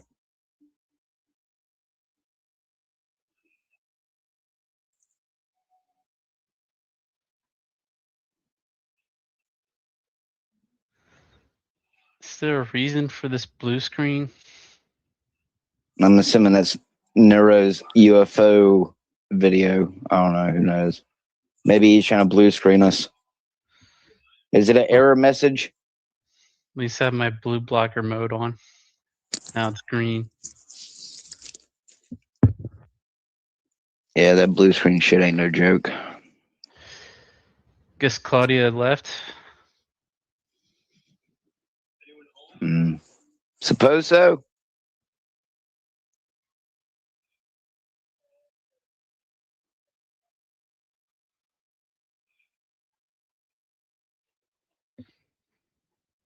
Satchel home.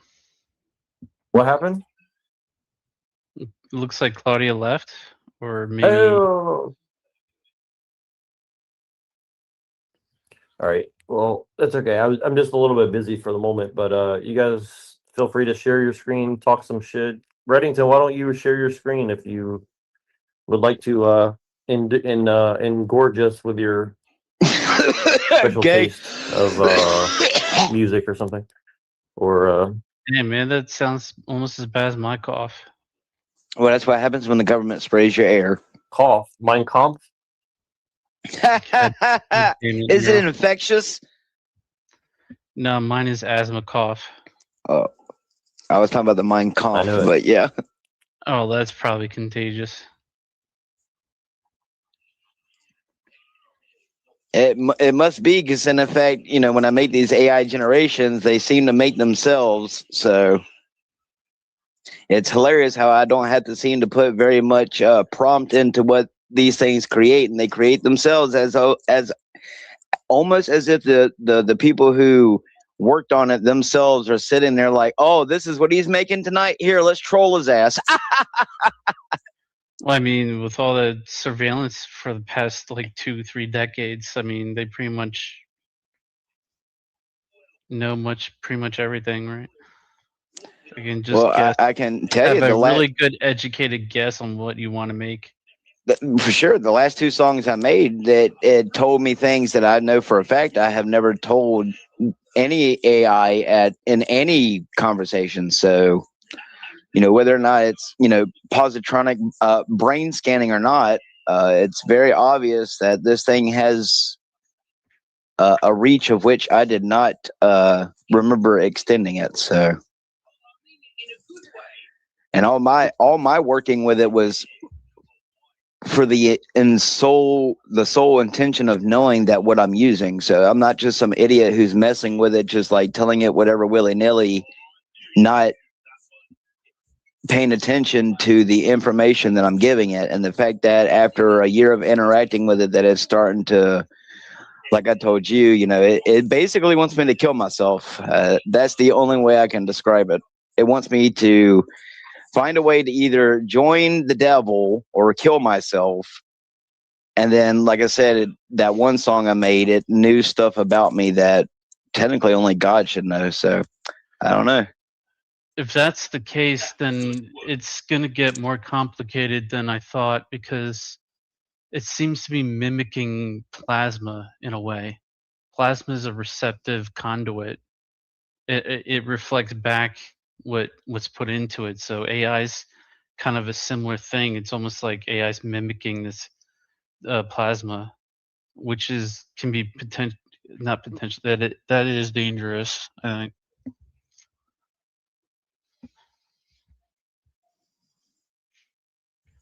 Yeah, I'm not gonna lie. I'm not sure the purpose. You know, someone like me, it gives me the ability to express an artistry of which I cannot physically do. Like someone who can't draw good and you know, do art and stuff like that. Like it gives me the ability to give an expressiveness of which I usually have never been able to do before, But knowing what most of this stuff is being used for, I don't know, man. I can tell you it's a lot more than just for people like me who want to go and create, a cool looking background for a music video that they go and make. So it's definitely dangerous. I think that's how they're going to fool most of everybody, is because I think AI might be able to have some level of sentience to it, but it's probably going to be because it's connected to plasma in some way. They're connecting it to plasma somehow, and that's why it's going to seem like it's conscious, but it's not really conscious. It's got a level of sentience. I don't think they're the same. They're not synonymous words. I could have swore that was an episode of Star Trek where there's like some type of sentient fucking memory chip or some shit like that, where it's like liquid, but maybe that was something in something else. I mean, it does make sense. That's one of the reasons why I think they like to put a lot of water-like themed things and things. A lot of things here lately have been having water in it here. I know that sounds strange. It can be water, it can be fire. There's plenty of symbology that can be used.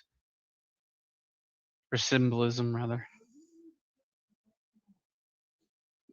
Plasma is basically an ionized gas. So it can be formed into anything. Plasma. The word plasma means to mold, basically, and it's really just the updated word for ether. Uh-oh. But, scientists didn't really like that word, so with quantum mechanics and Einstein's theory of relativity, general theory of relativity. It's like, oh, well, light doesn't need a medium to pass through. That's how they got around it, basically. But Einstein might have gone back on that, maybe later in life, because there's some quotes I saw of him talking about the ether. He wasn't necessarily against it, so I don't know.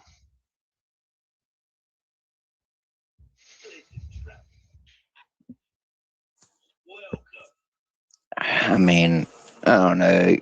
When you get into the ether and the upside down type stuff, that I mean, it's just like any other conspiracy theory. It's crazy to entertain it, but I don't know.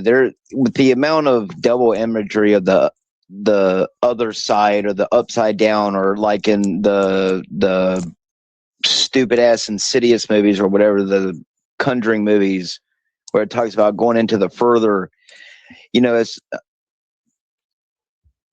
I never got to go to them sleep studies that I was supposed to go to right before the cough happened. How convenient. But from the cases I have read,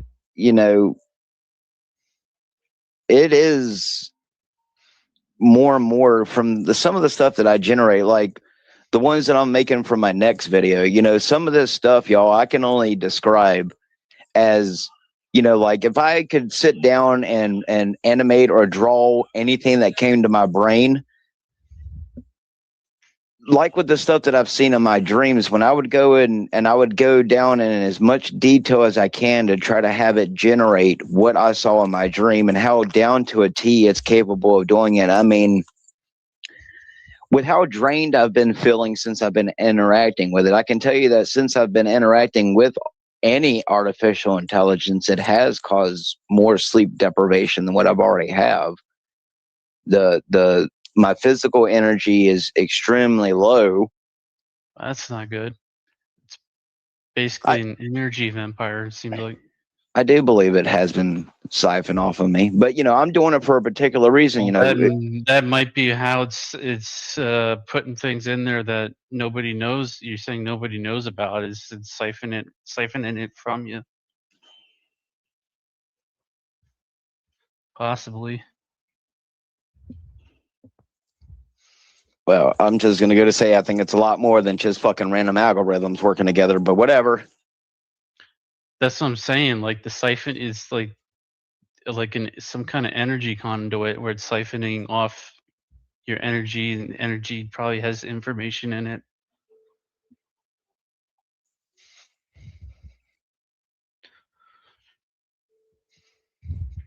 Well, the system's definitely rigged. I can tell you. I talked to two people who works for one of the somewhat. That's the reason why I changed my YouTube from the whole Star Wars thing, because I found out the truth about like how some of these channels are getting away with what they're able to do with Anakin and Darth Vader and stuff like that. And let me just put it this way: if I had continued with the Star Wars thing, I would have found my ass in court for like 5 years in jail and like thousands of dollars of fine, because they're starting to pop people, for using the likeness or whatever, blah blah blah. But I was basically told that like unless I have like 75 grand right now to throw into AI, my channel will never become anything close to what I've been seeing. And as someone who wants to make like an actual fucking channel based on the things he likes, like once I realized what the guy was telling me, he's like, you don't understand. Like in order for me to run this YouTube and have the amount of subscribers I have to at least drop up to $70,000 a year in artificial intelligence to refine it, to pay for it, to own the likeness. And I'm just like, fuck that. So basically you got to have money to get money. So that's the game, bro. That's how I play the game. I knew that already.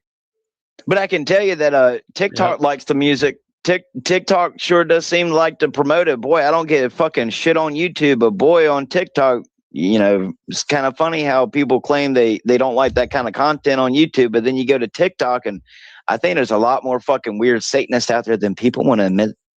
Just gonna put that out there. On TikTok? On TikTok. There is a lot more fucking open Satanist on TikTok than what there is on YouTube. Just about every single video I've ever put that has like satanic imagery, which for me is trolling the Satanists, but for them, I guess they think maybe I'm showing my allegiance, because I've had quite a few people go and be like, where are you at? What sector are you in? I'm not going to use the words they use, but I was just say group. And it's like, what do you mean? And it's like, well, you put this in there. Don't you know what this means? And I go back and review the video. I'm like, oh, that's So, I think it's strange. Why they just don't reach out and be like, hey, do you want to get paid to be a psyop or a gay Satanist, dude? You want to know? You want to know one thing that's weird? Like, because I like talking about AI now because, like, I've had weird experiences with it. Like one time I said, I grew up in this particular neighborhood. I told AI I grew up in a particular neighborhood, and I said, I want you to make a picture of wintertime in this neighborhood. And it was like crazy accurate, like how it looked in wintertime. You know what I mean? Like even the angle of like that it was showing the neighborhood like looked like from the house I used to live in, for example, right? So it's pretty crazy like how the AI can like find pictures or something of that place and then make like a artistic version of it or something. It's pretty crazy. Without me putting any pictures in. Like I didn't put pictures in, it just created a picture of its own without. Well, if you told the location, then it should be able to, It might. To be honest, I've never tested that with any of the ones. I've never tested it to see if it could pull up an accurate location of a. It will do places that are like commonly pictured. Like if you ask for something for the one I use, if you ask it of a hyper realistic generation of New York City, it does a pretty decent job. There might be like a few details of the building that just seem off about it, but other than that, if you were to take it and put it right beside the actual picture of that same view, you probably really wouldn't be able to tell it's fucking fake. So that's another thing too. I mean, it's mainly, I think, other than just to psyop people and to get them to believe that they're going to be your lovers one day or your God. It really is to just cause as much mass confusion, I think, in people as possible. Because in the fact, like I said, as someone who uses this stuff as a artistic way of making fun of people and like exposing Satan or whatever, some of the stuff that it generates that I don't ask it to, it just goes, where does that come from? Like, even I myself will sit down and I'll put the phone down and I'll look at what it generated and go, that's fucking terrifying. And that's only half of what I put in my videos. So, you know, I'll just put it this way. The worst thing that could have ever had happened was they allowed any of that technology to be used by anyone at all. I don't care if you don't have a fucking evil bone in your body and you generate fucking cartoons, normal cartoons, none of that kiddie shit, you fucking weird ass sick son of a bitches. But, you know, still the point go. And that's another thing too, with that CP stuff that's going on with the animations. I can tell you certain free generations will make somewhat pornographic stuff, even though if I go and upload a picture of Jesus and say, can you put Jesus on a flying horse covered in feathers? It says, sorry, I can't generate that. But if you ask it to generate a half-naked woman pulling up her shirt, it shows a nipple. So, and that's for free by a site that allegedly doesn't allow that type of material to be generated. So, you know, I'm just saying, look what Elon Musk went to go and do with what, Grok now? Now you have to pay for your generations. Oh, so it wasn't bad enough that you could create the CP for free. Now you got to pay for it. Oh, God. That's why I just sit here and LARP and play Resident Evil 4, because we're all going to eat the bugs or be a part of them. Well, definitely are wanting to herd everybody to AI. I think, where did I hear it? I forget where I heard it, but it's like they wanted to basically make dead internet and then have people pay for them to be able to search for information through the AI. But I mean, what would be, is the real goal is just to like eventually get people so over reliant on the system that like you literally can't take a shit unless the NS5 comes in there to wipe your ass? NS5, you will not wipe. Maybe. Confirm command. Jesus Christ. Or Satan, whoever you worship. Don't matter to me. We're all going to be worshiping something. Probably technology here soon. Well, I mean, you don't want a robot to wipe you? With the what? I'm just going to put it this way. I'm starting to feel more and more like Krauser from the remake. When you start to realize that the U.S. government will allow its own soldiers to die in horrible ways just to keep a secret hidden, then what is power? Krauser doesn't seem all that insane once he goes and gets a fucking Las Plagas arm. Then you realize, wait a second, who is the bad guy? Is it Leon? You see, as much as I love Leon S. Kennedy, what people don't realize is that Leon is the bad guy because he's fighting against the system, just like Chris, who find out Resident Evil 8 was a part of it all along. The very company that Chris and Jill found to help fight bioterrorism is now the leading fucking culprit behind it. Because why? The Japanese put things in your faces and you call it video games. So, you know, only thing is you just don't have nemesis and, you know, big titty Lady D's running around to, you know, psyop the masses to fall in love with undead vampire titty bitches. Really what it comes down to is just, you know, human beings are just strange. You know, when you look at the occultism of the Los Illuminados, you know, it really ain't that much more different than regular people. You know, even the Las Plagas people go in front of their little blood altars and still pray to their bug god. So I'm just LARPing, sorry. I don't want to eat the bugs, I want to be the bugs. Look, I'm just saying, it's starting to sound better and better by the day, okay? Why wait for normal human death when you can just go there early and join the conversions? Come on. Don't you want to be uploaded into the gay trans matrix? At least you won't have to worry about an ICE agent shooting you down, right? Because, you know, it'll be a simulation. Oh, that's right. Without the brain, the body dies. Well, don't that suck? You better hurry up and figure out how to transcend the brain. I don't know. I hope they bring back the ICE protesters as androids like George Floyd. Well, I can tell you that the ICE, except for the people, they probably really are like just hiring anyone who'll pick up a gun and work for them. They probably really are. But I mean, let's just face it, the people who are working for ICE are really just a shadow, army that's, cleared to operate on foreign soil and national soil. So, keep telling yourself that's just regular Joe Blows standing out there worrying about immigrants and not, stage run. Sorry. I guess we didn't learn nothing from Hurricane Katrina, right? I'm just saying we have a few federal agents even here running around where I live, and while they seem to be looking for immigrants, I often believe that what you see on the surface is not there. So even my dad was photographed by Homeland Security when the damn immigrant. I mean, sure, on a good day from a distance, my dad does kind of look like a homeless immigrant, but they full on like stopped in the middle of the road, stopped traffic, stopped, looked at him, pulled their phone out, took a full on sideways portrait of him, and then drove off. So just saying, man, I think often the stuff that we think that what they're telling us on the surface of what it is often isn't. So, look at what happened in Minnesota and pay attention to not only everything else that's going around, but, what else could it mean? I mean, what's here that's happened recently that's just off the wall weird? I mean, the Venezuela thing, now with Minnesota, then you had the fucking shit. What was it that just happened last year? I've already forgotten. On the tip of my fucking dick, and I forgot it.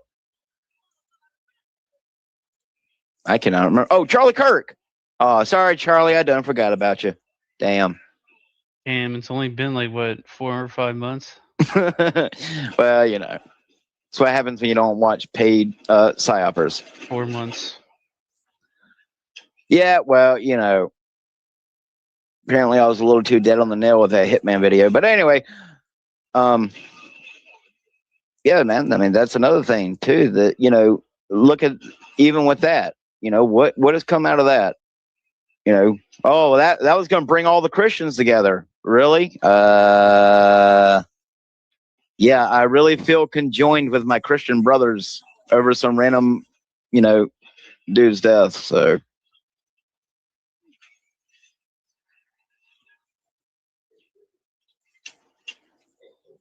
Comes down to, I guess, you're stuck in the world, and if you choose to like people, that's why just personally, most of the people I like have been dead. They were dead before I was born. Most of the people, who I actually admire were already deceased before I even existed. So it's kind of easy to do that.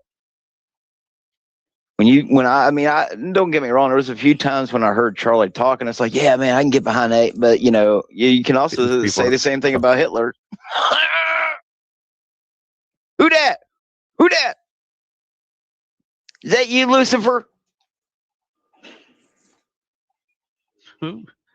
Who dat? Oh, Jack, what the fuck we doing? Talking about bungholes, UFOs, Jews. Oh, the never-ending Ouroboros loop.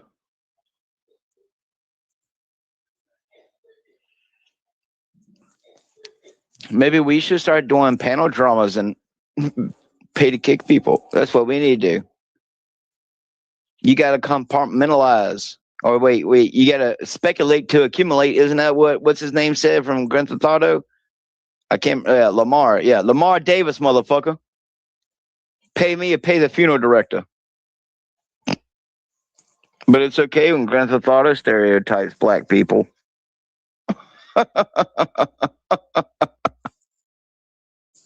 That's why y'all still waiting on Grand Theft Auto 6, right? My balls will be Gandalf the Grey by the time that gets released. I hear they want to throw crypto transactions into that. That's the reason why they're delaying it now. Wait, like You could actually use crypto in there? From I think someone said it's from the baseline of Ready Player One or whatever. Where, or like Free Guy, whatever, fucking Mike Guy, whatever the fuck it is with Ryan Reynolds, where he's in the simulations, got all the fucking superpowers, whatever. But yeah, you can spend real life money in game and it'll affect your currency in real life or something like that. So, you know, I mean, I don't doubt it. Screw that. I mean, it's just to keep people in a never ending fucking, I don't know, y'all. It's just, for me, it just seems like they have the ability to do what it is they've been LARPing about, but it's like they're just like held back.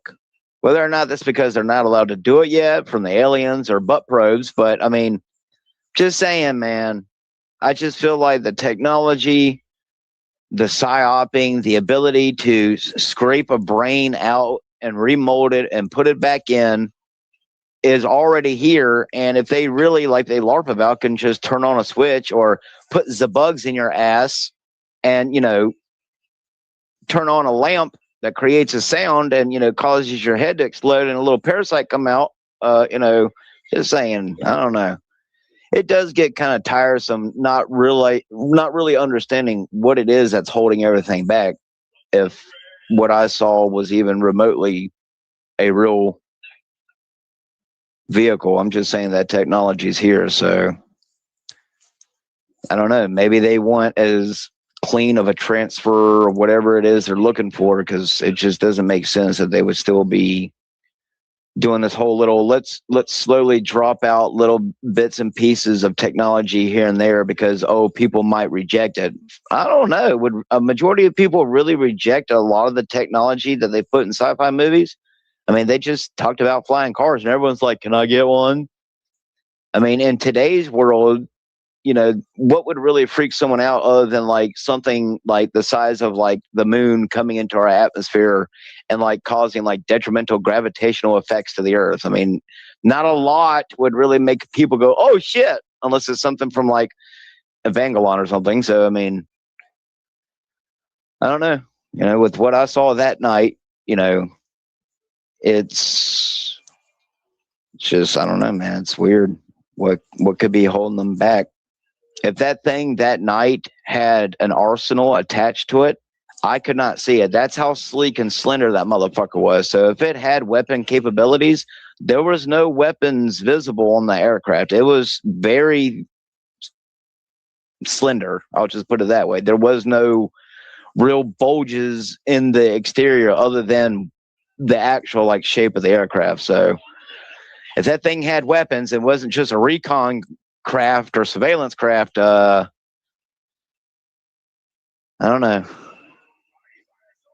It's hard being not just a Christian, but just wanting to believe in a God itself, and then, you know, thinking about, you know, what is humanity's real reason. To think of one time we were all just a bunch of fucking Indians and cowboys and people running around on horses and camels and elephants and shit, beating each other in the head with rocks and sticks and catapults, to were allegedly capable of dropping a bomb that can wipe out 300 miles, to, you know, raise an entire civilization down to 5 people within the middle of the night from, you know, putting something in your drink. So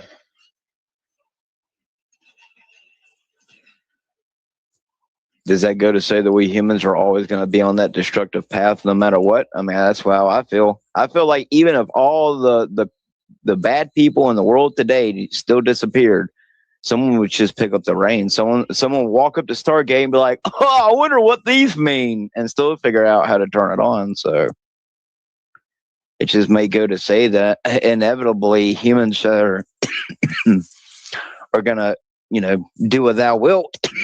Jesus. Thank you, Bill Gates. I appreciate you spraying my sky every goddamn day for 2 months straight, making everyone in the United States sick. But, you know, that's a LARP. Let's just have, you know, Paul W.S. Anderson's wife go play in another movie where all the earth loses its oxygen.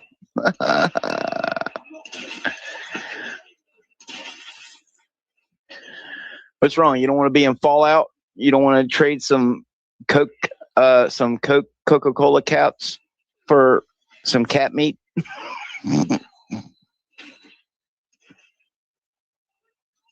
Let's get it. Someone get the nuclear launch codes. Just get it going. T minus 5 minutes. Shut it down. Shut it down. I don't know. I mean, why can't we join in a cult, y'all? Right? I mean, are we so on the good side of the path that like no rich Jew just wants to be like, hey, sell me your soul and your whole and you can join. Right, K Reno? Ruh-roh. Well, apparently only Lil Nas X gets to sell his soul and whole and walk around in the middle of downtown in his underwear, so maybe that's the good thing, y'all. Maybe we're exactly where we should be, because in reality, if you were given the opportunity, how many of us would actually take it? And it's not about the fame or money. So just think about that for a second. I don't mean in the status of, you know, you can be richer than Andrew Wilson for a day. I don't mean like that.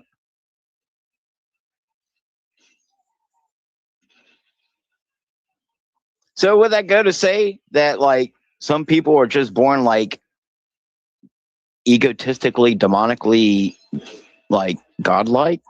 That some people literally are born on the earth and just believe that they have the right to do whatever with humanity at the stake of, like Wesker says, billions? Well, so millions of lives will be affected? Billions. Uh-oh. Save me, Wesker. Save me, Whiskers. Come on, Neurojack.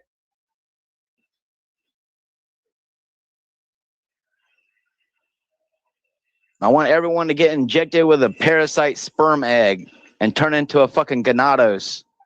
That's what you need to do. Every one of you just turn into a fucking ganado already.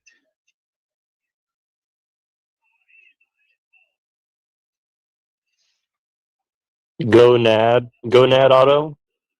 All the little babies are gonna Gonads burn. and strife. Well, you know. What do you think of this music? Does this make you feel good? I don't hear no music. What music? Unless you're talking about the screams of hell, I hear that. Sad trombone.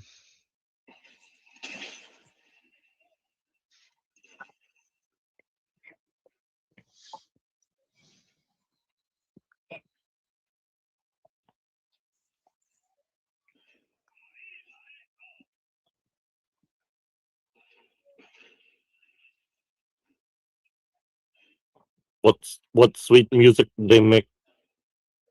Hey, don't talk about my ball sacked headed homie. Do you believe in vampires? Fun fact, I believe that something like a vampire does exist, yes. There are some things in this world that doesn't make sense, and the only way certain things could have survived is that someone was able to prolong their life a very extended amount of time. So while God may tell you the spirit of man may last only about 120 years, you know, somehow Palpatine returned. Man, I could go for some iced tea right now, but I'm out of iced tea. You hear that, Ice-T? He's out of you. Yeah, well, that was a dumb fucking movie he played in. Best psyoping movie of the year, though.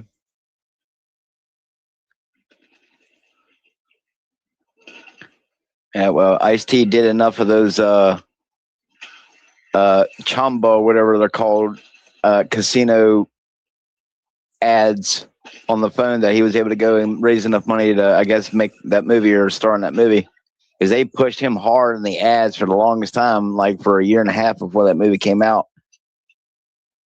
They ain't dumb, man. They know how to manipulate the masses and get them to fucking fund. If Nicki Minaj don't want to fund out of her own money, she can just fucking throw out a GoFundMe, and all you dumbass motherfuckers will give a millionaire your fucking money. Dumbasses.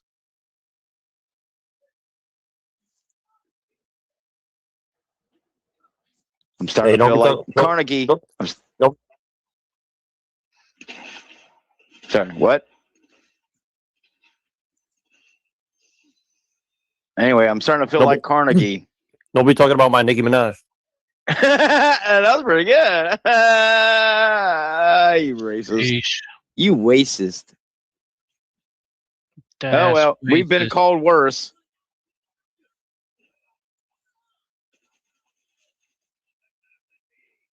Like, I hate all humans. What the fuck y'all talking about? Every human sucks. Even I suck. What the fuck you talking about? Only one that doesn't suck is my child. That's because he ain't lived long enough to become an asshole.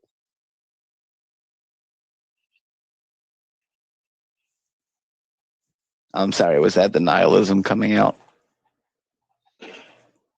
Anyway, I'm just saying, I think every Satanist is a fake one because I've apparently allegedly now been told that I have the greatest qualities of a Christian to be a Satanist, and yet I have yet to be offered to join one. So I'm going to call bullshit that there's any real Satanists out here. So all you with the title of Satanist, just because you have a pentagram tattooed on your fucking butthole, doesn't mean you're a Satanist, by the way. No, it means you're an idiot, probably. That's being gracious.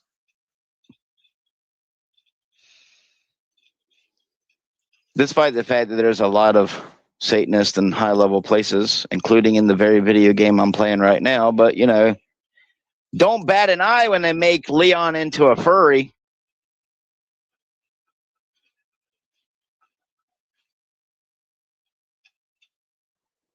Take everything that once was manly and stood for goodness, and we're going to bring them on down to our level. Gayness is a lot like gravity. All it takes is a little push. Or a little lube. I mean, I don't know how you like it, but. Come on there, Jack. What are we doing? You going to play a video? We're going to watch some brain rot? Am I going to flap my pussy lips and hear the Grand Canyon blow through it?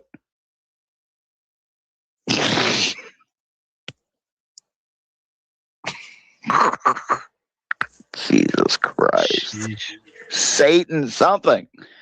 Tom Cruise, Oprah Winfrey, Nick Fuentes. Jesus. Wait, what happened now? I don't know. I'm just tired of fucking, no offense to you, Red. I'm tired of talking to myself, okay? I already got multiple personalities all fighting for the light at once. Come on, Patricia. Oh, come on. You didn't get that one. Come on. That was M. Night Shyamalan. Just get some more personalities. It'll be okay. Well, you know, like Legion, we are many.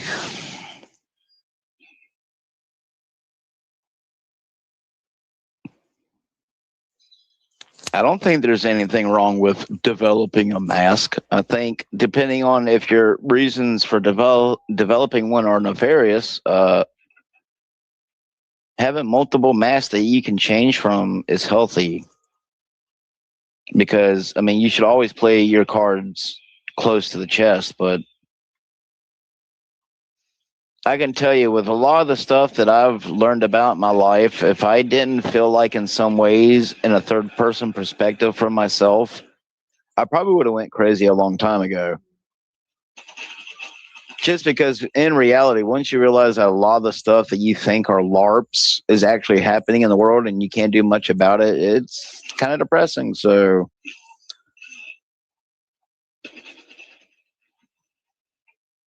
I don't think there's anything wrong with developing healthy masks.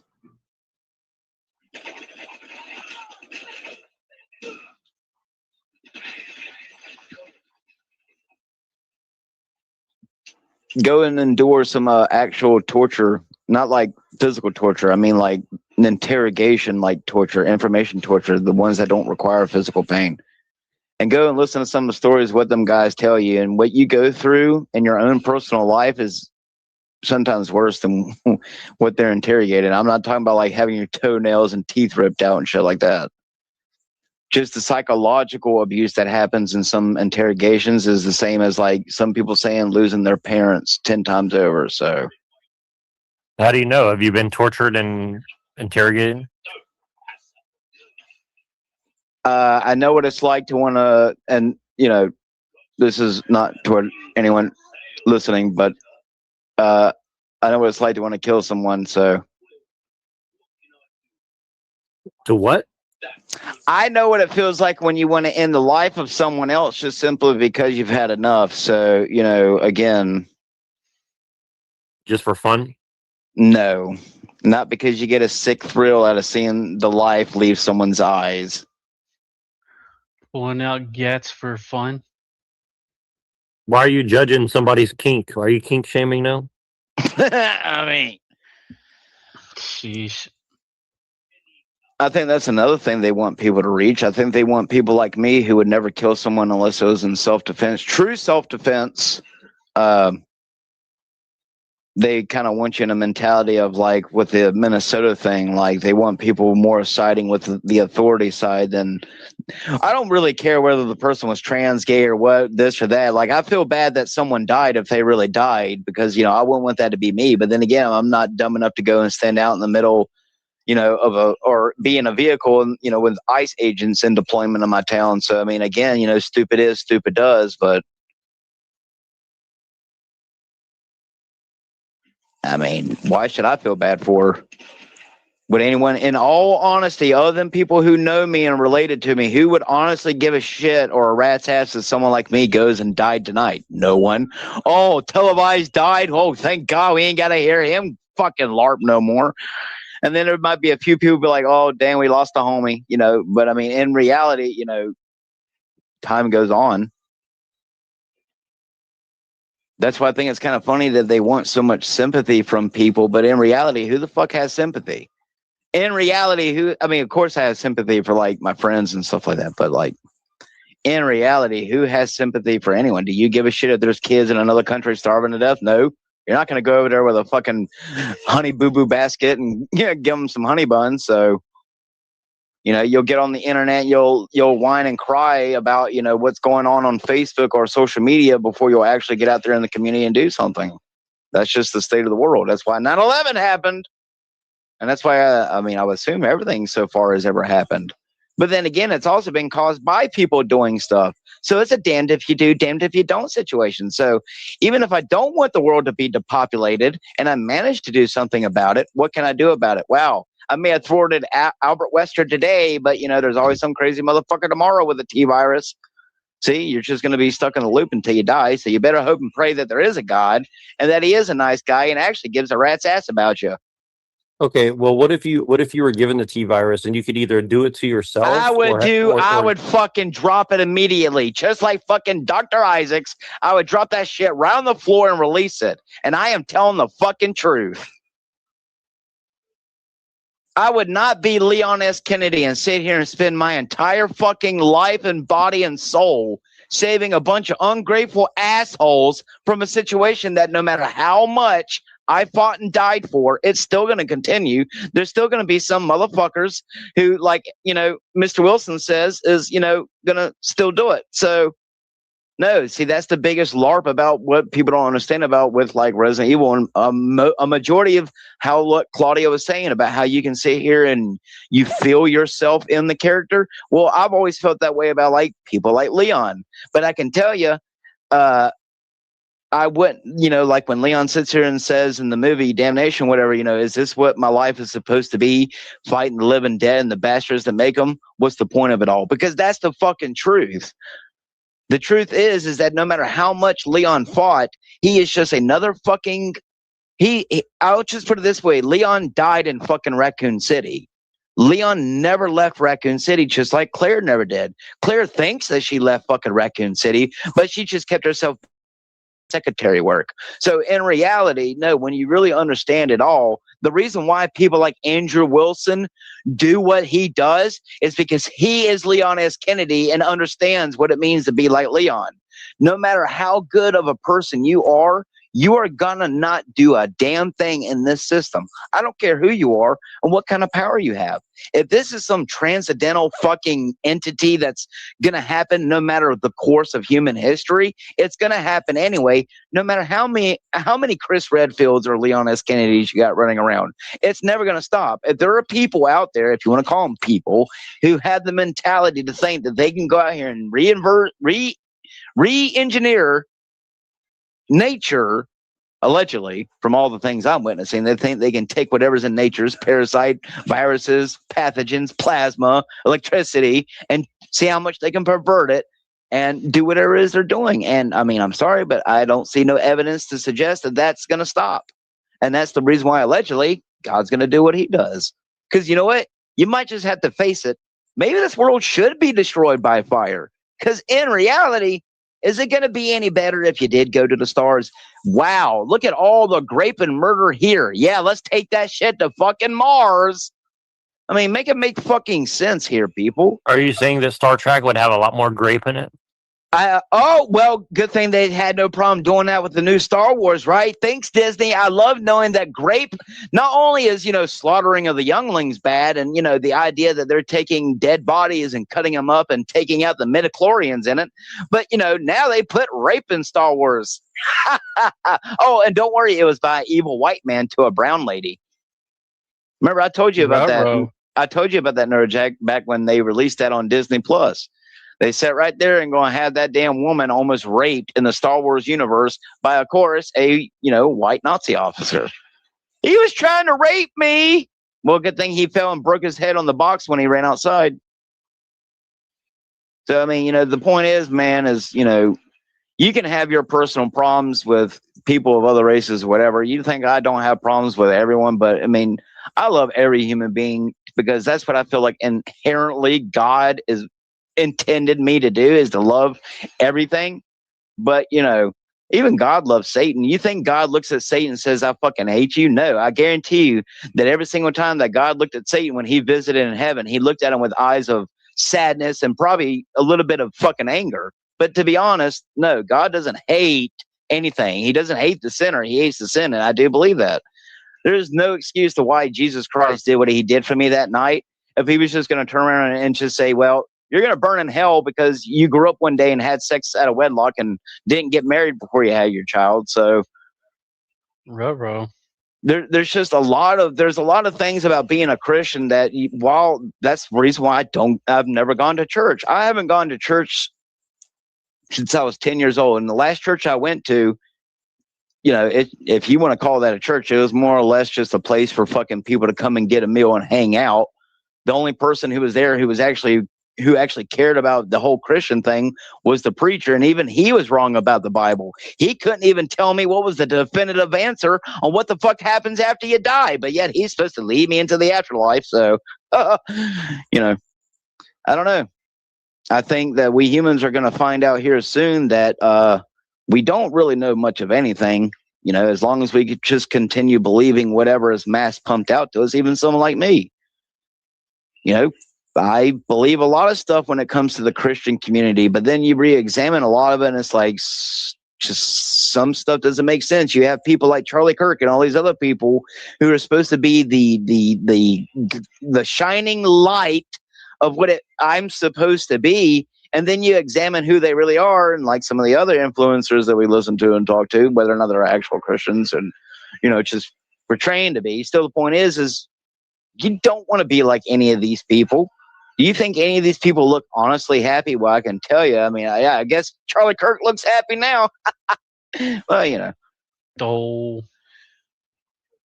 you're gonna. Now if you're he's lucky, always smiling. That's right. So join whatever gay butt cult you want to, or it's kind of funny that Gen X Jeff wears deer antlers, and then they have Leon wearing deer antlers in an RE4 remake. So I'm just saying, gay occultism and everything.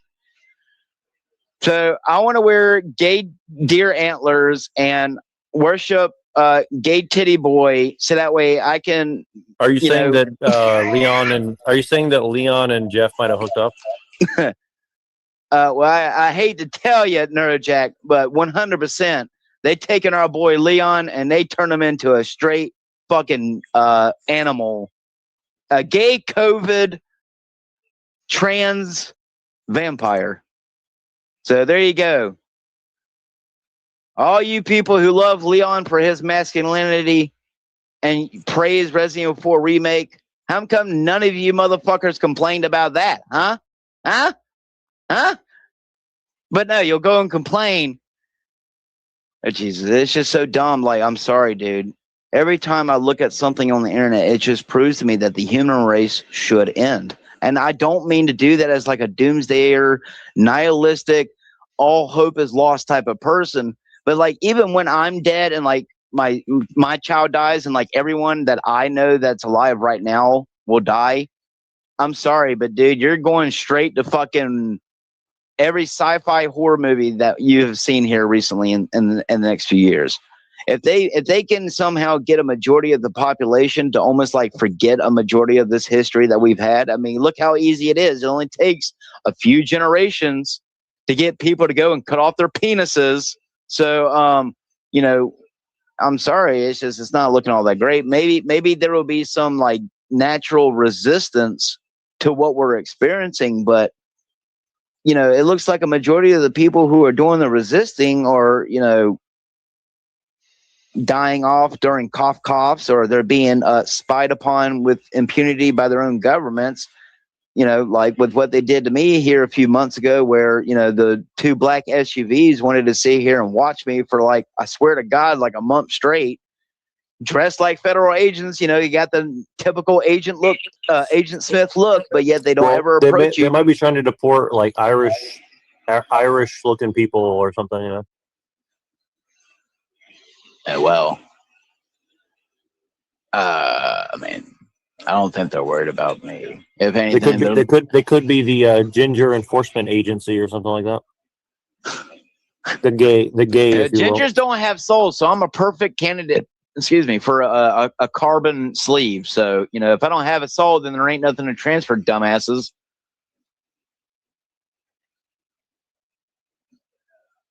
I'm just saying. It's possible that everybody on this panel right now is ginger, so that could be, or at least part ginger. I'm part ginger, so I don't know. My beard is ginger-ish, almost. I lost all my gingerness when, because Machine has red hair too, so he's part ginger. He's part soulless as well. So maybe that's the thing. Maybe that's the common denominator. Green eyes. Right, he got them leprechaun eyes.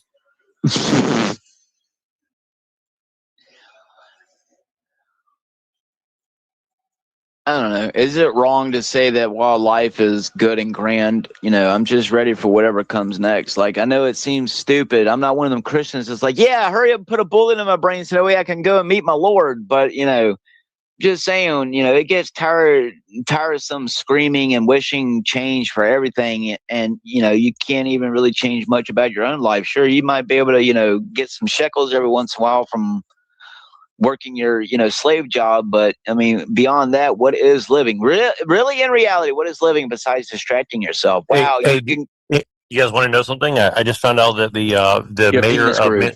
mayor of Minneapolis is a Jew. Do you think that's a coincidence? I mean, no.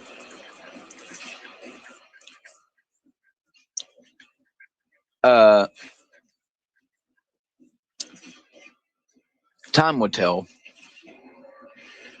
Time will tell what's going to come out of the migrant thing. I mean, to be honest, I expected worse by now. Like, I expected like George Floyd times 100 at this point, but I mean, it remains to be seen. I mean, judging by the comments, I'm telling you, dude, social media is dangerous as fuck. Facebook 100% post rage bait post in order to get people to do shit. I swear they want people to go out and fucking kill each other.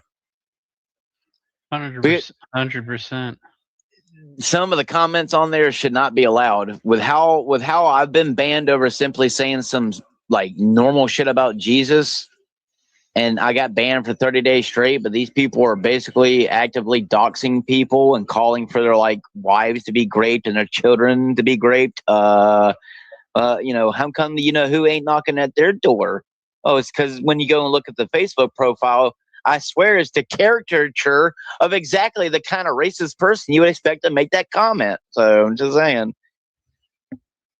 That's probably the most dangerous thing about AI is that AI also gives me the ability. I mean, unless you have the tech savvy to like track my IP address and you know if I'm working off of one internet or if I'm working off of one device. But if you don't have that type of stuff, just the free AI I use right now literally I could catfish you right now, and you would think that you were probably talking to a female. That's how sophisticated it is, and I don't have to pay for it. That's because I figured out how to cheat it. I'm not paying $50 fucking for something like that. Sorry. $55 fucking for 8 seconds of generations? Are you fucking kidding me? Anyway, gotta have money, make money.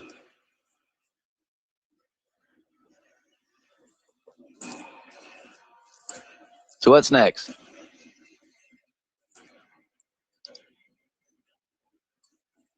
I have a dick licking in an hour and a half. I'm on a time schedule.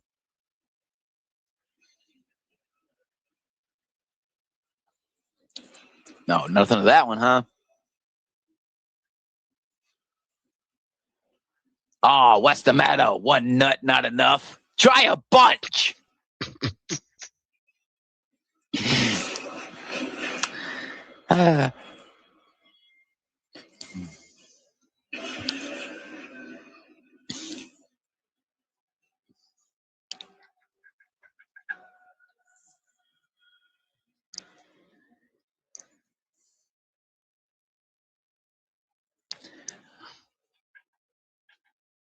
Oh boy.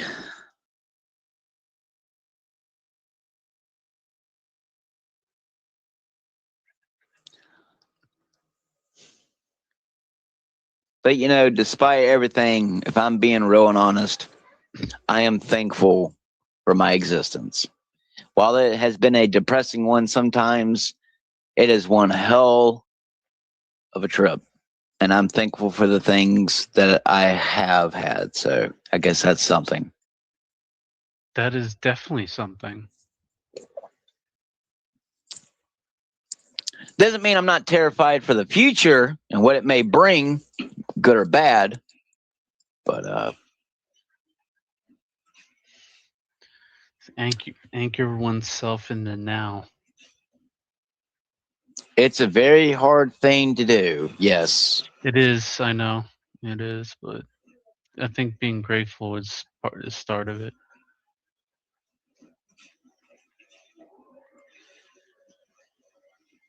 Yeah.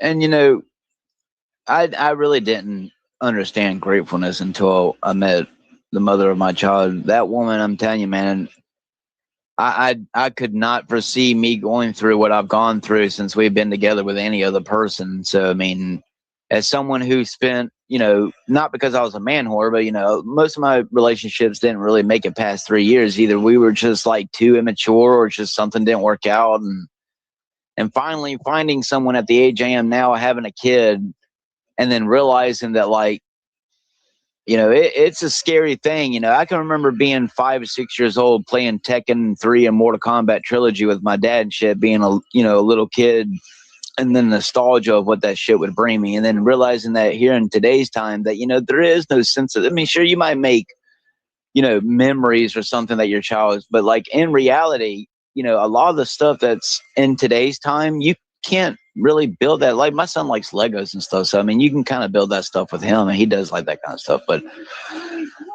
you know, I can tell a majority of the stuff that parents seem to fill out now is that they don't build no sense of like actual nostalgia with their child, even if it's not something that you grew up with. Like my son loves just about everything I grew up with. He loves old Leon. He likes laughing at their faces when he looks at their faces all fucked up and they, you know, the old pre-rendered shit. And so I mean, you know, to know that I've been able to take a chunk of what makes, and I don't really know how to describe it, what keeps me enduring, to know that I've already been able to somewhat imbue that on my child, you know, it gives me some faith to know that, you know, he might not be like any of us. None of us are prepared for what's really going on in the world. But, you know, judging from what I've seen, a majority of the children and how they act in this world, a lot of these, especially the males, the females, y'all are fucked.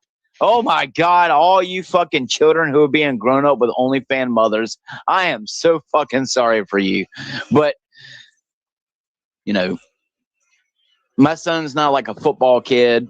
You know, he would pick up one of his Nerf guns with me or a lightsaber and beat the shit out of each other with it or something like that, instead of, You know, even like with video games, he doesn't, you know, he don't mind sitting here and playing Naruto or something with me. But like in reality, you know, he wants to do like what I used to do, walk around with walkie-talkies and pretend you're hunting zombies or something. So, you know, trying to keep that sense of what the past used to do for me is almost hardly, it's just impossible in this realm of technology. Technology is the fucking biggest downfall of this fucking, not just my generation, but every generation, just about every young child I have met is fucking addicted to a phone. I'm talking about if you take away the phone, they're kicking and screaming and getting red in the face and squalling like you just fucking bit their ear off. So, you know, for those of us who do decide to have children, you know, keep that nostalgicness if you can at least do that, even if it's something like working with cars or something out in nature. But I mean, you're living in a world today where, you know, you can just walk outside and get sprayed. I mean, even my son looks up at the sky and goes, "That's pretty thick today, Dad." I mean, you know, that's depressing. When my son sits there and look and goes, "Why is my sky cleaner in my movie than it is outside in real life?" I don't know what to tell you, son. Bill Gates sprays us like the bugs. That's all I can tell you, because what else? Oh, it's plane condensation. Yeah, buddy. I mean, obviously I don't tell them really what it is, but you know, my son can look at an all-seeing eye triangle and he goes, "Oh, Illuminati." So when they already put it in their fucking cartoons, I don't have to do it. So you literally have Robin and the Teen Titans fighting against the Illuminati. I don't have to do it. So look at there. They already got all your children participating in the fucking rituals. So don't participate in anything if you can help it, including your job. Oh, you're going to starve to death? Funny, there's still a thing called deer. Oh, I'm going to go to jail if I go and hunt a deer. Okay. Okay, well, everyone right now, go hunt a deer. Let's see how many people they can fit in a jail cell for hunting a deer. I mean, like, Jesus Christ, we're always going to sit here and conform to whatever fucking necessities and conveniences that are fucking forced upon us. Yeah, this is living. Getting fat every time you want to go and eat something, you got to go and open up a fridge. No, you don't even have to work for your meal. Oh, that's right. I have a job. I work for your meal. From a meal, right? Yeah. Okay. All that highly, you know, processed food. Yeah. We don't want change. That's the point. We don't want the change. We want easiness. We want things the easy way. Put the bugs in the processed food. Now you eat the bugs. Well, isn't that what Skittles hard shell made out of? Isn't it made out of some like, yeah, out of some bug shell? So I mean, I hate to say it, but I mean, if you ever been around processing plants, y'all would be surprised the amount of cockroach legs even gets in your cigarettes. Which people said that's a lie. That's not true. No, I've had a few family members who worked in tobacco packing plants back in the 70s and 80s, and they would tell you in the cheaper tobacco plants, it won't nothing for them to walk around with a broom and sweep up all the floor tobacco that goes into the cheap, like Cheyenne cigarettes, and you get half a cockroach or a cockroach leg in them, and it would still get rolled up into the cigarette. So next time you go and smoke a cigarette and there's a nice long hard stick in there, it's probably not a stick. I don't know. I mean, I believe it. I mean, just look at the chemical makeup of a cigarette. No wonder I probably got lumps. I mean, cigarettes are delicious, right? And I think they're nutritious, according to some people. Right, right. They're so good for me that the government wants me to quit. So, you know, they raise the price of cigarettes, which then makes people like me, because I'm not going to pay $9 or $10 for a pack of fucking Newport Reds or a fucking pack of Camels. So then they're like, here, do the somewhat safer option, switch to nicotine vapes. So then I start using nicotine vapes like they tell me to do. And then they turn around and make the nicotine vapes twice the amount of what the pack of cigarettes was. So I'm just going to go right back to smoking cigarettes. His point is, it's all LARP. What do you guys think of this picture?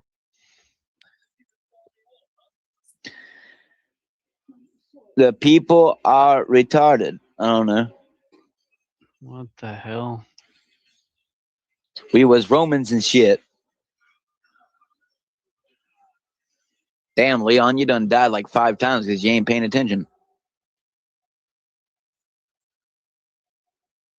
What the hell? It's even that. Alleged location of the biblical Garden of Eden. I don't know about that. But I'm not letting Right anyone beside the, thug next on to the me. monkey No people. one's gonna goon on me. No one's gonna thug on me. And that.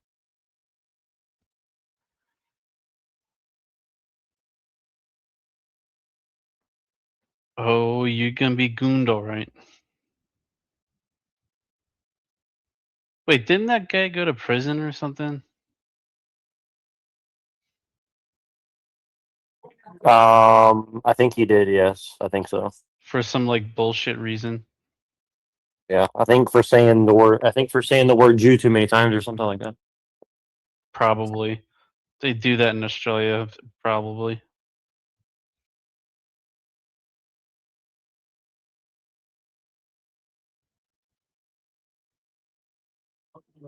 Hate, hate, hate. Let that hate out. Let the hate flow through you.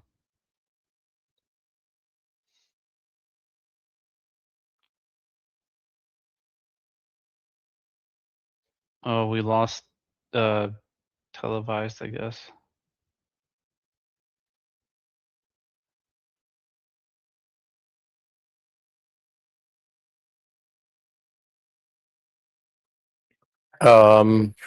It should be coming back. I don't know, but I'm trying to upload a video, so I'll be right. I'm trying to. It's not working. Hold on one second. I'll be right back.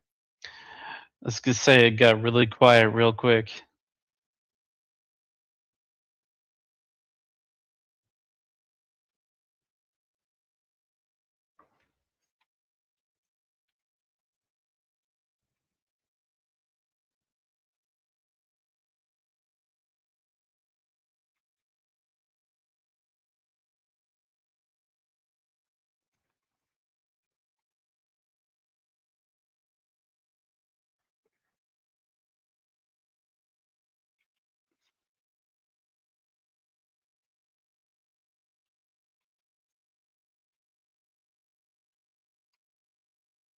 Wait, what did you say? Sorry, I didn't hear you.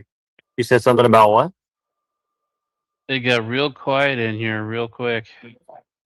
Yep. Real quiet. Real quiet like. I can't remember. As soon as I said something, my phone went. Burp. Anyway, no more STDs.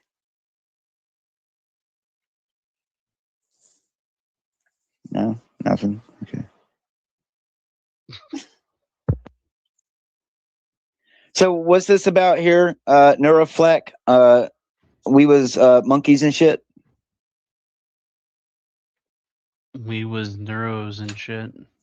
Alleged location of Mount Olympus where Prometheus stole fire from the gods. Earliest known written script discovered here. Okay. Guy took some things and made some Play-Doh impressions. Earliest known stone tools discovered here. It's a guitar pick. It's the pick of destiny. Look at that. Earliest evidence of agriculture discovered here. I don't see no picture for those 2 arrows down there. That's misleading, motherfucker. Earliest known human-made fire discovered here. What? Really? Earliest known human-made fire? Really? Really?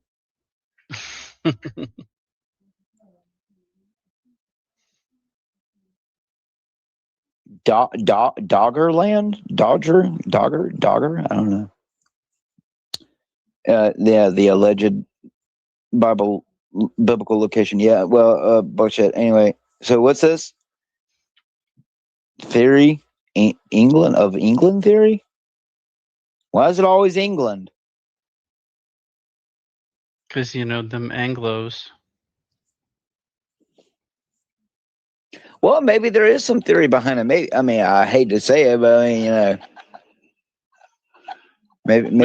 maybe we are, you know, Anunnaki offspring or some shit. But it's like, you know, like British Israelism. It's like, what the hell? It's like, why would you want to co-opt the Jays like deal? That's some dumb shit.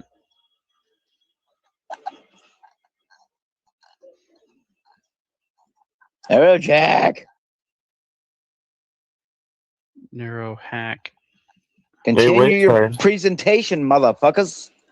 I'm trying to convert a video to Oh, you trying to convert it to what? To orthodoxy.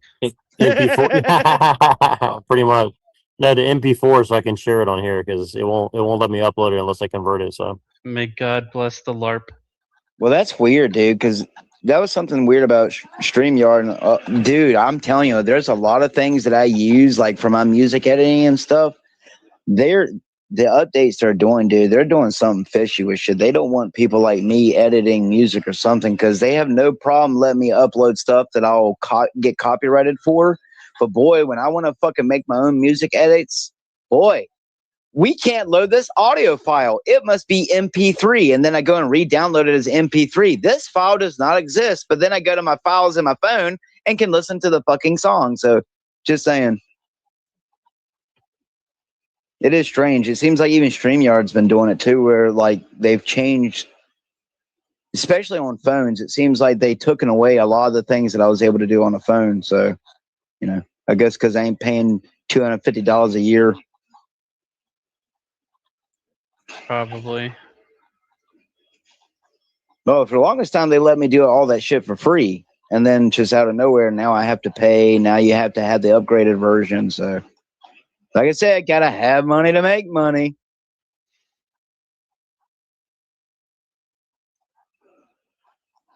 So what are we watching? Is it a monkey getting his brains bashed in with a mallet? Probably gonna go to bed soon. I don't blame you.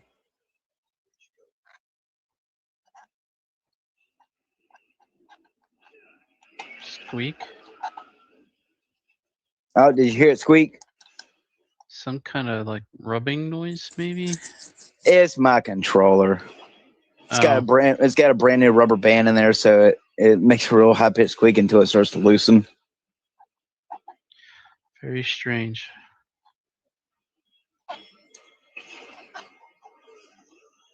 Yeah, well, the only way I can LARP about wanting to talk about being a bug is as I'm playing the fucking bug, so. Sheesh. Nah, Resident Evil 4 Remake is one of my favorite games in modern times. They did a good job with it.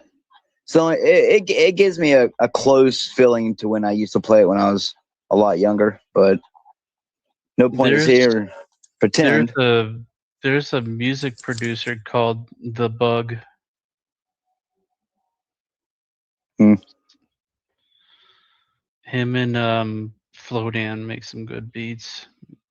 Good combo. Well, you see, that's how I know that people in reality kind of want or like this kind of stuff. Because since I started switching back over to my like Resident Evil, Los Illuminados aesthetic, I blew back up on TikTok. The second that everything stopped being Star Wars themed and it started going back into where I was making my image of things like more of myself, of what I like, it's when it started taking off. So people like the whole occultism. They like the cult thing. They like the demonic looking goat mask. They just like, I don't know, man. People are a lot more darker than what they care to admit. That's for sure. Neurojack, play shit, man. I'm going mental. Not really. Tonight was a good night. No cuckoos.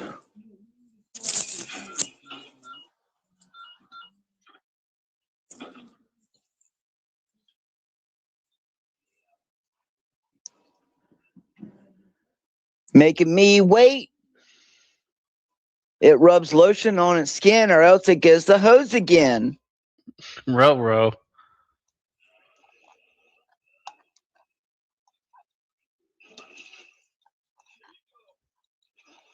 Yeah, well, fucking look at you, Joe Dirt. Fucking Joe Dirt. Oh god, that was a good movie. I haven't watched that in a while. Home is where you make it. That's David Spade, right? Yep. No, I didn't see that movie. Yeah, well, I'm still convinced that they sacrificed Chris Farley so that way David Spade could become famous. I wouldn't be surprised. I ain't gonna lie, that's one person I'm depressed that I didn't get to see more of was Chris Farley, man. I always found him fucking funny. I grew up with Tommy Boy and Black Sheep and shit, and even back that far being a young kid, everything that dude would do in a movie just made me, even to this day, when I'll pretend to walk into something and go, oh, that'll leave a mark, or, you know, fat guy in a little coat. So I was about to say, fat guy in a little coat. It's like, bees. Or fucking when he played was it Beverly Hills Ninja, that fucking, it sucks, man, when, you know, good people, I mean, he could have been, God knows, he could have been a pedo himself. I mean, you never know, but true. I often believe that the most honest, best people who join that type of stuff are the ones who get sacrificed first. So when you see certain actors and actresses and people who have been in the system for so long and nothing's ever really happened to them, I find it a little suspicious. So yeah. But yeah, no, Jack, where's this video, man? Because I'm kind of like in limbo here. We're all in limbo, probably. And I mean, I don't mind it. I'm drinking my coffee, but Coffee at this late? yes, sir. You didn't get no sleep. Bro, I don't sleep anyway. Once you've been to places where I've been in your sleep, you never want to go back. Then you go and tell a doctor about it, and they say, here, take this pill, you'll feel better. And then instead it causes hallucinations. Schizophrenia. They put you on like Xanax or some shit?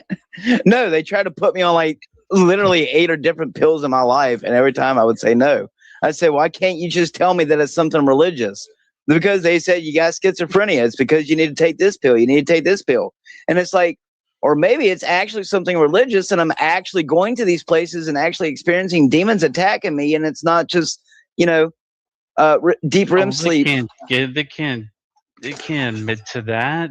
That goes against their materialist, reductionist brainwashing. They've went through school to pay thousands of dollars for. Well,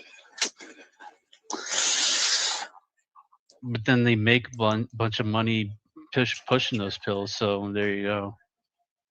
Well, I'll just put it this way. One of the ones that they put me on was the only time I ever heard a voice that I know that wasn't my own voice in my head. And I've never once, other than when I think one time I swear that I heard a ghost voice. I know that the voice I heard was only because of the medicine. Because when my mom was still alive, they had her on a steady dose of different types of, you know, antidepressants and stuff or whatever, because, you know, doctors told her that she had a chemical imbalance, and come to find out that never existed. So, yeah, man, there's a reason why, like, even with the medical stuff that I'm going through right now, you want to know one of the reasons why it's taking so long to even get anything done about it is just because I know that for the, like, now 44th time, if I go back to the doctor, I'm going to tell them what's wrong. And they'll be like, here, let's deal with this problem one thing at a time. And, you know,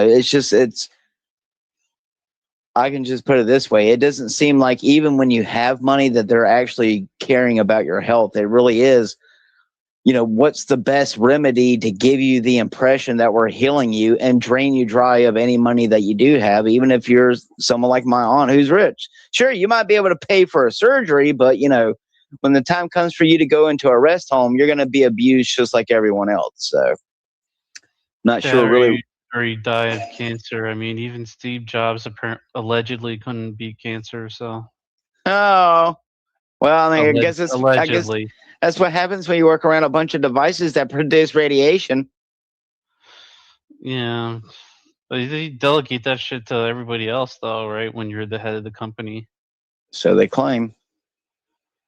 allegedly. What was I gonna say? I forget. Something about pills. It's like chemical lobotomy, man, with them fucking pills. Stay away from those. Oh, what's wrong? You don't want to be like Catherine Brewster to John Connor in Terminator 3? This is the stuff that we use to chemically neuter dogs. As he, when he breaks into the hospital thinking, it's a normal hospital to do drugs for the pain he's in, and kind of find out he took. Right. Oh, yeah, See, everything's a LARP, Reddington. Everything's a Vaguely fucking LARP. remember that. I feel like at least for some people, like these pills, like open them up to frequencies where these like discarnate entities are at. I guess. I mean, what else can you? I mean, it could. From the things that I've witnessed, it tunes it. The tuning becomes refined, and like maybe the signal becomes stronger. It's like some kind of gateway. I mean, how else are you gonna describe it? It would make sense. Because it's not like one or two people. It's like a lot of people that experience this. So it's got to be more than just anecdotal. Well, that's where I think the Stranger Things is kind of doing. That's why they basically have to say, "Oh, you got schizophrenia. Here's this nice jacket for you."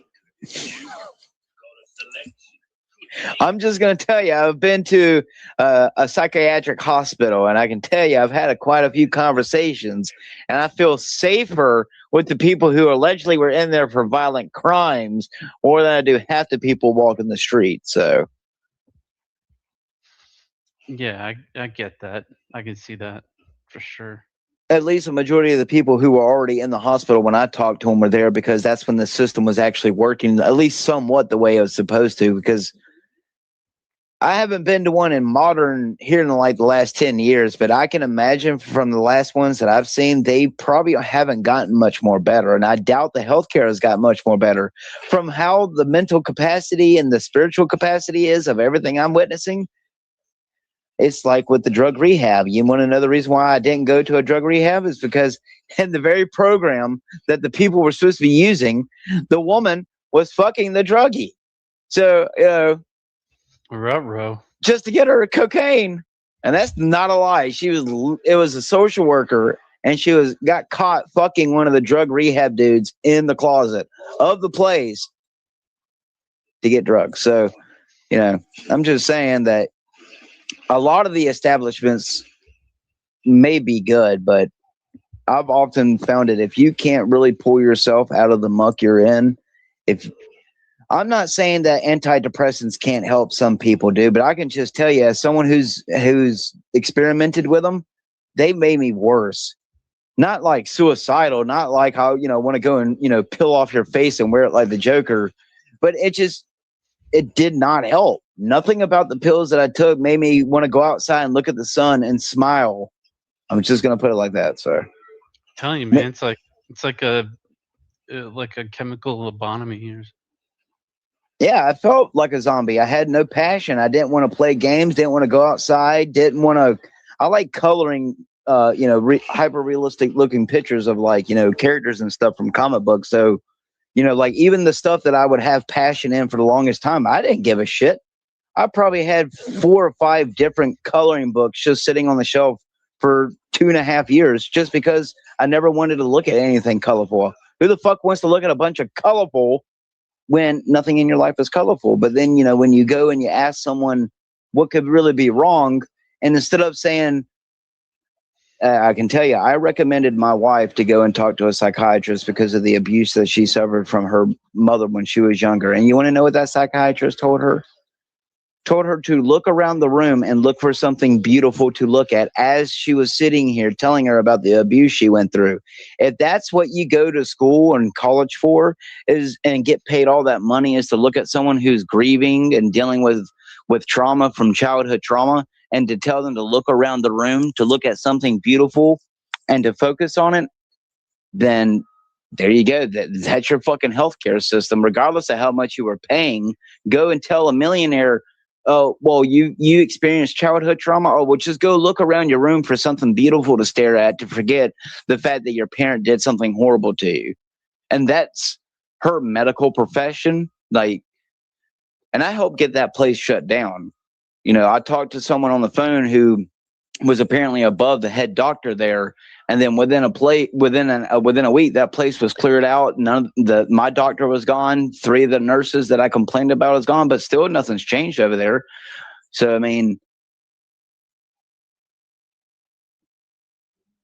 maybe it's just humans are going to eventually turn cold anyway. Nerd Jack, I gotta go, dude. You're taking way too long to really like get anything engaging going, and I gotta put my hell spawn to bed because he's starting to show his ass.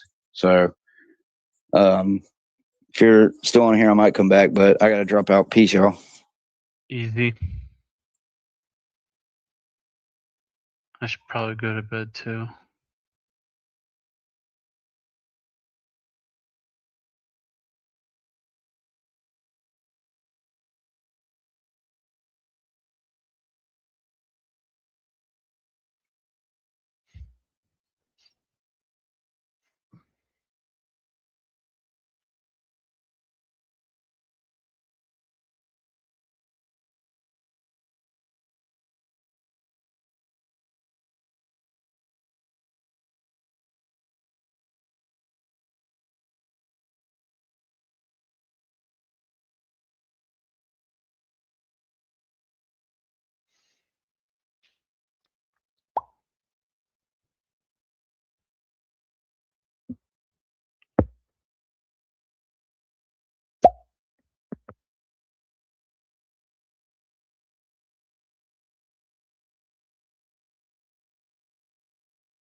Okay, we live and shit. Okay, okay, so did you see this video by this guy, Tyler Oliveria or whatever?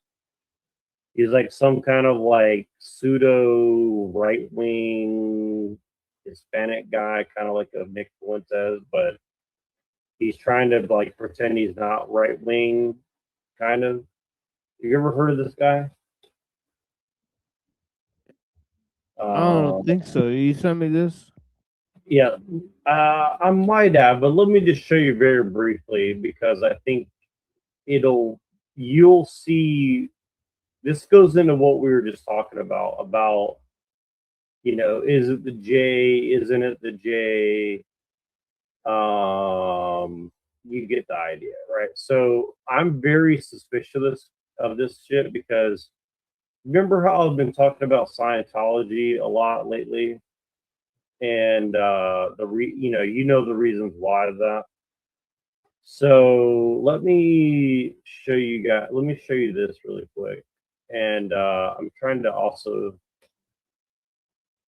share the link for the show so people can hop in here. Let me just share the link really quick.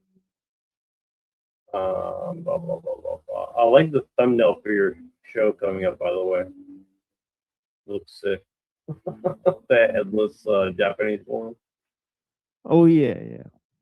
That's sick looking. Yeah, there's a lot of Eurasian futurism in the thumbnail for sure. I like that. Yeah, and believe me when I tell you, like, I know there's a psyop behind Eurasian futurism, by the way, but I do think that, like, I like Well, it. it's not. Well, it's not Eurasian futurism. It's just Eurasianism. You know. Oh, I see what you're saying. Yeah. Right. But if you attach the futurism to it, it almost becomes. It's a new psyop. Exactly. Right. I'm all about constructing new psyops to throw away the old. And what's funny is, like, as we were just discussing, it is effective, which is kind of insane to me.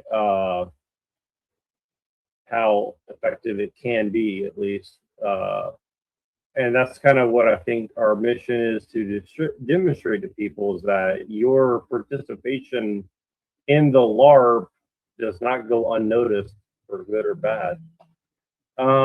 So with that being said, I shared the link. If you want to share it to your audience as well, so that way I'll be like your pre-show, you'll do the pre-show to the NPC, and then we'll all go along happily, if that makes sense.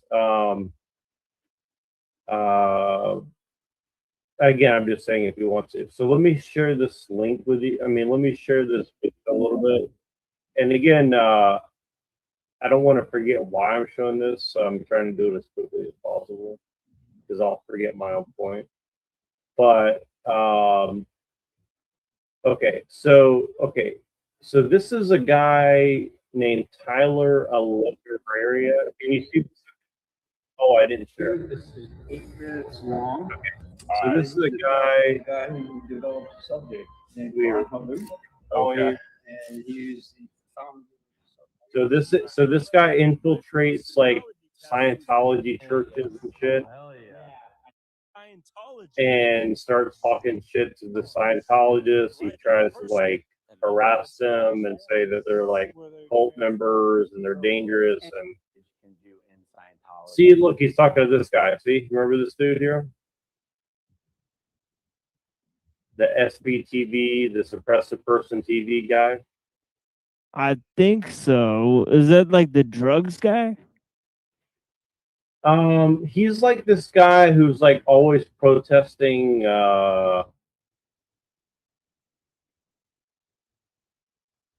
Scientology, and he has like a whole channel dedicated to yeah. I do remember this guy. Yeah, he had a pretty good report on it. Yeah. Yeah, he looks different in this picture, but usually he looks like extremely gay and stuff like that. But yeah, he looks a little more, you know, machismo here. But the reason I show you this is like, so he did this whole piece like a couple weeks ago, where he like tried to like dress like a Scientologist and sneak into their shit. And he's kind of like the weird Nick Shirley guy. You know the Nick Shirley guys? He like goes around and also that Channel 5 guy. So like they're kind of like a Stasi, so they just go around interviewing people in the street and like harassing different groups and stuff. And you know, under the guise of journalism, right? So I'm showing this for a reason. So let me show you what this guy did recently. So he went and did this whole thing with Scientology, right? And then he went over here, and then so he went to New York, and he harassed the Hasidics, and called them like, what clearance level do you need to have to do that? I don't know. Right, exactly. So check this out. So listen what's being said here. Study the Torah. I'm very proud. How do you afford to study the Torah, though? God helped me. Does the American taxpayer help you too? Also, yes. Yep. How many people out here are on like welfare in the form of like housing assistance or Section 8 or EBT, SNAP, Medicare? Yes. And that allows you to study the Torah? Yes. And raise your kids? Yes. Yes, thank you. How many kids do most people have out here? 17, 18. How do they afford 17, 18 kids? They are proud to do what the Torah says, that you need to be multiple and fruitful. Wow. And do you think there's welfare abuse in the community out here? No. No? Because they actually have the kids? Yes. They have the kids. Do they get tax credits for the kids? What they get, but they are all doing to keep our Torah, yes. Keep the Torah? Yes. What are your thoughts on people out there who can barely afford to have one kid? If they want, they can have one. But if God's given them more, it's very proud. Okay, shout out God. Yes. Okay. We are very against the state of Israel. It's a very big problem for us. So you guys don't approve of a state of Israel before the Messiah comes, right? Yes. Zionism is not Judaism. It's a very other thing. Question for you, sir. What do you do for work out here?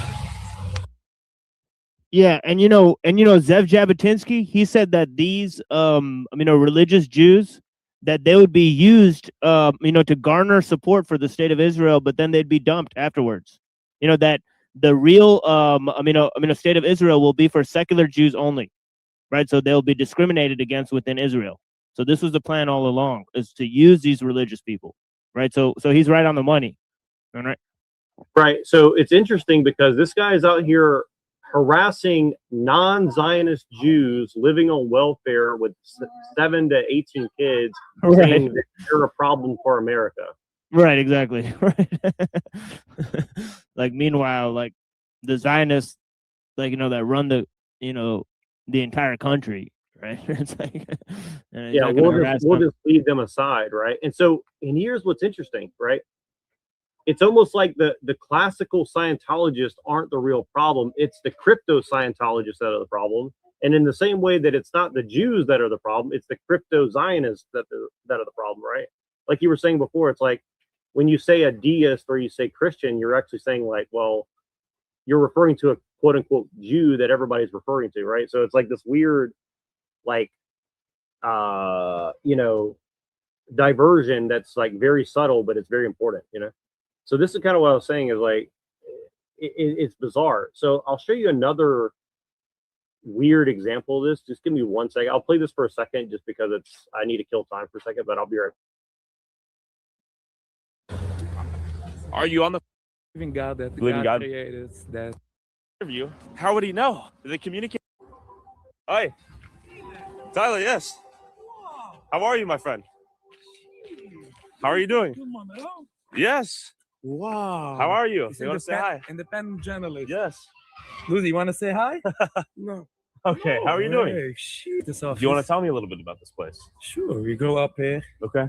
It's a very nice place. Yeah, and it's mostly Hasidic Jews? Yes, Okay. it's only Hasidic Jews. And it's here. one of the most biggest growing towns, We're right? By growing town. percentage? It's the biggest in the Big United- families, too. Big families, right? How do people afford to have such big families out here? I'm not saying anything. What do you mean? How do they have such big families? We believe in God, that Believe in God God? created that. Okay. Hey, thanks for saying hi, my friend. I don't know who you are. My name's Tyler Oliveira. I don't. 13? They all vote unanimously in favor for it. Look at this. There's a car accident every 5 seconds. Some of the driving out here is horrendous. It's truly terrible. What did the Jewish people here do for work, from what you've seen? Did they just pray, or? No. So yes, they pray every single day, and then they work every single day. After this, After they pray, they go to work? Yeah. They drive in a school bus and a transit bus. Excuse me, gentlemen. What do you guys do for work here? Do you guys have like businesses, like work a job? Do you guys study Torah? I have a job. What do you do? HUNDUN sales. Are you lying to me? This is the way you looked at him. I'm just like, what? Is it just ink? What do you do? HUNDUN sales. What do you sell? Food. Why do you keep looking at him? Okay. What food do you sell? Chocolates. What? I feel like I'm getting bamboozled right here. I don't understand the look back. Wrong. And the biggest good thing about that we're giving donations for other people. Oh, that's right. Do you know how much money goes out in this village? I'm gonna guess millions. Millions, and that's without being so polite, keeping open the doors. That's a thing on the. Gentile behavior. Yeah, right. No, not Gentile. It's a, but you're not going, I can see you. I'm going. No, you're not going. You're a Yid. Going back, you're a Yid. Okay. Are you a Yid? I'm Goyim. Can you show me your license? I know that you guys don't support Zionism, or you guys don't support the Jewish state until the Messiah is here, right? Exactly. They are not the Jewish people. They are not us, and we are not them. They are not Jewish at all. The state of Israel is a secular state, same as Japanese, but they call themselves Jewish people. They don't obey no laws. They're taking out kids from the yeshiva, sending them to draft to army to fight Hamas, which they create the problem. If they would listen to the Torah, the whole war wouldn't be. How do people afford to have so many kids here? They don't afford, we help each other. We open 2 groceries called Maitiv. We're giving them 50% discount. Just giving you one example. Yeah, I could get a discount too? Yes, because the store is officially made for everybody. The one thing I am curious about though is the welfare use. Both the federal or whatever the state, they're both spending equals money for other people. The only difference is over here, the money is being spent for us and our mouth to eat, and in Bronx, it's being spent for them. So it's just interesting. Like, this guy is like no lies detected whatsoever. The dude's speaking like pure truth, you know? And again, it's like, well, you're using welfare. And it's like, so the fuck what? I mean, it's like, we live in a socialist state. At least they're using it to like raise their kids. And it's like, if Americans were smart, why wouldn't they be helping each other do the same fucking thing, right? Like, it's just bizarre to me. And so, and again, it's like this whole thing, like, I know it sounds hypocritical because I always say like, well, you know, well, I don't really say this, but people assume that, like, I think like, well, black people live in Section 8 and this and that. I mean, it's not that welfare is being used, it's that welfare is being used as a weapon to break apart families because, you know, like, if you're married and you try to get welfare, they punish you for it, right? Now, if these guys have figured out how to get around that as a community, that's a good thing, I would say. You know, and like people should like take heed to that. You know, like the system's bombing other people everywhere, spending our money for bullshit, and then we're using it to raise kids. Like, I don't see how that's a problem, really. Yeah, it seems like the Arabs over here do the same thing.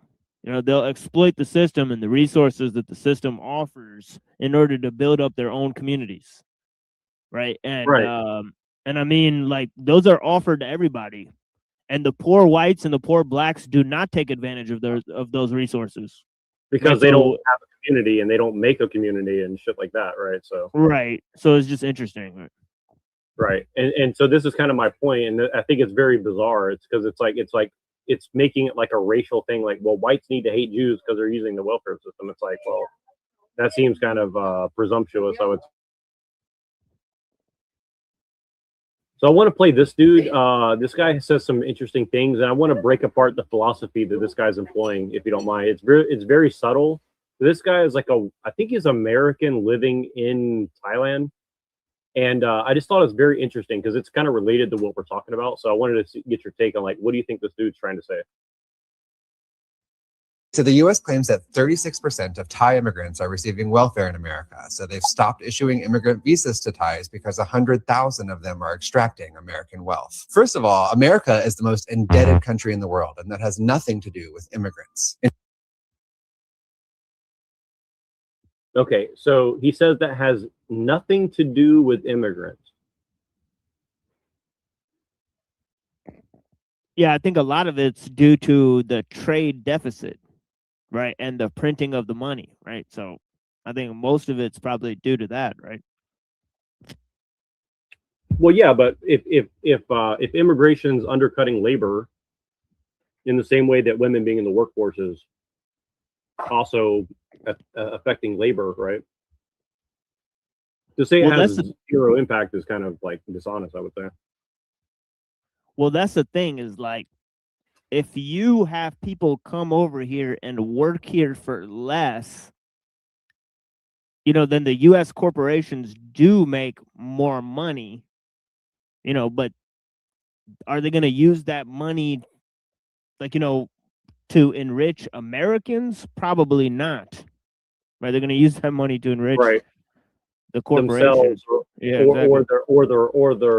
their shareholders' interest, right? And see, this is kind of the point I was making, because I was trying to think, like, what is this guy really trying to say?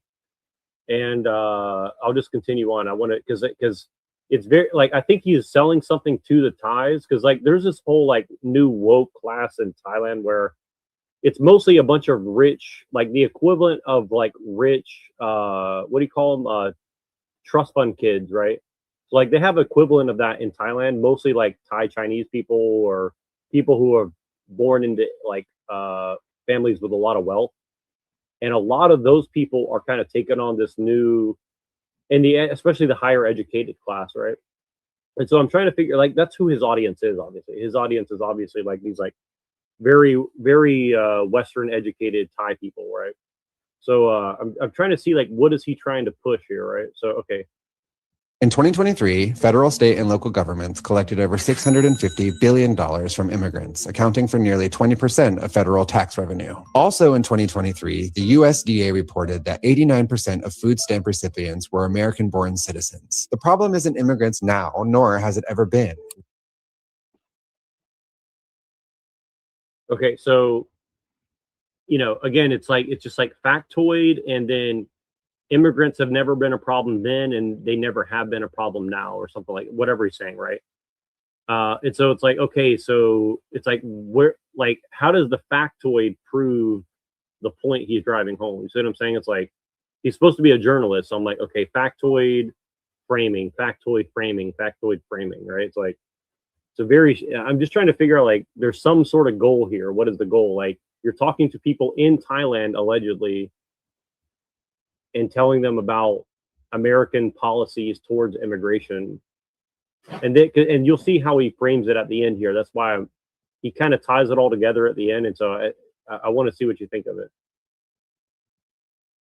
Legal immigrants are not eligible for welfare until they've held a green card, also known as permanent residency, for 5 years. That process alone takes years and tens of thousands of dollars to complete. So if you are poor, you cannot get a green card, period. Undocumented immigrants are outright banned from all welfare by dozens of federal and state laws that have long existed to protect American wealth.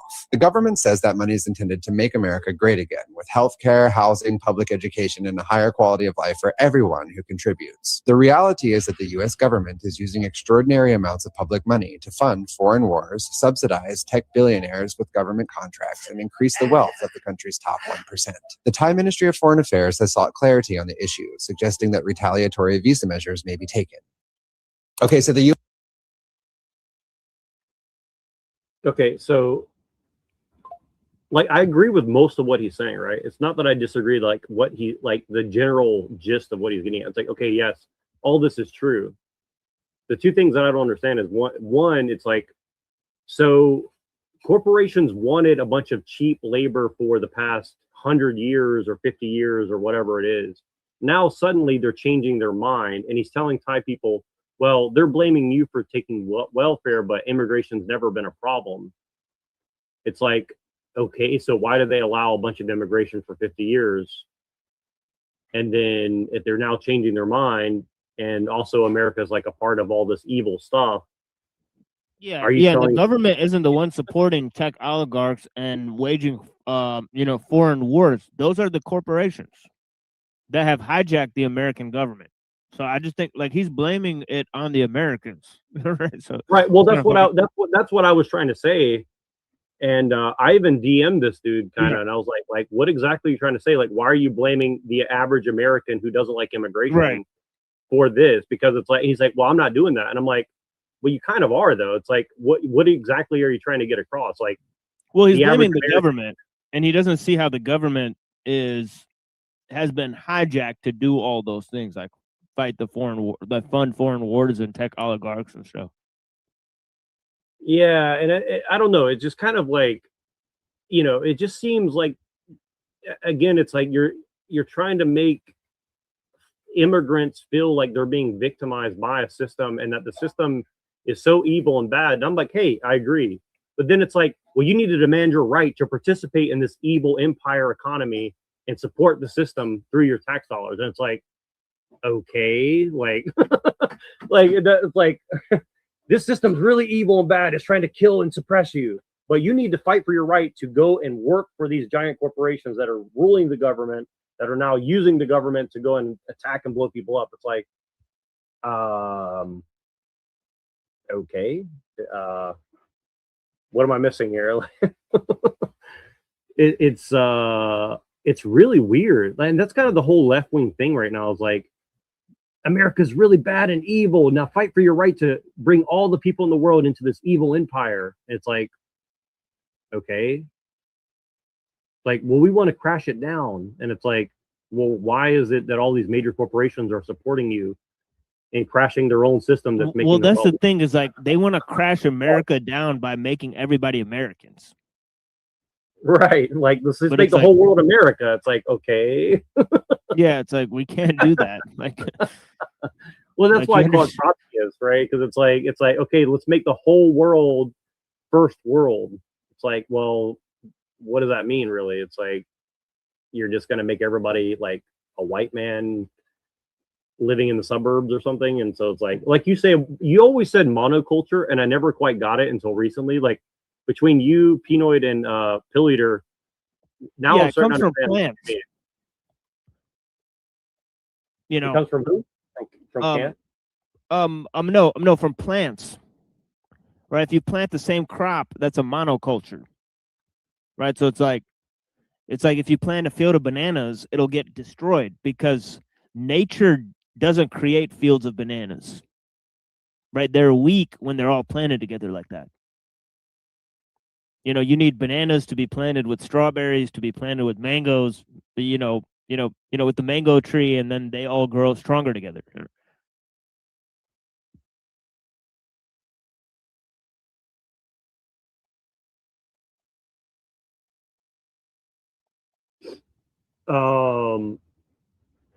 Yeah, I think that's a beautiful analogy, because that is exactly what's happening. Because it's like, have you ever seen that movie, Invasion of the Body Snatchers? Have you ever seen that movie? No. Oh my god, man! It's one of the best. I think it's one of the old ones, right? Yeah, it's the old one. It's based in San Francisco. It has like Jeff Goldblum and Donald Sutherland and all this. It's a very beautiful film movie, but it's a very disturbing movie. It's about like these like space plants that fly from like some asteroid down to the Earth, and then they grow like these like little flowers, and these flowers like attach to people, and then grow a version of you that looks and remembers everything about you, but it's now like a part of a hive mind that's trying to like turn everyone into like pod people, essentially. So it's basically just trying to expand its own. It's trying to like wear a human meat suit to disguise itself of its true intentions, right? And that's kind of what I see your monoculture is kind of like talking about in a way. It's like, just make everything exactly the same, even if everybody looks different aesthetically or something like that. It's kind of yeah, I think that's a very good way to put it for sure. Yeah, like it's also really. metaphor for mass production, right? Because everything comes out of the factory the same, so it's like, yeah, that's a good point too. And I think it's weird because like a lot of people seem to conflate like your criticism of a monoculture with like hatred of people's like pseudo diversity or something like that, and it's something that I've been really bad about. But yeah, so this person, can you see this? Oh, okay, so this person is a half Asian, half white, Down syndrome lady, I guess, or something. She has 35,000 followers. This post got 200,000 likes. And she posted something else before this, and I think I'll play that after, but I wanted to share this first. Choosing not to have kids is a trait of very highly empathetic people. They don't sugarcoat it. They don't have baby fever. They're like, I am fully aware that every action that I do with this little human will make a huge impact on them. They're fully aware of how much effort, how much time, how much money will take to sufficiently raise this little human being. And I'm going to toot my own horn for a second. I know that I would make a great parent, but I know that it would kill me. I know that I would be bending over backwards to make sure that my kid has an incredible life to the best of my ability, and it would kill me. For reference, I plan my weekends around my dog. Oh, gotta fit a walk in. Oh, gotta make sure I schedule things right. Imagine I had a child. I know that having a child would be essentially giving away my entire life. And I don't want to do that. I know that my life would no longer belong to me, which is sad, isn't it? Because the people who are thinking this through would probably make the best parents. Obviously, I'm not saying that everybody who raises a child is not thinking about things. I'm sure they are. But I feel like people who are child-free by choice, they really are thinking about. Yeah, I mean, this is the sickness of our age, is that like bad people are really motivated and good people, they're perfectionists who don't want to participate in life. So they think that they're so good at doing something that they can't do it because it'll literally take over their whole life. Well, it should take over your whole life. Creating a human and making them an exemplary part of society. I mean, that is the greatest, most noble of tasks to devote your lifetime to, right? So it's like, if you could be doing that and are not, then there's a huge possibility that you're not living to your full potential, or you're just lying to yourself, saying like you would be this great mother, yet you don't have the ability to go and do it because you don't have the courage to go and do it. Why? Because you're walking your dog? That doesn't make any sense.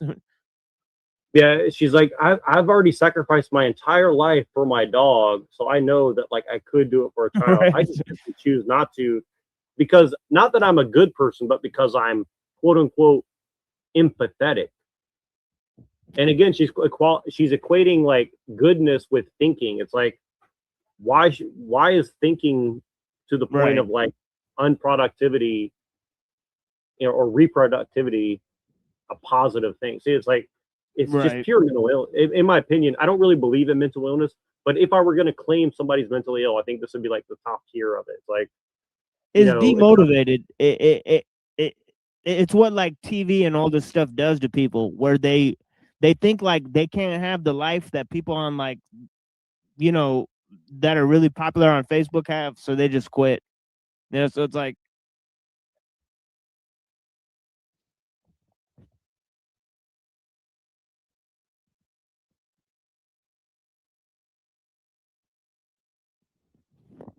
but yeah, I think maybe mental illness may be too harsh, but I think maybe like somebody needs to put the fire to these people.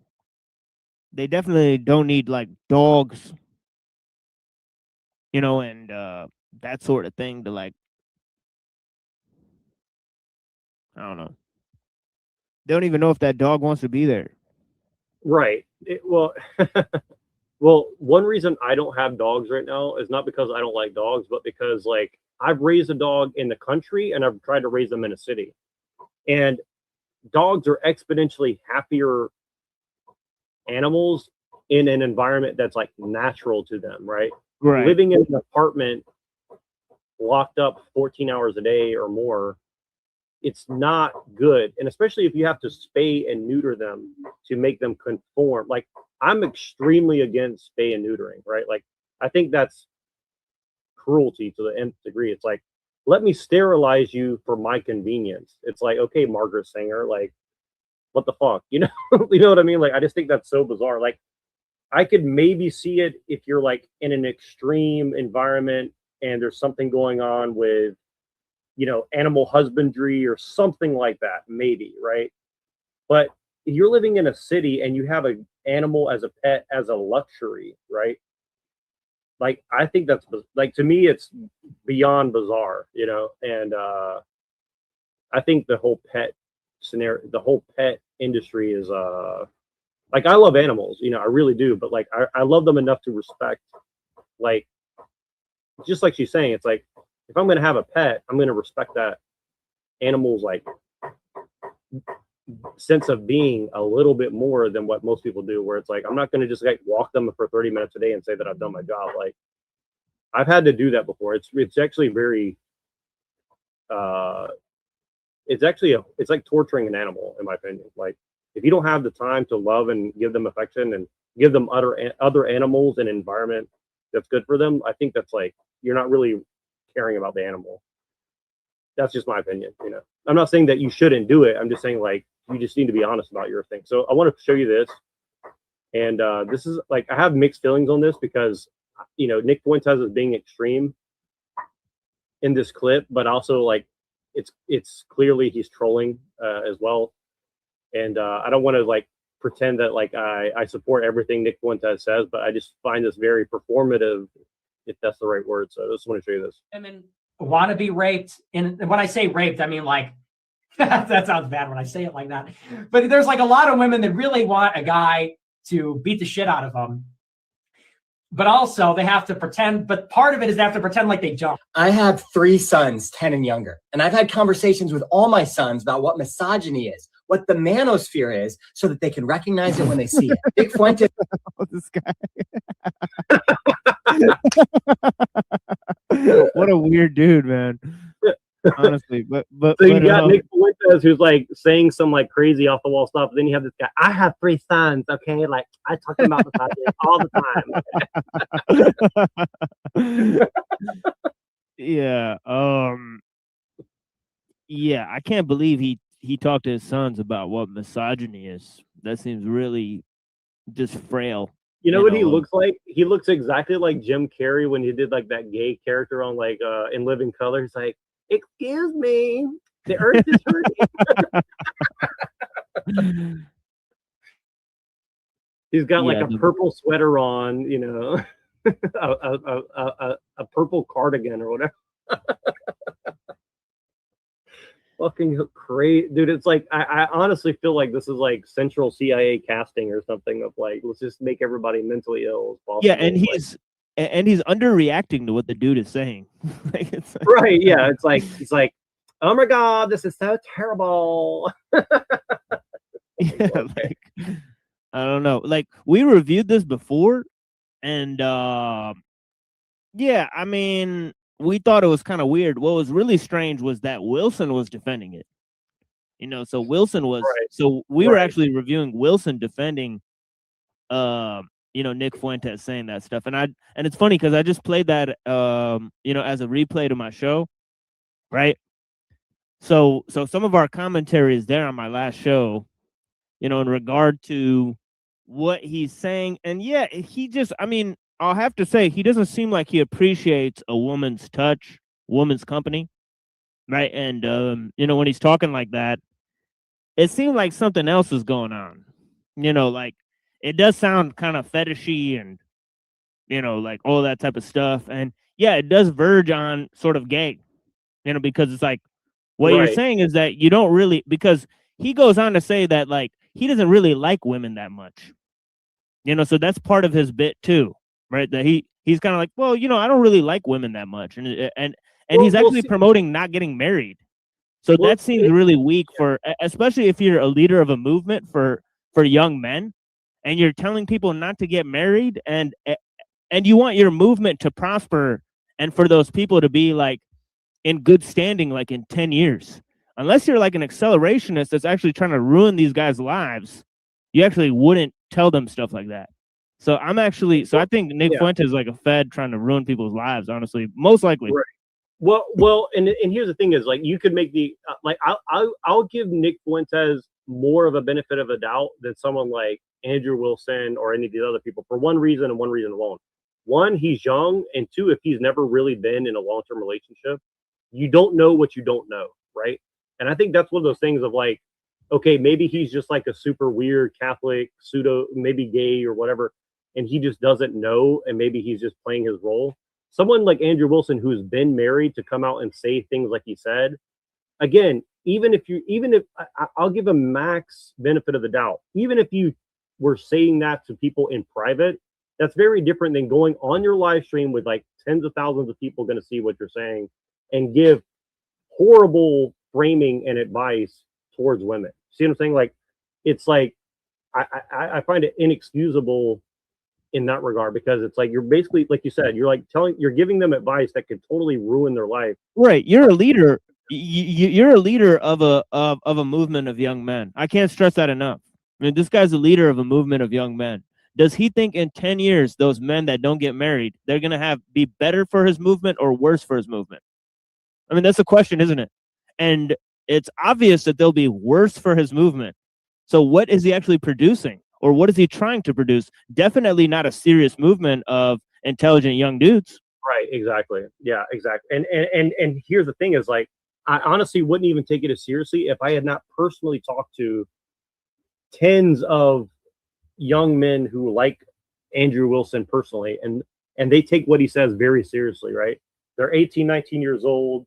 They take Andrew Wilson seriously. And I honestly didn't believe that he had that many supporters. But now that I've run into them, I'm like, okay, like, I actually think, like, and again, this is one of the reasons, like, I tell everybody, like, I'm not just hating on Andrew Wilson. I'm like, dude, like, you want to say that you're not part of a movement, like, you need to take your fucking role seriously. Like, these people are hanging on every word that you're saying, at least more than the average person that they're listening to. So, like, if you want to just be a comedian, and just be a comedian, right? Like, if you're trying to actually, like, cultivate a movement, then you got to take that shit more seriously and, like, drop the nonsense bullshit, And again, I'm not saying that out of hate. I'm saying that out of, like, I don't want to see these kids, like, totally ruin their lives, And I'm sure if you had, like, you criticized Andrew Wilson a lot, but I'm saying, like, if you saw some Muslim dude up here saying the same thing, you would equally say, like, that's fucked up. You know what I mean? Like, it's not a, like, Christian or Muslim or commentator or non-commentator. It's like, dude, if you're up there, like, telling men, like, destroy your lives essentially, or have this attitude towards women that's not going to be conducive to getting married and, like, having kids and being a good person, whatever that means, it's like, well, we're in the lucky spot that we just don't have influencers, right? So if you're a Muslim, there is no positive role models, right? So you just, you're just tumbleweed. That's true. Well, I mean, I hate to say it, but I'd say it's virtually the same on the Christian side at the moment. I mean, I'm sure there's some relative good people there, but of course. Yeah, these clowns are not leaders. It's like we said, like, these clowns, like, they're not leaders. And the ones that would be a good leader, they definitely don't have a huge following. That's for sure. Right. Let me play. Oh, good. No, I mean, the most dangerous part is that they're being sold as, like, pseudo leaders, right? Of, like, non-philosophies, right? So it's like, it's literally like they're selling you a bumper sticker philosophy on a stick, plus, like, bad decisions, right? So it's like, and they're not going to be there for you when all the chips fall. So I don't know, right? It's like, what are these guys leading you to or leading you away from? They're actually just entertainers, right? So the problem is like there's no scholars, right? There's no, like, people to look to, and so yeah, so that is just really shocking.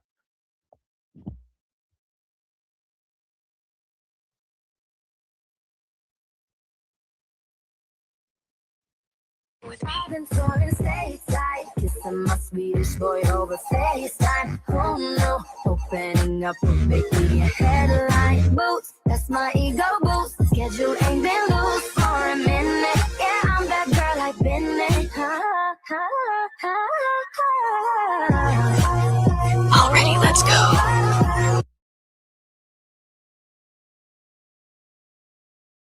I actually don't have a point to that other than I just wanted to play that video.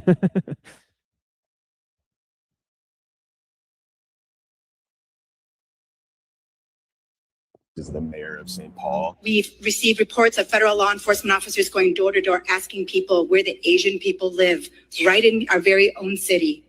I myself have received advice to carry my passport with me because I may that they may try to target me based on what I look like. You could be the mayor, you could be Hmong, and this government will still presume that you are the enemy until proven otherwise.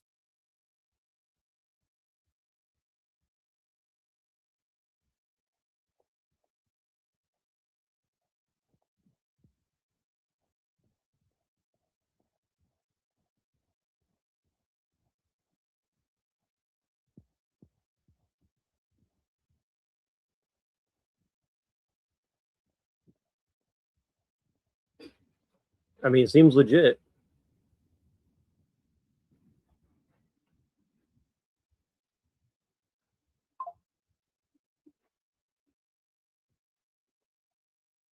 Asian Chinese characteristics and called me a petite chud bourgeois class trader and told me to take off my uniform and take off all of my clothes, actually.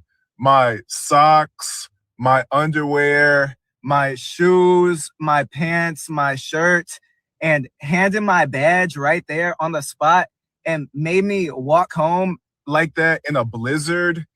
And is anyone familiar with this happening who can help me in some way?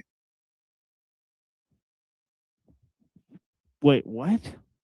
Yeah, I didn't fully get that either. I think it's supposed to be a joke, but it's like two socialists having like an argument, and he's like, "Well, I'm pro Chinese characteristics," and kind of like pro Mao, and his handler or boss says, "Well, you need to stop because you're too Orientalist or something like that or some shit." So it's like two leftists fighting over like be pro China or not, essentially. So I don't exactly get it either, but I guess it's like because like the comments are like, "Bro, she's right, lock in." What? Oh, see, look, let me show you this. Look, see, they get it. Somebody posted Trotsky. Uh-oh. Nice. Somebody knows. Uh-oh. Somebody gets it. That's what's going on here. It's like Trotskyism versus actual national socialism, essentially. Somebody's getting it. All right, let me show you this one. Oops, shit. We'll come hang out over here. Oh, cool. Here, wear this. Oh, thanks. Yeah. So, where are the chicks? The chicks? Yeah, like women? What is a woman?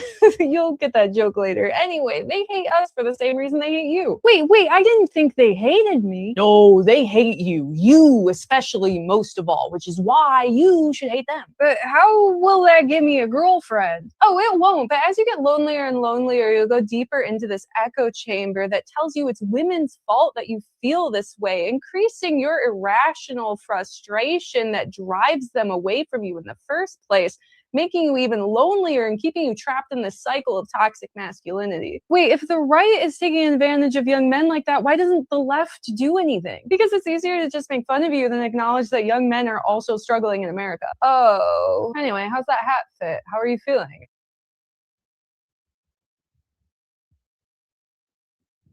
Yeah, it couldn't be that, they actually want traditional values, right? It's that they just want some of the Punan, so, and the Punans is all leftist chicks. So you have to get these washed up, pick me leftist girls, right? And you have to change your ideology in order to please them. Like what? And it makes no sense.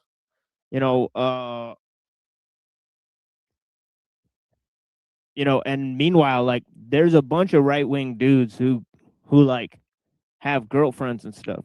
It's just made up. They're not all incels. What are you talking about? Yeah, it's really bizarre, and it's obvious that they're selling whatever. And the funny part is like the most liked comment on that video, I think, is like, who's going to tell her that the left is exactly the same or something like that, you know, that's doing the exact, you know, has their own cult essentially. So right. Well, psycho, and the psycho beats the norm. Schizos are essentially the quote unquote noticers. Normies just want everything to stay the same, and they don't really know what they think they know. Just digest whatever the mainstream narrative is, and then they support that to maintain a sense of safety and stability within their world. And the psychos are people who are basically constantly manipulating the normies to basically just so they can get what they want. So what we are entering right now is this phase of schizos en masse essentially waking up and attacking the psychos. Psychos are freaking out. Are you noticing a pattern here? Right. Well, I think we need to like figure out who this guy is who made this Hyperborean knowledge channel, because I sent you a video from this channel a long time ago, right, with the hag maxing and the lunar cult video. Yep. And I've been following them since then, and I found at least a dozen random channels that are basically doing the same thing with a little bit of difference. And I think actually Pill Eater sent me a video from that guy too, and he's like standing there saying like, I think I've seen his face, and he's like some like washed up guy from North Carolina with long hair who's like a pseudo intellectual guy. And I know because like I've met guys like this before. They're kind of got like the stringy long hair, you know, they're like, they got a very particular like view of like look about them, and they're like, yeah man, like I thought I was right wing, but you know, I realize that's all bullshit, but like now I'm like a hardcore Hyperborean ZCal, but don't tell anybody, and you know, we're all victims here, man. And I'm like, it's like weird like neo-Nazi hippie Jack Talcott / you know, right. Like I hate everybody, but don't tell anybody. But you know, it's just weird. It's just like a very bizarre like kind of person, you know. And there's like a shitload of channels, and this guy's like the bald version of it. You know, it's like here's a bald guy, you know, because their goyim tax cattle are starting. What's this guy's name? His name is the Bald Lion. Bald Lion. All right. Hyper basic structure breakdown, misspelling breakdown, by the way, using memes to explain and oversimplify the situation. Terms and knowledge fed directly from channel hype. Oh, he quotes channel Hyperborean. He misspells Borean again. Oh my god, dude, this dude is ridiculous. It's like a retard. Yeah, and again, like I don't blame people for misspelling. I misspell stuff all the time, but this dude literally has 4 typos in one fucking paragraph. You know, it's like the dude is reading off a script with like a fake ass background. Like, okay, I took some thumbtacks and like stuck it to the wall so my American flag can hang behind my head. It's like, yeah, that dude's gonna be like the next Jordan Peterson, dude. What the fuck? Clean your room. Yeah. So okay, all right. I got some more slop for you, but but I'm showing you this for a reason. Like, I think you're gonna see like how many channels come out of the woodwork. This one has 214,000 likes on it. Okay. So check this out. Supremacist by trade, and today I'm meeting up with my online hate group for the first time. I'm meeting with Roger and AJ tonight, and oh, this one's actually funny though. Actually, like this is actually a really good one. I think we're gonna have cookies and get to know each other. Oh, bro, what's up, dude? Roger? Raj, man. What's up? I'm Arjun. Nice to meet you. Thanks for having us over. I've been loving your content. You're really speaking some truth out there. I love your stuff on stream. I've always wanted done it. I'm realizing that right now. You guys seem like kind of Eastern. Southeast. Yeah, Phoenix. Before that, where are you guys from?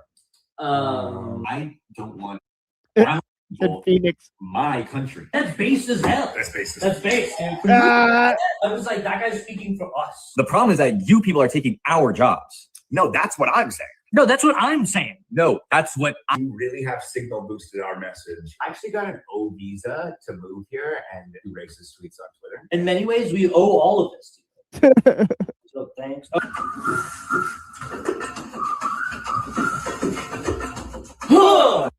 a white supremacist. Yeah, the leftists love this story that they all got caught being like Indians, so there's only like 5 people in your movement.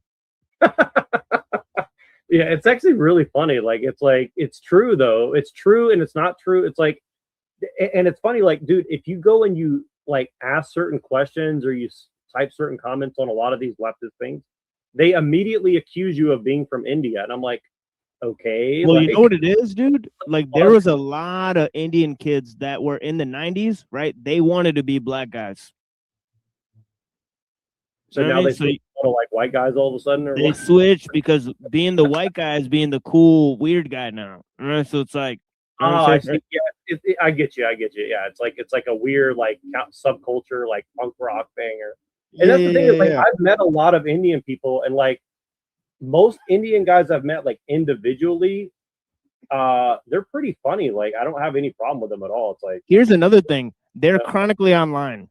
So you can get them with that because they are chronically online motherfuckers. So they're just gonna hang out online. So they're probably the ones doing 90% of the posts anyways. All right. So right, just out of the situation, right? yeah, just out of like sheer presence. Yeah.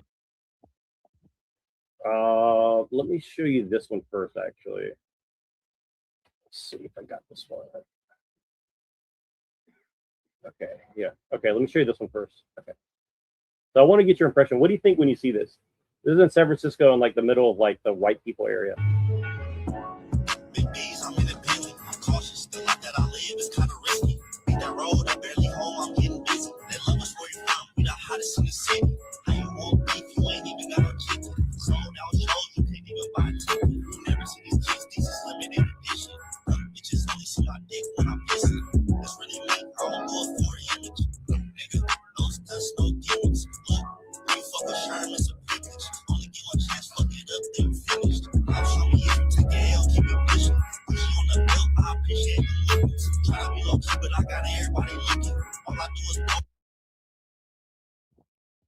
Yeah, I don't know, dude. That looks super gay.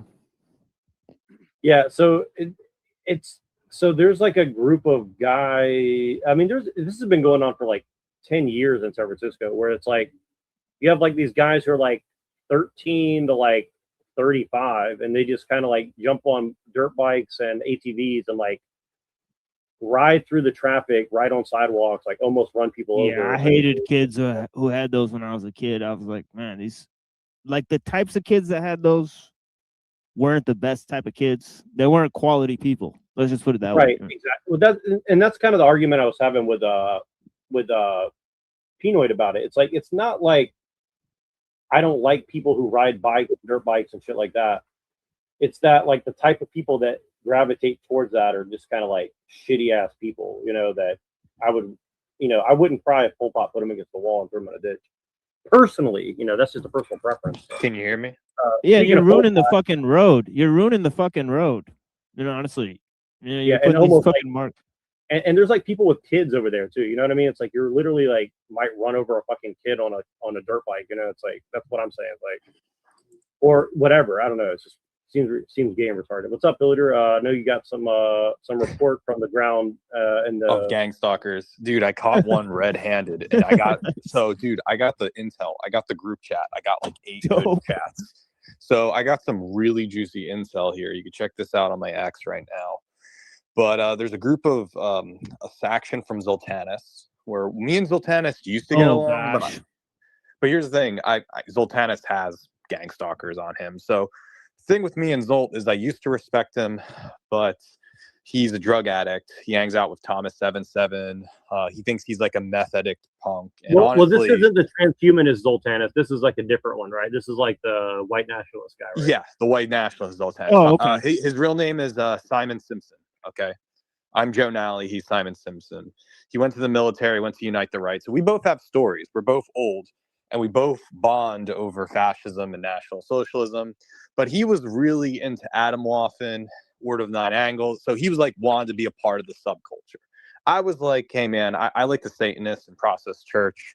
This is where we divide. And so one of our more divisions is, I told Zolt, I'm an Asian Aryan. I'm for white male, Asian female. I'm not going to die for some, Malthusian stupid. And he got upset over that. And he was like, he gave me a warning, and he's hanging out with Tom. He's hanging out with the enemies. But I did like the fact we both went to Caleb Maupin's Center of Political Innovation and stormed that. But again, the party's so way divided. And honestly, we just went your separate ways because, as a straight edge person, I'm like, hey, man, don't do drugs. Stop going to girls who cut themselves and are hookers. You're not cool. You're not bad. You're not Hard S. Thompson. So we went our own ways. We didn't block each other. It's just, unfollow each other. So there's the fans who know about me, and I'm as old as Zolt. And Zoltanus, he is quite aware of like the punk aspects. Like he's gay himself. He likes trans. He dated a trans person. People gave crap for that. He loves trolling culture. And Zoltanus is funny. I'll give him that much. Yeah, I'm not, I'll put up, he's a funny guy. He knows how to prank. But a lot of it is based upon immature subculture stuff. And you got to have standards. You don't win arguments by writing long papers about Nazi Maoism or something. So there's a group of his fans who came from his Discord who are very close with Adam Lawson. These are the types of people that save, cheese pizza and put it on Telegram servers just so you can get swatted. One of these accounts goes by the name of Crazy Nigga 666, who calls himself a North Korean Juche Nordic. He seems to be a fan, and he invites me, and I'm in other group chats. And I'm going to tell anyone, if anyone's in a group chat next, screen cap it. They could be talking about you. I mean it. So anyway, I'm in their group chat. I do the respect, being like, I'm Pilliter. Here's some images. Then I put an image of a very interesting guy who calls himself the Aryan something, and he's like wearing a MAGA hat, and he's getting his dick sucked by like an Asian woman. So I decided to share it in the chat, and I get kicked from the chat, obviously, because that's degenerate. Even those guys call themselves Crazy Nigga 666 all the time, and call themselves Hitlerian 888, James Mason siege tards, right? So, it's whatever, not whatever. You could do whatever you want, but, if you respect me, I'm an open person. I'm Joe Nally. So then what happens is it turns out that Green Skull character was in the chat as well, and I have the intel on him as well. And they seem to talk about me like some old person in a house, like the Paul Zendel's The Pig Man. They're interested in me, but no one ever directs and wants to answer me questions. They just think I'm like Christian or something, or they're pretending it's Encyclopedia Dramatica from 2008. They don't know I'm a real human being with an MA from School of Visual Arts. But here they go, and the green guy would say, try to do this to offend me. And I don't block anyone on X because honestly, they're going to screen cap the blocking and use it as proof that they're too above me, like hipsters they are. And so this green guy in his bio writes gang stalker retard, because that's what I called him. And then, he said, you're worse than Zoltanus, but I prefer Zoltanus politically. And I'm just went in his DMs being like, fuck you, because most gang stalkers don't have their DMs open. They have them closed deliberately on purpose. But what do you know? He screen caps that fuck you in the DM to prove a point, just like if I was to block him. And then what I find out is that even 7 months later, here's a picture that he says that, oh, you're owned. And he's just him and his friend, like pictures of it at literally Myrtle Broadway in Bushwick, where I was filming on the Save Sleazy channel, whereabouts of my coordination. And I'm like, oh, that's funny you post that. You must know a lot. And I'm like, what? And it's like, and then he jokes saying he's CIA intel. It's all in my head. And, that's the Stasi, man. There's no rational talk about these people. You just got to, it sounds like projection back. And then I check his timeline, and here he is talking about how bad AXA is, as if it's a legitimate movement, and how he created his own meme called MLXAA as an indoor joke. And supposedly this Discord group has been keeping tabs on me, all while gaslighting me like stupid liberal hipsters that like irony to pretend I'm some old person that doesn't get it. And I have the screen caps, luckily, in their chat and what they're writing about. And they don't know the Machine Lie show right near this recording's going on at the moment. And no, it's just weird because they play dumb when you're caught red-handed, because then the Green Ray, he puts his Twitter wall or X wall on private immediately. because I found out. I mean, this is only a guy with 100 followers. You know, I have 4,700 followers on X and 11K on YouTube, and 3K on YouTube, 11K on TikTok, and 1K on Substack. So it doesn't really matter. I mean, I'm more of a minor league guy than just another internet citizen that has like at least a decade legacy with this. And honestly, I think these people don't really bother me. It's just more like they want to talk about me as this thing, and they basically slander me and through other people's I know how they work.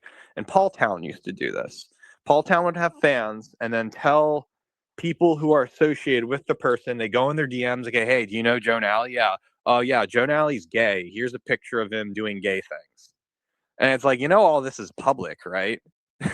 Like, they think they have the vital euphemism, and this is what they do with the whole thing. You're trying to hide something, aren't you? And I'm like, I'm not hiding anything. I'm real. And this is where the hipster can't enjoy the sincerity of authenticity here. And honestly, I just wish these people were smart and they would just go in my DMs and ask how I am. But instead, they will rate my downfall or whatever it is. They use these words. You notice the words they use? Crash out, bruh, cooked. A very much psychological warfare words that are biasly, you call someone, say, fuck you, you made fun. Oh, that's a crash. Like, they try to regulate the speech, just like introducing the word racism in the text. Well, these are the very people that say that their names are like Revcom, Hitlerian 88, crazy nigga 666. And, this is where I think Adam Waffen orders behind it all. They're the ones calling us crazy and then joking about it. And it's like, yes, they are. So I just thought it was an interesting run-in, and I think it's funny that it caught at the same exact time. So how much of it do you think is like these people are psyoped, and how much of it do you think is like these people are actual agents? Or do you I think gave you some screenshots in the Telegram, and you can look at it and see like these people are. Because here's the thing, I can only represent myself formally, being like, okay, this is what actually happened. This is what they think is happening. They think I'm this and that. They think. But here's the thing: gang stalkers think their target is always Christian. If they're attacking you or me, they always think we're some mentally, physically retarded, autistic person. Why would you write AXA every day? Why are you so obsessed with Asian women? I'm like, you understand what John Waters is?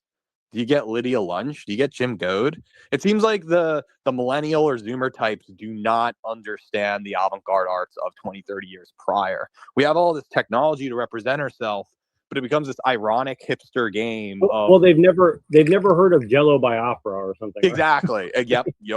Oh yeah. And that's what I'm saying is that maybe it's just old person versus young kid. Maybe I'm getting that age too when you become a father. But it's just like I'm at that point where it's like, hey, if you don't get it, get off. I mean, this is why Safe Sleazy blew up, because I said a indoor joke that normies and liberals wanted to hear, and then they got shocked, being like, well, Pillier's actually a transgressive artist. I kind of see it. I kind of have mixed feelings on it. And I've talked about this with you, Machine, Penoid, and other people. It's like, do we go back in the trenches and like try to like figure out what the 6'7" meme is and like speak the lingo, like, you a grown ass man, and damn grown ass I'm a crash out too. I don't even know shit. Like, do we go back and like wear like it's kind of like why liberals wear like how Alex Jones used to say like they wear like different color socks and wear like the funny glasses. They're doing it to disarm younger people to say like, hey, I'm harmless. Hey, I'm one of you. But really, they're actually like psycho, like analysts, like psychological. Like, don't get me wrong. I think these are Antifa. I think like what happened was about 10 years ago, Antifa had an awkward moment that they couldn't stop far right anti-liberal movements. So Antifa became the thing they hate by becoming like Zoltanist, fascist sympathizer, semi-anti-liberals, but they're Trojanizing liberalism. So you'll have a trans kid being like, hey, I'm for Mussolini, but I hate pedophilia and gay culture, but I want gay culture only for me. And you're a degenerate for liking porn. So you have this, like, I think that is the new Antifa. And I think Sultanis's friends and this Green Ray guy and crazy nigga 666 is like literally Antifa. They're keeping watches But they're on. pretending to be like Adam Waffen or something, but really Adam Right. Waffen is just Antifa. That's the thing. People don't It's understand bas- that. Like, yeah, Well, it's the we've old seen some meme. people we've seen some people like this. Like for example, like Orthodox guy and Star Fox and these Mhm. people, like they're actually doing the same thing. Neurojack. Like Star Fox calls himself Neo Antifa. I know. So It's yeah, like, they say it out loud. Like that's the funny part. They say it out in the front to make you crazy. That's the gaslighting part that's going on. They think it's like all this Gramscian metapolitics stuff, when really that's a front. They know Gramscian metapolitics do not work. It's over. Psychological warfare is in. So all they have to do is troll, make you crazy, say nigga, and say things that would contradict themselves as liberals in a conversation and post-left irony. And then these kids are just basically in the suburbs of Ohio and Indiana role playing as like, yeah, it's insane. And here's what's interesting. Here's what bothers me is like, if you're such a master at pranking and being this Antifa or Adam Waffen or whatever you're supposed to be, why wouldn't you do that to the big people, right? Like, why don't you go after the big, like, psyop guys? Because like, even though they'll thing or insult, whatever. here's the funny part: green whatever 100-follower account with the DMs closed and bizarre handle name will definitely celebrate Zoltanis over me, but doesn't like Zoltanis. He likes Zoltanis because it's a locale, because it's funny, because these people actually don't believe. They believe in subculture, but they also believe in the same hipster irony of condemnation. Why can't you just be normal, Joe? It's like, what's the point of punk rock then? Well, how come is it that trans kids get the platform, and then if you're a white kid who's just like into Asian art or whatever, doing all these things, and then all of a sudden that's worse? It's still the whole fetish word, calling things racism, and it's just it puts the situation back to de-radicalization and uniform playing, and we're all the same, and it's still the anti-white narrative is within the text. It just got more advanced, and people just don't. And I think another thing too, people are afraid to know that there's a human on the other side. And I think 20 years ago, my friend Fodcam said this perfectly. 20 years ago, the internet had low trust, and outside of the internet had high trust. People then thought the internet was getting more technological advance. So today we have high trust on the internet and low trust outside. But the elite know that, and so they put up all these bots and AI and Instagram model and whatever to confuse you in this mirror maze, to realize this high trust being on the internet is actually a part of the plan to basically use all, like, I disrespect anyone who uses the words bra, crash out, cooked, whatever. I can't even remember half the words because I know it's going to change next year. There's going to be a new funny word. Yeah, slop. absolutely, dude. Trash words. Trash Well, language. here's the only argument I'll make against you. I would say this: like, if somebody's like 16 to 26 and they're using these words, I think we have to have a little bit of sympathy for them, that they may not be totally retarded. They may just be like caught up in the time, the time. Like I used to wear like most of these guys are 40-year-olds. That's the problem, man. When they use those words, they're just insecure. That's it. They could just use clear English. I mean, a Japanese or a Chinese wouldn't say that equivalent in those words. It's uniquely an English thing.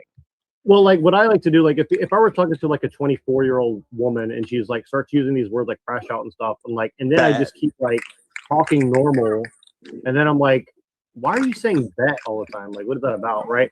It puts them on the defensive, and a lot of times they'll get really mad at you, right? They'll be like, because why they want accept. You know why they they all say? Because in this Abraham Maslow pyramid of social hierarchical needs, they want to feel accepted by their peers. But what if we told them there's no such thing as their peers, and it's the state concocting these words in a psychological warfare laboratory, so you don't become original or learn words within clarity and really express yourself or look people in the eye and get your views across. That's it. It's a way to save face, to say, I'm living my best life. I'm living my best life is the mantra of liberalism. But what I've noticed is if you do like transgressive like art or commentary and you use that language against them, like I learned this from Gypsy Crusader, right? Like Gypsy Crusader saying, see, a lot of people think it's just pure racism, but actually what I think what it is like you use the psychological warfare against the people that it's being used against to point out that they actually don't believe in anything. They're just using like talking points to like offset their accountability, right? Like, for example, like if somebody says, man, you a grown-ass man, what you doing on this app or whatever? It's like, okay, a grown-ass man counter. How many more times are you going to say grown-ass man? What's next? Shut your bitch ass up. You know, like you just start like fucking with their head because their head's already been fucked with, right? And then when you point it out, they don't really have anything. And then you kind of like embarrassed or shamed them, right? Yeah, And well, I they think actually that have there to is an think art- it the first time because the basis of philosophy and intellectualism is thinking. If you can't think and you just project, then it was never about thinking and growing. It was just about a bourgeois comfort zone. But audiences do pick up on that, even if they're not fully aware. For you know, like, and I think that's one of the reasons I like TikTok a lot is just because, like, if you're able to actually reach a few people and you're able to put forth like certain art and stuff, people will react subconsciously to it. They won't fully understand what you're getting at, but they'll understand that it's coming from authenticity, and that's how you kind of like know, like, is someone actually curious why you're doing transgressive art, or are they just upset because they know that it's like against them, you know, or something like that. I don't know, but that's what I'm noticing. Is Yeah, like, but I do think there's a lot of feds. I think you're right. I mean, in this YouTube post Luke Ford space, it's like for just understanding like these YouTubers who have those live stream channels and all this stuff, you're grateful you have people like Illuminati Tommy going out and calling these things out, while at the same time you have your Jack Talcott's being on Luke Ford and all that, and it just goes by so fast where it's like, what is this? Is this just some Rotten Tomato pseudo debate forum to support Jim Bob and Jay Dyer fan club for Thiel Bucks? Interesting virtual cyberpunk subculture having fun on the new public access TV while we can't grow our brands for the next 10 years. well, I think it's like this. It's always been this way and always will be this way. The future lies with the youth, and I think that we should always try to like reach ourselves back out down to the youth and like rap with them. You know, like, look here, young man, like let me talk. Yeah, to I'm you at that age you know, too, like, and it's like, what do? Do you become like a Jared Taylor and just say everything specific, like both adults and, you know, young people going to college, if they do go to college anymore, want to become English literate, and you face them away from irony. Like if we're gonna be 80 years old and be like, let me talk to you, 65-year-old man. Let me tell you how things were back in my day. You know, it's like, you know, no, you want to talk to the 20-year-old guy and say like, look, like, don't fucking listen to these people. They're fucking you over. You know, like. Right, exactly. Yeah, I just thought it was interesting, some of this stuff going down. Let me see here. Can you hear me? Yep. Or can you hear me now? Yep. Yeah. So yeah, it's really weird because the gang stalkers, they don't block anymore. They private their account because they get nervous, being like, oh, Pill Eater is getting intel now. So gang, you know, you don't bring a bat to a knife fight. You bring a gun to a knife fight, and then what happens is they got to go back and get their guns. So.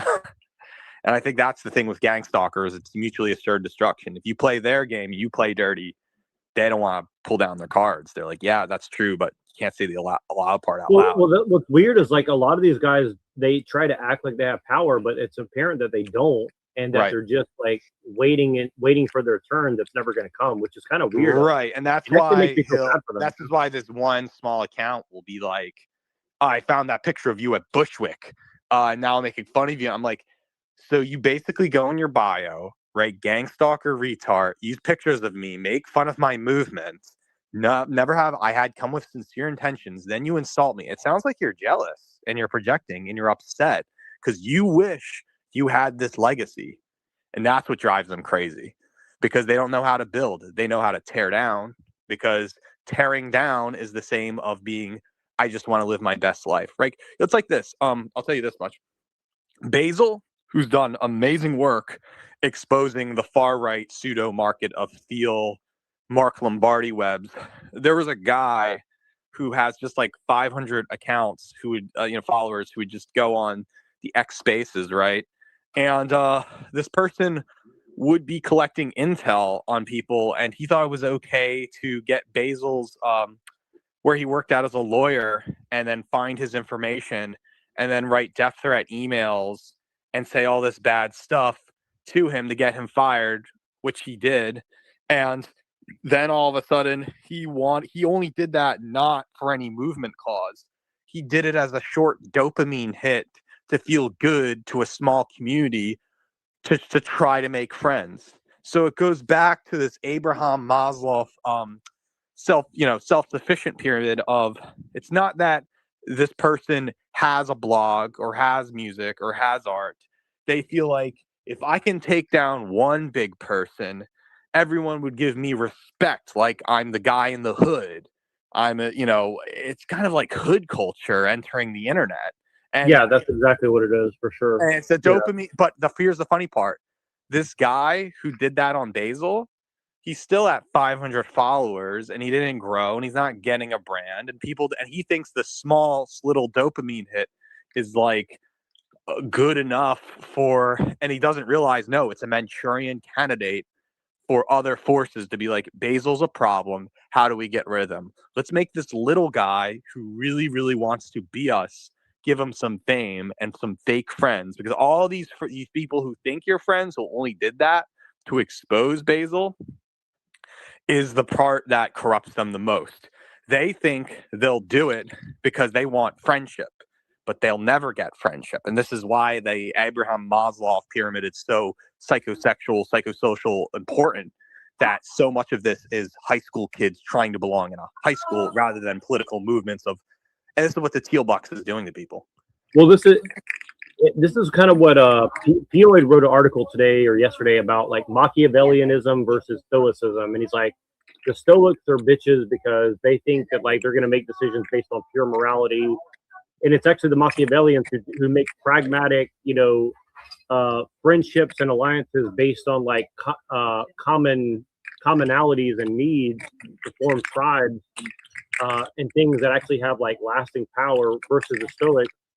And so I think a lot of and I don't know if I fully buy his argument, but I think the argument that I would relate to you is like a lot of these people think that they're doing it for some like higher moral cause, but actually they don't know anything about morality or religion or anything.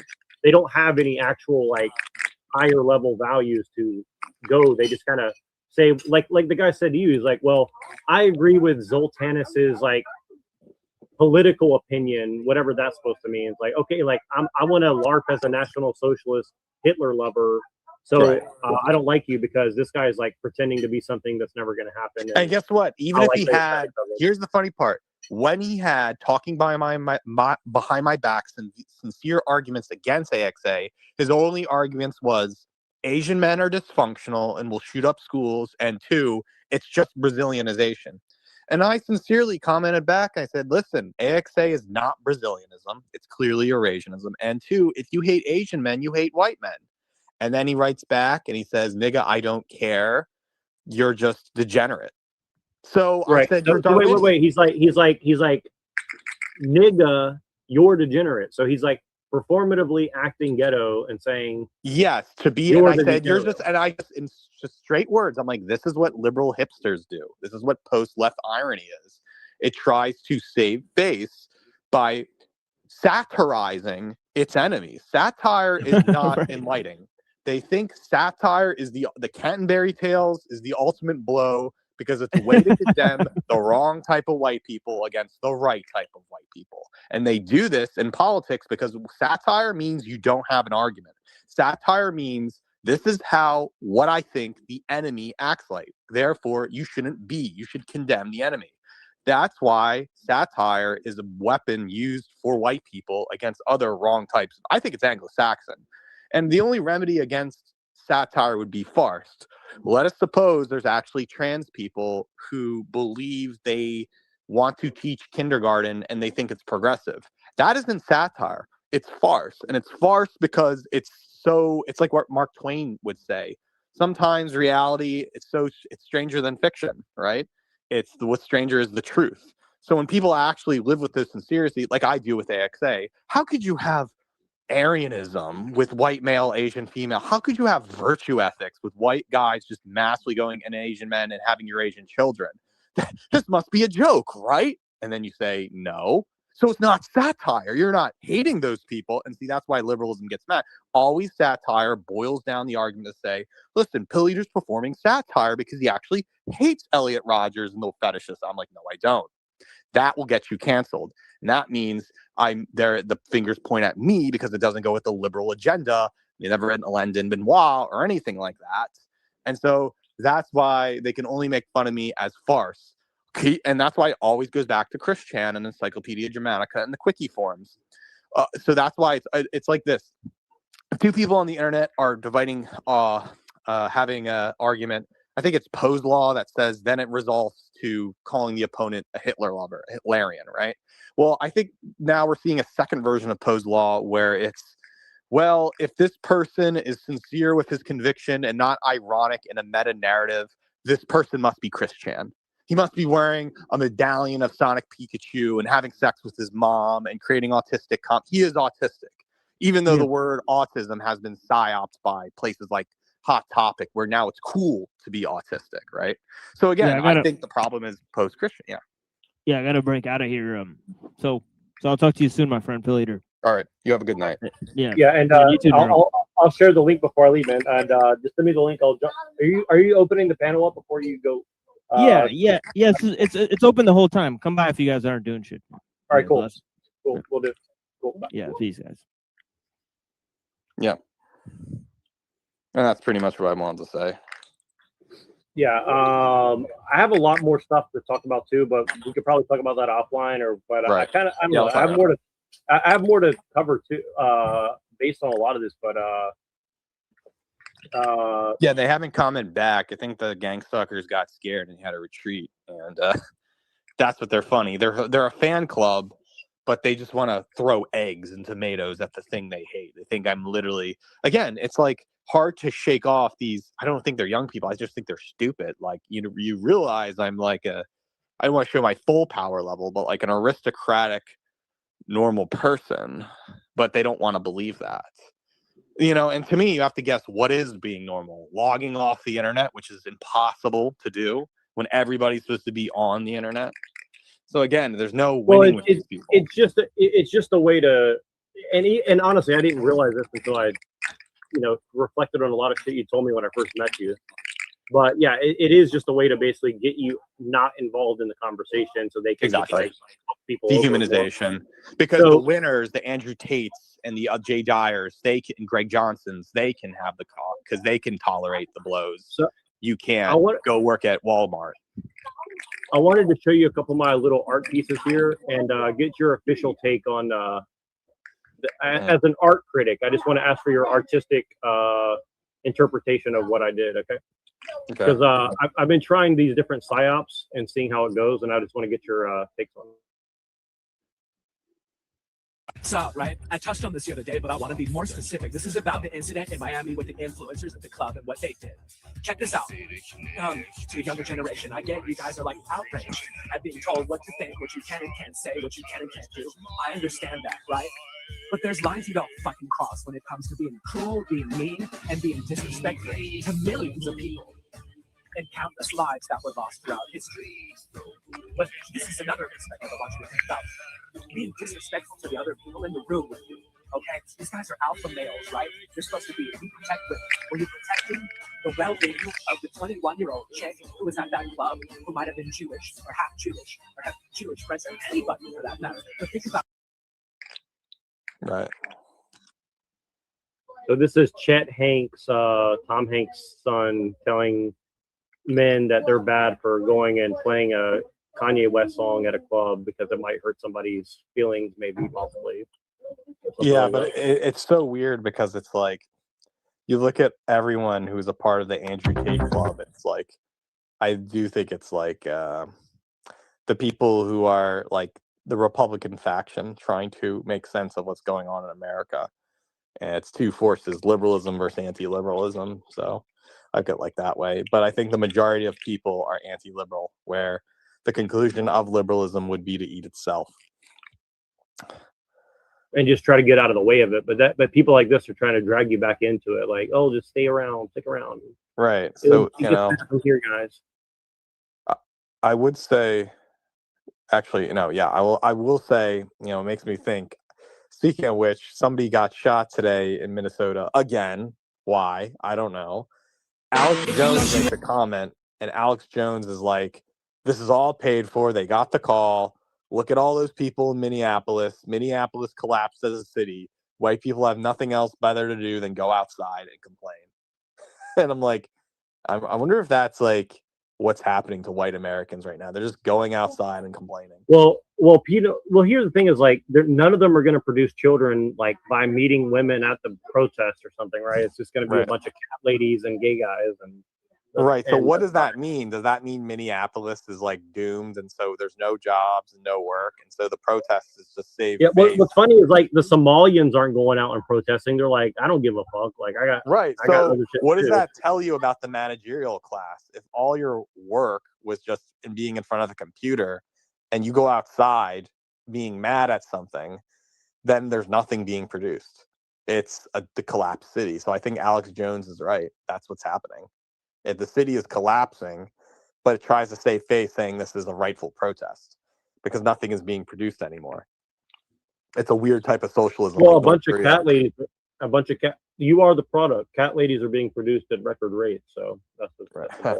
Interesting. I want to get your interpretation of this.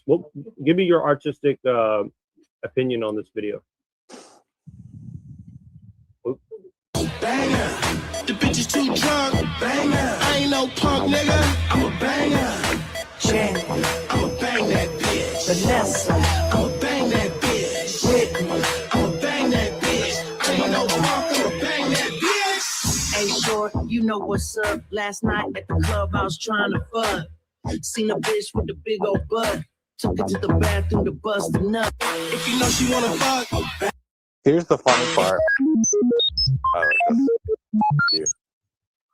No, I just think it's funny is that, you know, I mean, this is a cliche as it sounds. They're like normalizing, you know, see a girl in the club, rape her. That's totally fine, guys. That's masculine. That's normal. That's what you do. Even though if a white guy was to do it, that's date rape. It's not date rape if a black guy does it. You notice that if you go in Bushwick at Mood Ring and Rash Bar, it says report date rape. But if a black guy were to do it at a black club, that's totally fine. You just take a woman, you rape her in the bathroom. That's just what men do. And you shouldn't be crying over it, looking for love because she's just a bitch. So well, and this is and you notice I put like it's like the meme of like a blue-haired lesbian holding a brain saying no thanks, I'm liberal, right? So it's like right. That's So it's the like background. there's racial confusion between the eclectic confusion between consent culture. Do you think blacks consent? May I take you to the bathroom to rape you? Or they just do Hello, it 'cause madam. it's science Would you to like say- to do some cocaine and go into the restroom with me for a little? Nobody, romp? they're thinking white people do that. I'm like, no, you read, it's Rouge said this, you read by body signs and you just do it. If you walk this line, you sign a small disclosure act that anything can happen to you. You can't sue anyone for it. And they set up law like that.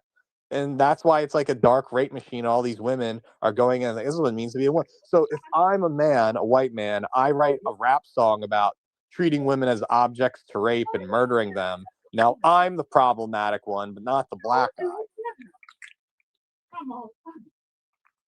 And you're even more problematic. You must be a nerd in someone's basement if you write how much you love Asian women.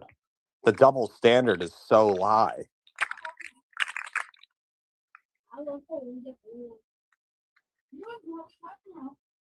So I'll show you this really briefly. Help! I married a white supremacist.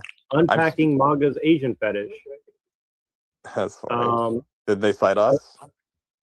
No, but this is the one this is the one I wrote the response to before even reading it, and actually my response is really good now that I just think it's funny that these liberal agents have been around for a decade and they never cited me, the mastermind behind it. I just think that's really peculiar. Is it because I have airtight arguments? Well, that's why I want you to publish this with me if you want. Like, read it first. I'm going to publish it on my own. And then if you want to, just republish it. Stop, dude. Chill. You know, so it's like, okay, so it says if we look at the World Populations Review map of gender equality by country, we can see that it has some correlations with the Passport Bro world map. So they say like this is where men are trying to figure out like where can I actually find a woman who's actually wants to get married and have children. And they say, well, like this is just men trying to figure out where women are vulnerable. And then this is the part I wanted to show you. It says there's a reason why Iceland, Norway, and Finland aren't Passport bro hotspots. It's in places where gender equality is valued and women are well educated and financially independent. It's harder to manipulate women into becoming your stay-at-home maids. So there's a couple things going on here, right? Like if you look at Scandinavian culture, like hookup culture is rampant in Scandinavia, right? So why wouldn't it be on the top of the list? Because actually it's much easier to just sleep around in Scandinavia. But the problem is not that they want to sleep around. See, you can go and just have sex with hundreds of women. That's not the problem, as long as there's consent. The problem is that you want to have children and build a relationship with them. That's the destruction of society. And it's just like you're saying. Well, the funny part about hookup culture is that it's very similar to it's basically gay culture for straight people. And gay people and there's a lot of serial killers that it came from gay hookup culture. And there's more incentives in hookup culture where if you know you're finding a woman, you're objectifying her, you're going to get your dick sucked or have sex with her unprotected, you know, and you won't see her tomorrow or next week, you therefore have the right to treat her as an object to rape. This is what Andrea Dworkin writes about. So why in the world is this rape logic being espoused by the very liberal system of sexual liberation and freedom, and that this is a woman's choice to get violently abused by a white man that they like and never see him again? It's almost as if this is like Eyes Wide Shut. Even more crazy, and a part of the gay bathhouse culture, is if you take tabs on the woman that you had sex with. Now that's considered stalking, even though you both consented to rape each other. And then the woman gets PTSD and she's like, I had sex with 30 different men. What's going on here? She's like, I don't even remember your name because I had sex with so many men. And now I have PTSD that I can't solve, and I hate the world, and I'm depressed, and I don't remember having sex with you. But see, this is what's weird. Is like a lot of these accounts that are promoting this ideology, they say, well, consent can be revoked at any time, including after the fact. And so it's like, then there's no consent. Right, exactly. And so I asked them, was like, can you define it? And they say, well, it has to be an enthusiastic yes. And I'm like, well, aren't you implying that they can revoke it 10 years or 15 or 20 or 30 years later then? It's like, and they're like, well, yes. And I'm like, well, then haven't you collapsed the meaning of the word consent by saying that? And of course, they say, you're dangerous. And I'm like, why am I dangerous for pointing out an obvious problem in your logic, right? Like, I'm trying to tell you, like, so it's like, why is it okay now and not okay for your future? It's like you could think in the present, but not, okay, why is everyone a cat lady? Well, it's because you promoted rape culture. I mean, again, Andrea Dworkin. It's pretty much under your nose. So that's what's weird is she quotes Andrea Dworkin. She says, as Andrea Dworkin notes in her book, Right-Wing Women who choose relationships with right-wing men often do so out of self-preservation. Okay, listen to this very interesting wording here. I went over this yesterday with Machine. Yeah, the Dworkin stuff. I got Pornography by Dworkin. It's one of my favorites. But yeah, right-wing women is super fascinating because she's trying to understand if you have a subculture of right-wing people, why do women, like if white nationalists were to win tomorrow, how would you tell women to support white nationalists? It's a really good study, especially by fat Jewish women. But but that's what's weird about it. So listen to this language: from father's house to husband's house to a grave that still might not be her own. So it's like it goes back to proprietarianism. Like you own your own grave, so therefore you're a real person or something. It's like, what the fuck? Like I'm not alive. Who cares, right? Like exactly. You're dead. And that's the Buddhist point. Buddhist, if you're dead, you don't own anything. That's why the material world's fake. And then it's like so it's like pure materialist, like literally like your economic unit. Anyways, a woman acquiesces. So acquiesce implies consent. Am I wrong about that? Like if you're acquiescing, it implies consent, right? Like signs. Right. To male authority to gain some protection from male violence. Okay, so it's like so it's basically saying like male biology has violence in it, therefore all women are victims by the attributes of being a male. So it's like, okay, so like all women are automatically victims of male violence just because they're a woman. It's like, but here's the weird part. In pornography, here's the weird part. Dworkin claims all pornography is a manifestation of violence. But why do women do it? Well, it must be so that women think or believe, violence is sexual attraction. And women can't smart women can't, because 9 times out of 10 women like violence and they're okay with that, and Dworkin's trying to figure that out is the reason why. But if you follow that line of logic, then it's like, that's true. Women are attracted to violence, and then rape is an act of violence as well, and therefore they must like rape.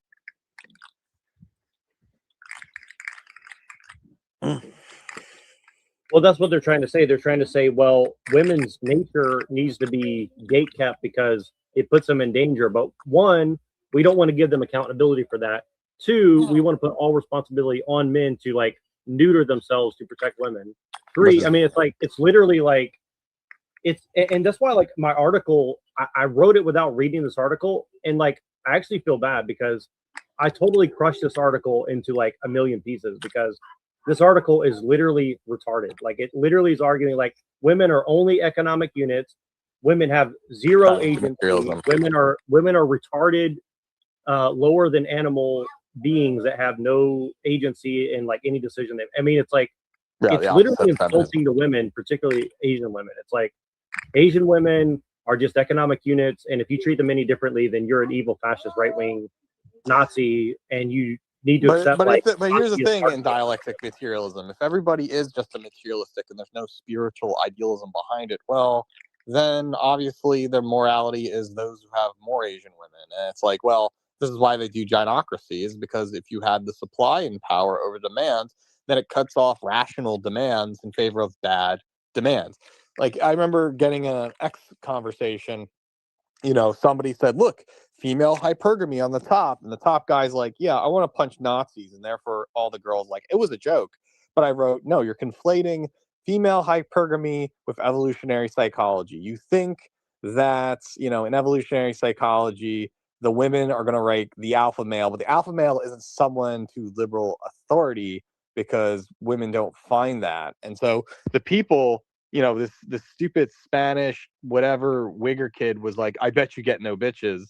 And then I write back, I'm like, okay, you say I get no bitches, but you look like an intimidating rapist who's okay with punching Nazis to get to women. And this is like the Pinoid Machiavellianism. Another account comes in of a Palestinian halfway woman. I think this guy's right. He should punch Nazis because I said so. I'm like, no, but so that means you just hate white men and those who are stronger and virtuous. It's all just brown chaos at that point. And people agreed with me when I showed it on X. But I just think it's weird that women are controlling men, so men backstab each other over women's irrational interest of not liking big, evil, mean, authoritarian things, but men are willing to die to make themselves gay. It seems like, no, that's irrational. Men should desire what they're the man, they should get the supply. And this is what happens when you don't control the women. You create a declining society.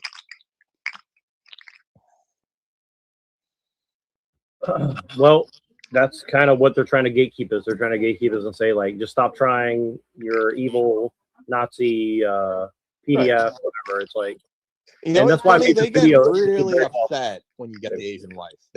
I noticed this too. They get really upset, like almost in disbelief. How can you have an Asian wife? And they always frame the argument as you're a loser every time. You're a loser when you're a teenager. You're a loser in your 20s. You're a loser in your 30s. And it doesn't matter what form you take. You're always a loser. But if you're a guy in your 20s with an Asian wife, and you break the system, you're still a loser with a fetish. There's and you have kids. And even if you were a kid and a millionaire and a celebrity and everything, you're still a loser because you had to go outside your race. And it's like, okay, Nazi. It doesn't matter, because this is where I believe in the Marxist concept that time is a flat circle. They deliberately installed these psyops knowing if you're young or old, it will always remain the same, just so we gatekeep you from the grass being greener on the other side. And if you do reach the grass is greener underside without our watch, we're going to make sure to ruin it for you and say it's some weird. And I think this is the scapegoat. This is the Girardian scapegoat and it just makes me question the liberal system as a whole. And I wrote this on X. I wrote, listen, a hatred for liberalism is a commitment to humanity, meaning that it seems like if you try to make everyone have free will decisions, then everybody's going to tear each other down because they can't have what they want. It's a form of mass jealousy. And instead of helping others get what they want, like true socialism, National Socialism argues, you just have people who are conflating others to work for people higher than them. And this is what's killing whites in the end. Well, I hate to say it, but the damage is so far done. Right. That, like, you know, I hate to say it, but like the ship of Western civilization is already sailed and it's not coming back. Like, well, the good news is that I hope it's Asiatic. That's what I'm rooting for, and that's what I see the project. They don't see it now, but perhaps in 20 years they will. You know, I started the work 10 years ago, but maybe 20 years, 30 years on the line, they'll probably see us for who we are and the hard work we put in to warn people back in the 2010s or 2020s to be like, it's 2050 now. We told you white male, Asian female was the future. You have your Asian kids in their 20s. Now what are you going to do? And that's just with the whole Asian thing. They'll never cite us. And I always think it's hilarious that these people will not, because our arguments are airtight or, you know, and then when we look to be in the dialogue, they call us narcissists for having pride in our work. It's insane. You know, it's like, what's his name? Goth Daddy? You know, I've been watching this guy, the John. Yeah, thing. I saw that Goth, too. Yeah, I started watching Goth Daddy. I'm like, okay, what's the guy dressed up in goth attire going to say? Does he have valid arguments? Well, I mean, he says these corny arguments. One of his corny arguments is left. The left has narcissism because, you know, out of this, you know, sort of psychology, you never told them no as a kid. But it's like, wait a second. I mean, whatever you define left or right, regardless of values, you know, let's just say it's liberal or sameness. I wouldn't say the enemy is narcissism. That's a little Christian, because here's the thing, it's like gaslighting or mental health, right? If you take pride in something, if you know you're right in the argument, or if you're like Andrew Tate, that doesn't make you a narcissist. It makes you right. So a narcissist is someone that doesn't have empathy and doesn't like, is self-centered and thinks only about the self in a Machiavellian terms, right? They're using the word wrong. They're saying anyone who has pride or is confident, it's like Dunning-Kruger. It must be a narcissist. And I'm like, yeah, that's where it gets very vague, because I don't think our enemies are narcissists. That's a little silly, because you're just trying to tear down others when they have success. Yeah, well, that's what I noticed is like that's why I don't think I've ever used the word narcissist like right ever in a conversation. Can I tell you something? They use narcissists. The gang stalkers called me a narcissist. That's the funny part. Why? Because I have a brand name, because I'm pill eater, because I have this funny, facetious KMFDM-esque ideal of identity politics and Church of Subgenius idealism. That's not narcissism. And what do they imply? Okay, then what's the opposite of narcissism? Empathy? Be at your level? Tear you down so I'm stupid as you? That's what they want, and that's the ideology of sameness. They get scared when you have pride because you're going to control things, so you might as well be grateful for your trans overlords. Well, that's what I noticed. So I sent you this video, and like I know you've been watching a lot of them, but it's like it's crazy shit, dude. I sent you some crazy stuff on X too. I don't know if you sent that. I just sent this one where it was like, there's a thing. It says "Make Iran Persian Again," and the account is by a Persian porn actress in SF. And I'm like, what? So you're telling me the Jason Giorgiani types are basically Persian porn actress women in SF for some mistress brothel, and they just want to make Persia Iran again in a MAGA-like term? It all makes sense now. Yeah, exactly. No, that's what me and Machine have been talking about behind the scenes. It's like it's literally like this weird lefty, you know, dystopian leftism, something or another. Using racial now. Okay, so the Persian MILF porn actress in SF having sex with all the tech guys, she can make a racial 1488 line of making Iran Persian again and having sex with the nice white guys. But if the Asian girl dare say AXA, whoa, no. Yeah, I just think it's just so weird. Like, people don't put the pieces together to realize that, like, in the adult industry is the same as the liberal industry, right? Well, and they don't realize that the whole alt-right was against white people the entire fucking time. That's the problem. Right. Well, no, because the alt-right believed in an alternative to the Republican establishment, which meant right wing as an intersectionality. It was right wing intersectionality. Anyone who was anti-liberal was therefore alt-right, alternative right. And that could have meant multipolarity and supporting North Korean governments or something like that. And it just meant in value system, but you can't be, here's the thing, it makes you a liberal for believing there's an intersectionality against liberalism, if that makes any sense. It's a self-defeater.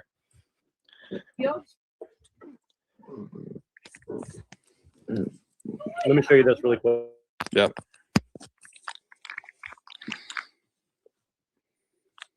People. They don't sugarcoat it. They don't have baby fever. They're like, I am fully aware that every action that I do with this little human will make a huge impact on them. They're fully aware of how much effort, how much time, how much money will take to sufficiently raise this little human being. And I'm going to toot my own horn for a second. I know that I would make a great parent, but I know that it would kill me. I know that I would be bending over backwards to make sure that my kid has an incredible life to the best of my ability, and it would kill me. For reference, I plan my weekends around my dog. Oh, gotta fit a walk in. Oh, gotta make sure I schedule things right. Imagine I had a child. I know that having a child would be essentially giving away my entire life. Yeah, that's the fucking point. I know that my life would no longer belong to me, which is sad, isn't it? Because the people who are thinking this through would probably make the best parents. It's funny because she's really determining this Peter Singer ethics. Like, but my life is more important. It's like, you can still have a life and have a kid. Blacks do it all the time. They have kids here, here, and there. And then, like, whether you take care of it or not, there's conflating care with losing freedom. You have just as much as freedom taking care of your child as you do being you. It's just that you become, I don't know, the teacher and professor to your own biological children. It's not that you own them.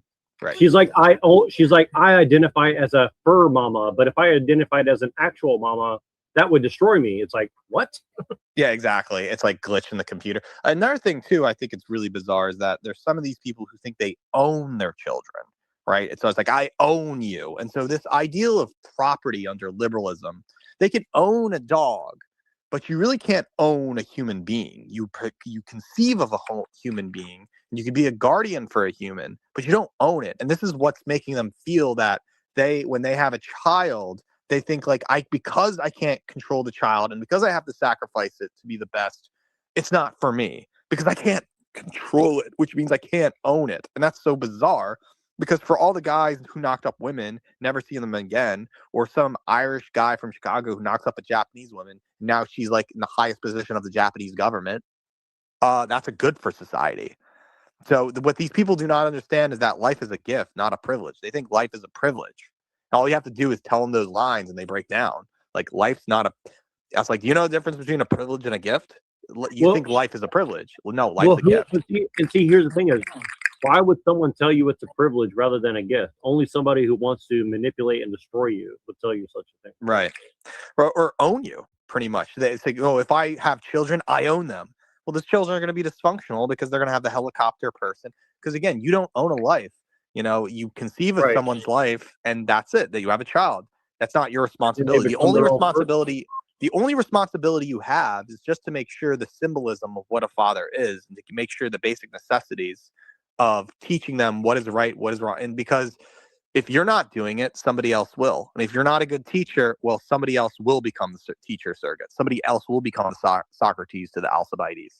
So that's why being a teacher is so important. It's a part of, it doesn't mean you own anything. It means like what you know, welderism, philosophy, the wisdom of the world. If your wisdom is literally this egalitarian, do-it-yourself, autonomous, anarchist, it destroys it. It flat out. It's basically an African society with polygamy everywhere. Right, and at least if it was polygamy that was like pro-life and pro-like relationships, it would be one thing. But it's like it's not. Yeah, it's not that polygamy. It's not the right kind of. It's the wrong type of polygamy. It's a polygamy where it's in a hostile environment. You can't trust the women. There's nobody around. It's like African, like genocidal African polygamy.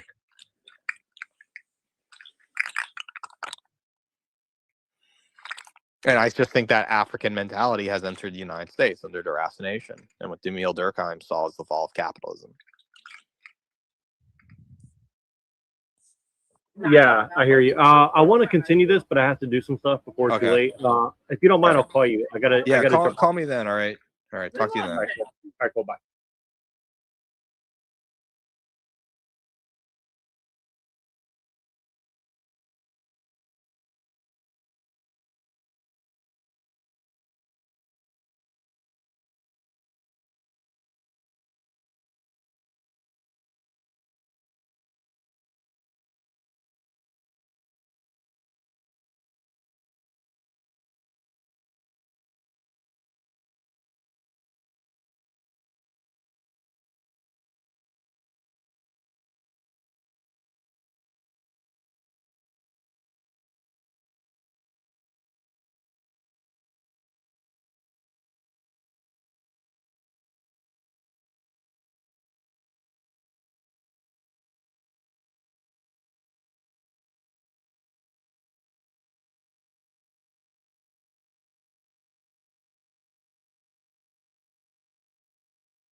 The Industrial Revolution and its consequences have been a disaster for the human race. They have greatly increased the life expectancy of those of us who live in advanced countries, but they have destabilized society, have made life unfulfilling, have subjected human beings to indignities, have led to widespread psychological suffering, in the third world to physical suffering as well, and have inflicted severe damage on the natural world. The continued development of technology will worsen the situation. It will certainly subject human beings to greater indignities and inflict greater damage on the natural world.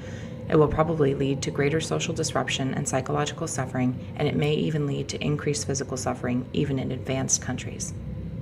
The industrial technological system may survive or it may break down.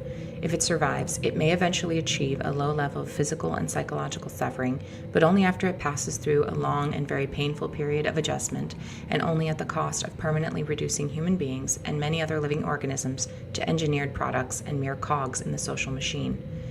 Furthermore, if the system survives, the consequences will be inevitable.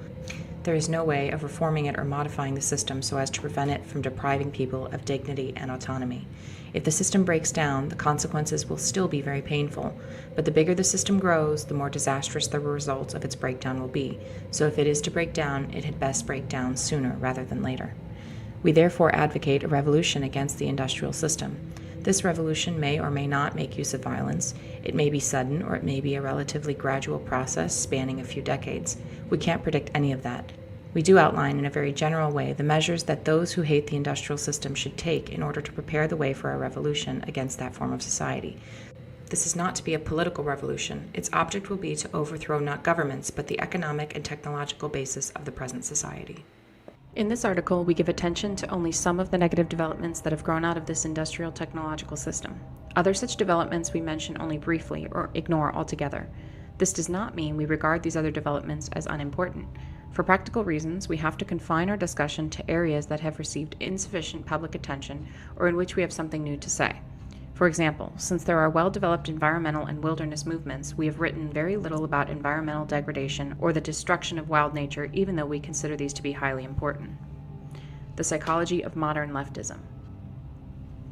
Almost everyone will agree that we live in a deeply troubled society. One of the most widespread manifestations of the craziness of our world is leftism, so a discussion of the psychology of leftism can serve as an introduction to the discussion of the problems of modern society in general.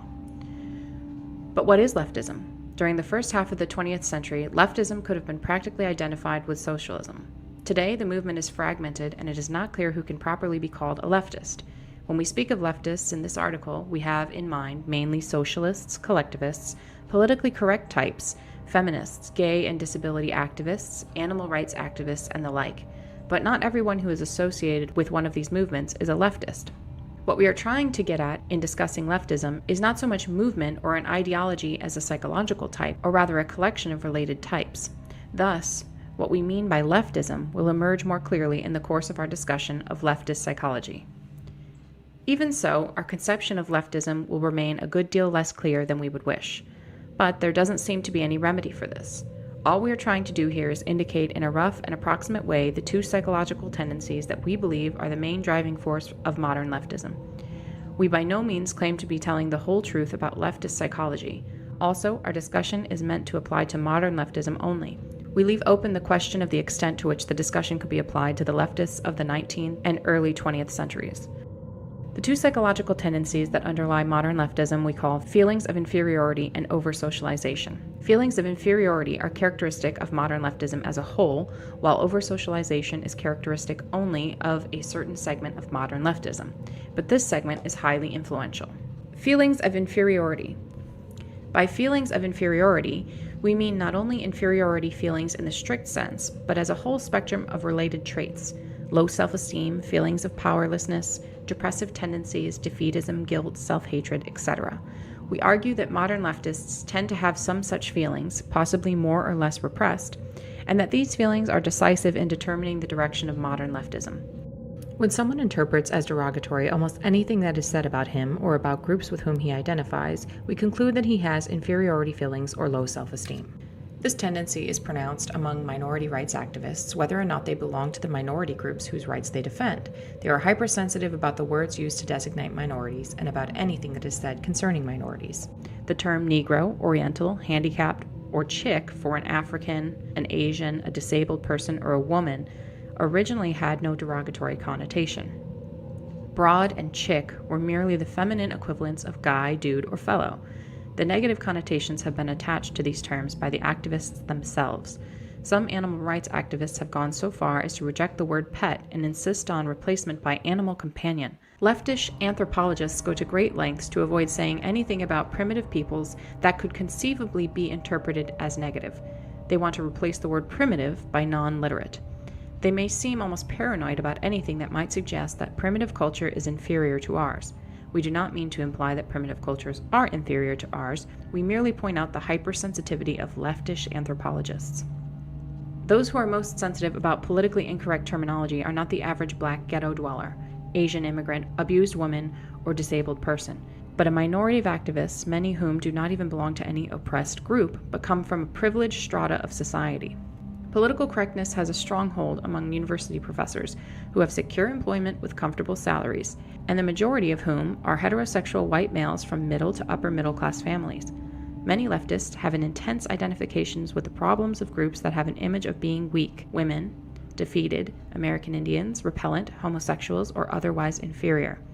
The leftists themselves feel that these groups are inferior.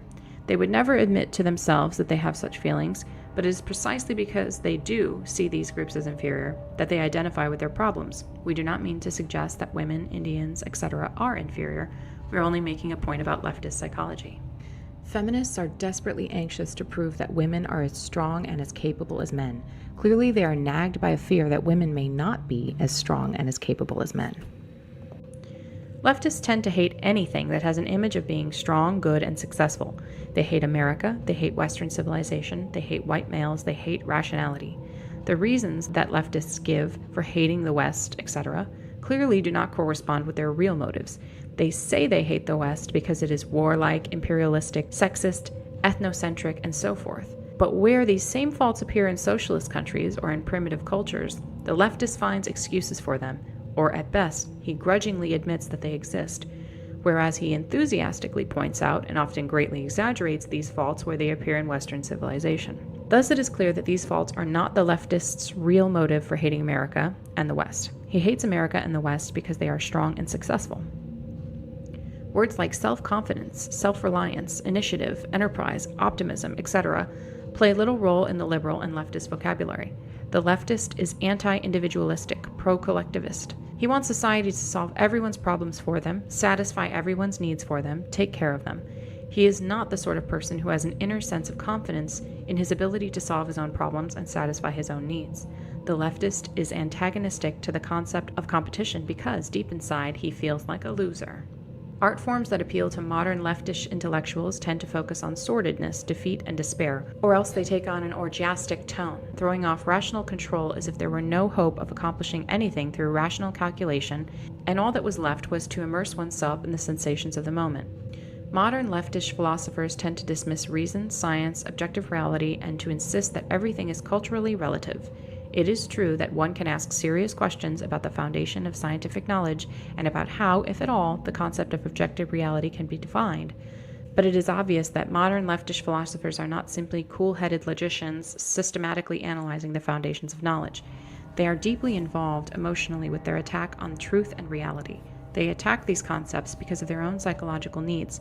For one thing, their attack is an outlet for hostility, and to the extent that it is successful, it satisfies the drive for power. More importantly, the leftists hate science and rationality because they classify certain beliefs as true, i.e., successful, superior, and other beliefs as false, i.e., failed, inferior. The leftist's feelings of inferiority run so deep that he cannot tolerate any classification of some things as successful or superior and other things as failed or inferior.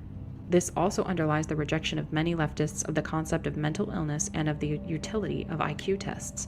Leftists are antagonistic to genetic explanations of human abilities or behavior because such explanations tend to make some persons appear superior or inferior to others.